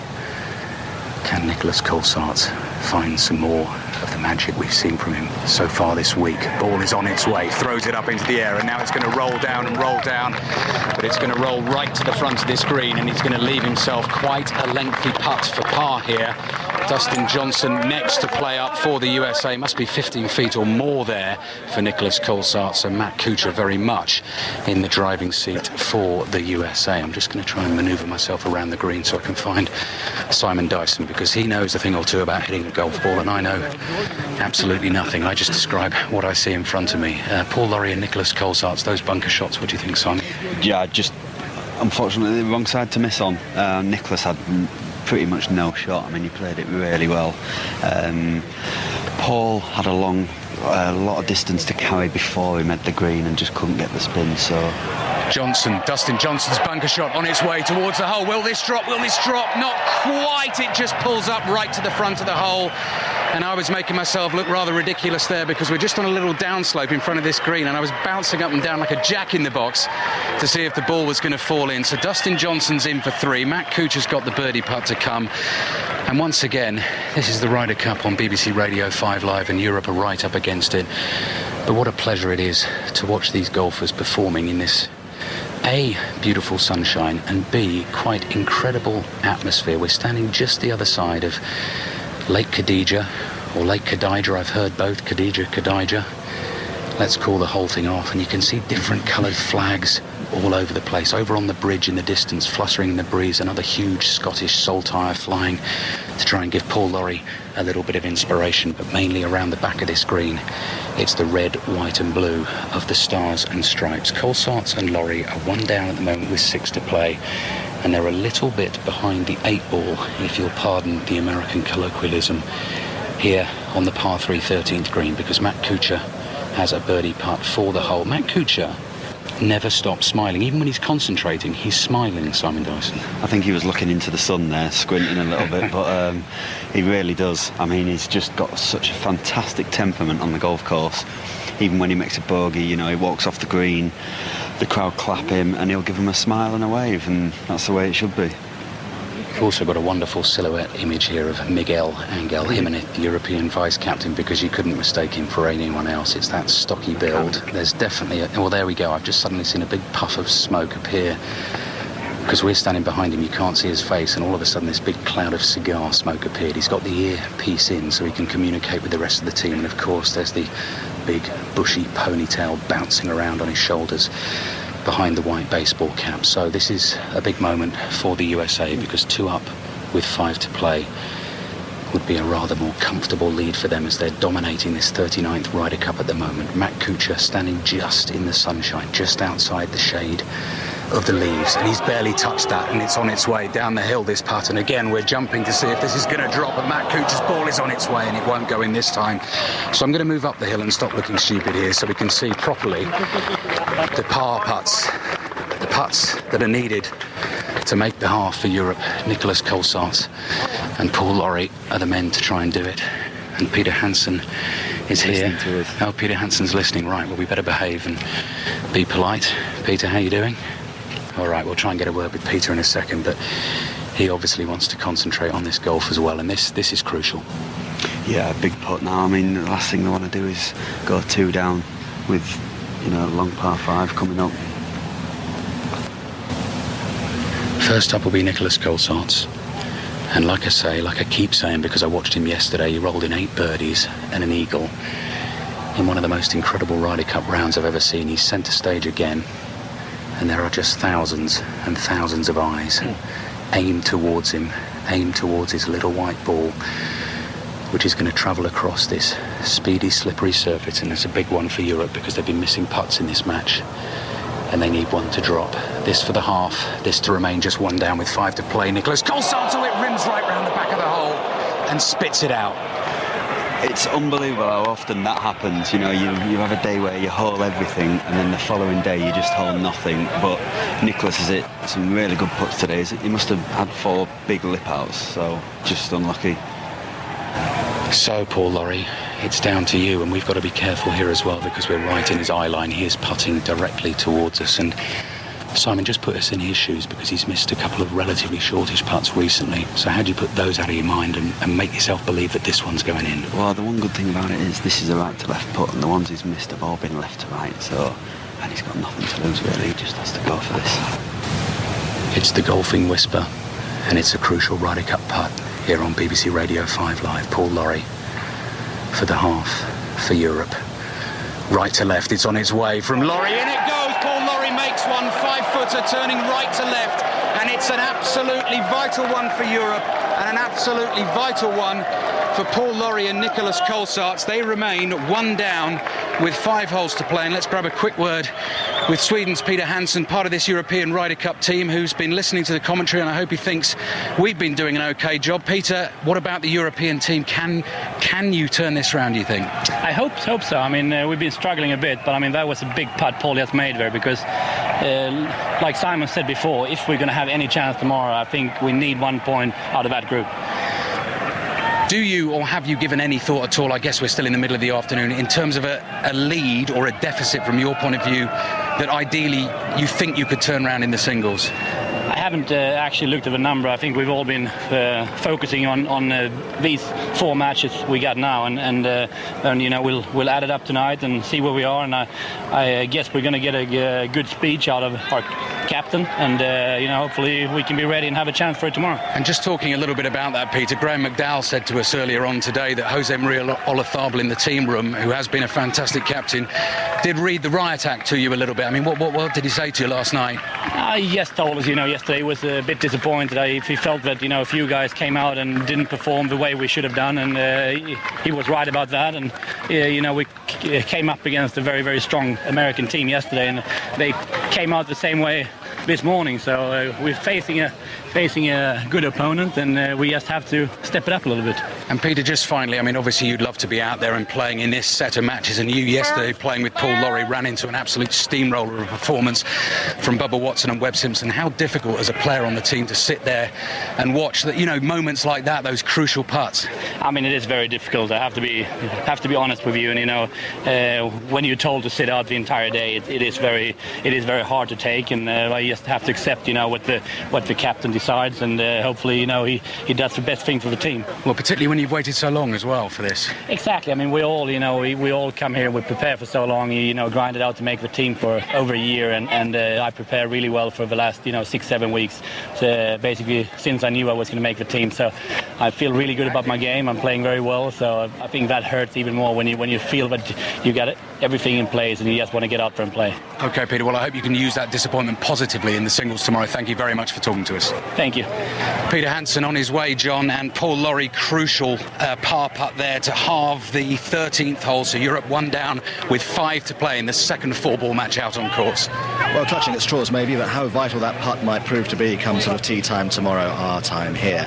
Now, in this occasional series of Ask the Golfing Boffin, I've run into a man behind the 13th green. What's your name, sir? Mike Cook from Reading. Hello, Mike. Mike Cook from Reading has a question for John Murray in a moment. After this, from Ian Carter. Yep, we're on the 14th here, John, and Bubba Watson has hit a sensational second shot into this long par 5. It measures no fewer than 609 yards, and he's done it with a driver and probably a 6-iron or 7-iron, something like that. And he's got an eagle putt here, and were it to drop, then that would be it, game, set and match to the Americans. It just looks like American baseball to me. Here we brought in the big lefty reliever at the end of the game to close them out, and certainly even 2 putts might close this match out right now, but Bubba really hasn't played well in the back 9 except for the par 5s, which is his forte, and he's of course smashed one down this hole. He's got I don't think he can make this because he hasn't made too many, but he might not need to. Bubba Watson over his putt. Yep, a couple of animated little practice swishes of the putter. Now he's ready. One quick glance at the hole. There's the second one. Sends it forward, down from the back, down the slope, on its way, rolling towards the hole. The crowd will it to drop, but it won't. But I think it's going to be a cast iron birdie 4 for the Americans, and that means that the very least they can do is halve this match. And Justin Rose and Francesco Molinari have to come up with something here.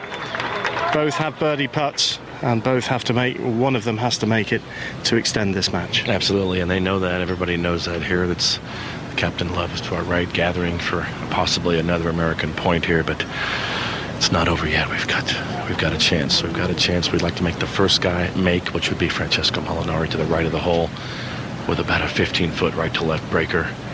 He's been the star of this team. He's hit the best shots. He's made the most birdies. Can he keep this European team on the golf course for just another hole or 2? Just going to mention this now while I can. If one of these putts does go in, we'll be into the Dormy situation. And I know Stephen Fry was on Twitter yesterday wondering what the origins of Dormy were, so I looked it up.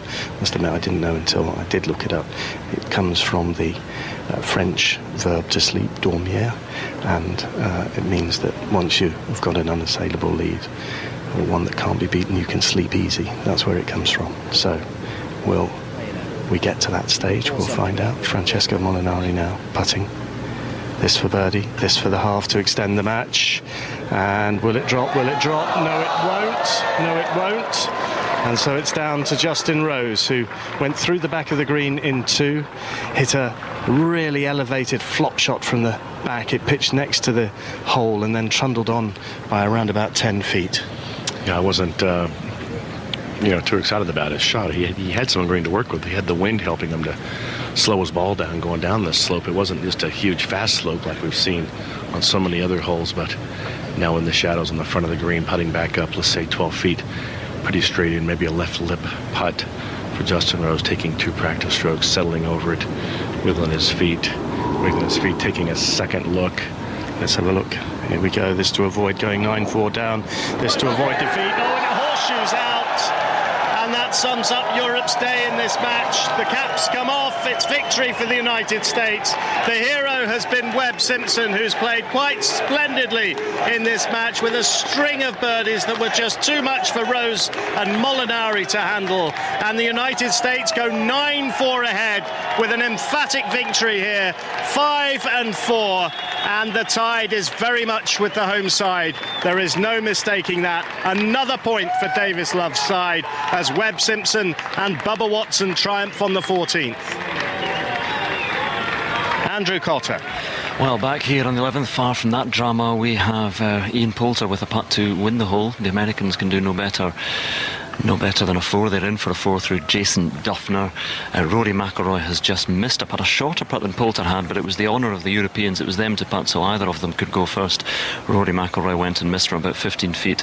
Ian Poulter's putt is 20, perhaps a little bit longer than that, but this is to get back to 1 down. Duffner and Johnson 2 up at the moment, and tired of saying it, tired of seeing it, but the putts have to drop 2 under par. The Europeans' better ball at the moment, not good enough. No, I mean, it really isn't. And it's very hard to watch, actually, because, you just feel like they've got to do something, and it's running out of holes, and, every time they make another par, it's one more hole gone, and I just want to see him do something. We haven't seen many Ian Poulter roars. Will this be one here? 2 down at the moment, this to get back to 1, and... well, you're starting to think of holes running out rather than holes gone when we get to this stage. 7 holes to go after this one. 2 down at the moment. This to get back to 1. Poulter over it now, just shuffles into position in the bright sunlight. A few shadows beginning to stretch to the edge of the green. This one will move slightly from right to left. 20, 25 footer. Noise up ahead from the aeroplanes. Down it comes towards the shadows, towards the hole, but he's flinging his putter. So it's going to be no better than a 4 for the Europeans. Another hole halved, another hole slips away, and the Americans and Jason Duffner and Zach Johnson getting closer to victory. They remain 2 up. The good news is that I think I've spotted John Inverdale's magical, colourful autumnal tree. We're on the 11th, but on the 9th hole I can see this wonderful tree of all the colours of yellow and green and brown and red, and it's quite magical. It makes me quite teary. But is that where you saw it, John, on the 9th hole? It's that one. It's incredible. It is absolutely incredible. And as an eco-warrior, as you described yourself earlier, I think you should rush across there now and hug it. It's going to get 2 hugs. It might even get more. Who knows? No, hang on. That's very, very wrong. I have to say, actually, that every tree, I think I'm right in saying, every single tree on this golf course is numbered. So you can get a guide, and it actually tells you the age of every single tree on this golf course, and there's 4,200 of them. Connor. Watching Steve Stricker with a birdie a putt from 7 feet, which drops, and that wins the hole for the Americans, wins the 12th for them, and the Europeans' lead is now reduced. They are 2 up with 6 holes to play. This has been quite a pendulum of a game. It's swung way than the other. The Europeans are still in front, Burnham, but the Americans have got a momentum now. Yes, they have, and the crowd know it. But to be fair to Steve Stricker, he had a wonderful drive, a wonderful 5-iron, and it's a very tough hole, this. Very difficult green. He got it in the right position below the hole and made no mistake with the putt. It was a great birdie. Yep, Stricker looked class there, and these American fans who've been hushed at times during this game as they've watched the Europeans stretch at one stage to 4 up, well, that deficit has been halved, and the Americans now just trail by 2. As we said, they've got 6 holes to go, starting with the elegant 13th, that par 3 over the water, and we're walking towards that now. Sergio Garcia and Luke Donald are 2 up on Tiger Woods and Steve Stricker. And how would Tiger Woods like to get something out of this match? Because he doesn't want to go into the singles tomorrow having played 3 and lost 3. Now, I mentioned ages ago, actually, we're just by the 13th, so we're waiting for a huge cacophony of noise to greet Garcia and Donald and Stricker and Woods. Mike from Reading, hello. You've got your Valhalla T-shirt on, so you're obviously a seasoned veteran of Ryder Cups. Yep, this is our 5th, second one in America, and right now it's got to feel a lot like Valhalla on the last day, actually, just nothing going our way. Well, listen, Stato John Murray is waiting above the 18th green for your question. So I was wondering, what is the worst position that Europe have ever been in going into the singles? What is the worst position Europe have ever been in going into the singles? 30 seconds starting now. Okay, let me have a look. Well, they had 8 points then, 7 points, 8 points, 7 points. Right, okay, I can tell you. The worst position that Europe were ever in going into the singles was back in 1981, which Bernard will remember well, when the USA led 10.5 points to 5.5 going into that set of singles, and eventually lost by the joint record score of 18.5 points to 9.5 at Walton Heath. That probably wasn't the answer you wanted, Mike. You were looking for something that was going to give you some room for optimism. I was. Well, and we might break that record tomorrow. Well, I could. There may be a tiny crumb of optimism. Records are there to be broken. Yeah, well, there's some records here that, we talked about the record score in the singles. Well, it is 8.5, 3.5. It's happened 3 times. The USA have done it twice and Europe once. Well, you never know, Mike. Nice to talk to you. Enjoy the rest of the day, whatever the score. Alistair Bruce Ball. Nicholas Colsaert's playing with Paul Lawrie, 1 down with 5 to play in his match, and he's going for the par 5 14th in 2, and it's an absolutely spellbinding shot which lands on the right-hand side of the green, runs past the flag to the back of the green, and the reason for that second shot, Simon Dyson, just tell our audience just how far Nicholas Colsaert's hit his drive on this 609-yard par 5. Well, he managed to squeeze one down there, and he had 182 to the front, so we worked out he did it 403 yards. So just the 403 yards. Connor. Here at the 13th, Tiger Woods, if there was a closest to the pin competition at the 13th hole this week, Tiger Woods would win it. He is after planting one to within 3 feet from all the way back 245 yards back up on that hill on this par 3 into the wind. He has played a beautiful golf shot, Bernard Gallagher. Well, Tiger Woods has suddenly found his game. I mean, it's amazing. The first 6 or 7 holes, he was all over the place. And since he hit my second shot at the 10th on the green in 2, a very long par 5, everything's gone good ever since. And obviously this par 3 hole over the water into the wind, crowd are loving it, of course, and they need it because they're 2 down. But that come the moment, come Tiger. The Americans have won 2 of the last 3 holes here, and Tiger Woods, what a boost that will do to his confidence, and maybe takes a bit of the pressure here off Steve Stricker, who knows that the USA team are already so close to the pin. He's just going through the motions of his final practice swing, now bows his head. The shadows are getting longer here this hour of the evening, and shadows covering most of the green, as that's the noise of the shot from Steve Stricker being urged by the USA fans to get on that green. It drops way wide to the right-hand side, and I think he's in the sand over there. So maybe it won't count too much, and it doesn't matter for Steve Stricker because Tiger Woods is in such a good position. But it really matters now to the Europeans, and first up will be Sergio Garcia. Remember, Europe are 2 up in this game, but the Americans winning 2 of the last 3, and Garcia has to try and at least get somewhere in the radius that Tiger Woods has done, to try and put some pressure on him, to try and maybe force a birdie as well here into half the hole. Europe don't want to lose this one. 5 holes remain after this one, and here comes Sergio Garcia now. Huge galleries right the way around the tee, and all those spectators, as well as seeing the tee, can also see the green on this short hole, so they'll get the full picture. Here comes the Spaniard now. Big divot, flies up into the air. His tee must have been very, very low.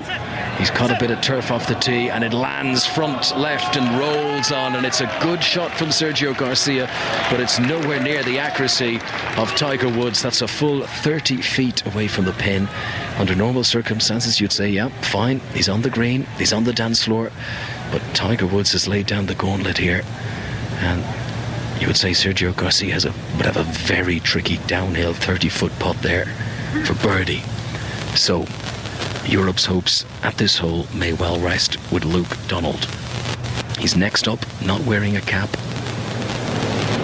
Here's the shot. Oh, he really whipped through that, looking for some power. We mentioned the breeze is into the face of the players.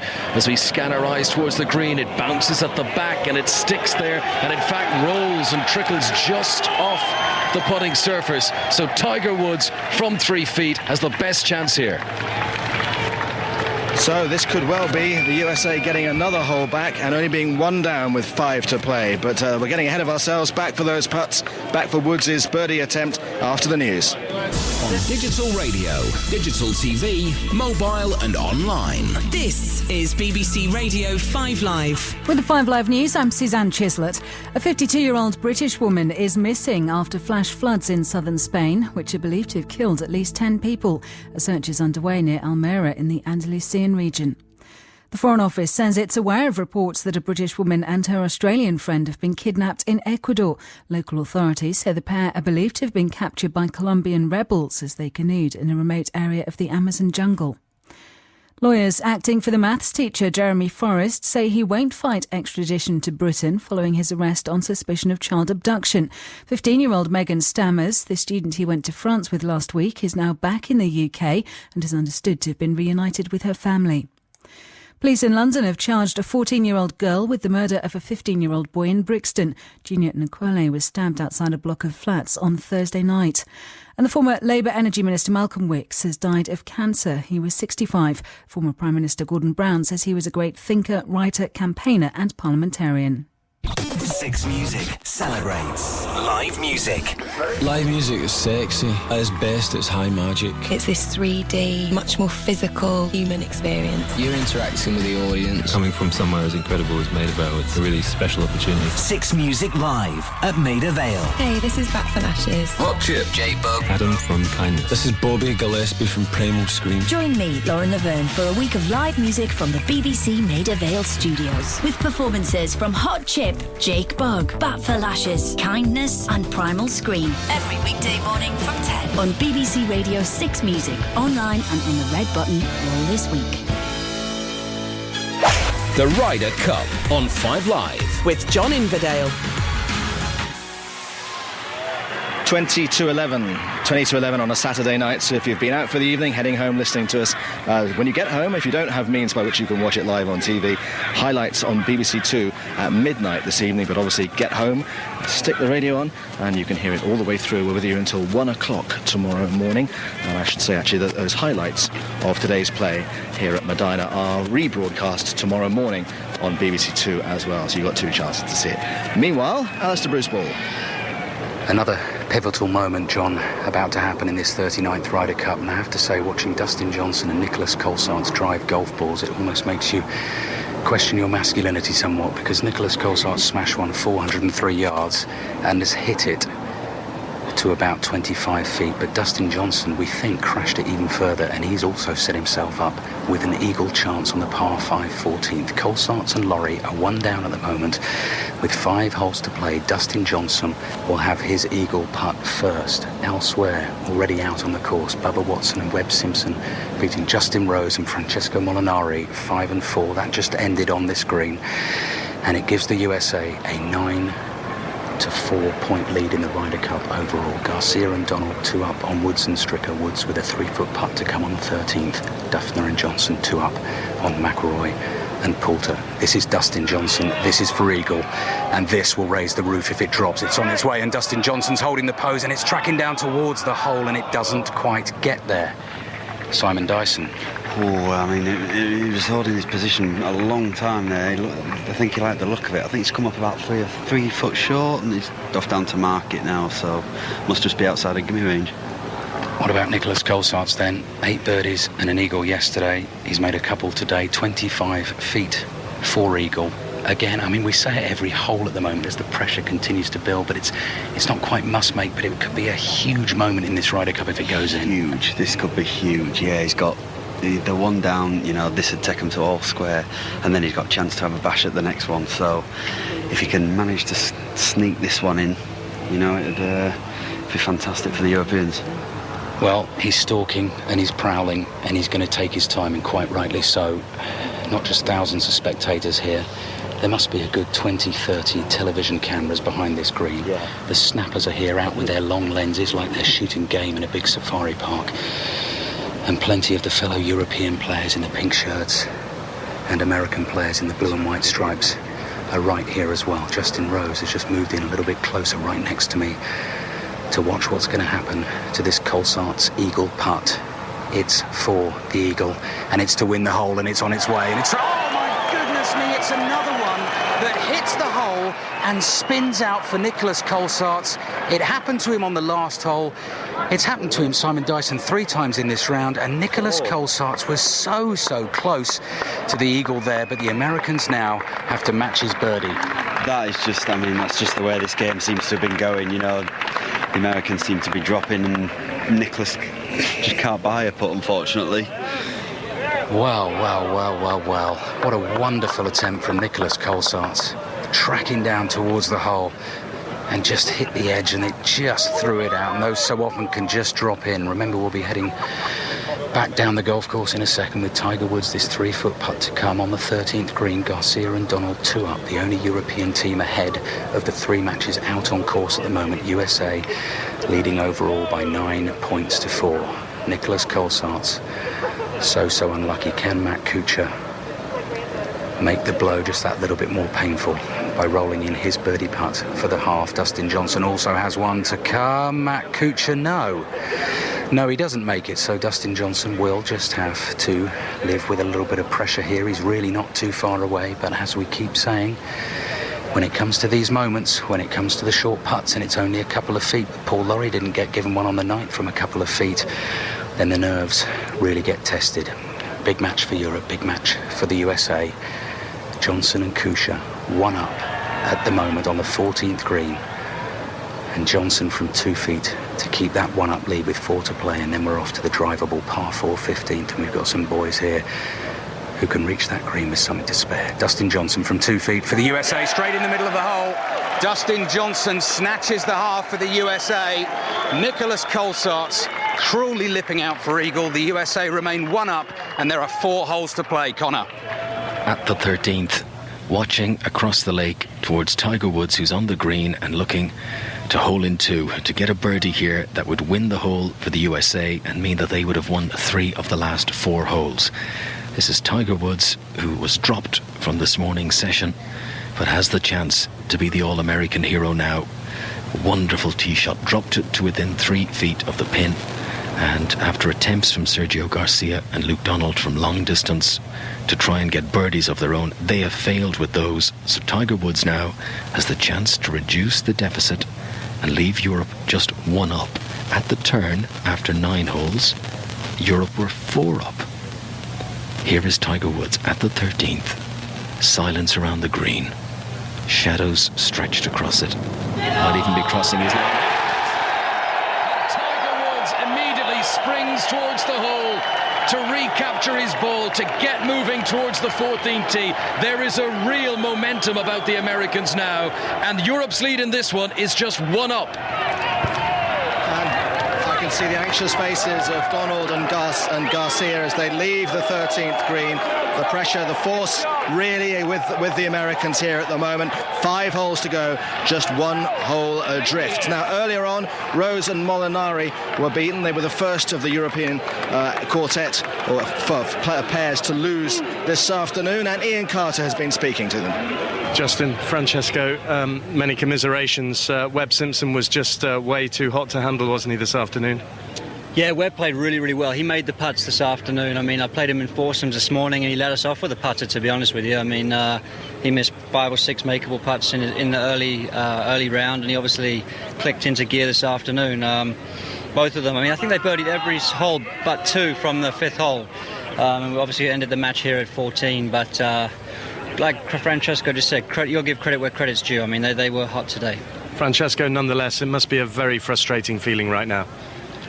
Well, it is, obviously, you know, no one likes to lose, and we just gave it our best. We had a couple of chances to get back into the match, and it just didn't go our way. So, you know, sometimes you just have to accept defeat, and I think we just have to go out tomorrow and try to play as we did this afternoon and just make more putts.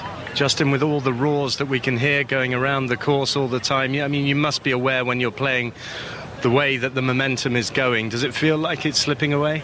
Absolutely, yeah. I mean, right now it is, for sure. It doesn't mean it's over yet. Look at the board.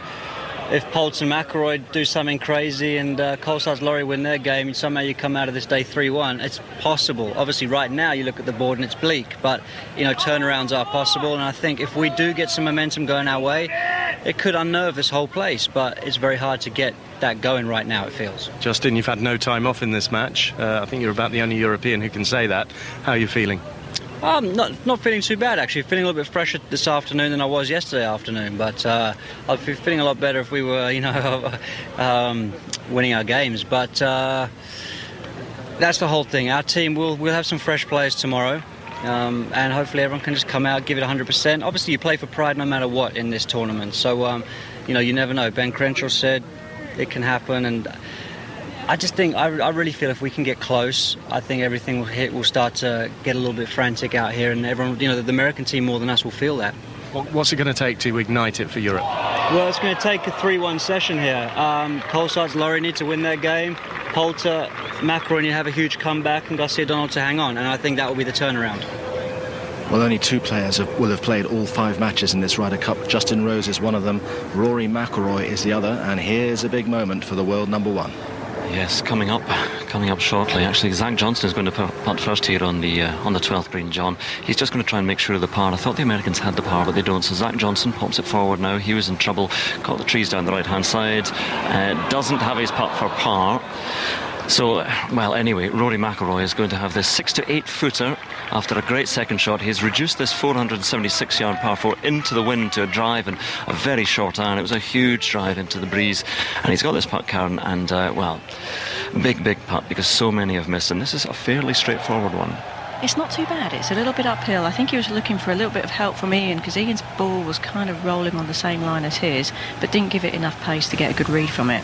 But this would be very big if he could make this baby. Yes, you're talking to me there. Yeah. Make this baby, the baby being the putt. It's a right to lefter up the hill from McIlroy, and he's over it now. Last look at the hole. 2 down at the moment to Johnson and Duffner, McIlroy and Poulter. This to go 1 down with 6 to play. Rolling, and another one slips by. How many has he seen? How many has he missed? And it's going to be a half. Well, things still have to be finished out here, and McIlroy's putt, even not yet conceded, it is likely to be a half, but can't keep doing that. No, that was just purely a matter of pace. It was just over here, and therefore it didn't take the break that he saw. Bit of a shame, really. From a European point of view, it certainly is, and not done yet. Poulter is going to try and secure the 4 first of all. This is a Ryder Cup, the 39th Ryder Cup from Medina, just outside Chicago, on BBC Radio 5 Live. And it is a Ryder Cup which the USA is utterly dominating at the moment. 9-4 the match score at the moment. And Europe really desperately trying to stay in touch going into the singles, and the USA historically do better in the singles, so they've got to be close. Something has to happen in this match. Have to turn it round. Ian Poulter then for the par, and for what will be the half on this 12th hole. Still in the sunlight, glorious evening. Poulter forward, he drops it for the par, so the par is secured, and the Americans don't yet have their par, so Jason Duffner is going to have to try and tap in. He cozied his putt up from where Ian Poulter was, back right. He had a beautiful putt, Duffner. I thought they had conceded it, but they hadn't. But they're asking them to putt out almost everything here. Graham McDowell is with us watching this one, not too far away. Rory McIlroy's erstwhile partner, who was arrested for this afternoon. And Jason Duffner comes forward now. Man who won twice on the PGA Tour earlier this year. Remarkable spell, almost won 3. And settles over this putt, right to left. Always walking to pick it up before it drops, and scoops it out of the hole now. And Jason Duffner gets the par here in the 12th. It keeps Duffner and Zach Johnson 2 up now with 6 holes to play on Rory McIlroy and Ian Poulter, John. Well, before this whole thing began, we said that the opening 9 or 10 holes on this course were not terribly interesting, but as you got onto the back 9, it got more and more interesting, and there were certain key holes that could determine the outcome of individual matches and in their own turn, obviously, the outcome of the whole Ryder Cup. And the 15th is very much one of those holes. Are you man enough to take it on and go for the pin? Alistair Bruce Ball. Well, playing 4-ball golf, everyone had to have a go here, and the Americans won up in this match with 4 to play. That's Dustin Johnson and Matt Kuchar hit first, and Matt Kuchar hit the very first tee shot and found the heart of the green, striking a devastating blow again to European chances. He's 50 feet away. Dustin Johnson with his drive, he hits the ball a mighty mile, also found the green, has run through the back. And then Nicholas Colsaerts and Paul Lawrie went. Simon Dyson, they had the distance, they didn't quite have the accuracy. Yeah, I mean, that's pretty much where you want to start the ball. I'm assuming they both wanted to try and hit a little cut and try and get it in the middle of the green, but they both hit it pretty straight, and they both got downhill lies in the bunker, and they've got to carry it about 5 or 6 yards before they hit the green, and then the whole green is running away from them. So pretty tricky bunker shots they've got. Every green we walk onto now and every fairway we walk up, it's scarcely possible to believe how many people you can crowd in around a golf hole, because behind Nicholas Colsaerts, a big hill behind it, those spectators must be 10, 12, 15 rows deep, and half of them cannot see a thing. They're just here for atmosphere. They're just here for cheers. USA leading by 9 points to 4. You heard the swish of the ball and the splash of the sand, and Nicholas Colsaerts' bunker shot is fast, and it's really fast, and it's rolling through the green and down the slope and down towards the water. There is a little collar of rough down there, and I've got to say, from our viewpoint, I can't exactly see whether it's rolled in. It's about 4 feet short of the water. Nicholas Colsaerts there in 2. It just shows you, though, Simon Dyson, and Paul Laurie's got the exact same bunker shot, how difficult on these greens. They're so shiny, they're so fast, these shots are. Yeah, I mean, the shot they've got, they just can't generate enough clubhead speed to get the spin, and the one shot you need, the one bit of thing you need on the ball for this type of shot is the spin for the control. Nicholas just didn't get it there. Garcia and Donald just one up on Woods and Stricker. Duffner and Johnson ahead against McIlroy and Poulter, and here Colsaerts and Lawrie one down in the bunker. Again, the splash of sand, and the ball's on its way, and he laid this one up short, and this is good for pace, and it's rolling down towards the hole, and that is a quite exquisite bunker shot under the greatest of pressure from Scotland's Paul Lawrie. He's left himself possibly 5 or 6 feet for a birdie. Don't forget, Dustin Johnson is chipping for eagle. Matt Kuchar will be putting for eagle from about 50 feet. Conor McNamara. With Tiger Woods at the 14th and the USA launching just an enormous comeback here. They have won 3 of the last 4 holes. They have eaten into the European lead. The Europeans 4 up at the turn, but now as we go down the 14th and just 4 holes left after this one, the Europeans are 1 up. Off the tee, Tiger Woods has had the longest drive. He is centre of the fairway, and I don't know who writes his scripts, but this one could be quite dramatic. Dustin Johnson then from the back of the 15th green. Paul Lawrie to within about 6 feet or so. Johnson throws the eagle chip forward. It skids and stops and starts to come towards the hole. Oh, and it just misses on the left-hand side. And the spectators were just about to launch themselves into raucous, rowdy cheers, but it skidded on by, and he's gone a little bit further out than Paul Lawrie, I'd say. For a second there, Simon Dyson, I was convinced that was in. Yeah, I was with you. It was tracking lovely and just missed on the left side. And this, like you say, it's gone about 5 or 6 feet past. Well, the quality of golf under the most extreme pressure in the most beautiful of surroundings is just breathtaking to watch. What are you pointing out there, Simon? I was just going to say, I mean, Dustin Johnson just looks like he's playing a normal Saturday afternoon round of golf, doesn't he, with his mates? He's just so relaxed and nothing phases him, and just really good attitude to have. Well, it's anything but the Sunday afternoon round of golf. That comes tomorrow. That's the Ryder Cup singles. You can hear it all here on BBC Radio 5 Live, on Channel 2 if you're listening to us out on course, but Europe are going to have a mighty mountain to climb, it looks like, tomorrow. At the moment, they're trailing in the overall match score by 9 points to 4. They lost the foursomes 3-1 this morning. Justin Rose and Francesco Molinari down by Bubba Watson and Webb Simpson, who quite simply, like in their 4-ball match yesterday, were just unstoppable, making birdie after birdie Tiger Woods and Steve Stricker are fighting really hard, as we've been hearing from Connor. Just one down now against Sergio Garcia and Luke Donald. I think the Europeans were 4 up at one point in that match.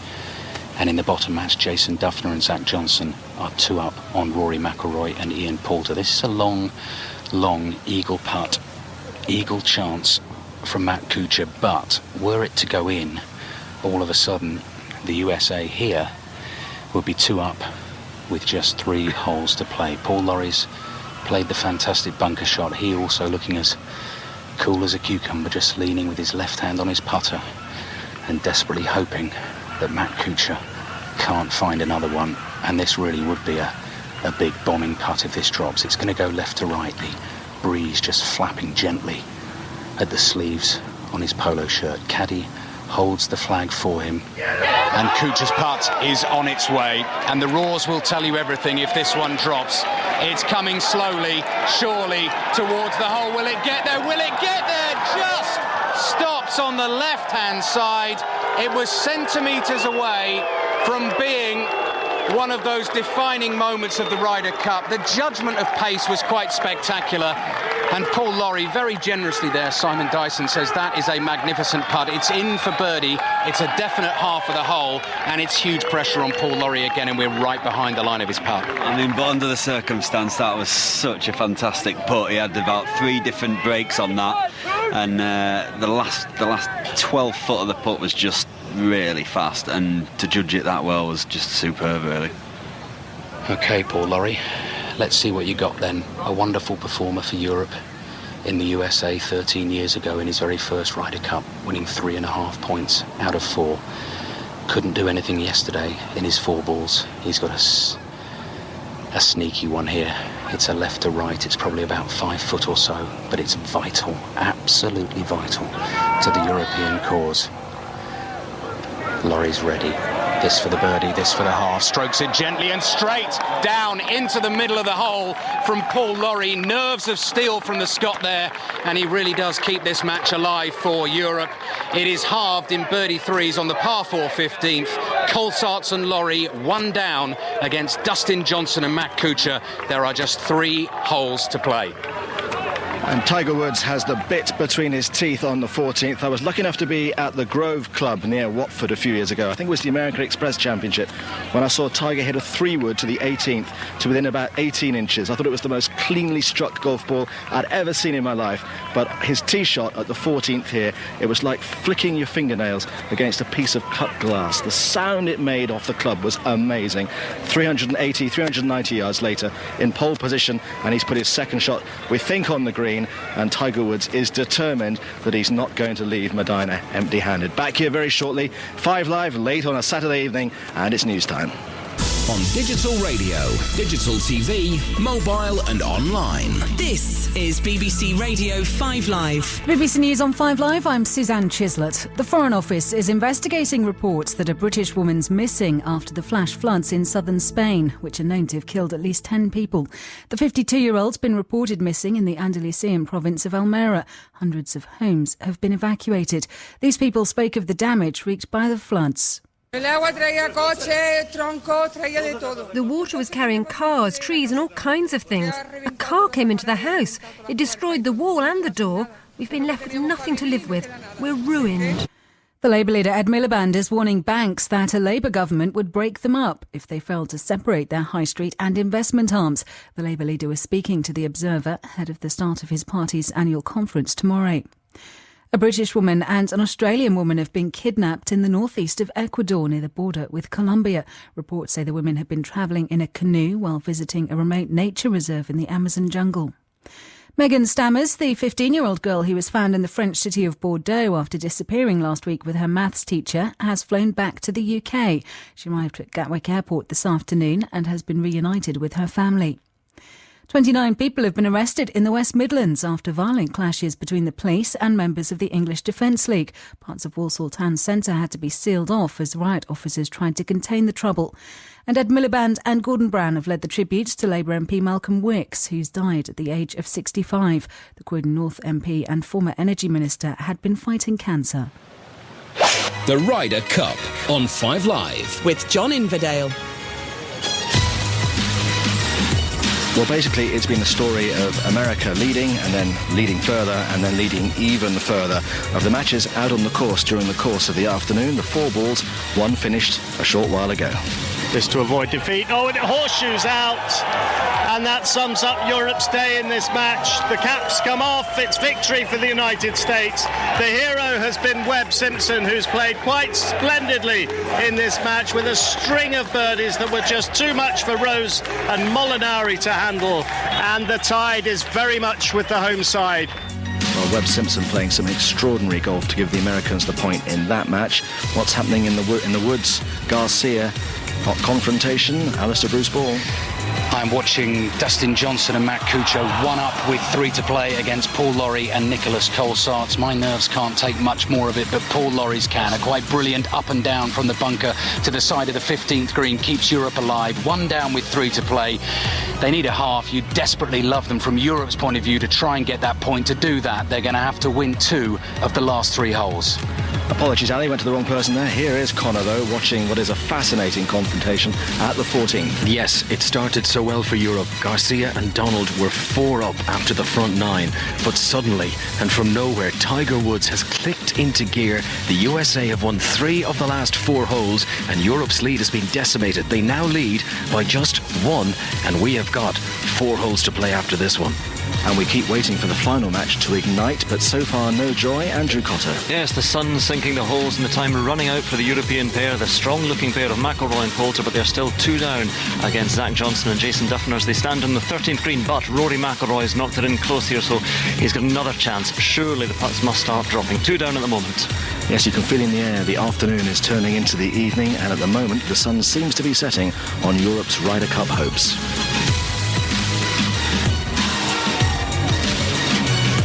So plenty else happening in the sporting world. Back here with news of what's going on in Medina in just a second. John Murray. Yeah, the match score in the Ryder Cup, USA 9, Europe 4, but the most eye-catching scoreline in the football back home was Tottenham's 3-2 win at Manchester United.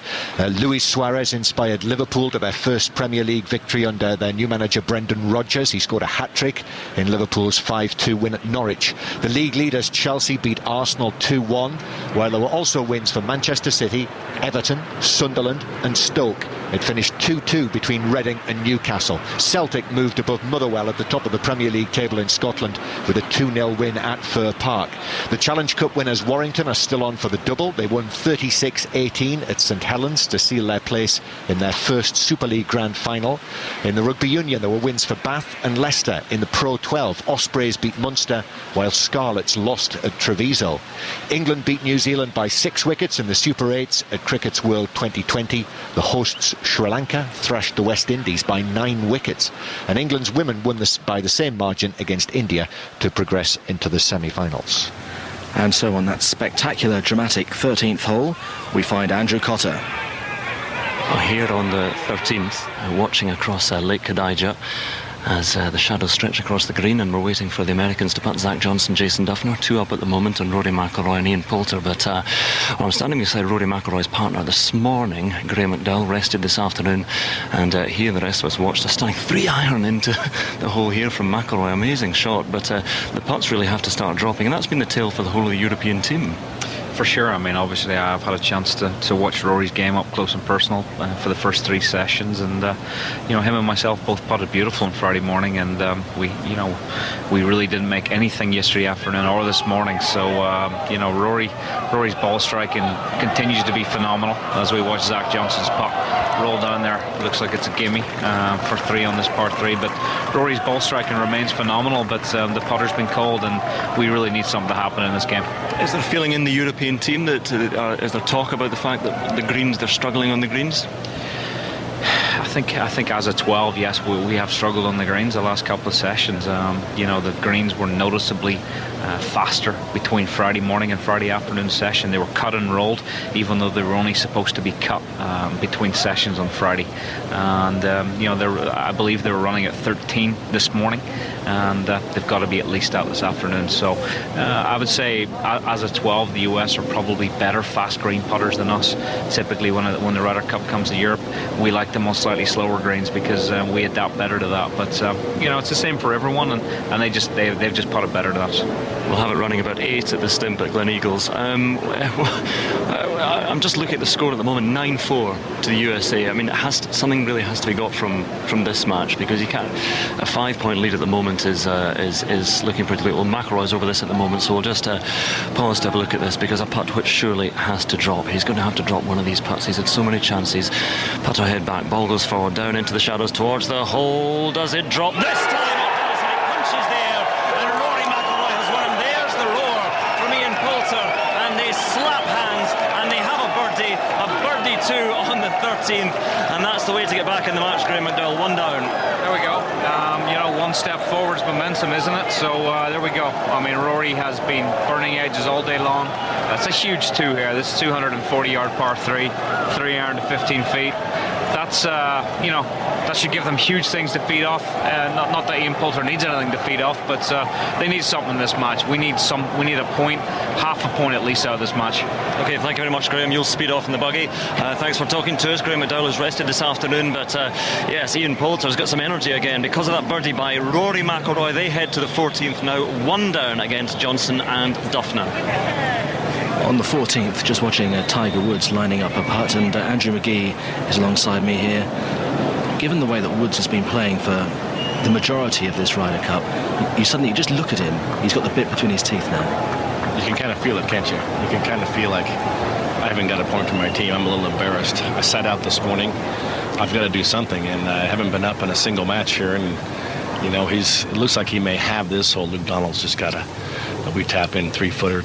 Tiger's got a 5-footer, maybe just a half, but he's still got 4 holes to play to try to win a match. Tiger Woods. Connor. Joe Garcia now standing over this, which is for a birdie if it was to drop, and it doesn't. So we've seen Stricker and Garcia fail to land birdies from relatively short distances, sort of 6-7 feet or thereabouts. Tiger Woods is next up after a birdie at the 13th. Surely he's not about to win this one. It would be 4 holes out of 5 in the US's favour should this drop, and it would bring this game back to all square. And what a turnaround that would be, with the Europeans having led. If he gets it, and depending that the other one doesn't drop. That's right. Yeah. Because Donald will also have a chance. So let's just see how Tiger Woods gets on here. Perhaps getting a bit ahead of myself, Bernard just reining me back in. Luke Donald does have a putt as well, but for Tiger Woods, the momentum building and building, and just for the listeners at home, his approach shot to the green here shot off the back, not for the first time today, but he recovered with a very good little chip, and it's given him this birdie opportunity. So this to put pressure on Luke Donald. At the moment, the Europeans 1 up in this one. The wind just blowing a bit harder than it has done. Tiger Woods takes his time. He'll have stood over so many of these putts in his professional career, but this is the Ryder Cup. A nation behind him as he sends it towards the hole and into the cup, and now Luke Donald must do the same, or else this game will be all square. Well, yeah, I thought Luke Donald, he came out the bunker beautifully. He was quite close to the flag. He's left it short of the hole. It's well, under normal circumstances you would give this to Luke Donald, but it is the Ryder Cup, and he has to try and stop the bleeding here, trying to stop the Americans getting back in this game. So we'll take anything at the moment, really, Connor. So all 4 players have had birdie attempts. And Garcia were unable to land them. Tiger Woods has his birdie, and now Luke Donald needs one to have this hole. He tips it forward, it goes in, and it remains Europe 1 up in this one. They'll go towards the 15th. We have 4 holes to play. I would not be in the slightest bit surprised if this one went all the way to the 18th, John. Well, a gust of wind blows, it's like being in a rain shower, but of leaves on this beautiful autumnal day, from leaves that are falling from these huge oak trees. And on the subject of wind, just going off at a slight tangent for a moment, everybody knows Chicago to be called the Windy City, but Andrew McGee, it's not called the Windy City because it's windy, is it? quite right. It's just because the politicians are full of hot air. Well, in the 1860s, I gather, there was going to be a big kind of convention, and Chicago and New York both pitted. They had to make representations to various authorities to actually stage the thing, and Chicago beat New York for the right to stage this magnificent international fair, and everybody in New York was so angry that they'd lost the bid against what they felt was inferior opposition. They christened Chicago and the people of Chicago as people who just talk nothing but wind, nothing but hot air, hence the Windy City. Oh, thank you for that to clarify. I do the short version usually. I was just amplifying it to sort of fill time while we moved towards the 15th, and also while we moved towards Alistair Bruce Ball. Up behind the 16th green. All these matches now, I think, John, are all one up, whichever way they're going at the moment. Tiger Woods and Steve Stricker just one down now against Sergio Garcia and Luke Donald. Duffner and Zach Johnson just one up on McIlroy and Poulter, and Simon Dyson and I are watching Nicholas Colsaerts and Paul Lawrie scrapping hard for the European cause. They, at the moment, are one down against Dustin Johnson and Matt Kuchar. Matt Kuchar's been having fun and games so far on this par 4 16th. More in a minute. There is a European ball at the front of the green in 2, which I think is Paul Lawrie's, and I think Dustin Johnson here has now failed to find the green, and he's found the bunker front right. Now, Matt Kuchar, Simon Dyson, missed the fairway to the left-hand side, and we've been talking all week about how easy it is to hit through these trees because they're pretty widely spaced and the branches are pretty high, but he managed to land a bullseye, didn't he? He did. I think his third shot was further away than his second shot, so he's obviously tried to play one under the tree and obviously hit the tree full on, and he's gone back further, so he's kind of out of the hole. And I think it's Paul Lawrie at the front of the green. We think Dustin Johnson's just missed it short right in the front bunker. So Dustin Johnson there in 2. Matt Kuchar's already played 3. Nicholas Colsaerts is not on the green. We're standing at the back of the 16th green with a fairway. The players drive into a sort of flat landing area. It's a dogleg right to left, and then there's a huge valley in front of them that swoops down and up a really steep slope towards this green. So the players at the moment, as they come towards us, disappear from view. But looking at the overall match situation, all these matches, 4-ball matches, Simon, are now one up. So it really could swing violently either way in the next hour or so. Now, get a word from Simon on that in a second, because we've got to hear from Conor McNamara. Yes, with Tiger Woods at the 15th. The Europeans are one up in this game, and with the tee box brought forward as it is, some players have been able to drive the green. Let's see what Tiger Woods can do here. He's is that a wood in his hand? We're just staring back down the fairway. We're quite a distance up. It is. Sort of hybrid. Bernard reckons it's a hybrid of some sort, and we'll see what kind of power that Tiger Woods can get into. There's the wind visibly shaking his trousers as he stands now. And that's the sound of Tiger Woods' drive 15th. About 320 yards thereabout. It's gone left.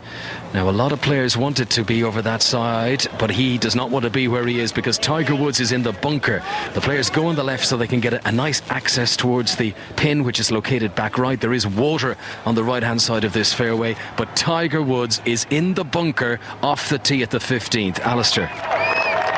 Applause for Matt Kuchar, but I'm not sure it's going to be all that relevant on this par 4 16th. He and Dustin Johnson one up on Colsaerts and Lawrie. He's pitched it to about 3 feet, Simon Dyson, but because of the trouble with the trees and the second shot that smashed into the middle of the tree and then went behind him, he's now played 4, so we think he's out of it, or if he isn't, then Europe really are in trouble. Yeah, I think the crowd were cheering thinking he's played 3, but we got a little bit of inside to say that he's played 4, so USA leading by 9 points to 4. How are your nerves, by the way? Getting worse by the minute, to be quite honest. I mean, the other games have done fantastic, to get back to like within 1, and it's, one shot is anybody's now coming in. Just looking at our scorecard down below us here, we've been talking about how well the European team have been playing. They haven't been holding the putts. That has been the crucial thing. They haven't been ahead in this match. USA have been 2 ahead at 1 point on the front 9. At the moment, they're 1 up with 3 to play, and USA lead the overall match score by 9 points to 4. Nicholas Colsaerts chipping for birdie from the back of the 16th green, and the ball just takes a little bobble over something. I don't know, there is a stone or a little acorn stalk, but I tell you what, Nicholas Colsaerts has judged this well for pace, because it's keeping on coming and it's tiptoeing down. And that is a wonderful shot from Nicholas Colsaerts, judged beautifully there. He's rolled it up to, again, about 3.5 feet, and he'll have that for par. Dustin Johnson in the bunker in 2, and then Paul Lawrie. The good thing about Paul Laurie's putt, Simon Dyson, again, you know far more about golf than me, but my guess is he's coming up the hill rather than down the hill on this 16th green, which is a speedy one. I don't think he could have put it in a better position, to be quite honest. 15 feet, straight up the hill, a little bit of right to left. I mean, if you're above the hole, it's a very fast putt coming back. So, yeah, every chance of making it.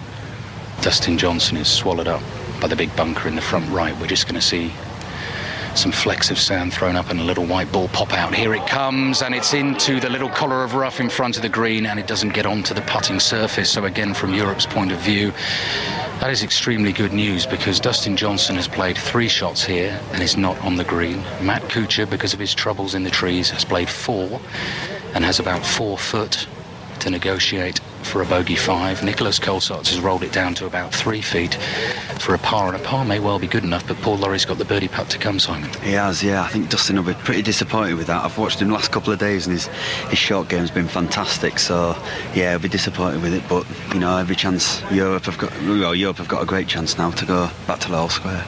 And as we keep saying, all these matches now just 1 hole in them. USA lead by 9 points to 4. Tiger Woods and Steve Stricker 1 down against Sergio Garcia and Luke Donald. Jason Duffner and Zach Johnson 1 up on Rory McIlroy and Ian Poulter. And Paul Lawrie and Nicholas Colsaerts here on the 16th green. A really, really good chance to get this match back to all square. And then it'll be on to that terrifying 17th tee, another one of those long, knee-knocking par 3s from up high over the water and towards the green. So Dustin Johnson now. What about this shot then, Simon? He's gonna pitch this forward onto the green. Just going to play a little pitch and run. You know, just get it on the green, get it rolling like a putt, and he's got every chance of giving it a good go. Anyway, every chance of making this. Well, this is for 4. If this doesn't go in, Paul Lawrie has 2 putts for the hole from the front of the green. Dustin Johnson chips, turning right to left. It's not going to go in. It's not going to go in. It's going to just roll out to the front of the hole and leave himself about 4 foot. So Paul Lawrie, I would say from about 20 feet, has 2 putts. If he rolls this one up close, it's all square. His 2 to play. It's game on. Any other situation, I'd put my house on him making 2 putts for me, because his pace has been really good today. But it's not a normal situation, as we know. Don't say things like that, Simon. You get me worried. Europe trailing by 9 points to 4. And they've come up against an extremely strong American team so far over this first couple of days. But they really could swing things back in their favour over the next hour or so. And this is one way to do it. Paul Lawrie from about 20 feet from the front of the 16th green. A smooth stroke through the ball. It's on its way up towards the hole, and it'll just pull up a couple of inches short, and that is good enough for Paul Lawrie. He'll be told he can pick that one up, and it's a very solidly played 16th hole in 4 shots by Paul Lawrie. The par is good enough for Europe. It is all square with 2 to play, and we will quickly make our way from the 16th green up high to this 17th tee. And goodness me, I would not like to be in these players' shoes now. All square with 2 to play, and a simply quite terrifying long iron tee shot over the water and towards a flag tucked naughtily right towards the front of the green, just in front of Lake Kadija. John. Well, you know, the next 45 minutes could decide the Ryder Cup in many ways, because there are 3 matches out on the course, and all 3 of them could go either way. And if all 3 went in the way of the Americans, well, you suspect that's it. But if all 3 went in the way of the Europeans, or maybe just 2, then suddenly it's game on again for tomorrow. Andrew McGee, is that a fair assessment, do you think? Absolutely. This is crucial right now. I mean, this is, are the Europeans going to buckle down and win some points before tomorrow's singles and give it a chance and give it some hope tonight, or is it going to go the other way and just be completely despair tonight at dinner? Well, between now and midnight, we need a few European putts that have been skirting the edges of the holes and lipping out on so many occasions. We need them to drop, and we need some pretty handy tee shots at the 17th. Alistair.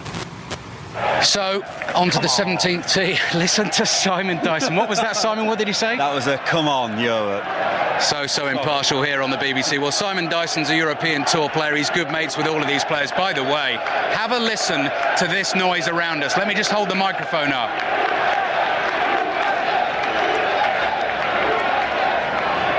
think you described that as pretty fervent home support. Paul Lawrie's par has done the job for Europe. They have the honour on this 17th tee. Around about 200 yards across the rather murky, brownish waters of Lake Kadija, which are just rippling gently in the breeze at the moment, and the green away in the distance. Well, it's a welcoming sight, but it's a long way away for these players at the moment. It is all square in this match with 2 to play. Duffner and Johnson, 1 up on McIlroy and Poulter. Garcia and Donald, 1 up on Woods and Stricker. USA leading Europe by 9 points to 4. First to play from the tee on this par 3 17th will be Nicholas Colsaerts, surrounded by the big tall oaks standing in the shadows of their long limbs. Colsaerts swings lazily, easily through the ball. Big divot is thrown forward, and now our eyes head towards the green, and let's see where this little white ball is going to come down. It's on the putting surface, it's away to the left of the flag, it's just about pin high, it's rolling on, but the crucial thing, Simon Dyson, it is on the green. That is exactly what we've been saying. He's finally done something that we said, you know, put the pressure on, hit the green. I mean, there's no room. There's 5-6 yards right of that pin before the water. All the spaces on the left. He's done exactly what we needed him to do. Perfect. Well, you just feel at the moment, as John Inverdale was saying, if Europe really are going to give themselves a run at this in the singles tomorrow, then the next hour, not just this match but the other 2 matches out on course, are absolutely vital. Every single shot, every chip, every putt, and you've got it all here on BBC Radio 5 Live. Paul Lawrie is next. He's done a sterling job for the team over the last couple of holes. Brilliant up and down on the 15th, made the solid par on the 16th, and now his tee shot is on its way on the 17th. We look up to the piercing blue skies. Now then, where's this one going to come down? And it's back left of the green, and Europe have 2 balls on the green. And so the pressure now falls heavily on the American team. Fantastic, yeah. 2 very good shots. 2 very good shots. That's just what they needed. So next up, from the USA's point of view, is Matt Kuchar. Kuchar and Johnson have been ahead pretty much throughout this afternoon. Took a 1-up lead on the first. A few times in this game on the front 9, Europe had it back to all square. But this is where the nerves are really going to get tested.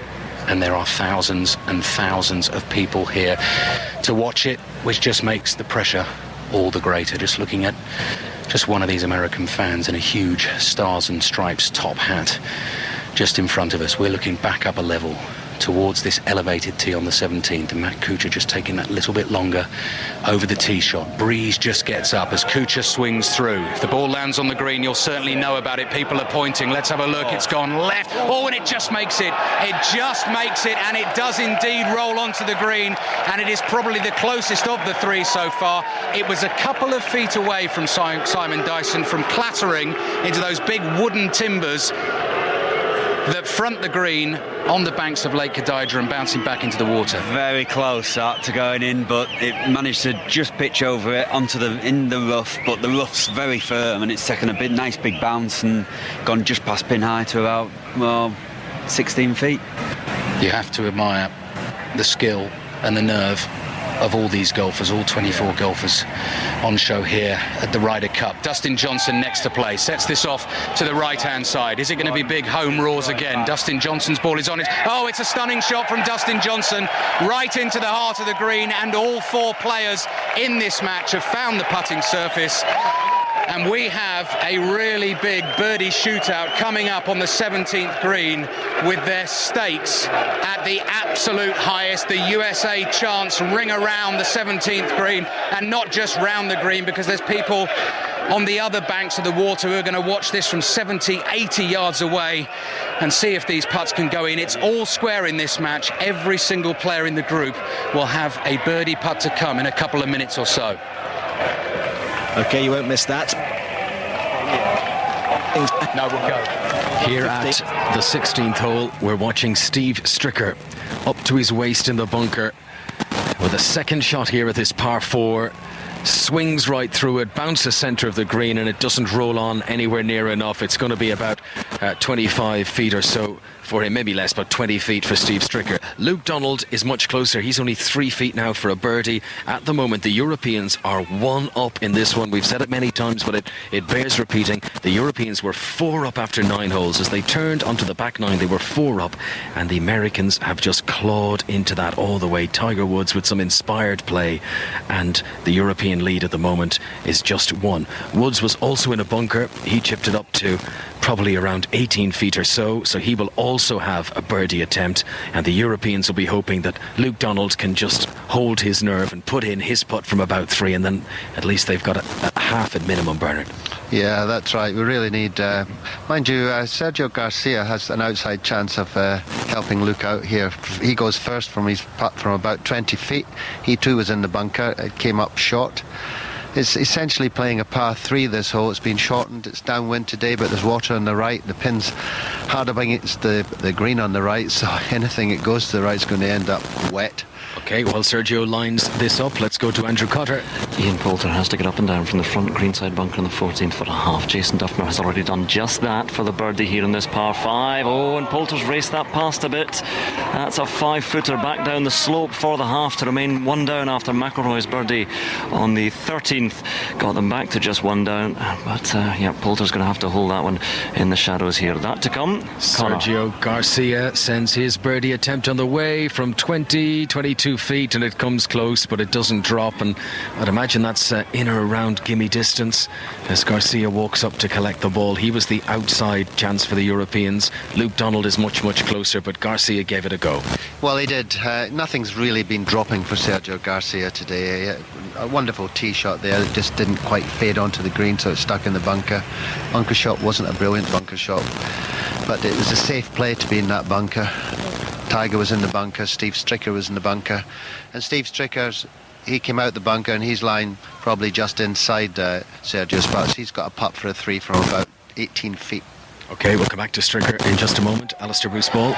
Well, I have to say the atmosphere around the 17th green is truly fevered. I think there's something like about 40,000 people getting on this golf course each day. It feels, Simon Dyson, although there are 30,000 people sitting around us at the moment about to watch these birdie putts on the 17th green. Colsaerts and Lawrie are all square against Dustin Johnson and Matt Kuchar, and it will be Paul Lawrie to putt first, and all the putts around about a sort of 25 foot and in mark. They're going to take a little bit of time over it, so let's go to Andrew Cotter.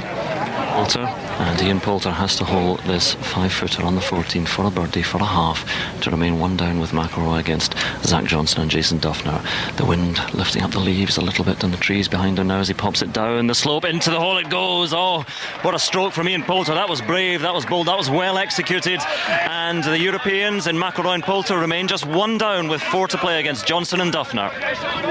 Paul Lawrie first to go for Europe on the 17th green. You could hear a pin drop.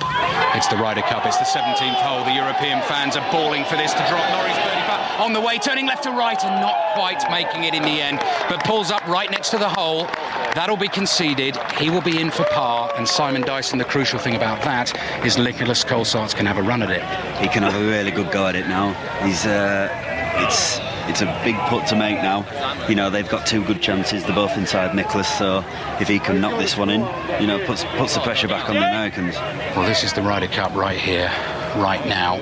You just sense that putts made in the next half hour or hour or so are really going to decide the destination of where the Ryder Cup is heading. And what a scene this is. And by the way, I was here just about this time yesterday afternoon when Tiger Woods had stiffed an iron shot into about 4 feet, and Nicholas Colsaerts from the front of this 17th green must have been a good 25-30 feet away, and he slammed it right into the middle. Well, this time he's at the back of this green, but it's a similar sort of distance, and he just pulls the white baseball cap of the European team down firmly on his head, and he's just been looking with his eyes up to his hands up to his eyes, just shielding them against the sun, and walking all the way round this 17th green.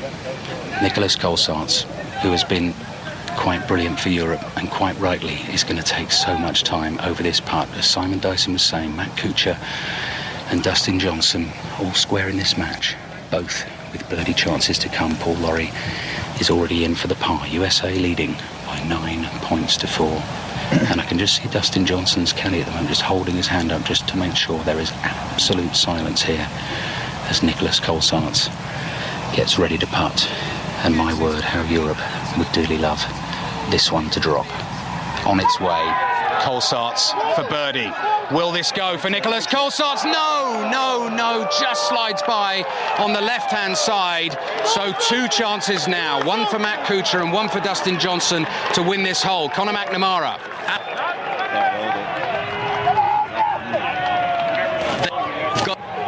Up.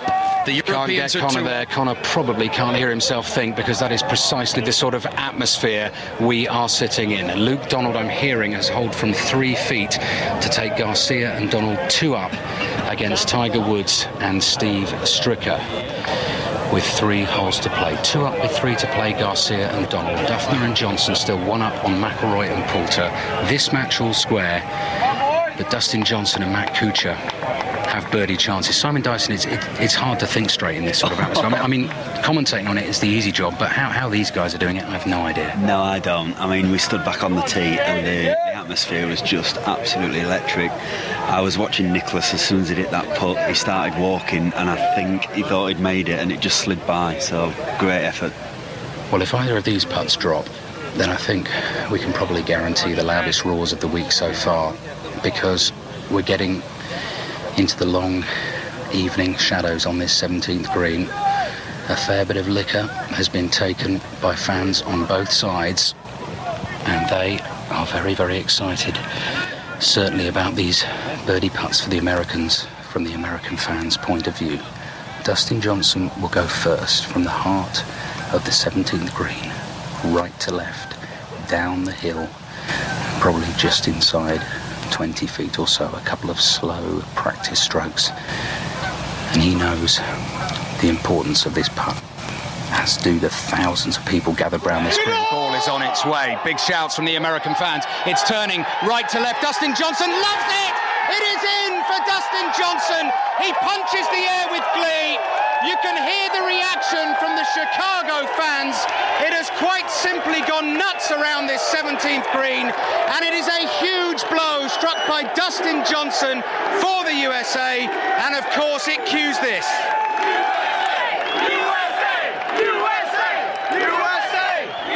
USA are 1 up with 1 to play. Dustin Johnson and Kuchar 1 up with 1 to play against Colsaerts and Lurry. We head to the 18th tee, and USA are guaranteed at least half a point from this match. They lead 9-4 overall. Well, that really is a hammer blow that's been struck by Dustin Johnson there, and you're starting to look at 10.5. Well, 10.5, 4.5 margin maybe over 10. I mean, Great Britain, Europe, the world. We're taking on the world at the moment. The Americans seem to be in complete control, and all the luck that's out there is going the American way, and the European putts are just lipping out, and suddenly, bit by bit, it seems inexorably the Ryder Cup is going to be making its way across the Atlantic. It's key that Donald and Garcia win this match. They're on the 16th, and it needs Poulter and McIlroy behind to try and salvage something, you suspect. So then in the next hour, it's going to be fascinating. Stick with us. It's Radio 5 Live at Medina in Chicago, and it's news time. On digital radio, digital TV, mobile and online. This is BBC Radio 5 Live. The 5 Live News, I'm Suzanne Chislett. The Foreign Office is investigating what's happened to a British woman declared missing in southern Spain following flash flooding. The 52-year-old is unaccounted for after high waters in Almera in Andalusia killed at least 10 people. A British woman is believed to have been kidnapped in Ecuador while visiting a remote nature reserve in the Amazon jungle. The tourist was abducted along with an Australian woman yesterday near the border with Colombia. The Sussex schoolgirl Megan Stammers is back in the UK more than a week after running off to France with her maths teacher. Jeremy Forrest is being held at a detention centre in Bordeaux, where he was arrested yesterday. The Labour leader Ed Miliband has warned the country faces a genuine economic emergency. Speaking on the eve of his party's annual conference, he told a panel of voters the right spirit and the right policies were needed to overcome the problems. And the Chief Constable of the Police Service of Northern Ireland says he's grateful that the biggest unionist parade in Belfast for 20 years has passed off peacefully. 30,000 people marched through the city to mark the centenary of the Ulster Covenant. The Ryder Cup on 5 Live with John Inverdale.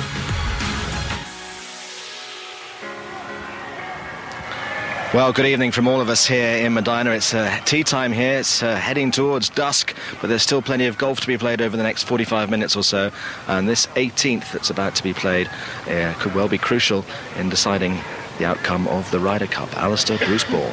It's all so crucial, and Matt Kuchar has kept an extremely cool head for the USA. Dustin Johnson doing the business on the last to bring up those quite deafening roars from around the 17th green. USA guaranteed a half point, one up with one to play, and Matt Kuchar has found the centre of the 18th fairway. What has Dustin Johnson done? He hits the ball a mighty long way, and Simon Dyson, where is it going? Oh my goodness me. Very long and very straight.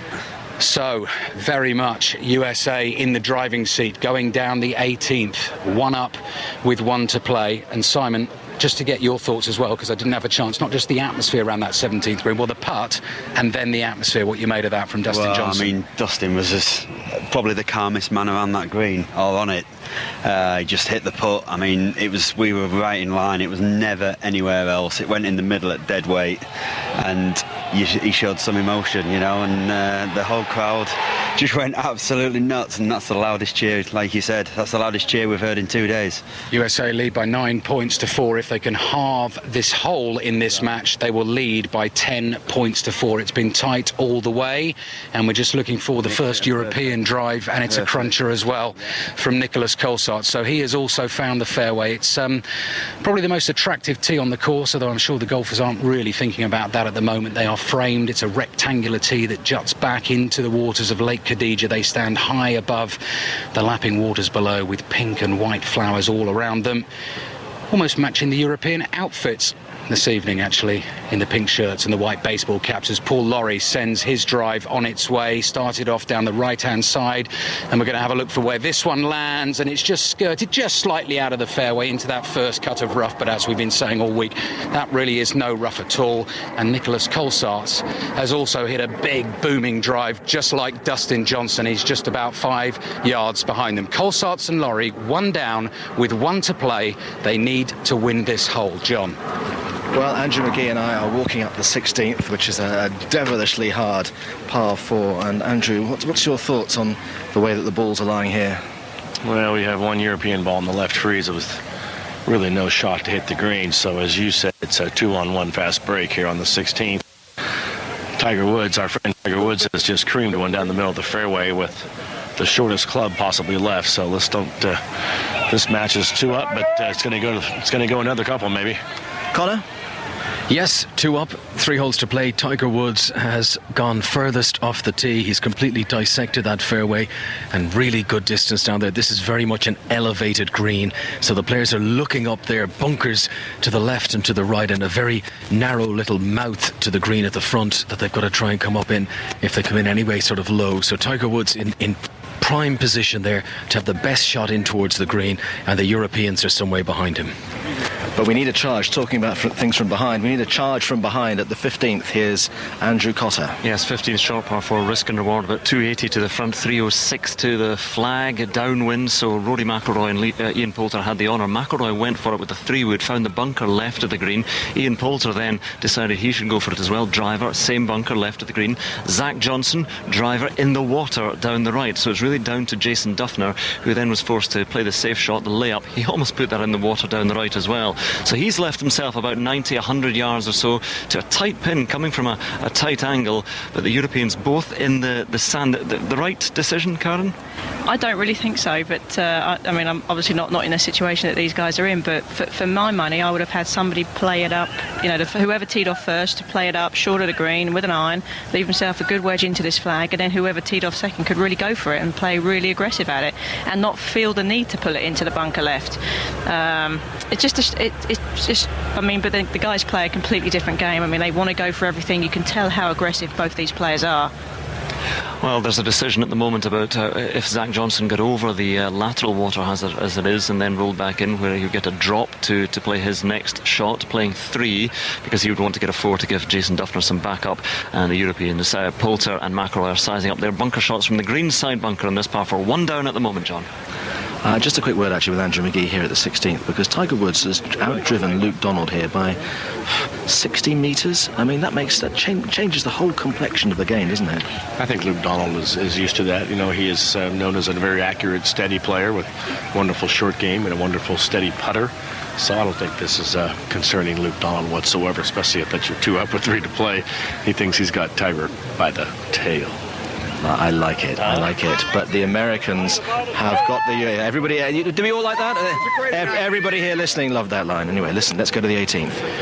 18th fairway, John, and this is where it really does matter. We're down to the last hole. A wonderful putt from Dustin Johnson on the last. Big cheers you can hear for Phil Mickelson, who's walking hand in hand with his wife Amy up the left-hand side as the leaves just gently fall from the trees above us. Matt Kuchar and Paul Lawrie will play first. Matt Kuchar, I think, very first of all from the middle of the 18th fairway. Paul Lawrie just from the first cut of rough to the right-hand side, and then a good distance on the big bombers of Colsaerts and Dustin Johnson to play. USA 1 up, playing this last hole, and John Murray is sitting in our commentary position, which is almost like having an armchair on the edge of the green. You're probably about 10 feet above it, but it is just the most wonderful view. So John will pick up as these balls are in mid-air, and if Matt Kuchar or Dustin Johnson get one close, well, that could be it for Europe in this game. But the Ryder Cup always produces surprises, so let's see what happens. Matt Kuchar in the big white golf shoes, first of all, just nervously fidgets from foot to foot, settles, and gets ready to send his second shot on its way. Looks good. It looks right on line. It pitches short of the green, though, and holds up. Holds up, probably 10 yards short of the putting surface. Well, Europe will certainly take encouragement from that. Paul Lawrie is next to play. The evening is starting to cool. Again, it feels like almost all 40,000 spectators are right here with us. Every single vantage point is taken, apart from shinning up these trees and getting into the branches and trying to get a real bird's eye view.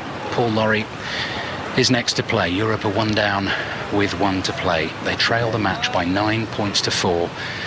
And Dustin Johnson's putt on the 17th could be a real hammer blow, because were that to be 10-4, well, that looks almost insurmountable. Paul Lawrie, well, you heard the swish. Here it comes.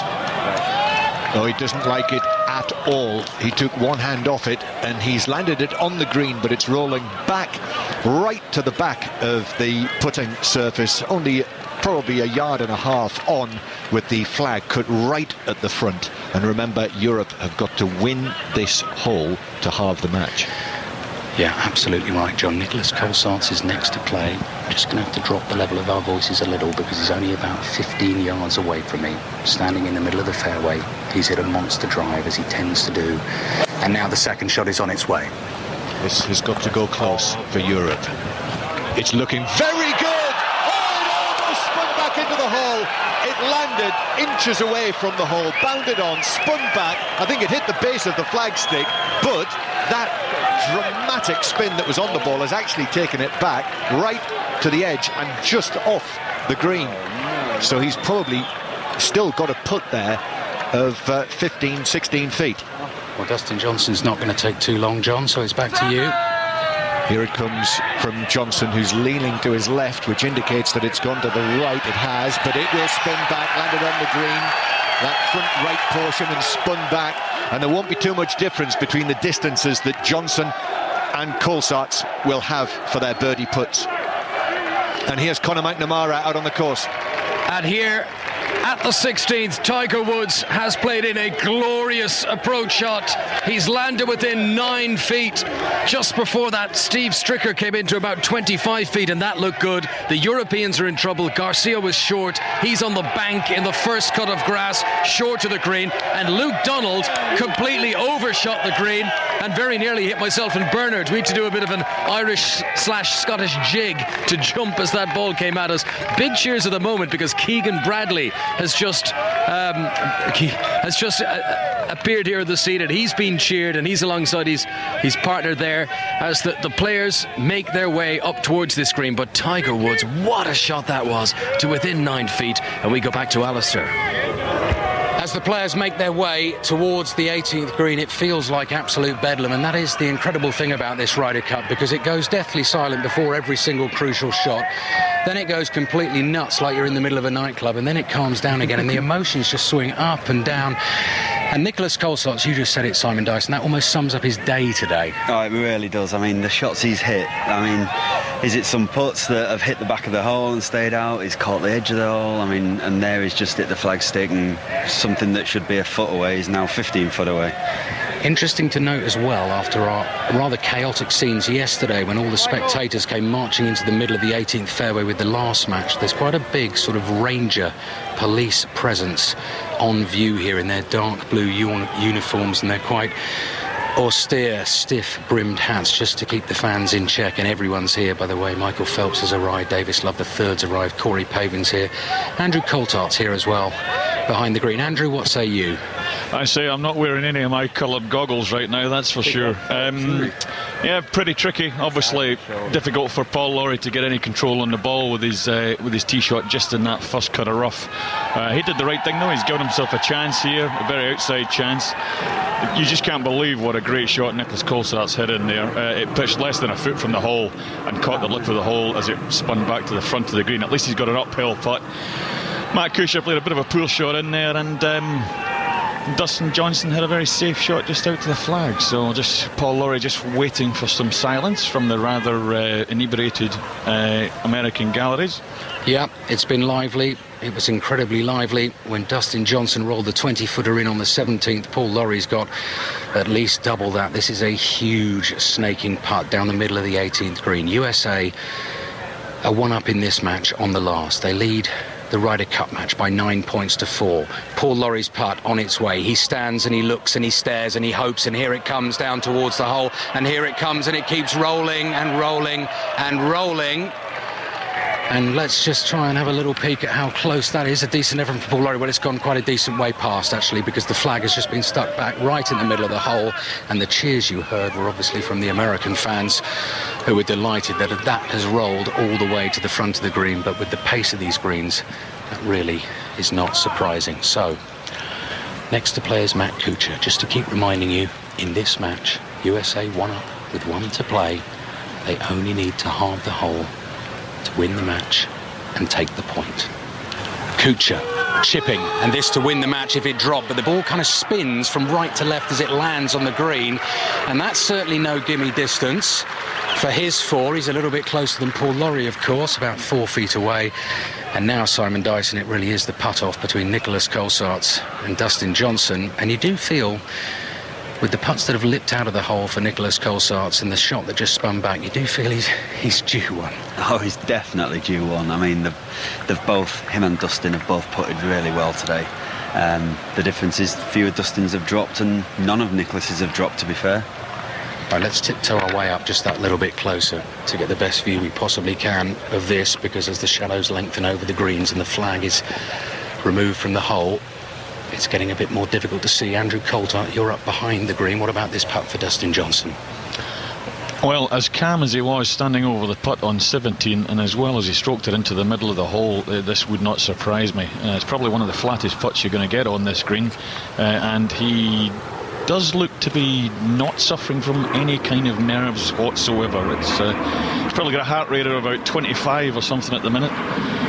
He looks fairly calm, quite placid. This is just an everyday thing for him, I suppose. Yeah, he has got that sort of slouching, languid stride. 6'4" tall, Dustin Johnson, with a putt that will win this match for the USA and give them a lead of 10 points to 4. And it's been another quite exceptional day for the American team on home soil here at Medina. But things could change on this 18th green, because if Johnson doesn't hold this, Nicholas Colsaerts has a chance. Olafable is there, arms crossed. Johnson's birdie putt is on the way on the 18th, and no, he bends the knees, and it misses on the left-hand side, and it's probably rolled about 2.5 feet by. Nicholas Colsaerts, this is your moment. This is certainly a moment, and if there's one man you'd probably want to be hitting this putt over the last 2 days, it's for Nicholas, I think. It's incredible to say that, isn't it, Simon, considering he's playing in his first Ryder Cup? It really is. He's handling himself fantastic. I thought he was, I think everybody realised how good a player he was yesterday, and he's really upped his game. Ryder Cup on BBC Radio 5 Live. It goes without saying that Europe desperately need this. If this drops, they manage to squeak a half a point out of this match. They have never been ahead in the game. USA got 2 up after 4, had a 1-up lead for most of the back 9. Dustin Johnson, of course, gave them back that lead with the crucial putt on the 17th. But now it's down to Nicholas Colsaerts as another big jumbo jet comes roaring in overhead. It almost feels as though that Ryder Cup flyby during the opening ceremony that didn't quite happen is happening almost every 10 minutes during the actual competition. So here we go then, USA leading by 9 points to 4. And Nicholas Colsaerts stands tall with the putter just hanging loose by his right-hand side. He has one final look at the line of this putt from the front of the 18th green, and Europe desperately need him to hold this for a birdie and for a half point. Colsaerts' putt is on the way on the 18th. Has he made it? No, he hasn't. Another point goes the USA's way. Nicholas Colsaerts, for once the putter didn't quite work for him.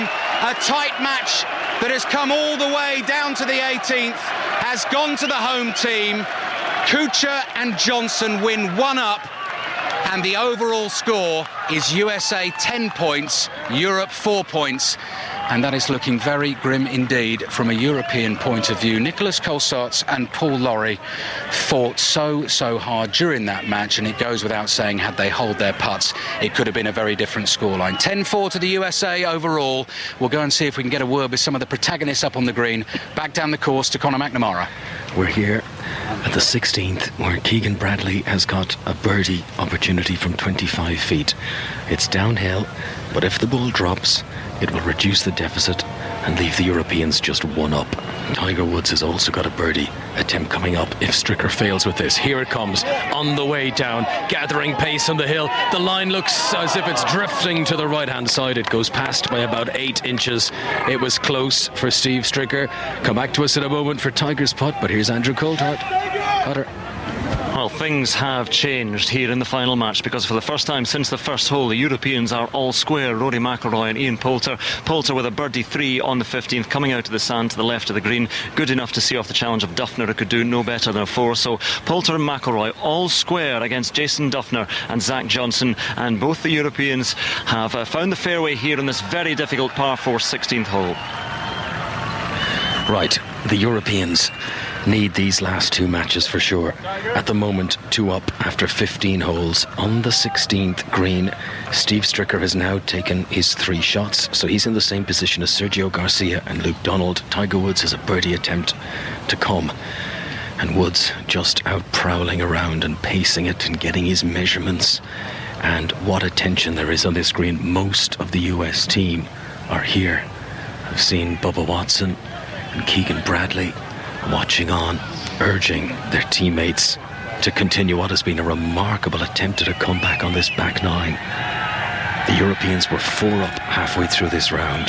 The Americans had it back to just 1 up after 14 holes. The Europeans, thanks to Luke Donald with a putt for birdie, won the 15th. So they're 2 up at the moment, but Tiger Woods has this putt to bring it back to just 1 up in favour of the Europeans, heading towards those crucial last 2 holes. Woods has now weighed up the options and is standing over the putt. 9 feet uphill.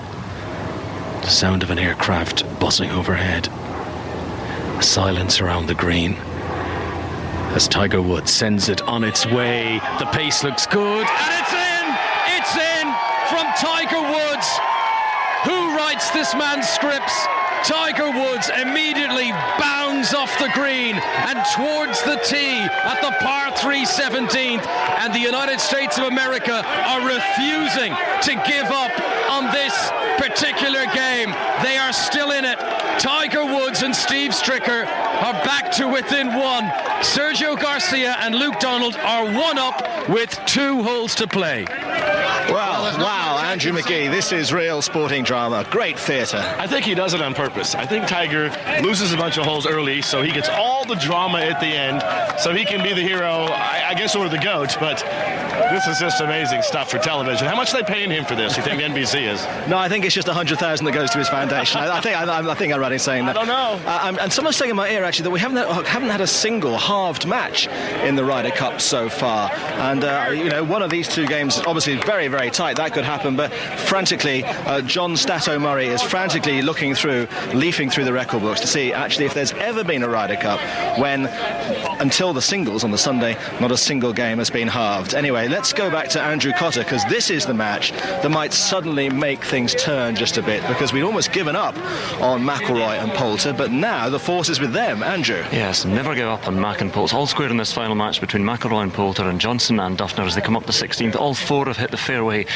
again, stretched out from the shortest drive of Zach Johnson to the biggest of Rory McIlroy, who's hit a boomer down here round the corner again on this long 470 yard up the hill par 4 16th. Very difficult indeed, but the match is all square. I think it's worth pointing out as well, John, that it's already getting a little bit dark. The sun is going down. We've got 3 holes to play here because we're a bit later than yesterday, and if you remember what the sort of gloaming was like yesterday for the final hole in the final match, I think it might be pushed here, Karen.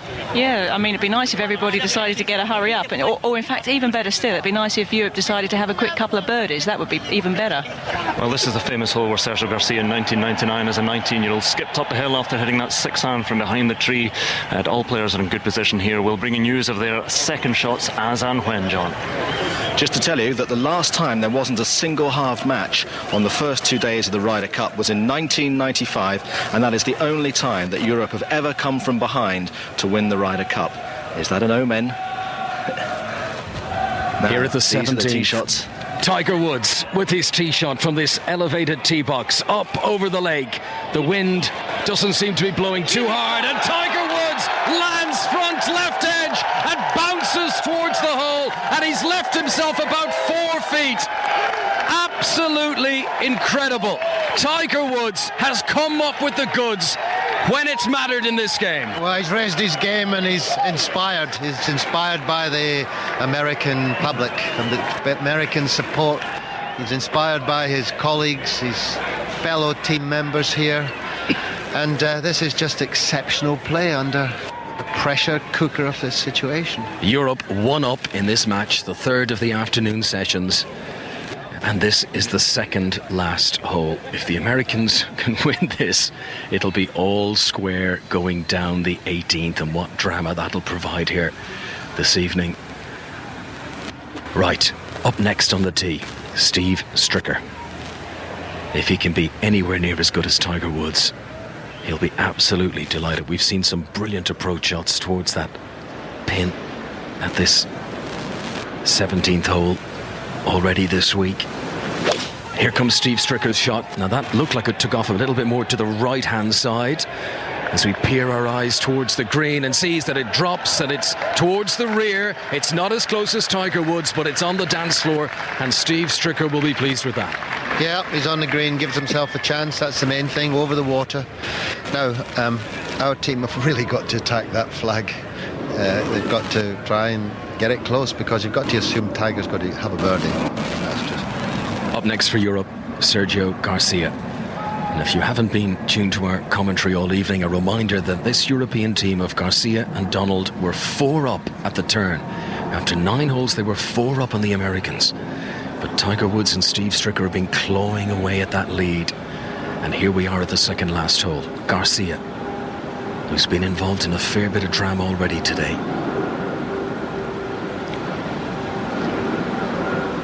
Top deck of the tee box.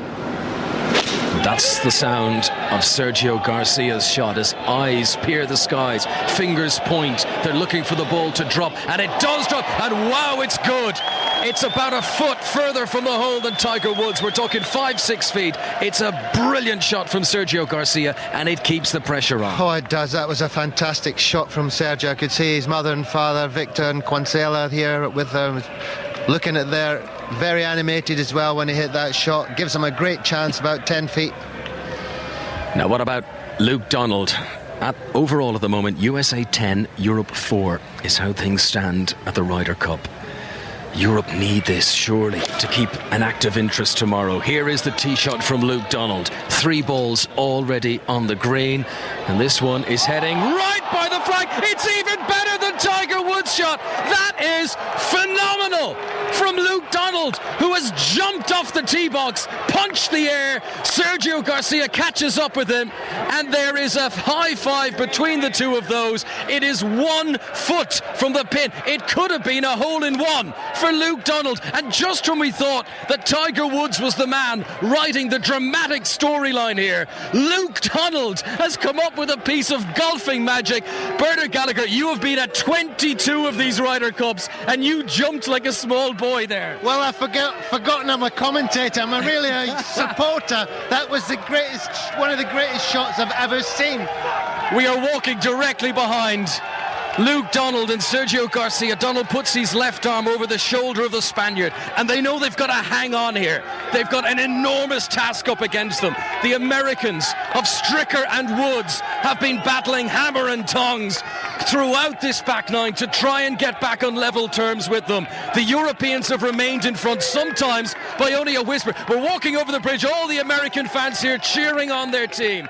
They want the big comeback to enter Ryder Cup history. The Europeans want to hold on, and we're walking over towards the green. Look how close the ball is to the pin. That is a spectacular shot from Luke Donald. Well, I mean, under this pressure, under this austerity, under this partisanship, whatever you want to call it, he knew everybody was praying that he wouldn't hit a good shot here, except about a handful of European supporters, and he's really pulled it off here. Fantastic shot. I tell you what, you talk about the standard of the Ryder Cup, and these are among the 24 best players in the world. Look at this, all 4 balls on the green at this tricky 17th shot, but the closest man to the hole is Luke Donald, who's bending down now just to place his marker. The American fans aren't giving up. They're chanting USA. They still think something could happen here. Remember, as things stand, Europe 1 up. So, if both Donald and Woods, for example, were to get their birdies here and have it, Europe be 1 up going down the last.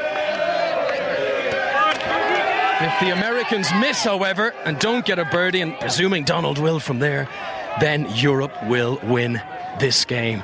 It's just been remarkable. We've reached the far side. Myself and Bernard are just taking a seat on a bank overlooking this 17th green. Almost twilight conditions now. The sun has disappeared from view, the long shadows. And we're going to just go back to the 16th hole and check in with Andrew Cotter for a moment. And it's loud here as well on the 16th, where 3 of this 4-ball have found the green. The closest are Jason Duffner about 20 feet away, Ian Poulter about 20 feet away, Rory McIlroy perhaps 30, and then Zach Johnson just through the back of the green on this par 4 hole in 2. He's getting a bit boisterous, isn't he? All square at the moment in this match, and yes, I think this one might be going down to the wire as well. Go down! Right, back at the 17th. We've got Sergio Garcia, who remember was on the back edge of the green. He's the furthest from the pin, and he will be the player to go first. It's incredible, the differentiation between bedlam and silence that you get between the cheers of a previous shot and then the hush ahead of the next one. In fact, it's going to be Stricker who goes first. So Steve Stricker walks back down behind his ball. He's not getting much assistance from Tiger Woods on this occasion. Woods has got his game face on, and he's got the much closer putt, and he's putting full concentration onto this one. So a reminder, Tiger Woods is 3 feet or so, maybe an inch or 2 less than that, and Luke Donald 1 foot.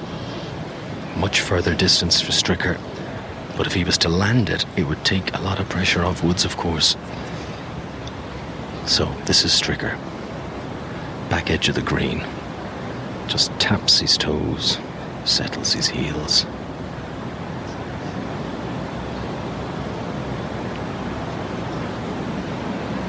And sends the ball on its way, being urged by the huge American crowd here. It's out to the left-hand side. He was hoping it would drift from left to right, and it's not done it for him. No, that was a total misread from Steve Stricker. He thought it would go left to right, and it was actually thought it would go left to right, and it was a right to left. But actually, Tiger's got a 4-footer, Connor. I think a tricky 4-footer downhill, well, probably straight after that putt. But Sergio could help his partner out, although I'm confident that Luke will hold it, but he could help his partner out here. He's got a 15-foot putt on the same line as Steve Stricker, so he knows it's not going to go left to right. He knows it's more or less a straight putt, so just get it moving. Sergio Garcia comes back up off his haunches. A little word of encouragement from Luke Donald. And Garcia now stands to address his putt. Standing 4 or 5 metres to his right is Tiger Woods, observing for now. Having watched Stricker's putt will have helped Garcia here to read the line. Here's the putt. It's on its way and it skips just to the left. It's gone past by a few inches. It was close, but it doesn't go in. Oh, gee whiz. I'm getting very nervous here, but that was a great putt. It didn't go in. Slight misread, I think, from Sergio. You can see he's slightly annoyed. He's walking to his partner. Luke Donald says, sorry about that, buddy. But there's comrades in arms here. Right, Tiger Woods goes walkabout around the back of the hole, goes down on his haunches, the lake behind him. Several ripples in that now as the breeze blows on Lake Kadija, and Tiger Woods eyes up this putt of about 4 feet. Back around again. Sergio Garcia's eyes go up to the heavens. Will he live to regret that and not getting the birdie? Remember, Luke Donald is only a foot away from the hole. That's the big hope for the Europeans. If this does not go in from Tiger Woods, Europe win this game. Amid the drama, Bernard Gallagher is handed a baseball cap, which he's now signing for a spectator. An American one too. An American one too. Public service broadcasting at its best. Right, Tiger Woods now put his hand on his cap and now stands up to address the putt. Tiger Woods, a brilliant approach shot. I'm just looking back over how far in the distance the tee box is, and look how close he's come. Last little adjustment of his feet. And Tiger Woods sends his putt into the hole, and there's a roar for the Americans, and Luke Donald has to match that now to have it. Well, I had no doubt he'd hold that, and he did it. He's got his game face on here, he's determined, and he just said to himself here, I'm going to hold this and just see what Luke Donald does. Anyway, this is an 18-inch putt down the hill for Luke Donald, and well, I wouldn't like it. Connor, you certainly wouldn't like it. My knees are knocking and I'm holding a microphone. I'm not holding a golf club. Here it comes, Luke Donald. He absolutely likes it. Luke Donald puts it in. They'll have this one. The Europeans will go to the tee at the 18th. 1 up. They can't lose this now. The Americans are playing the Dormy game. Let's go back to the 16th. Andrew Cotter. And that noise from the 17th rolls over Lake Kadija and up the hill and over the stands behind the 16th and affects us all here. Everybody's hearing that. And it mingles with the roars of aeroplanes up above, and the atmosphere is simply electric. Ian Poulter has a downhill 20-foot birdie putt. It's not to win the hole though, because Jason Duffner has a similar length putt. In fact, they had to decide by the powers of the referee which putt it was first, and Jason Duffner has a birdie putt as well, so it couldn't be closer. They both get 20-foot birdie putts. This match is all square. It's a slippery one, Karen. It really is. I mean, you've got Zach Johnson already in the hole for a 4, so Duffner can actually give his ball a roll. Ian, unfortunately, doesn't have that pleasure, so he's going to have to cosy this one down, and hopefully he gets the right pace and just let it plop in. Tickles it forward now, down the slope and rolling, tracking well. It's good. Oh, it's in! It's in from Poulter, and what a mighty roar from Ian Poulter. Not much from the crowd, but Poulter slaps his caddy Terry Mundy on the back, and then to Rory McIlroy. What an effort from Ian Poulter. He is the Ryder Cup monster, and now he throws it over to Jason Duffner, who has to try and match that, or the Americans will be 1 down as they head to the 17th. What have we said? Cometh the hour, cometh Ian Poulter. That was astonishing, Karen. Just amazing. I mean, the man is just built for this, isn't he? Just phenomenal. That was sensational. Poulter with a birdie 3 on this very difficult par 4 16th, and now Jason Duffner from almost exactly the same length, perhaps a slightly easier putt, a little bit of right to left in it, but more across the green, has to hold this for the half to remain all square. Duffner, quiet fellow, doesn't give anything away in his face. 1-2 looks at the hole, very quick over the ball, pokes it forward. Can he match Poulter? Can he? He's walking. It's not a walk of happiness or celebration. It's the hole for Europe, and Europe, who went 1 down on the first hole and were down all the way since then, they are 1 up now, Poulter and McIlroy, as they head to the 17th on Johnson and Duffner. And suddenly things aren't looking quite so bleak from a European perspective, and certainly if Garcia and Donald can hold on, and if Poulter and McIlroy can hold on, and the afternoon 4 balls are squared at 2 apiece, well, it's going to be a considerable margin to overcome, but not insurmountable, you wouldn't think. And the scene round the 17th at the moment is just spectacular as we wait for Andrew Cotter and the group that he's watching to come up onto the tee there. And let's go to the 18th though now. Goodness me, Woods desperate to get something out of this Ryder Cup. Yes, Tiger Woods has just had his tee shot. It's gone straight down the middle of the fairway. Tiger Woods will feel he's done everything right on this back 9. But as things stand, the Europeans are 1 up with 1 to play, and Sergio Garcia will be the man to step up to the tee next for Europe. Incredible atmosphere around that 17th green, and now a more tranquil one at the 18th tee. After that birdie from Luke Donald matched Tiger Woods, they halved that hole. The Europeans stayed 1 up. Now, here is Garcia's drive. Low trajectory, dead straight, like an arrow, right the way down that fairway. He'll be very pleased with that. It'll come to a sort of dogleg left. It'll come to a rest towards the right-hand side of the fairway, but a good position for Sergio Garcia to go and attack the green.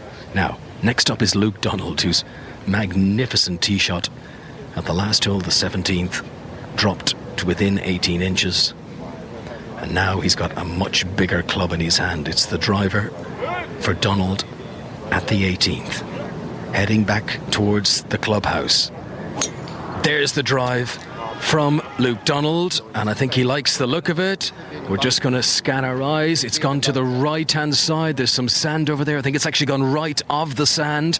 It's certainly not on the fairway. We'll walk up to get a better view. And in the meantime, here is Andrew Cotter. In the cool of the evening now, by the 17th, the shade and the shadows all around us, and just the top of the trees catching the last of the sunlight. And Ian Poulter, 180 yards plus, down the hill over Lake Cadija to this little green with the breeze picking up, and the divot flies as Poulter sends it, and he's twirling his club. A happy golfer is he who twirls the club, and it's good. It's very good from Ian Poulter. It's up to within about 10 feet, or closer than that, 6 feet from the hole. Great shot from Ian Poulter after his birdie on the 16th, and again he is rising to the challenge, to the occasion, Karen. He is so fired up right now. He has to be, just going through the roof. That was amazing. You could see him when he walked away from the ball, he almost like he puffed his chest out and was just like, here we go, come on boys. Amazing. He is amped right here. Rory McIlroy now to try and match that. What a target Poulter has set him. Get inside that. So Poulter watches as McIlroy swings that glorious free-flowing swing, as that one drifted a little bit to the left, coming down. And where is it? A groan. We don't see it. It's just short of the bunker on the left-hand side. So Poulter, the man in pole position so far. But the Americans have their challenge laid down and try and get inside the ball of Ian Poulter. But a little bit of a loose shot from Rory McIlroy. But again, in 4 balls, you just have to dovetail. McIlroy's done plenty of good today. And Poulter has stepped up on the 16th and perhaps again at the 17th. Now Zach Johnson, he's a short hitter but a pugnacious competitor, former Masters champion. Very strong left-hand grip, lots of knuckles showing. It means you're always fighting a hook or a draw, and he flings his body through to hold that off and prevent it. A very brisk rhythm. This man from Iowa, again an aeroplane, cries overhead, and Zach Johnson settles into this now. Very gloomy back there on the tee, sends it forward. Again, that quick rhythm, and it's coming down towards the green, plummeting down to earth, and it looks good. Oh, it is good. It is excellent. What a shot from Zach Johnson. It looks from this distance no more than 4 or 5 feet or so away. Zach Johnson responds to the challenge from Poulter. 4 feet, wow, what a shot. Oh, it's just absolutely tremendous. Here you are under intense pressure. You've just gone 1 down. You know you can't afford to drop any more. So, what a shot. Yowzers. 1 down, Johnson and Duffner. And Duffner now goes through his pre-shot routine. And he has the backup of knowing that Zach Johnson is in there close, so Jason Duffner can swing with a little bit more confidence, knowing that his partner is in the closest to the hole at the moment, winning the nearest to the pin prize. And Duffner, a couple of waggles, that's his trademark, 1, 2, 3. And quickly through as well, a squeal from somebody, a roar from others, and he's twirling the club as well. This looks good from Jason Duffner. Down it comes, no, it's going left, it's not good, it's down just short of the bunker on the left-hand side. So it's really Poulter and Zach Johnson who are challenging here at the 17th, but the Europeans, remember, one up after that birdie for Poulter on the 16th. Connor. I'm with Luke Donald, who has found sand on the 18th, and it's not just sand. He's right on an edge of a bunker, which makes this very, very difficult. He is 180 yards from the green. The Europeans are one up, coming down the last, looking to see this out, to get another point for Europe. But Bernard Gallagher, you've been up for a close look, and you think he's not going to get the green from there. It's what you would call a bad lie in the bunker. He's on the upslope and he's quite near the lip of the bunker. He's got trees to go over, and I just don't believe he can get enough club on it to get it up and over the trees and up by the green. He may make a 4, a chip in part 4, but really you really want him on the green. So it's going to be up to Sergio to play both Americans here. Yeah, Sergio Garcia is safely on the fairway. The noise of another plane goes overhead towards Chicago O'Hare Airport, and finally Luke Donald has made his decision, and he asks the caddy to hand him the club. So he's in the bunker now, club in hand, right hand side of the fairway, looking up towards the 18th green, that enormous American flag flying proudly on a flag post, and again some indecision from Luke Donald. He's now stepped out of the bunker and wants to have a look at it again. So he's about a foot from a lipped edge raised above him, directly in the line where he wants to hit. And from that sandy position, he'd like to be much further back from that lip so he could get up and over it. Right. Is it a time to be cautious, or is it a time to be brave? He'll dig in his heels, trying to anchor himself into a sturdy position. His stance has got his left foot several inches higher than his right foot.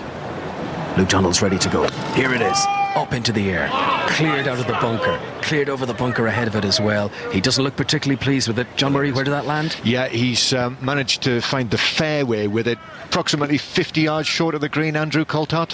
Very, very difficult shot there for Luke. Probably really no chances. Bernard had described it so well of him getting anywhere near the green, so not too bad. He'll have a little pitch from there. See what he can do with that. He'll need to go in though. Luke Donald, his frustration, he actually hit his golf bag, the white and navy Ryder Cup bags. He hit that with his club in frustration as he stepped up out of the bunker. Now, next up is going to be Steve Stricker, who's a similar distance from the pin, from where Luke Donald was, right hand side of the fairway, but of course he's not in the sand. He's got immeasurably a better lie. However, this is interesting, a late change of plan. You might have heard a clunk there. That was him replacing one club and pulling out another. While we wait for Steve Stricker to take this shot, Andrew Cotter. Rory McIlroy first to play his second shot of this par 3 17. A little pitch. He just stayed out of the left-hand greenside bunker, feet almost in the sand.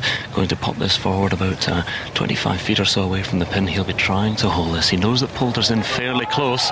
Pops it forward. McIlroy down the slope. It's rolling. And will it break from left to right? Not quite enough. About 2.5, 3 feet away. He should get the 3 as backup for Poulter. And more to play in this match. We've got Zach Johnson in very close, and Duffner with the same shot that McIlroy has just faced. Connor. Thank you, Andrew. Back at the 18th, and it's Stricker from 180 yards, right hand side of the fairway, and hoping to set up a birdie attempt on the green. There's his shot, takes off high to the right hand side, but it's bending in back towards the green. John. It's online, and it lands right at the front of the green, and it hops on. And Steve Stricker's ball is within 7 feet of the hole. So, as you can hear in the background, that has gone down very well with the American fans. Bit of pressure on Sergio, Bernard. Well, it's a lot of pressure on Sergio, but I feel he's up to him. It's a fairly easy position, this pin. It's on the front edge of the green, so it's just important that he gets the right club. Just aim just right of the flag with the right club. That's really what he's aiming for. He'll want to repeat almost exactly what Stricker's done.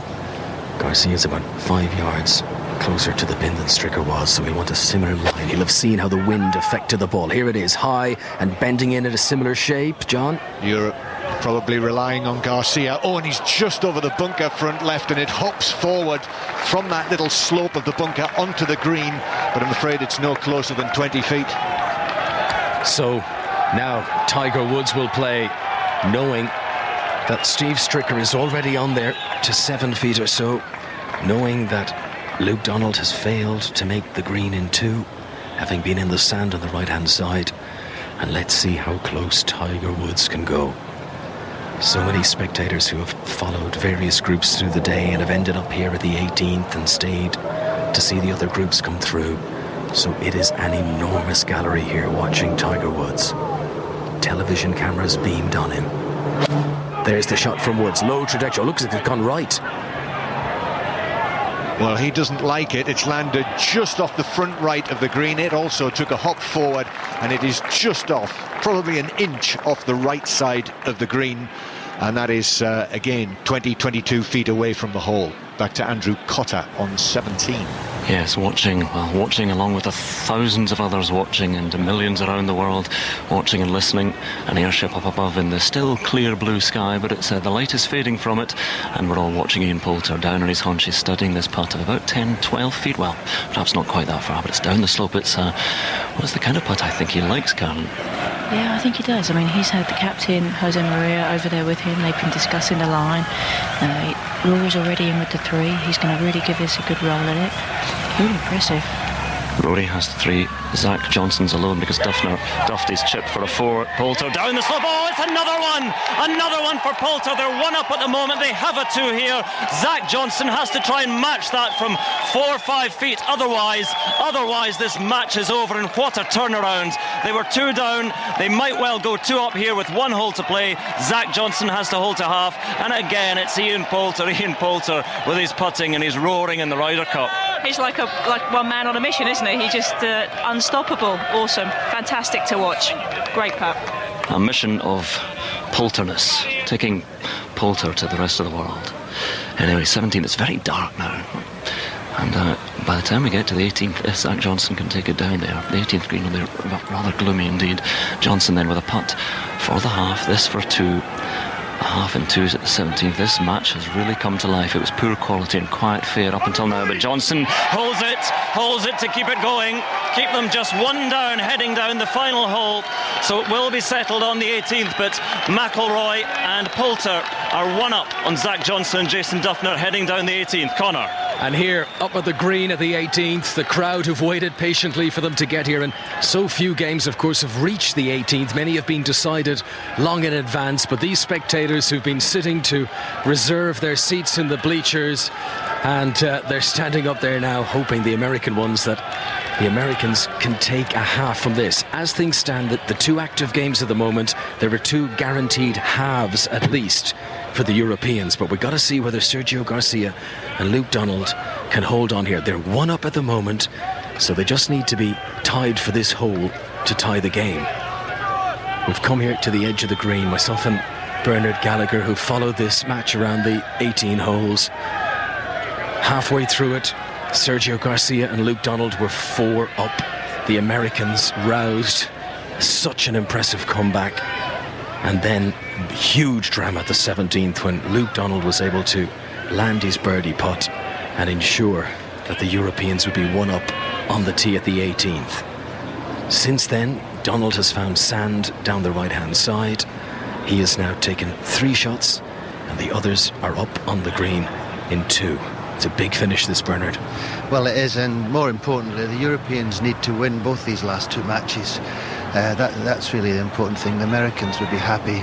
I think the Americans, of course, would be happy with a half in both these matches. It'd give them, I wouldn't say an unattainable lead, but I mean, you're getting pretty close to the magic 14.5 points that win them the Ryder Cup.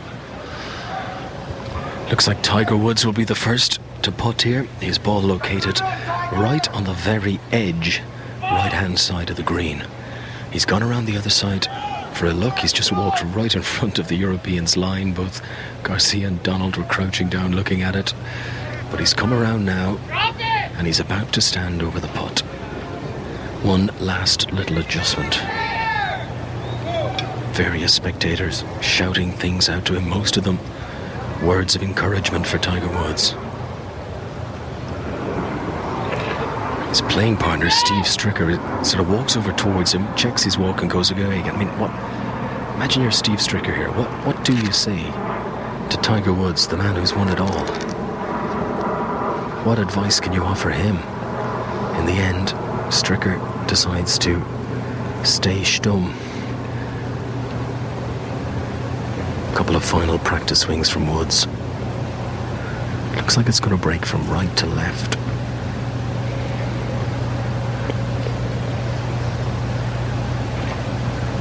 Tiger Woods on the 18th green, second day of the Ryder Cup. Here it goes, on the way. He watches it, but it's not going to drop. It stayed up to the right-hand side.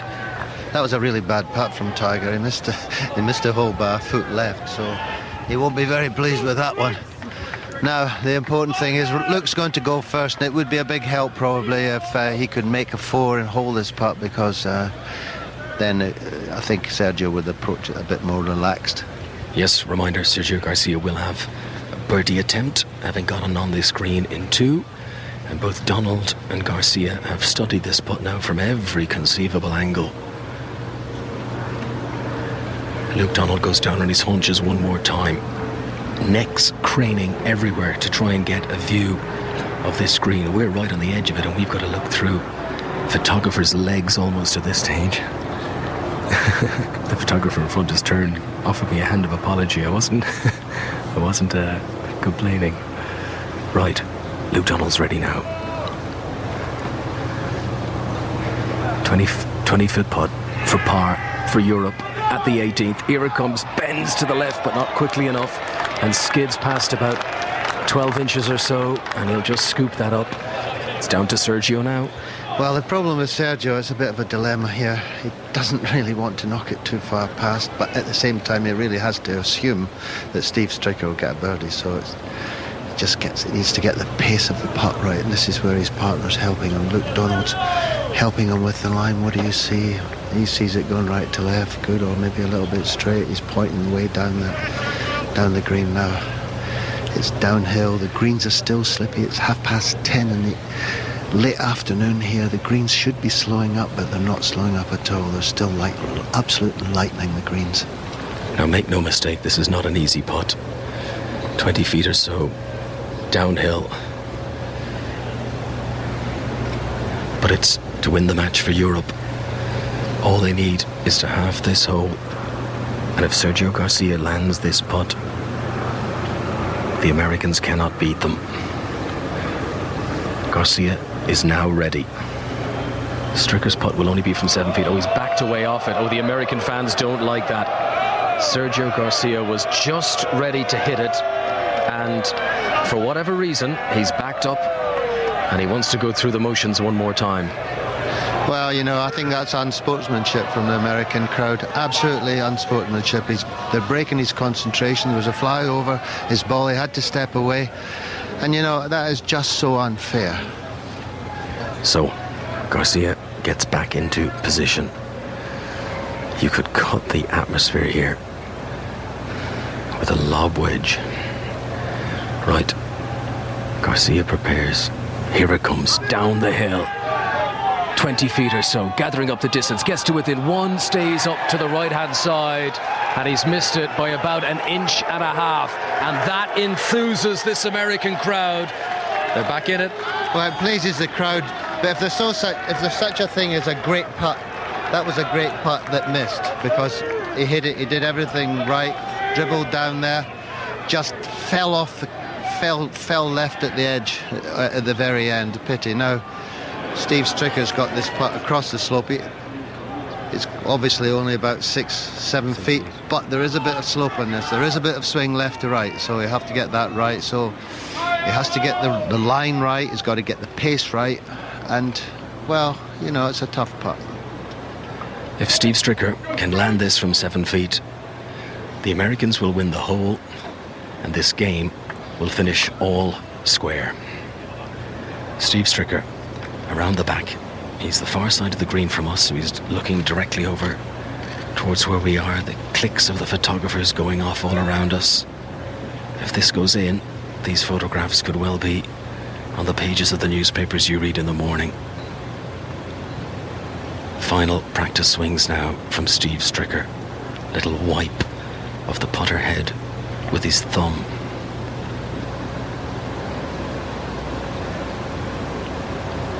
Steve Stricker for the United States of America. 18th hole. Here it comes. Towards the cup. It's looking good. Oh, it's lipped around and away. And he throws the club in the air in frustration. And right there, I think Europe might have got out of jail. Well, it's a real let-off that. It was a tough putt. But, you know, on these very fast, slick greens, you've got to hit the middle of the hole. They don't go in left centre. They don't go in right centre. They've got to be smack on the middle, and that wasn't smack on the middle. It was left centre, and it accelerated into the hole and then spun off the hole. It was almost hitting the hole and rebounding out of the hole. It's a win for Europe. What a hard-fought win for those European pair of Sergio Garcia and Luke Donald. And what about this? 3 defeats in a row now for Tiger Woods at this Ryder Cup. 3 defeats in a row also for his playing partner Steve Stricker. It's now 10-5 overall in the Americans' favour. There is 1 match to go. We're going to go try and speak to either Donald or Garcia. In the meantime, here is Andrew Cotter. Hello, I'm actually up near the green itself, near where you are, but I'm peering back down the fairway to see those players are having to wait in the final match. McIlroy and Poulter and Duffner and Johnson, all 4 hit the fairway here. McIlroy, unsurprisingly, with the longest drive, but all 4 in good position, ready for the second shots. Now this is what happens. They're going to have to clear a bit of clutter around the green because there'll be a lot of commotion, and we'll look back down to see if we can see who it was that hit the shortest drive there and who's hitting first. Just going to have to creep out a little bit, but it is a dramatic setting. It's a fairly dark setting now, and we're just about ready for the second shots now. Who is going to hit first? I'm not entirely sure at the moment because I can't see through a big bank of American players, but somebody is hitting their ball at the moment. I think it's Poulter hitting his second shot first in here. A little bit of growl. That's a Poulter growl. Oh, it's a good shot. The Europeans 1 up at the moment, and that is not a European roar as it hit the green, so that was Poulter.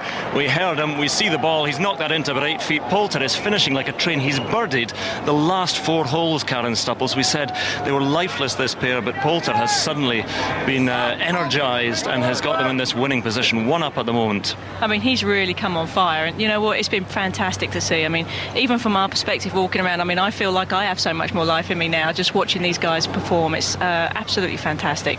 Well, that's nice. I like to hear that you've been brought to life as well. This is tremendous. We've got 3 more to play though. American next, and it's Zach Johnson who fires his towards the green. How close will he get? It has to be close. It was a good shot from Zach Johnson, very similar to Ian Poulter, perhaps just outside, perhaps 9-10 feet or so away.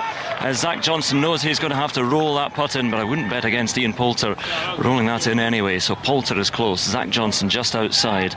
Next to go will be Jason Duffner, and we're seeing an exhibition of golf in these final few holes. This is dramatic to say the least, because Europe are trying to get hold of a 10-6 deficit. They're trying to get out of this session 2-all in the afternoon 4 balls, because at one stage it looked like it might have been a sweep 4-0, and USA almost heading for victory in the early stage of the singles tomorrow. Duffner then towards the final green, this small green perched up here. Oh, it's great shot from Jason Duffner. That is no more than 4 feet away, 5 feet away perhaps at the most, but a stunning shot from Jason Duffner. The pressure they're performing under, Karen, is remarkable. And they really are. I mean, every single one of these shots we've seen on these last 5 holes has been just stunning. And well, I mean, the USA have given themselves 2 great chances, which is crucial. Absolutely, but you know, Poulter, I mean, he's just been unstoppable. So, amazing, speechless. Rory McIlroy then to see what he can do. He has hit another booming drive here, a really unseemly drive, about 310 down the middle, and in the cool of the evening, that's not bad at all. And so he sends his second shot towering high into the sky and coming down towards the 18th green now. Oh, and it's very good. Right by the flag it lands, but with the strength he was hitting that, the spin that was on it, it came back to the front edge, and he's probably about 15 feet or so away. But 4 great shots from these 4 great players under tremendous pressure, John. Well, it's 12:35. It's Sunday morning. I'm glad you're still with us. It's 6:35 on a Saturday evening here in Chicago, and actually sunset is officially 6:37. So we're not going to have much more light here. So they haven't exactly been racing over the last few holes, but the tension has been such. But then the quality of the performance has been so amazing as well that we almost want it to go on forever. This has been absolutely breathtaking drama. And a sort of interesting side thought, of course, is that Europe only have 5 points at the moment, but 3 of those have been against Tiger Woods. So in a strange, perverse kind of way, Andrew McGee, would you almost want to be the European who's playing Woods tomorrow? Because he actually is going to be under a huge amount of pressure, if only from himself. Absolutely. I think Tiger's slow starts have just killed him, and it's just taken him quite a while to get motivated, to get wound up, to get Tiger-like, and it looks like it's just too late, the first 3 matches, and I don't think anybody is scared of Tiger Woods in this European side, and anybody would enjoy playing Tiger tomorrow morning. I don't think the Americans, any of them, would like to play Ian Poulter, though, in the mood that he's in. Never mind the golf that he's playing, but this is almost the putting shootout to end all putting shootouts, because you kind of feel that if one of these European putts can go down, then we do have a match tomorrow. But if the Americans can get out of jail here, then maybe this will be the decisive half point that actually swings it their way inexorably. Andrew. Yes, one thing I should say is we're not having a crowd invasion as we did yesterday. There are burly policemen keeping order a little bit further back down the fairway, but all the thousands who are still in here are packed in the stands and around this hole and gazing on as the daylight loses the battle here, really. It's getting very, very gloomy indeed, but in the gloaming, as we like to call it, these 4 great players are stocking their putts, and I think it's going to be McIlroy first to play. Michael Thorpe walks past, not Michael Thorpe, I've forgotten his name, the swimmer, Ian Thorpe. Michael Phelps. Hello, Michael. No, he's transfixed at the moment. And Corey Pavin is actually right in front of me. If you could just move out the way, Corey, I could see Poulter going right down on his stomach to help line this up for Rory McIlroy. An amazing scene, but it really is very dark now, Karen. That doesn't help with lining putts up. No, it doesn't. It makes actually reading the putts very difficult. It's probably why they're paying so much attention to it, and why Ian's actually tipped his hat a little bit higher to get a little bit more light in there so we can see it better. So the state of play at the moment, the Europeans 1 up, McIlroy and Poulter on Zach Johnson and Jason Duffner. And a birdie here will win this match for Rory McIlroy. From the front of the green, pops it forward, rolling. Can he drop it? No. Catches the hole, stays out, 1 down, 1 gone. 1 chance has missed for Europe, so it's just Poulter remaining for them, and 2 good birdie chances to come for the Americans, for Duffner and for Johnson. A little clenched fists all around from the American fans as that putt missed. And really, McIlroy just hasn't had his putting boots on. He's holed 1 perhaps, but Poulter has been the man to drop them over the last few holes. Absolutely he has, but this is interesting because actually, Zach Johnson's out, but he's diverted to Duffner to putt first, so he can be first, hopefully the first one in, and apply the pressure onto Ian. Yes, in 4 balls, if you have the honour, either one, it doesn't matter how far away you are, it doesn't have to be the closest one or the furthest away to putt first, so they're switching the order up a bit here, and we really are peering through the dark here to see Jason Duffner. This for a 3 to put the pressure on Ian Poulter. 1 down at the moment. This to make Poulter work for it. In it goes. There it is. There is the birdie. There is the question asked of Ian Poulter, but I think Ian Poulter knew that was going to drop. I wouldn't be surprised if he wanted it to drop, to rise to the challenge once again, but the cries of USA, USA. Duffner with the birdie for the USA. 1 down at the moment. So, over to you, Ian Poulter. Absolutely. I mean, the only difficult thing was that for Ian, I think, is just the crowd just going nuts then. May have been a little bit distracting, but he's ready for this. If anybody was ready for a putt, it's him. Well, he's birdied the last 4 holes. Could he birdie the last 5 in this match, which really was plodding along? They were going very poorly. They were 2 under par, better ball after 13 holes, so they weren't looking good at all. And then Poulter suddenly came to life, and now he's down studying this one. And we feel the cool of the evening now as well, because the warmth of the day has left and the lights are on in the hospitality pavilions down to the left side of this hole. Shows how dark it is getting. A light aircraft overhead, an airship high above giving aerial pictures for those watching on television.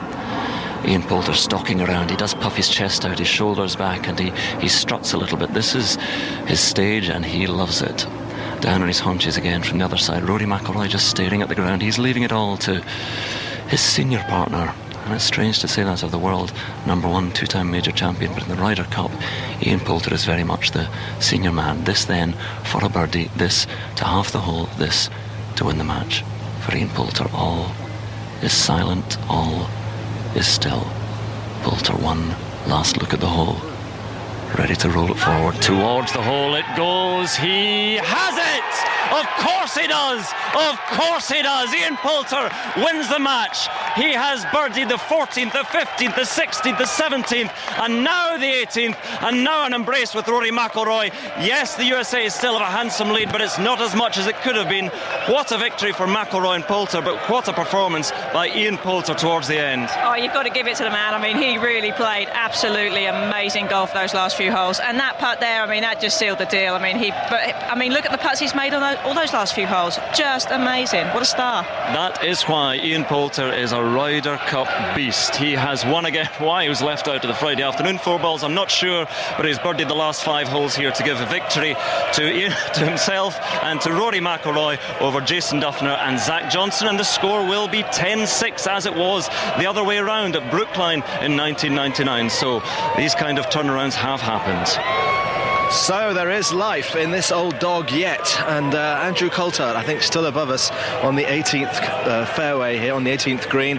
What did you make of? First things first, let's give due credit to Ian Poulter. That was an extraordinary last hour and a half of golf. I have never seen, nor I would doubt if I'll ever see anything like that again. That was pure skill from one of the men born to play Ryder Cup golf. He took the bull by the horns, and he just birdied his way in for the last 5 holes to give Europe a point when the whole afternoon was slipping away. It's just remarkable. What a performance, Ian Poulter. And so when you look at the scoreboard and it's 10-6, I'll ask you that in a second. Straight to Conor McNamara. I'm right beside the 18th green with Paul Lawrie. What about that man, Ian Poulter? Some boy. I think he's just birdied the last 4 holes there to win one out with Rory, so he's some boy. You can hear those Americans, they're chanting USA. They've been ahead for a long time now. What do you think going into tomorrow? Well, 10-6 is a whole lot different. It was 10-4, 2 games to go. Had to get something out of them. No better man. Paul, how are you relishing this atmosphere and being part of it? Well, it's good. I mean, obviously, team spirit's fantastic. We've not putted as well enough to be ahead. They've putted better than us. That's what Ryder Cup comes down to all the time. You know, we putted better in Wales and Valhalla, and they've putted better here. So that's what it is. Best luck tomorrow. Thank you. Appreciate it. So, Andrew Coulthard, when you look at the score and it's 10-6, is your immediate thought it's done and dusted, or do you think actually we've got a chance here? No, absolutely. We do have a chance. Europe are hanging on by the skin of their teeth. They will not give this cup back to the Americans. We're going to head over to Conor McNamara. Alongside the 18th with Graham McDowell, who's just been congratulated by Karen Stupples. What about that man, Ian Poulter? Yeah, I mean, he's just got that X factor when it comes to the Ryder Cup. You know, a few of us would like to ball up what the Ryder Cup does to Ian Poulter and be able to kind of apply it week in, week out. But, you know, he's a special player and he raises his game. He loves this stage.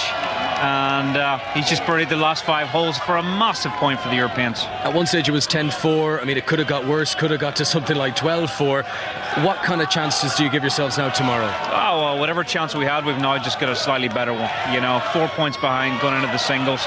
We need a huge day tomorrow. It's just now, it is a possibility. It was looking like it could really get away from us this afternoon.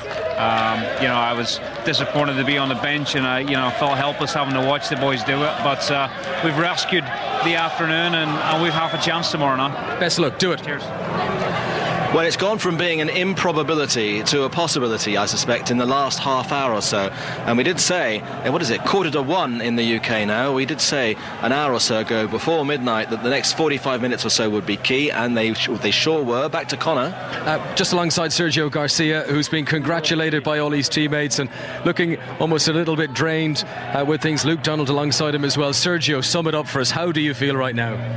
Oh, amazing. You know, to be able to contribute a little bit and bring a point. I need a point too. So, you know, I'm really happy. Obviously, hit the ball a bit better today, which was nice to see. But look, just just came unbelievable form coming in. The back nine. Wow, from the 8th hole onwards, he was amazing. He was stiffing it every single hole and rolling the putts in. And I was trying hard to help him a little bit. I had 3 or 4 good chances of helping him. Unfortunately, I couldn't make the putts, but we managed to get a point that was very important. Yeah, you were 4 up at the turn, and they seemed to be clawing away back at you. But it was all about resilience, probably hanging on a bit at the end. Yeah, I mean, don't get me wrong. Both Tiger and Stricker, obviously more than anything, Tiger, they played amazing coming in. I mean, some of the shots that they were hitting, and they were birding all the tough holes, like Luke said early. We were hitting good shots into some of those holes, and hoping maybe that a par was good enough, but it wasn't. And fortunately, we managed to come around. Sergio, top stuff. Thank you very much, Andrew. Just waiting here for an interview, actually just finishing a television interview, so I might be able to grab a word with Rory and with Ian Poulter for the BBC. And Ian, my goodness, how's your heart rate? You love it out there. What a finish! It was unbelievable. We had to get something going, and Rory started it with us on 13 with a great 18 feet downhill left to right putt, and from then on I guess the putter warmed up nicely for us. It was pretty cold for the first 13 holes, and then it just went crazy. Well, I know, Rory, you never feel that you're going to be out of it, but until that 13th, your birdie on the 13th, it didn't look too good. No, yeah, we were just struggling to get anything going, and we just knew we just needed a spark. Anything, a chip in or a whole putt or even a missed putt by them just to get something going. And thankfully, I was able to make a birdie on 13, and that definitely got this man going anyway. And he just took over from there. Yeah, and contributed to 29 on the back nine, so that's pretty tidy. I mean, how was the atmosphere out there, and how were you feeding off that? I've got to be honest, it was tough. We're in Chicago. They've had a few drinks today, and they weren't making it easy for us. I'll be honest. I mean, it was brutal. And I kept saying, and Rory kept saying to me, I mean, the only thing we can do is make a birdie, to try and keep them, a little quiet. But it was pretty loud there for the last run-in. Match situation at the moment, 10-6, which is what it was at Brookline, 99, and that was turned around by the Americans. So I suppose it can be done. Of course it can be done. We have 12 incredible players on this team, and we just need to go out there tomorrow, believe in ourselves, and try as hard as we can to get that point for the team. Guys, thanks very much indeed. Thank you, BBC. Well, there we go. Just an interesting point is when they're 10-6 down going into that. I know they're going to be wearing the Seve colours tomorrow, the Seve clothing, and I suppose in Seve terms, he could get out of this. They're the equivalent of having put it wide into the trees, and they've got to perform a miraculous escape at 10-6 down. But it can be done. Singles, the USA are very, very strong indeed. But I think what Poulter will have shown in particular with the birdies in the last 5 holes, that will have given such a morale boost to the European team. And again, you wonder why he was left out of the Friday afternoon 4 balls. I know it's hindsight, but Poulter is just a different beast. He's a strange creature in the Ryder Cup. He's almost unstoppable, John. Well, the big red ball that was the sun is disappearing over the horizon now, and the most magnificent moon, it is absolutely huge, is in the sky now. But the sun will rise in the morning, and when it rises in the morning, we will have 12 singles matches to determine who wins the Ryder Cup, if Europe can retain it, if the Americans can regain it. So the question for both captains is, what order do they put their players out tomorrow? We've had a lot of boxing and coxing in days gone by. People trying to sort of second guess what other people might do. Where would Tiger Woods go? Who do you want to get? Will he go in the middle? Will he go at the top? Will he go at the end? Do you top end? Do you bottom end?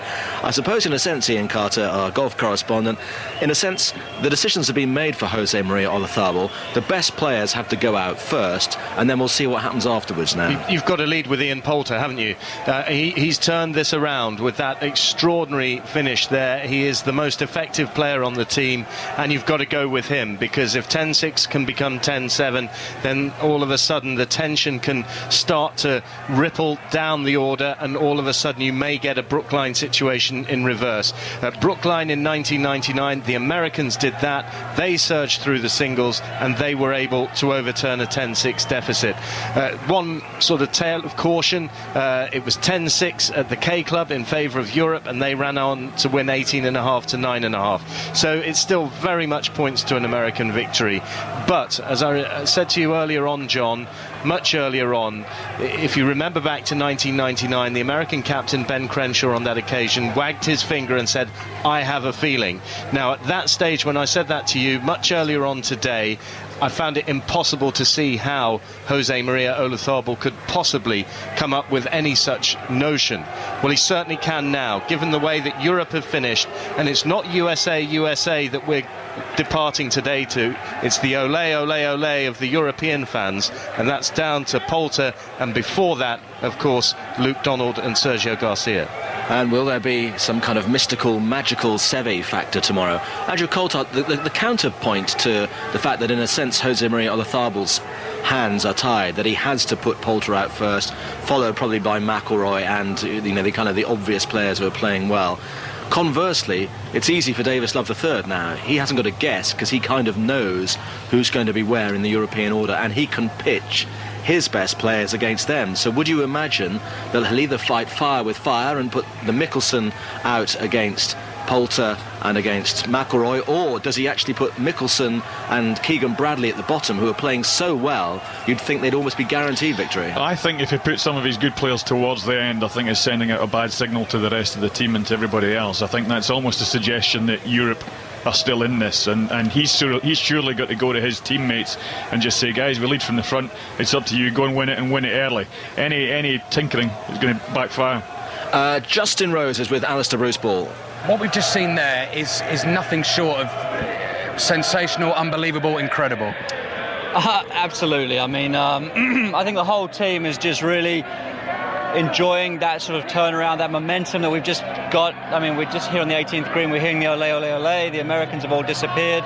Gives us a little bit of belief tomorrow. Now, obviously, Poulter's been a huge part of that. I mean, the Peacock was in full force out there, and strutting his feathers. It's just amazing to watch. I mean, the putts he hits, they go in the middle, they go in with conviction. He believes he's going to make it. Jason Duffner putted first, kind of out of turn to put the pressure on, and Andrew Cotter, our commentator, said actually Ian Poulter will have wanted that to go in, almost because he wants that spotlight, he wants the pressure. Leave the stage to him. I mean, all that was going to happen there was Poulter's going to be the hero and silence the crowd. So absolutely. I mean, I haven't seen a better putt hit this week either. Yeah. 10-6 then, Justin. It was 10-4 about an hour ago. I mean, it's still a big comeback required by the European team, but I'm sure you guys feel with momentum from that last hour, it really is possible. Well, it's just, there's a glimmer of hope now. Let's not get ahead of ourselves. That would be one of the most monumental comebacks of all time. I mean, I'm not sure what it was in Brookline all those years ago. Maybe 10-6. 10-6, exactly. And we all know what an epic day that was for the Americans. So, massive task tomorrow, but there's a chance. I mean, at 11, what would it have been? It says 11.5, 4.5, you got no chance. Yeah. Jose Maria Olazabal, we understand, gave you guys a bit of a sort of talking to last night. He's got a massive role to play tonight, hasn't he, in terms of what he says to you? I know at Valhalla 4 years ago, people talk about the speech he gave on the Saturday night going into Sunday, and I guess you're expecting kind of more of the same. Yeah, I mean, all he asked for last night was what you saw down the stretch today from some of the guys. Just play, believe in yourself, and take it to another level. Find a different gear when you need it. Obviously a couple of the guys were able to do that. Luke and Sergio coming down the stretch, and obviously Ian and Rory. So that was a huge turnaround. And just finally, from your point of view, Justin, you've played all four. Singles is, every single point is going to be vital. How are you feeling? Any way you'd like to be in the order? Do you care who you play? I don't care. Like every point, every guy out there needs to win his match, regardless of where you play. But the guys going out early can make a statement, and I don't care where I play, to be honest with you. A little tired right now, but tomorrow we're going to be believing, absolutely. Justin, thank you very much for talking to us. Good luck tomorrow. Thanks, guys. If you're inside of a television screen, then you can actually watch highlights on BBC Two at this moment for the next hour or so. And amongst the sort of Five Live commentary team, Andrew Coulthard, with the best will in the world, perhaps your chances of playing in a Ryder Cup again are fading. I think that's fair to say? I think that's shockingly unsubtle of you, John. And I think that if your ship has sailed, Andrew, John Murray's and Ian Carter's and my own ships were in dry dock and never had a chance of getting out. But Simon Dyson, you in the top 50, you watching this thinking, this could be me in 2 years' time in Glen Eagles. And when you watch the drama that we've seen out there, how much more does it want you, having experienced it, inside the ropes, you've done everything but hit the ball, how much does that want to make you to be part of things in 2 years' time? Oh, so much more. I mean, I've never experienced anything like this ever. G-Mac did it back at the K Club, and he's not missed one since. He did it for you guys. He did, yeah. He's not missed one since, and I accepted this to come and work with you guys and to come and enjoy it and soak it all up and to try and get a feel for it and give me a little bit of inspiration to try and do exactly what he's done, and it's doing it. As a pro, was your heart pumping when Poulter had that putt? Oh, without a doubt. I mean, the cheer on when Dustin Johnson held the putt on 17, that's the loudest cheer I think I've ever heard on a golf course.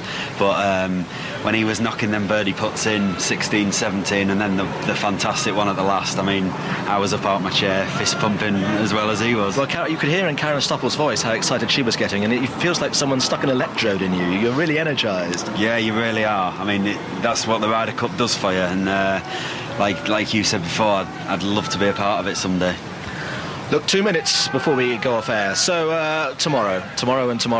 John Murray, a quick word from you, because you've been patiently sitting up here watching all this unfold in front of you. What does your gut feeling say about tomorrow? Well, my gut feeling over the course of the last couple of days of action that we've seen are that the Americans have played the better golf. And, I think the putting has been such a big thing. This is their home course. It's been set up for them. It's worked for them. I think Davis Love's strategy has worked extremely well as well. He's used the same partnerships all the way through these 2 days. So to me, everything points towards the Americans. But we know from experience that final days of the Ryder Cup, even when it turns out to be quite a big winning margin, there will be drama there tomorrow, and there will be times tomorrow where we think, hang on, this could happen. Well, there'll be times tomorrow when we think, oh dear, it's all over. And no, it's not. We could. No, that's the kind of day. That's what you get on a good last day of the Ryder Cup. You get those extraordinary emotional swings. And Andrew Coltart, you say tomorrow will be... But tomorrow's going to be absolutely fantastic. One thing I want to point out to everybody, that now, in the last, sort of few hours, Europe has started to play the better golf, and they've started to hold some putts, and hopefully that'll ring true again tomorrow. That's a really good point as well. Maybe the momentum, the force in the last half hour, undoubtedly with the Americans. You can see how disappointed they were not to get anything from those last 2 games, and not just how relieved, but how inspired Europe were. Ian, last words to you. It's going to be a much more upbeat European team room tonight, and Jose Maria Olazabal can put his order in. He can look at each one of his 12 players and say, I've put you there for a reason. And I think that is absolutely key. Momentum shift certainly has gone Europe's way, but equally I think that I agree with John. Davis Love has been so canny throughout all of this, and he can unleash Keegan Bradley and Phil Mickelson, and they will not have been affected one jot by what's happened late on here. They've been the best American players, and they've also got a Tiger Woods who needs to win to take something from this Ryder Cup, and has a fantastic record in the singles. And you wouldn't fancy playing Webb Simpson, actually, would you, at the moment? No, you wouldn't. I mean, he was absolutely devastating earlier on in the 4 balls today. So tomorrow is the big day, and we are on air at 3 o'clock with all the build-up. We've got live coverage of the Premiership match at Villa Park from 4 o'clock, but the first of the 12 singles goes out at 5 o'clock your time. That's 11 o'clock ours, and so we have a complete run-through from there on in until such time as the Ryder Cup is won or lost on Sunday evening. So we've been here.